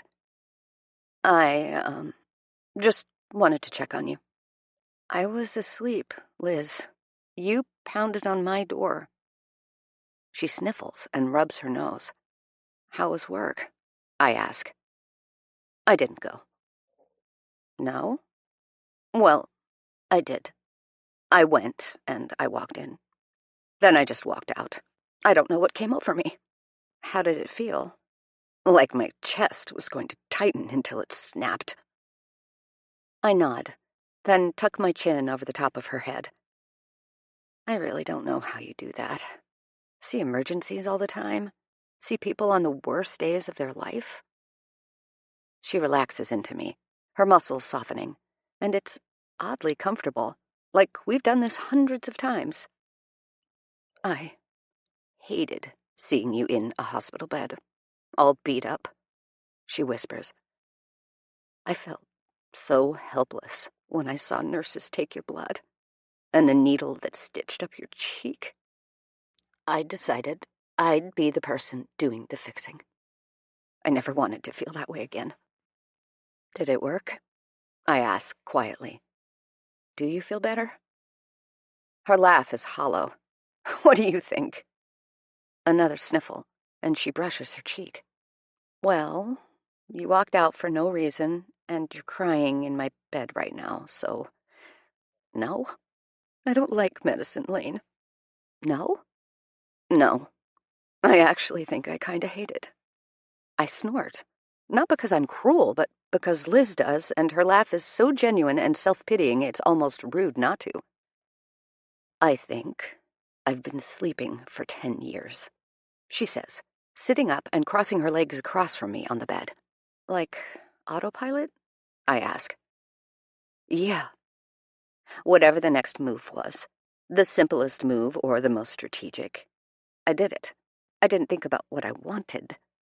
I don't even know if I want anything. I can't seem to turn that back on. How do I figure out what I want? You know, this is exactly what Dr. Cope and I have been doing. I don't need therapy. Liz went to 2 sessions before she got busy with work. Why not? I ask, trying to not sound offended. I don't want someone else telling me what to do, telling me what I'm thinking. It's strange. I scoff. Oh, she doesn't tell you what to do. In fact, I wish she would. I've asked her to tell me. Why would you want that? Because I hate making decisions? Why? Her lips press together until they're tight and pale. Because it feels selfish to decide what I want for myself. How on earth is that selfish? Her eyebrows create a heavy line down the center of her forehead. I never said it is selfish. I said it feels selfish. Either way, I'm working on that. I widen my eyes for emphasis, with a touch of sass. In therapy? Well, if therapy was working, you'd have left by now. I may never leave, I say plainly. Why? God, that's your favorite question today. She doesn't blink, waiting for me to answer. Fine. It's not that I'm not better. I mean, better is a relative term. I'm feeling better than I was 2 months ago. I feel less on edge. I feel less fearful of what's to come. I feel way less guilt. I don't feel like an open nerve waiting for a hit of pain anymore, distracting myself to avoid thinking and causing hurt. But, Liz waves me on. But, I sigh. I've had to confront a lot of really ugly parts about myself. And while I feel more confident in who I am moving forward, I think I've realized how shitty I have been. In what way? It's not that Matt deserves more than me. I think I'm pretty okay. I just think I've not been a very good friend to him. I've been selfish and taken more than I've given. If I go back, I don't know what I'll be going back to. That's scary. Liz clears her throat, and a strange expression washes across her face. Would you say? Her voice is robotic, like a lawyer leading their client in questioning. That you're perhaps having doubts about his love for you. Why are you acting like that? I gesture at her face with an open palm. Like what? Why are you talking to me like you need me to answer a certain way?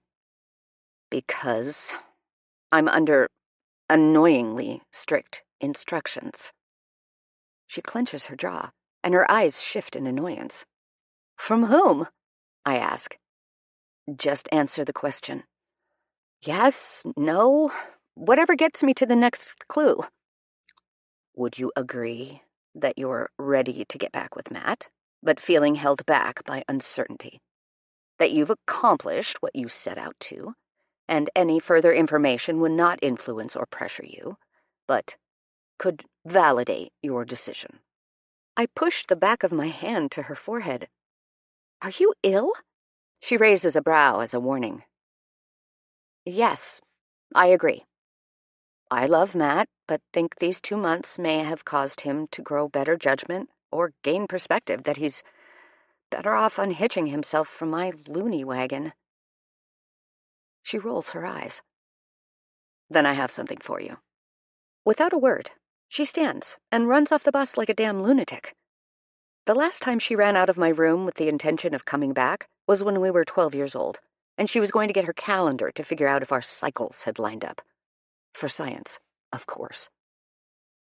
I almost wonder if she's not going to return when I finally hear her coming up the steps and around the corner towards the back of the bus.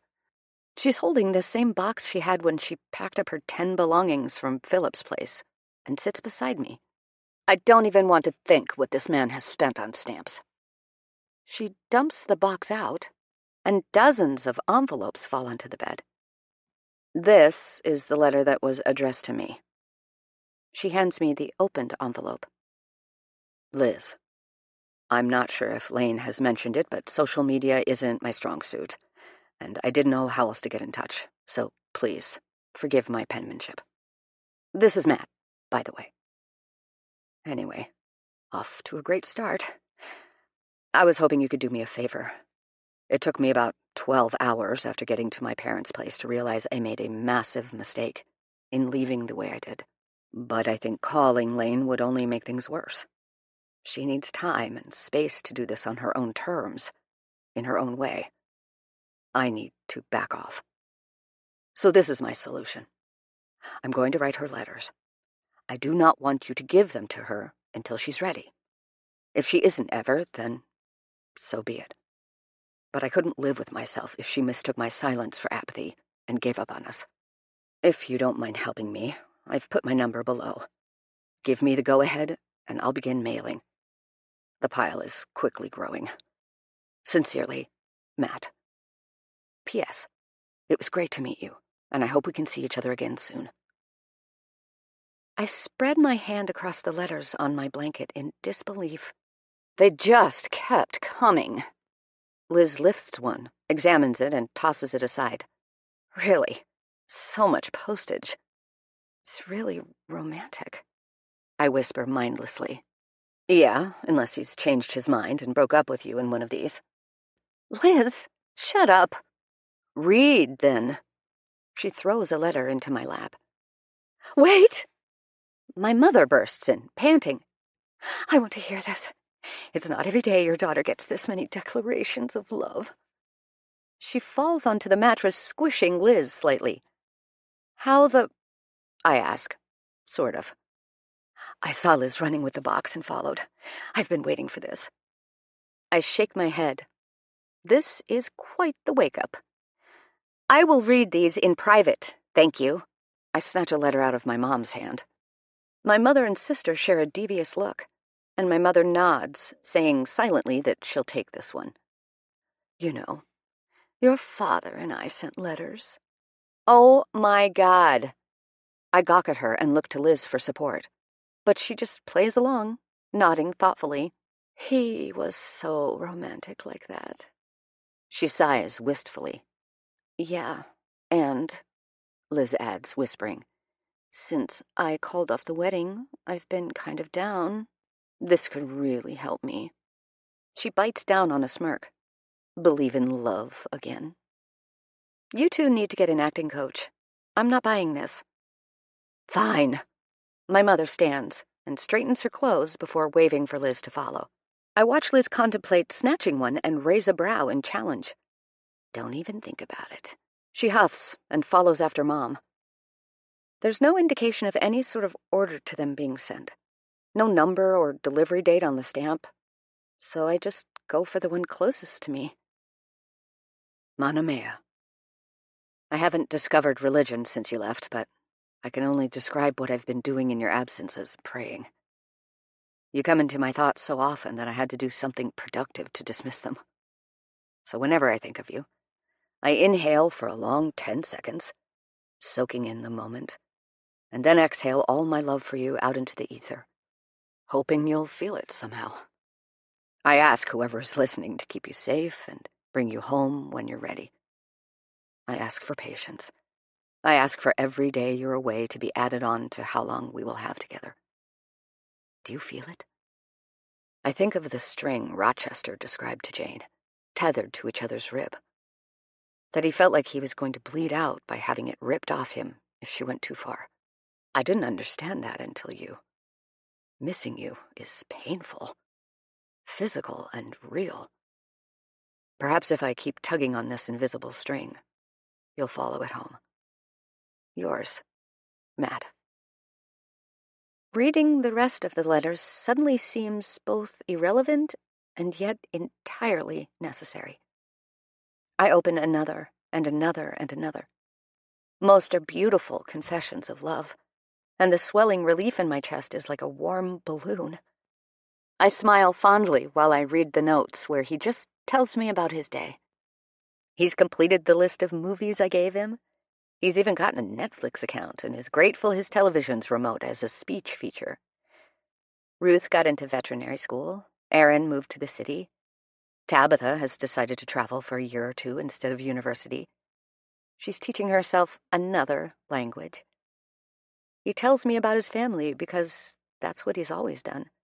Stories, but in present tense, because I know them. Because they're my family, too. He tells me that he's going to visit them the week before Ruth moves away for college. Which is now, I realize. Matt is just 6 hours away. The last letter, by total chance, is my favorite. No poetic prose or details. He's not trying to impress me, and he's not trying to earn me. It's only 10 words on a full sheet of paper, not even signed. Fuck, I miss you. You've ruined me. Do it again. I throw on slippers and run across the driveway, up the front steps and into the kitchen. I enter, panting, and find my mother and sister mid-sips of coffee and eyes widened in surprise. I'm going to Vancouver Island. Today. Matt's in BC? Liz asks. Matt's in BC, I repeat. Matt's in BC, my mother exclaims. Call it impulsivity. Call it spontaneity. Call it insanity. But I've never made a decision so fast. Or been so certain. Mom, I need something from you before I go. Chapter 36. The journey to get to Matt has been a comedy of errors. I got 2 hours away in my bus before it dawned on me that there was no possible way I was getting that monstrosity across the harbor on a ferry. I turned around to get the car my mother hasn't driven in years. It had a flat. So I changed a tire for the first time ever with the help of Liz and an online tutorial my mother read off to us from a lawn chair she found in the garage. I gave them both strict instructions to take care of Simone while I'm gone, and then finally left. When I actually got back on the highway, ready to repeat half the trip, it began pouring rain. I white-knuckled it for 4 hours, shaking by the end because I had to pee so badly. But I was booked on the 5 o'clock ferry, thanks to my mom, and I was not going to miss it. I got to the harbor with 20 minutes to spare, found a bathroom, and drove the car on. As the rain got worse, I tried not to take it as an omen. Once across, my phone's signal began fading in and out. I screenshotted the instructions to Matt's parents' place and prayed that I didn't take a wrong turn. Which I did. Because the rain made it nearly impossible to see street signs, and because I can't focus for the life of me. So far, I've run into a convenience store, a smoke shop, a gas station, and a police station to get directions. So a drive that should have taken me 6 hours has now taken me 10. I'm exhausted, drenched, and beginning to laugh and cry in turn, when I see the familiar bridge and a home at the top of the hill. On a cloudy day like today, the house has an ethereal feel to it. Other houses would look spooky, straight from one of Matt's Gothic novels, but this home is nothing but warm. I drive, cautiously, across the wooden bridge, willing my eyes to not shut in terror. Once on the other side, I see Matt's car in the distance and aim to park next to it. The mud and my tires have other plans. I spin out and begin drifting in a literal mudslide back down the hill from whence I came. Shit, shit, shit, shit! I cry out, trying to spin the steering wheel to turn. Eventually I manage, and the car slows to a stop, crooked and not parked in any sense of the word, but on level ground that I don't think it'll flow off the road and into the creek, so I call it. I put it in park and use the emergency brake, because surely that can hurt, and open my door to an absolute assault of rain. Throughout the entire drive, I've had Matt's eyes in the forefront of my mind. If I can see him, if I can picture him, I can make it there in one piece. I certainly don't feel like I'm in one piece after this harrowing journey, but I did it. I made it. And at the top of this muddy hill is my person. Fuck. Matt's inside. Matt's family is inside. What if it's too little too late? No. No. But his parents could be furious with me. The woman who scorned their child? I shake the thoughts away, noting their ridiculousness. Even if I let it win, what would I do? Go home?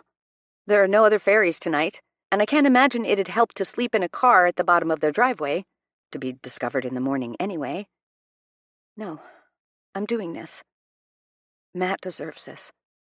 Grand fucking gesture time. Finally, exiting the car, I lift the hood of my raincoat.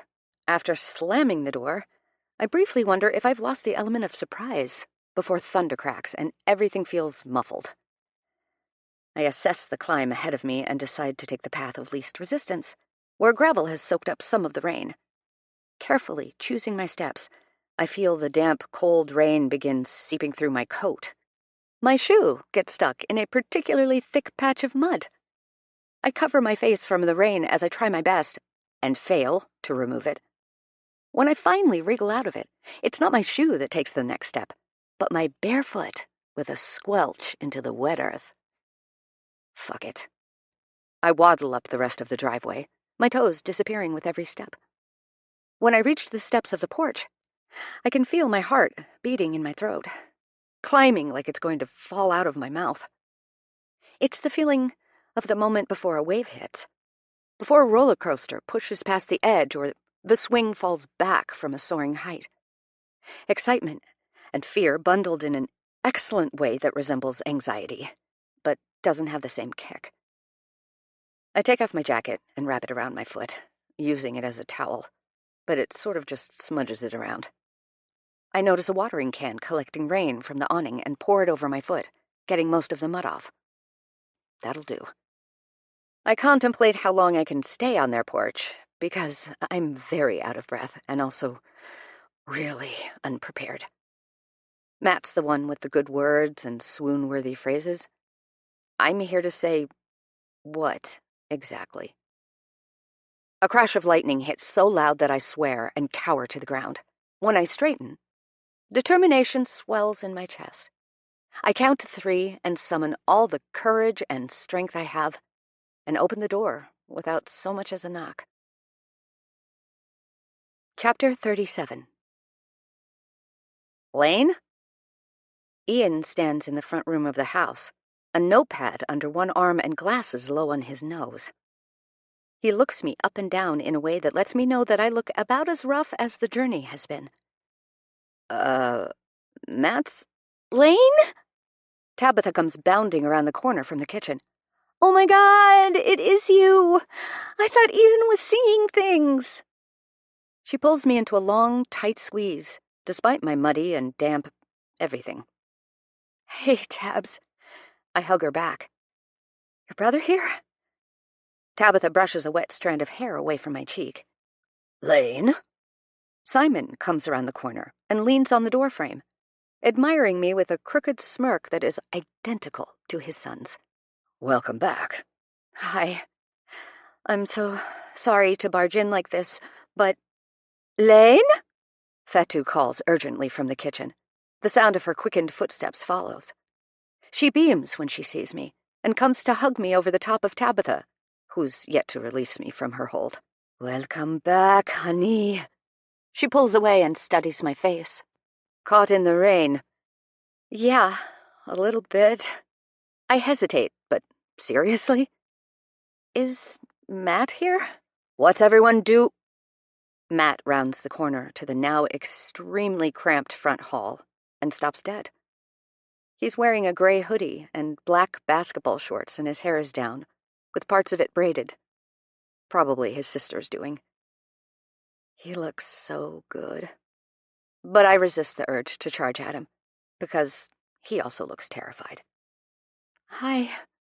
I wave pathetically, suddenly aware of the 5 sets of eyes pointed at me. Ruth pops her head around the corner. 6 sets of eyes. I feel my throat tighten as the tip of my nose stings. The thoughts turn and change over so quickly in my head that I'm not sure what is causing the potential flow of tears. Relief? Fear? Anxiety? Pressure? All of it combined? Yes, the last one.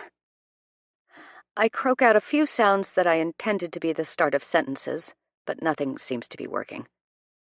I can't get my hand to move my wet hair out of my face.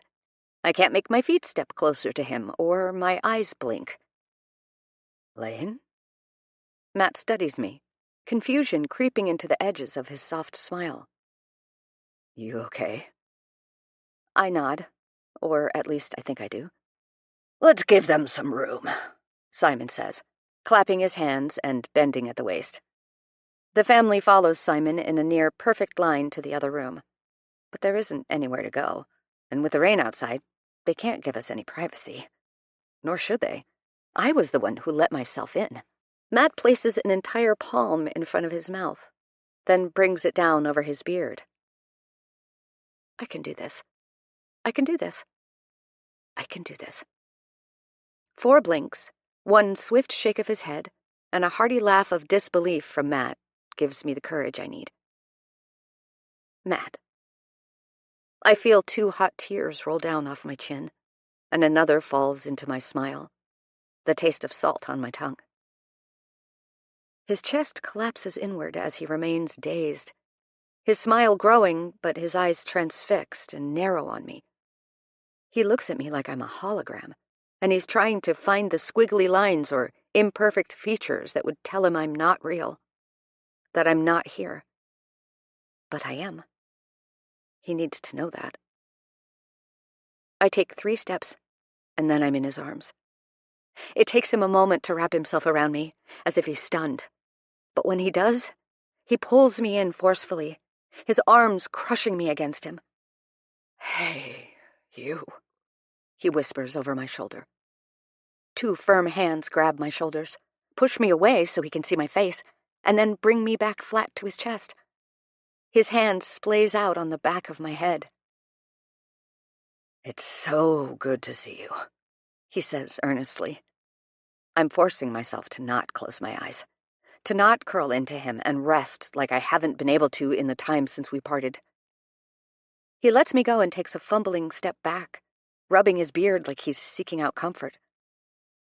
I notice the shadow of a tattoo peeking out from under his sleeve on his forearm, the tribal markings he'd once described.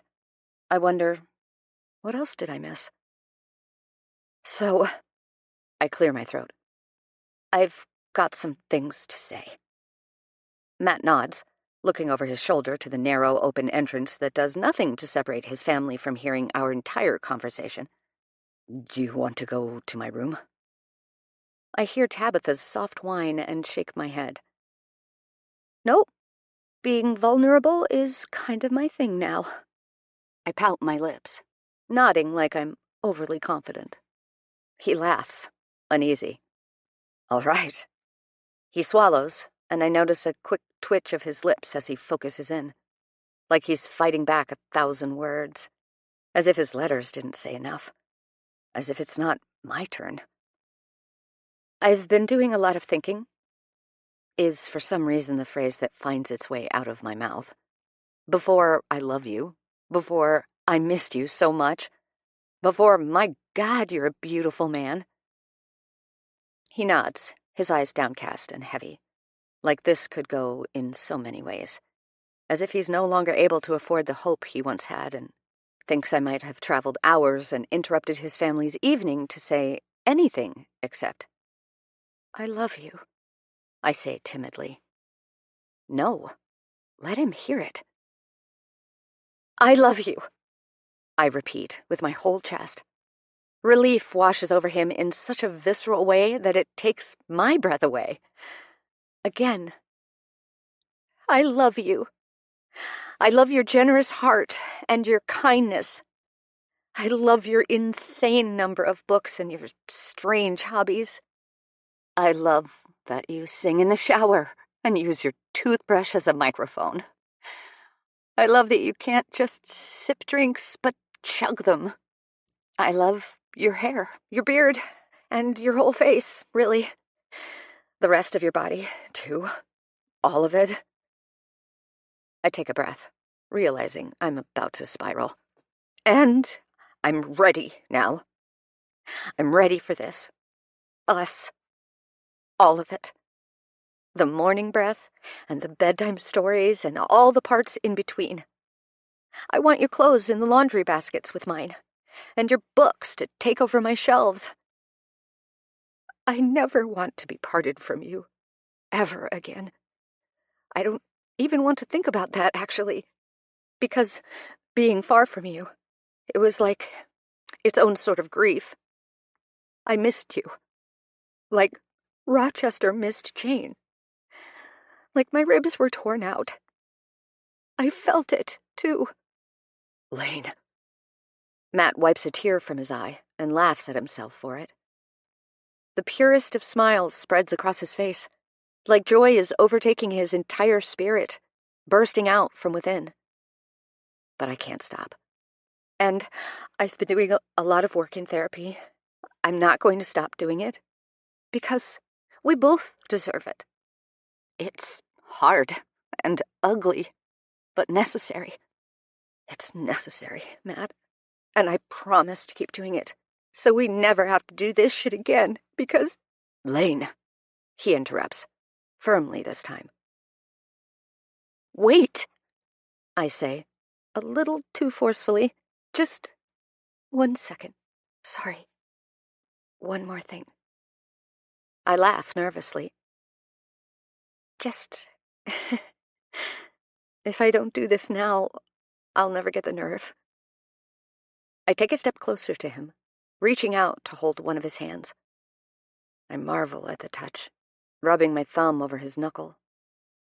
I hadn't realized it, but I reached out to him to calm myself. Because that's what Matt does for me. Even a brief touch from him can make things so clear. A piece of quiet in my otherwise chaotic existence. Letting him go, I bring both hands to the back of my neck and unclasp my necklace. "I have something for you." I lower the chain into my palm, and it coils like a snake. Then, once I've removed my father's wedding ring from it, I lower to one knee, slowly. Matt drops to his knees in front of me so quickly that for a brief second I think he tripped. But upon seeing the eagerness cross his face, it becomes clear it was intentional. Yes, he says, voice filled with awe. I roll my eyes despite the tears pouring from both of us, and the smile I can't seem to shake off. I still long to tease him. "You don't even know what I'm going to say. I need to ask before you answer." I think we're supposed to date before we get engaged, too, but here we are. I push his left hand down, which he keeps attempting to present to me with a silent laugh. "Hush." I narrow my eyes on him. "This is important." He nods, biting down on his lip. I lose my carefully chosen words with the look of desperation in his eyes. This man, this incredible, gentle, admirable man, wants to be mine so badly. The words fall out of me in a choked-out sob. Mateus Tilo Jones, will you marry me? I hold up the ring between my thumb and pointer finger. Obviously. His hand is on the back of my head, pulling my mouth to his before I even register his response. Our kiss is a reunion. It's running into someone's arms at an airport. It's spotting an old friend across a crowded party. It's relief and joy and gratefulness and surprise. And it's perfect. When our lips part, we press our cheeks together. I breathe in his addictive scent and nuzzle against him. Home, my brain hums. Safe, it speaks again. Agreed, I answer, for once. Mana mea, he whispers reverently. Lane. I ask mindlessly, leaning back as I slip the ring on his finger. A near-perfect fit. I play with it, rubbing it under my thumb. The same familiar gold band that I'd spin and twist and seek out for comfort when walking with my dad in public, hand in hand. The same ring my father spent hours searching for at the bottom of the ocean on our holiday, because it meant so much to him. Was this your dad's? I nod, looking up to the ceiling to avoid another rush of tears. But Matt's choked-out sob ruins that entirely. I asked my mom for it before I left, I croak. I didn't want to come empty-handed, and it felt right.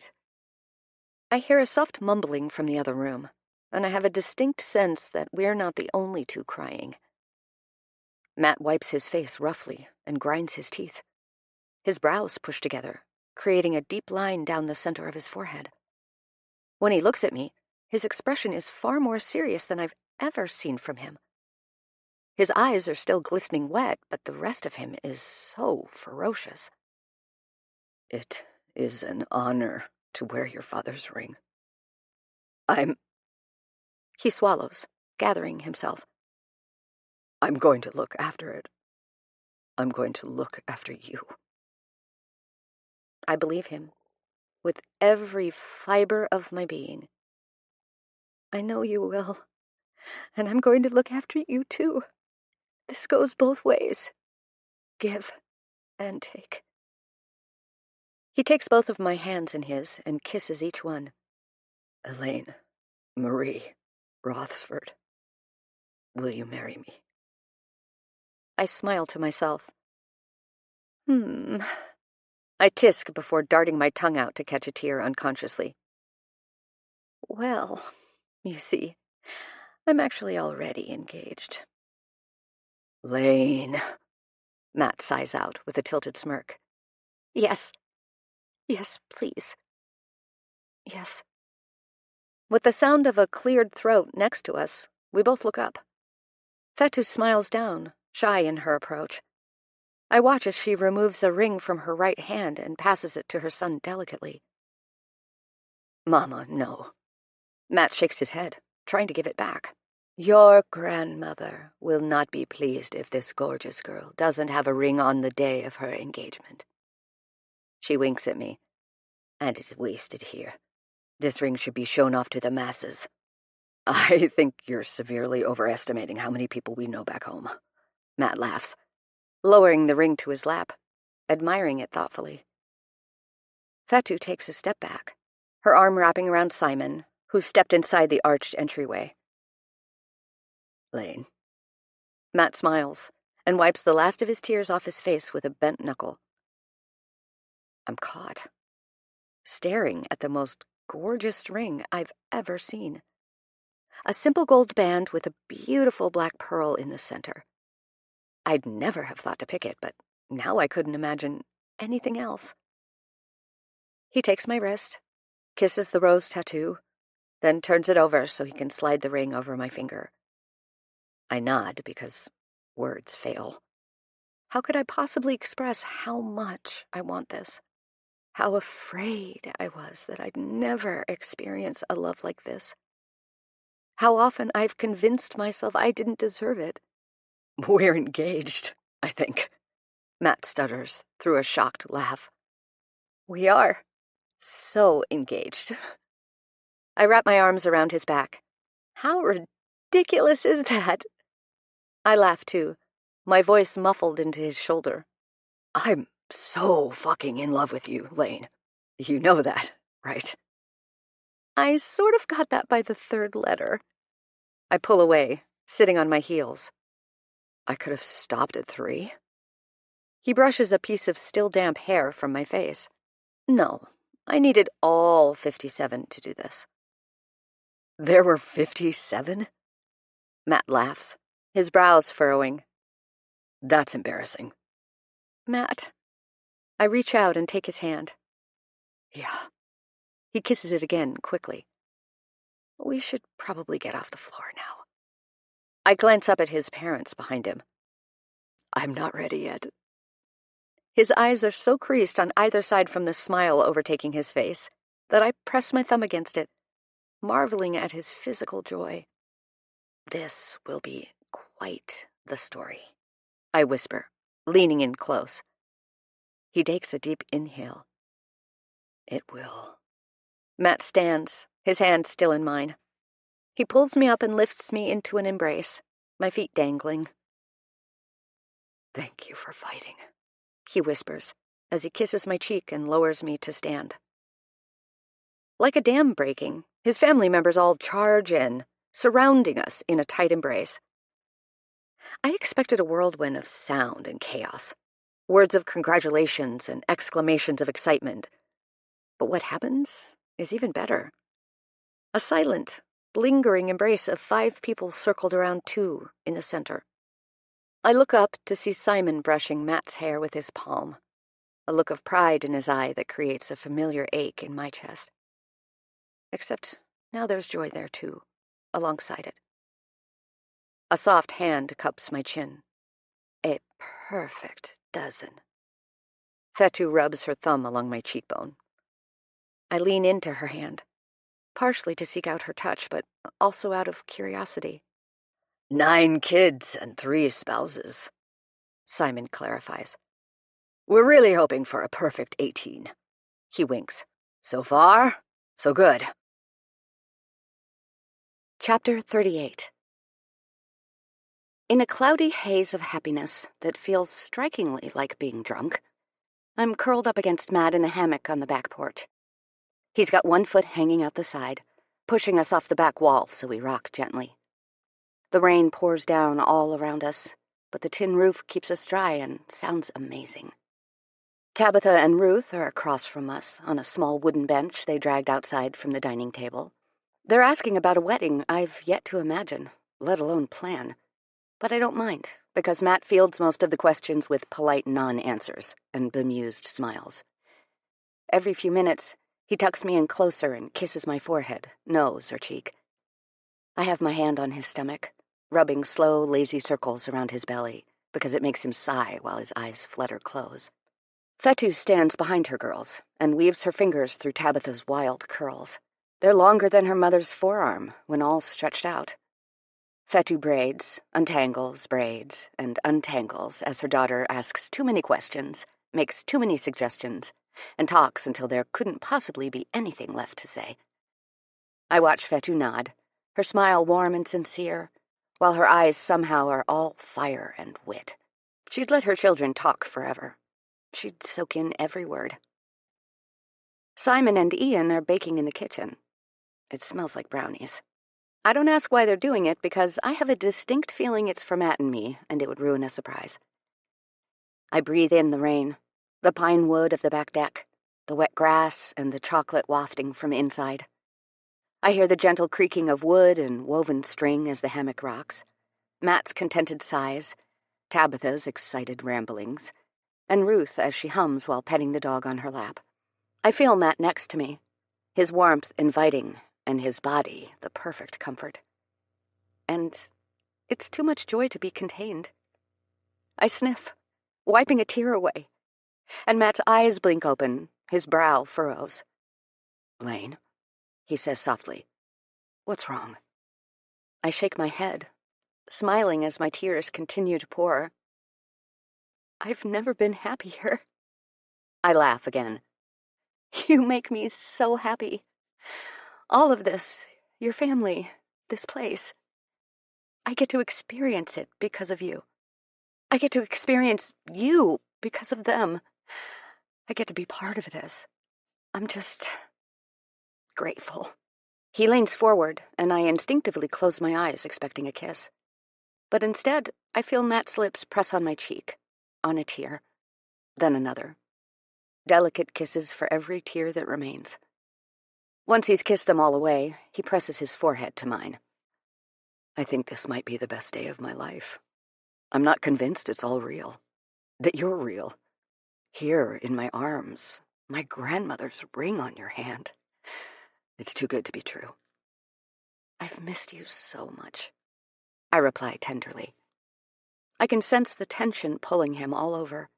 Feel his chest muscle under my hand and the tick of his jaw that shifts his forehead against mine. Hear his audible swallow. The energy in our small cocoon changes, and I open my eyes to glance around us. We're tucked away in our little corner, covered by the fabric of the hammock. Missed you that way, too, I whisper, so quiet I'm not even sure he'd hear me.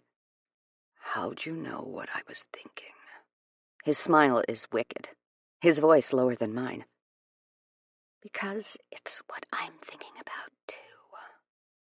I pull my bottom lip between my teeth and release it with a flick that has Matt's eyes darkening. Not here. Not tonight. He frowns. No? I ask, pulling his shirt into my fist, confident I could change his mind. He grits his teeth. No. The plans I have for you, the ways I'm going to thank you for coming back to me. He groans from his throat, shaking his head. No. I need you screaming like I've been hearing you every night in my head while I... Happy engagement to you! Happy engagement to you! Happy engagement, Matt and Lane! Happy engagement to you! Simon sings out as Ian walks over holding a slice of cake, oozing, steaming chocolate goodness from the middle. Matt sits up, almost toppling the hammock, and I laugh, trying to regain my balance to sit up beside him, our feet dangling over the edge. Thank you! I take a fork from Simon, who presents it with a flourish and a bow. Yeah, Matt mumbles around his first piece of cake. Thank you so much. So? Simon hooks an arm around his wife, pulling her in by the hip. What comes next? I look at Matt, and he looks back at me. Our eyes meet and squint, as if the other is the sun. Smiles grow at such a similar rate from subtle to overtaking that it makes laughter bubble out of me. Whatever Lane wants. I'm at her mercy, Matt says, eyes fixed on the curve at the corner of my lip. Smart man, Simon says pointedly, and Fetu elbows his side playfully. Home? I ask him. He nods. Bus? He asks me. As he did with mine, I know what Matt's saying with one word. Will we be driving the bus home, and will we be living in it together? I nod. Think you can part with some books? I think I can find somewhere to store them, if that's what you mean. I roll my eyes and kiss his cheek before taking the plate from him and trying some of the best damn cake I've ever had. So, what did your mom have to say when you called her? Fetu asks excitedly. Shit, I giggle, crumbs flying out of my mouth. We should go do that. The next day, we leave for the ferry after breakfast. Once we started the drive back to my mother's, I made a game out of pointing out every hotel along the way. It started as a subtle, flirtatious teasing, but I've gotten more unhinged the longer we drive. I point and open my mouth to speak. I see it, Matt drawls. Looks nice. I turn over my shoulder as we pass it, reading off the sign. Could fuck there. Oh, look at that. 5 kilometers up the road. Another hotel. I point to the billboard. Seems like a great place to... Elaine. He's never used my full name before. It stirs something in me that does not need further stirring right now. Do that then, too. Matt pulls off, throws on the hazard lights, and glares at me. But I don't buy it. I see the twitch of the corner of his mouth, begging to laugh. Here? I pretend to be skeptical, looking to the back seat. I mean, if you really want to. Here's how this is going to go down. We are going to go see your mom and sister. We are going to have a nice dinner. Then I'm going to help you pack up your things and get you onto that bus. Then... I bite down on a cheeky grin. Then, he says mockingly, leaning in so I feel his breath on my cheek. I'm going to find a good place for us to park for the night, far away from anything, and fuck you on the bed I built. An embarrassingly loud whine escapes my lips. Matt rolls his eyes, checks his blind spot, and gets the car back onto the highway. Remember this feeling the next time you think about being away from me. He raises an eyebrow at me, and I flip him off. Matt laughs, flipping on the radio to an oldie station. He performs every song he knows loudly and in a way meant to piss me off. Joke's on him. It has the opposite effect. When we finally get back to my mom's, they're standing on the front steps waiting for us, arms wrapped around each other and waving. Lane? My mom does a double take when I run past her. She really has to pee, Matt shouts before greeting them, while I throw open the door and run inside to the nearest bathroom. After relieving myself and counting it as a win that I didn't piss on the front seat of my mother's car, I wash up and make my way to the front hall, where pleasantries are still being exchanged. I kiss my mother on the cheek while I wiggle my left hand at Liz next to her. A soft gasp from Liz catches me off guard, and I look at her. She's teary-eyed. Instinctively, I turn to ask Matt what's going on, but he smiles lovingly. An expression that says, "Don't mind me, just watching." "Liz?" I ask, meaning, "You good?" "It's perfect. Perfect for you," she sniffles, her cheeks reddening. "What? Let me see." My mother snatches my hand. "Lane." "It's stunning. Well done, Matt." She winks at him.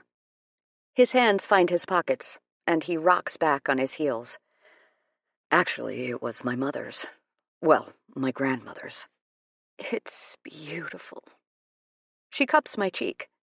"Dinner. Susanna came and prepared a lovely spread. I got champagne to celebrate." I nod, but look back at Liz, who's still quietly looking at my ring and blinking back tears. I signal to Matt with my eyes. A widened glance at my mother and one towards the kitchen. "You take her. I'm going to talk to Liz." "Can I help you open that champagne, Kathy?" "Oh, yes, please. And you can call me Mom, if you'd like."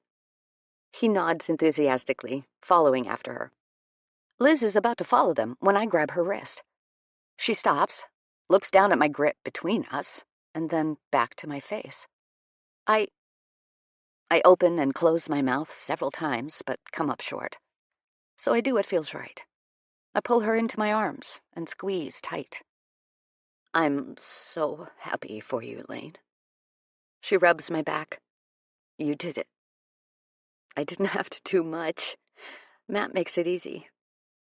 We pull back, but our hold remains. Mine on her elbows, hers on my shoulders. "You're so much braver than me." She kneads my shoulder between her thumb and her fingers, like she's distracting herself. "I have a suggestion." I start. "What if we stop comparing ourselves? What if we just celebrate the wins and sit with each other through the losses? We aren't doing any favors being jealous or feeling superior, and I've done both." "Me too." Liz's lips twitch. "Yeah, no more comparison." She brings me back into a tight hug.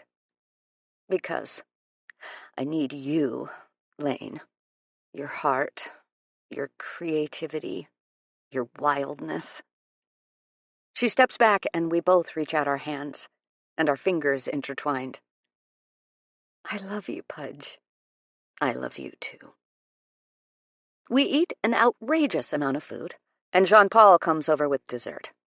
He and Matt talk about the Harley motorcycle he used to have, and I reason with my mother as to why I will not be having a big wedding, and how I'm not going to plan it anytime soon. The engagement was the commitment. I'd marry Matt tomorrow. I'm just not in it for the white dress or the 3-course meal. That's not us.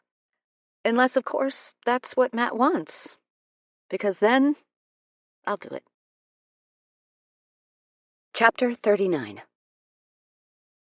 That is your third yawn, sir. I'm calling it. I rub Matt's shoulders as he drives. Come on. Time to switch off or pull over. We left my mom's at 9:30, and Matt insisted we try to drive at least 2 hours. But it's been 3, and he's fading. 20 more minutes. I found the perfect place to park. Fine. I kiss his shoulder. You better be inside me in 30. He sputters a cough. Oh my God. You know what? Maybe I'll just go back there and handle it myself. I stretch, pretending I'm going to stand. Matt pushes on the pedal and I fall back into the seat. So where is this perfect place? I ask with a coy smile. Well, according to a website called Schoolie Canada, it's a free place to park with little traffic and amazing star watching. You learned to Google? Of course I did. You were gone for 3 months, and Warren stopped answering my questions. I'm proud. And a little sad. I'll throw out my phone. I'll do it. I kiss the back of his neck, and he rolls into it, still keeping his eyes on the road ahead. Baby, I whine. I never found the term baby particularly sexy. Okay, fine. What dirty talk or pet name will get you to pull over and abandon this plan? I'm just as desperate for you, he says with zero humor. We can make it 15 more minutes. I want you to see stars through the skylight while I taste you. Now you're being mean. He looks once, briefly, over his shoulder, wearing a dangerous smirk. God, I can't wait to be between your legs again.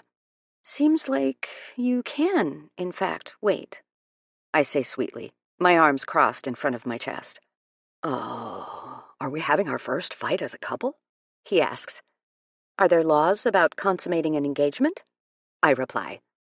We're going to consummate the living hell out of this engagement, Manamea. Stop teasing me. Why? He purrs. I bet you're wet already. So needy. He signals his lane change, cool and collected, while I feel my breath hitch. Stop it. Truly? He asks. No. Tell me something. I watch as he shifts in his seat, adjusting himself. Why is he denying us both? Did you touch yourself and think about me? I almost laugh because, obviously. Yes. Was it good? I feel a rush of warmth rising up my neck and heating my cheeks. Not as good as you. What did you imagine? Matt gets off the highway, and I check the GPS over his shoulder. 10 minutes. Might as well be 10 hours. Well, sometimes you were behind me, like that time we fucked against the dresser. You mean when I bent you over the dresser? He clarifies. Mm-hmm. I mumble my agreement, crossing and uncrossing my legs. Other times, I imagined you were in bed next to me. Honestly, I'd get off on the idea of you just watching me touch myself. Because even when I was doing it and trying my best to imagine it was you, I knew it wasn't. It didn't come close to the real thing. But imagining you near me, calling me Manamea or your good girl... I don't finish the thought. I know. He hesitates. Me too. I got off thinking about you smiling at me across the room while you brushed your hair once. Are we pathetic? Aren't we supposed to be? Matt replies, and I catch him smiling in the rearview mirror as we pass under a streetlight. Then, I hear gravel under the bus's tires and look all around. A perfect spot. There's a view from the front of the bus of a beautiful river, the moonlight reflected, casting white light bouncing around. There are grasshoppers so loud we can hear them without a single window open. The stars are beautiful. Is this it? The GPS still says 9 minutes. This is it. Matt stands, and in one swift motion I'm swept up into his arms. We're kissing feverishly as we tumble through the narrow path down the center of the bus. We bump into nearly everything, but Matt doesn't slow. He drops me on my bed with a bounce, and the boisterous energy leaves through the skylight above us. I missed you, Lane, he says, seconds before he's over top of me. I missed you, Matt. I copy him affectionately, pushing his hair back as he crowds me. He licks his lips, his eyes narrowing softly like he's capturing a moment. I match his stare, fighting the urge to shy away from his intense focus. What? I laugh, with only breath. You're the most beautiful person in the entire world. He says it so bluntly, so earnestly. I can't help but believe him. You're everything, he whispers, shaking his head. I lift to kiss him. A slow sequence of kisses, like a swelling orchestra. Reverent, as if we're trespassing on holy ground, but gratifying all the same. My hands wander slowly from his jaw to his neck, to his shoulders, to his chest. No rush, I think to myself. And damn, does it feel good to not worry about an ending because you're so swept up in the beginning of something? He's mine, for now and for as many days as we're given. And that's enough. That's winning the lottery. It's lightning striking 3 times in one spot. It's finding parking at a mall on Christmas Eve. I'm allowed this. It's not about earning happiness. It's about never feeling like I have to earn it at all. Matt, I ask, as he kisses up my belly, lifting my t-shirt as he goes. I love you. He pauses, swipes the side of my waist with his nose, and turns up to see me, his eyes reflecting the pale moonlight. Keep saying that. Now? Always. He abandons the shirt and takes his kisses lower, tugging my shorts down. Button. Weird time to try out a new nickname. He nips my hip bone, and I struggle to speak. No, the shorts. They have a button. Oh. I watch as he brings shaking hands to the waistband of my shorts. You okay? I'm nervous, actually. He sits up, resting back on his heels, and rubs a hand over his face. I wasn't going to admit that. I sit up and join him, mirroring his position. What's wrong? It feels new again, doesn't it? It does to me. The first time I touched you, I'd been waiting a year, and yet these past months feel so much longer. Matt, in case you haven't noticed, you're very good at this. Confession. Please. The first time, on the bus, when I tasted you. He looks up to the skylight.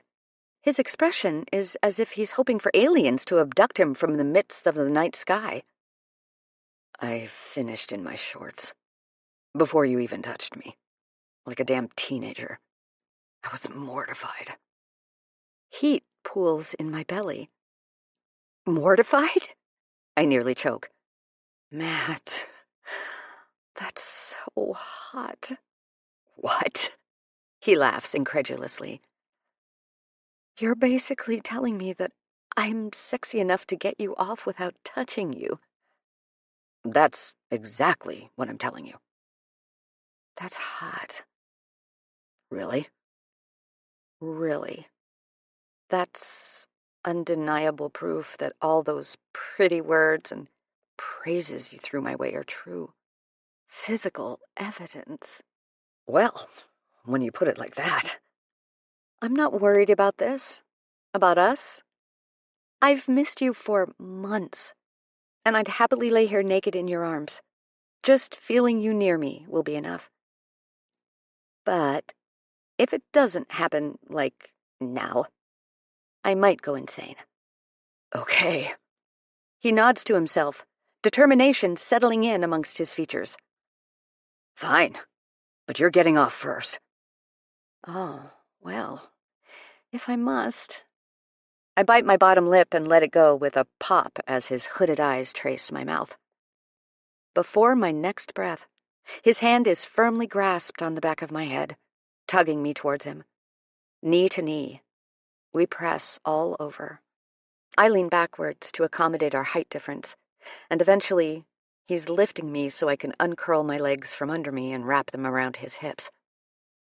I decide to undress myself fully, impatient as ever, and Matt takes my cue, freeing himself of his jeans. Love the tattoo, by the way. I rub his forearm after he lifts off his shirt. It suits you, like it's always been there. I got two, he says. Really? This one and one on my butt. I crawl around him on all fours and realize he's winding me up. Jerk! He stops me with a spank that stings just right. He massages it with a wide palm before he hits again. I let out a mewling sort of cry, and he laughs darkly. I'm never going to get over how much you enjoy being spanked, Manamea. He does it again, with the back of his fingertips, then massages as I moan, lowering my chest to the bed. I bet, if I looked right now, you'd be dripping down your leg. Hit. Well, now I am. Matt, I gasp, as he brings a hand between my legs and cups me in his palm. He hisses through his teeth before his hand twitches around me. Going to fuck my good little fiancé now. I shake with anticipation as he licks up my spine, his body moving over me like a shield. I want to look at you, I attempt to say, between panted breaths. He sits up on his knees, and I roll onto my back and open my legs wide for him unabashedly. His jaw works, and he pulls at the roots of his hair with both hands, his elbows out to either side. Like what you see, I tease, bringing my knees together. He reaches out and pushes them apart. You're testing my will. Stop holding back. I lick my lips and tilt my head to catch his eyes, which are glazed over with pure lust. Be selfish, Matt. With me. Please. That's what I want. Take me. Have me. His smile is crooked and devious. Done. With a grip on himself, he guides himself to my entrance and thrusts deeply until my legs begin to shake. He brings my ankles to his shoulders, then pins my thighs against him as he drives home with a power so fierce, I have to press my teeth together to stop them from chattering. I snake a hand between my thighs and circle my clit. Matt's grunting wildly with every thrust, and I'm getting drunk off the sound of him unburdened. He's giving in to what he wants, and that's enough to get me close to orgasm. That and the intense pressure of him filling and retreating from me with each push and pull. It's like you were made for me, he grits out. He's nearly primal. Hooded eyes and bared teeth. The sounds of nothing but slapping skin and gruff praise. Good girl. Take it. That's it. Oh, so tight. Give it to me. Being the person he feels safe enough with to be selfish for once? For maybe the first time? It's more rewarding than all his whispered praises combined. I come around him, gritting my teeth and crying. animalistic, with one hand on my pleasure and one hand in a vice grip around his wrist, still holding my thigh to him. I feel him finish, the warm heat of his release filling me as his movements stutter. It's a fast rush that overwhelms my senses before I feel hollowed out, gasping as I realize he's pulled out of me. I reach for him, unable to open my eyes, and don't find him. But he finds me. Or rather, his mouth does. I grip onto his hair as he flattens his tongue against my entrance, humming his approval at my taste. Our taste. It's too much, but somehow not enough. I'm writhing, like I'm being electrocuted, but begging him to not stop. His thumbs and fingers press into the back of my knees, holding me still as he brings me to another climax. He draws it out, leisurely licking and kissing until everything is too good, and my body is soft all over. Without opening my eyes to the skylight above us, I see stars. Then, delicate movements as he gently lays me flat and tucks me into him. His nose presses into my hairline, and I feel him whisper against my forehead. All sorts of calming, gentle praises. I love you. I missed you. You're perfect. Thank you. I love you. I love you. I love you. When I feel my soul re-enter my body, I tilt up to look at him. My man. My Matt. My best friend and my lover. My partner and my helper. My fiancé. My person. My safe place. I trail a lazy hand up the center of his chest, brushing the faint hint of hair and feeling his pulse race on my fingertips. All my heart is yours, sir. It belongs to you, and with you it would remain, were fate to exile the rest of me from your presence forever. Jane Eyre?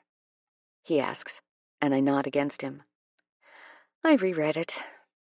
Actually, I read a few of your books. Which ones? He asks, drawing circles on my back.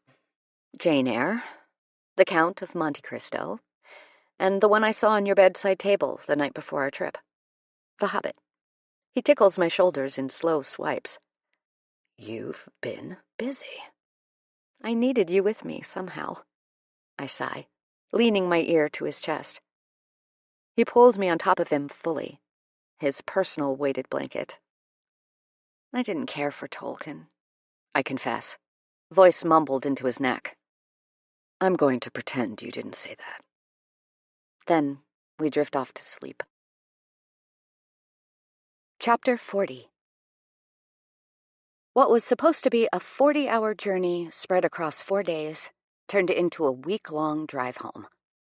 Matt's concern for our safety and those on the road meant that he'd declined my urge to give him roadhead several times and insisted we pull over to do the nasty.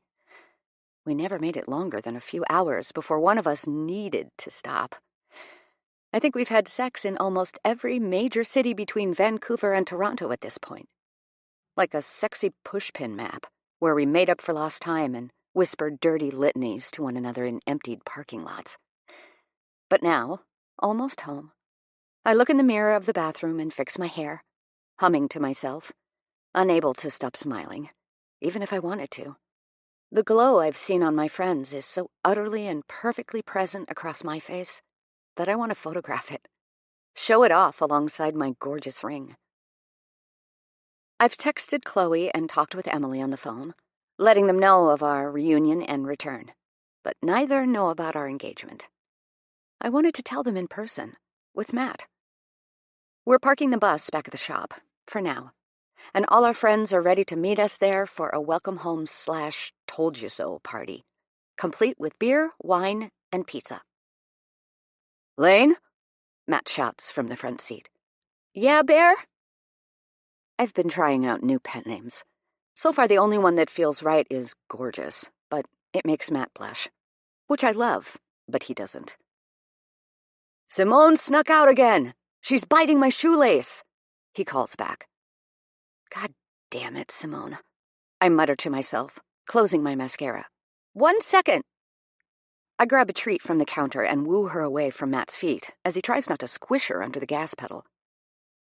You're a problem child. I pick her up, but we still love you. Matt reaches out, eyes on the road, and scratches under her chin. You look beautiful, he says, letting his eyes flow down my frame and back up when we stop at a red light. That color suits you. Reminds me of the drive to your parents' place. I twirl in my dark green dress, similar to the emerald of Vancouver Island. I love it. Nervous? I ask, noticing his leg bouncing. No. Excited. To tell everyone or to be home? Both. Tell everyone and see you home.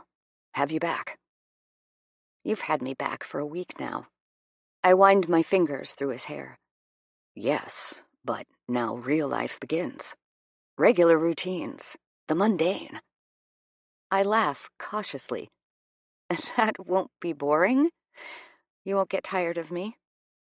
You? No, I don't think that's possible. He points to the shop's open front gate as we round the corner. Here we go. As we pull in, I see our friend sitting at a picnic table that definitely wasn't there when I left. That, or the grass under it, or the planted trees and flowers, or the string of lights between 2 lampposts. Matt, I sigh, tears brimming my eyes. I needed to keep busy somehow, right? He reaches out and takes my hand in one of his as he puts the bus in park with the other. One last surprise. He smiles warmly. I hear cheering as Matt opens the door. Our friends storm the bus, and in the middle of a series of hugs and squeals of joy, one large gasp breaks through the noise. Oh my God. Chloe covers her mouth. Oh my, she squeals, grabbing my hand. What? Emily turns to me, and Matt lifts his hand, too. You got married? Em covers her mouth with both hands. No, not yet. Matt laughs as Chloe tugs my hand around, trying to see the pearl in a better light. Lane proposed. Then I did, he clarifies. Shrieking from Chloe, a giddy laugh from Emily, and a knowing smirk from Warren. All the exact reactions I expected. Congratulations, brother, Amos chuckles, bringing Matt into a hug. Lane, Chloe stutters through one syllable. Lane, she laughs, shuffling Willow on her hip. Yane? Willow asks. Yes, Simba. I turn my attention to my niece. Are you and Uncle Matt getting married? Yes, we are, baby, Matt answers while taking her from Chloe, who looks close to passing out from excitement. That's nice. Willow pats Matt's beard, and he laughs, leaning into her touch. Warren places a firm hand on his shoulder and gives Matt a nice work look, accompanied by a wink. Pizza? I ask weakly. What I mean is, I've been cramped on this bus for 7 hours and need to see what Matt's done, because from here it looks incredible. Outside. Emily wraps her arms around my middle from behind. But this first. Oh, friend sandwich, I mumble, pulling Chloe into a hug with her unrelenting hold on my hand. We missed you, Em says, her chin digging into my collarbone. So much, Chloe says, over the opposite shoulder. I missed you too, I sigh. But things are good now. I'm not going anywhere. Not perfect, but good. We stay like that for a minute before they both release me with heavy sighs, and we follow our man off the bus. I can finally take it all in. He's made us a backyard, in the middle of an industrial lot. Grass, green, and not at all patchy. A garden bed with wildflowers, a few empty planters next to it. A bench under a tall lamppost with string lights going in either direction. A few newly planted trees behind it, casting shade. I notice a small plaque on the bench and bring my trembling hand to my cheek. In memory of Dominic Rothsford. Welcome home, Matt says, kissing my cheek. Matt! I choke out a sob, looking around at this oasis he's created for me.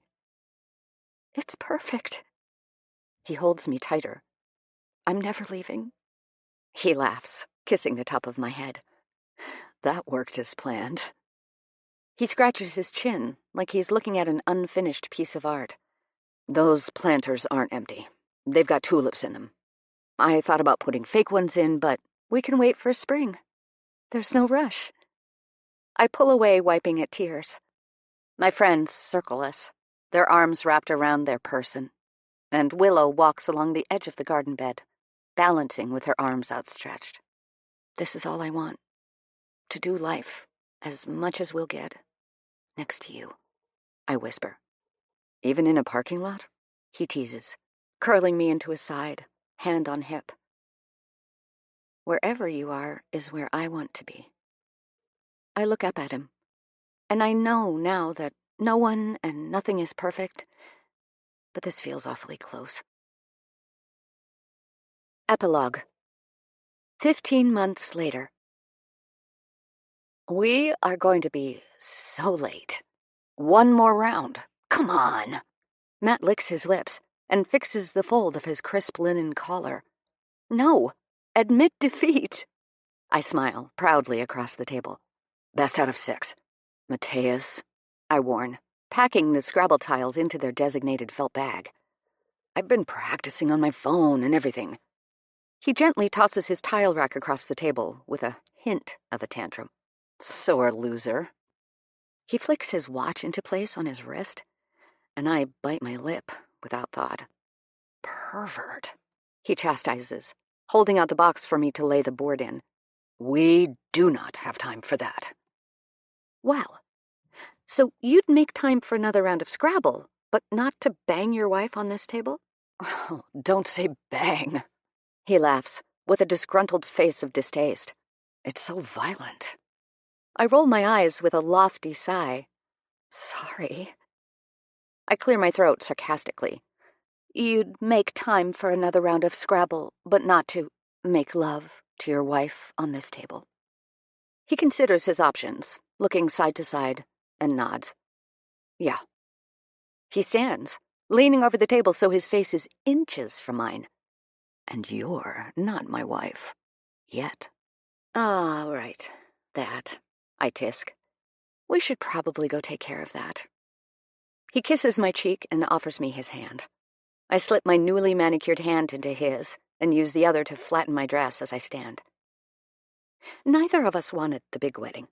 The tuxedo and fluffy white ball gown, the caterer tastings, floral arrangements, invitations, and RSVPs. It wasn't for us. But we didn't want the courthouse either. We wanted our people with us, our families, and admittedly part of me wanted the fluffy white dress. Emily made me the perfect one. It's actually in 2 parts. A white silk dress with a low back all the way down to the base of my spine, and a gorgeous, detachable tulle skirt. It falls just above my knee, and I look fucking incredible. The veil was my mother's, hideous in its true 80s form. But I wouldn't want it any other way. Matt chose a plum-colored suit jacket, which he's paired nicely with black pants and a traditional white button-down shirt. He left 2 buttons open, revealing a splattering of dark chest hair, per my request. Emily, Amos, Chloe, Warren, Luke, and Willow all arrived in Vancouver yesterday morning, after a delayed flight due to a snowstorm. 2 of Matt's siblings cannot make it and are video calling in, but all in all, our people will be here. We leave my dad's office hand in hand and make our way towards the back set of stairs that lead into the kitchen, where Chloe awaits our signal. Don't you look gorgeous? I tell her, as my kitten heels tap loudly against the kitchen's tiled floor. Oh, Lane. Chloe's eyes well with tears. You look incredible. She gestures wildly with her palm at both Matt and me. You both do. This is so you guys. It's perfect. We clean up pretty good. Matt twirls me around. Chloe sighs adoringly, then collects herself with a steady inhale. Okay. So. She walks to the kitchen island. Bouquet. She hands me a lovely bundle of white tulips. Fake ones, because it's the dead of winter. Check. She mimes checking a box in the air. Guests. Check. They're mingling, but I'll go in and let them know it's time to take their seats. And the music? All set up? Thank you, Chloe. I pull her into a side hug. And after, the food and... Emily's on it. Liz, too. She whispers before we step away. Thank you so much. I pull her in for another brief hug. Ready? I turn to look up at Matt, taking his hand in mine. So unbelievably ready. He smiles down at me. Want nothing more. I suspect that a bride should feel nervous, if not anxious, on her wedding day, especially seconds before walking down the aisle. But I feel no such thing. I'm giddy with excitement and filled with confidence. My shoulders pushed back, my back straight, my smile genuine. And it's not just that I'm marrying my best friend, who's walking in next to me, but it's that I know what awaits us in the next room, too. The front room of my mother's home has been transformed into our ideal wedding venue. What was a plain white room with cathedral ceilings and dark wooden floors has become a cozy nest. Mismatched chairs, benches, and couches from around the house, all gathered to accommodate the 22 guests, fill the space. One of Fetu's handcrafted knotted carpets, which she's teaching me to make, laid down to mark where we'll exchange our vows. White bunting draped across the ceiling, with fairy lights expertly hung by my best friends and their spouses. It's already dark outside, and the moon is most likely coming in through the skylights, illuminating the room in a soft white glow. Matt squeezes my hand 3 times. I squeeze his back twice. I hear the door open just out of view and a mumble from the officiant that has guests rising from their seats. And Ain't No Mountain High Enough begins playing. Before we make our way towards the doors, Matt picks me up and spins me, laughing against my neck. I slap his shoulder playfully. We have to go. He lowers me, smiling impossibly wide, and nearly pulls my arm off, running into the front room. I feel my smile grow as I take it all in. All my favorite people in one place. Willow waves enthusiastically at us as we pass by, shimmying to the music in her Uncle Luke's arms. Simon with his arm clasped around Fetu's waist, looking adoringly at his son and me as we make our way toward the front. Fetu, wiping her happy tears with a handkerchief. When we reach my mother in the front row, I hand her my bouquet. She holds me a little too long. Liz rubs her back and clears her throat, and I wink at her over Mom's shoulder as she finally lets me go. The ceremony passes in a sublime blur. The officiant my mother hired, with a hilarious mustache that Matt and I will definitely talk about later, tells us it's time to exchange our vows, and I feel my jaw tremble. Matt's eyes go straight to it, and he squeezes both of my hands. I've got you. I squeeze him back. I know. I slowly remove my hands from his and reach out to Liz, who has safeguarded my vows since we wrote them together last night. I unfold the paper delicately and clear my throat. I can't look at him. Not yet, because then I won't get any of this out. Matt. Oh, shit. I'm going to cry straight away, apparently. Whatever. It's my wedding, and I'll cry if I want to. That's how the song goes, right? 3 years ago, tonight, we shared our first kiss, and I panicked. A few people laugh, and it gives me a chance to sniff back tears. I panicked for a lot of reasons. 1, because you're definitely the most gorgeous person I've ever kissed. And 2, because you sat with me that evening and talked to me like you'd never stop listening. You saw me. And that was the last thing I wanted. I look up to the ceiling to gather myself, but fail miserably.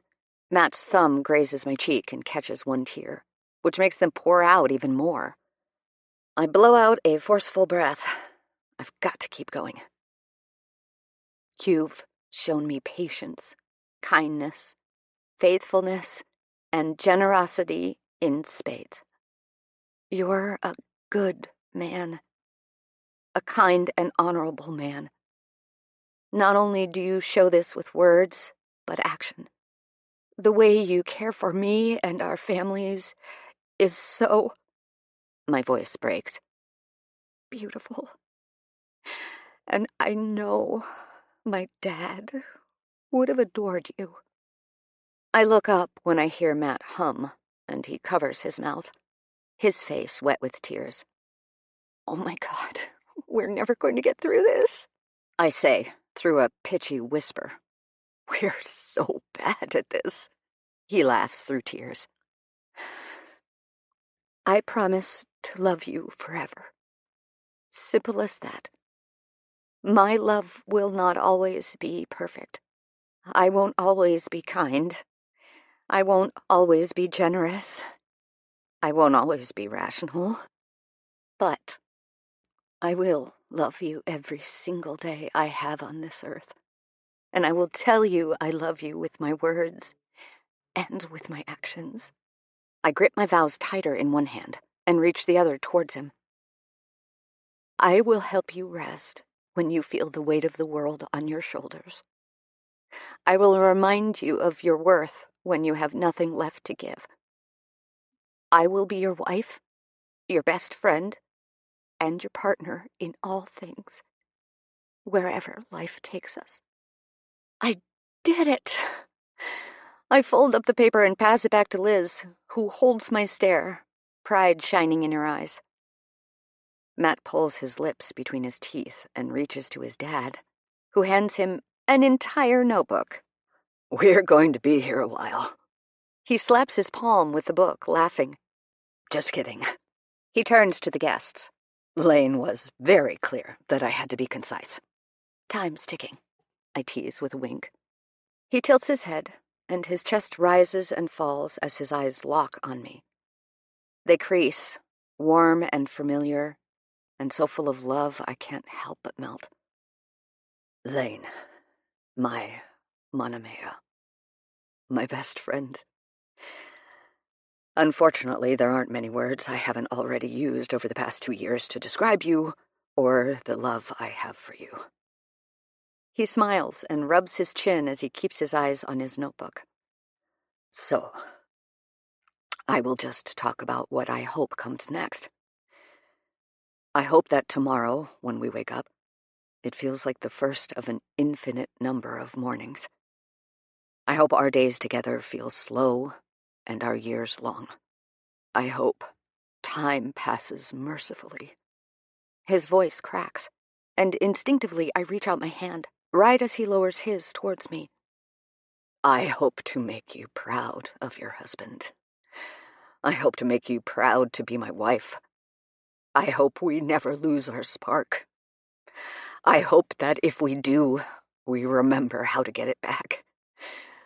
I hope that we are content to build a life of our own design, whatever or wherever that may be. He straightens, projecting his voice louder. I want to take a second to acknowledge my mother's family. Anaru, Kalea, Hemi, Melika, and Kimo, and all our ancestors who I believe are with us this evening in spirit. I also want to acknowledge and extend my gratitude to your mother, Kathy. He looks towards my mom, who's barely holding it together. For welcoming me into your family so kindly, as well as your father, Dominic. He swallows. For raising you to be the courageous, spontaneous, and fierce woman you are. I blink back tears and squeeze his hand so tightly that he may never get it back. It's conjoined with mine now. Lane, I love you. Endlessly. completely and with every piece of me. You're funny and kind and smart and truly the best Scrabble player I've ever encountered." He laughs and wipes a tear from his cheek. "I cannot wait to begin our story. The best is yet to come." He closes the notebook tenderly and hands it to his father, who grabs his shoulder and kisses his cheek. Returning to hold my hand, he leans in to whisper, "There were a few lines I cut out that I'll read to you later." He winks, standing back into position. "Can I kiss him yet?" I ask the officiant, loud enough for the guests to get a good chuckle out of it. "Almost," Mustache Man answers with a kind smile. More words are said, but I'm no longer listening. Matt and I are so ready to kiss by the end of the legal matters and nonsense that we're both practically marching on the spot, tilting forward toward one another. "I now pronounce you husband and wife. You may now kiss your spouse." We descend upon each other like wolves on the hunt as cheering erupts all around us. It's not midnight yet, but this is the best New Year's Eve kiss I've ever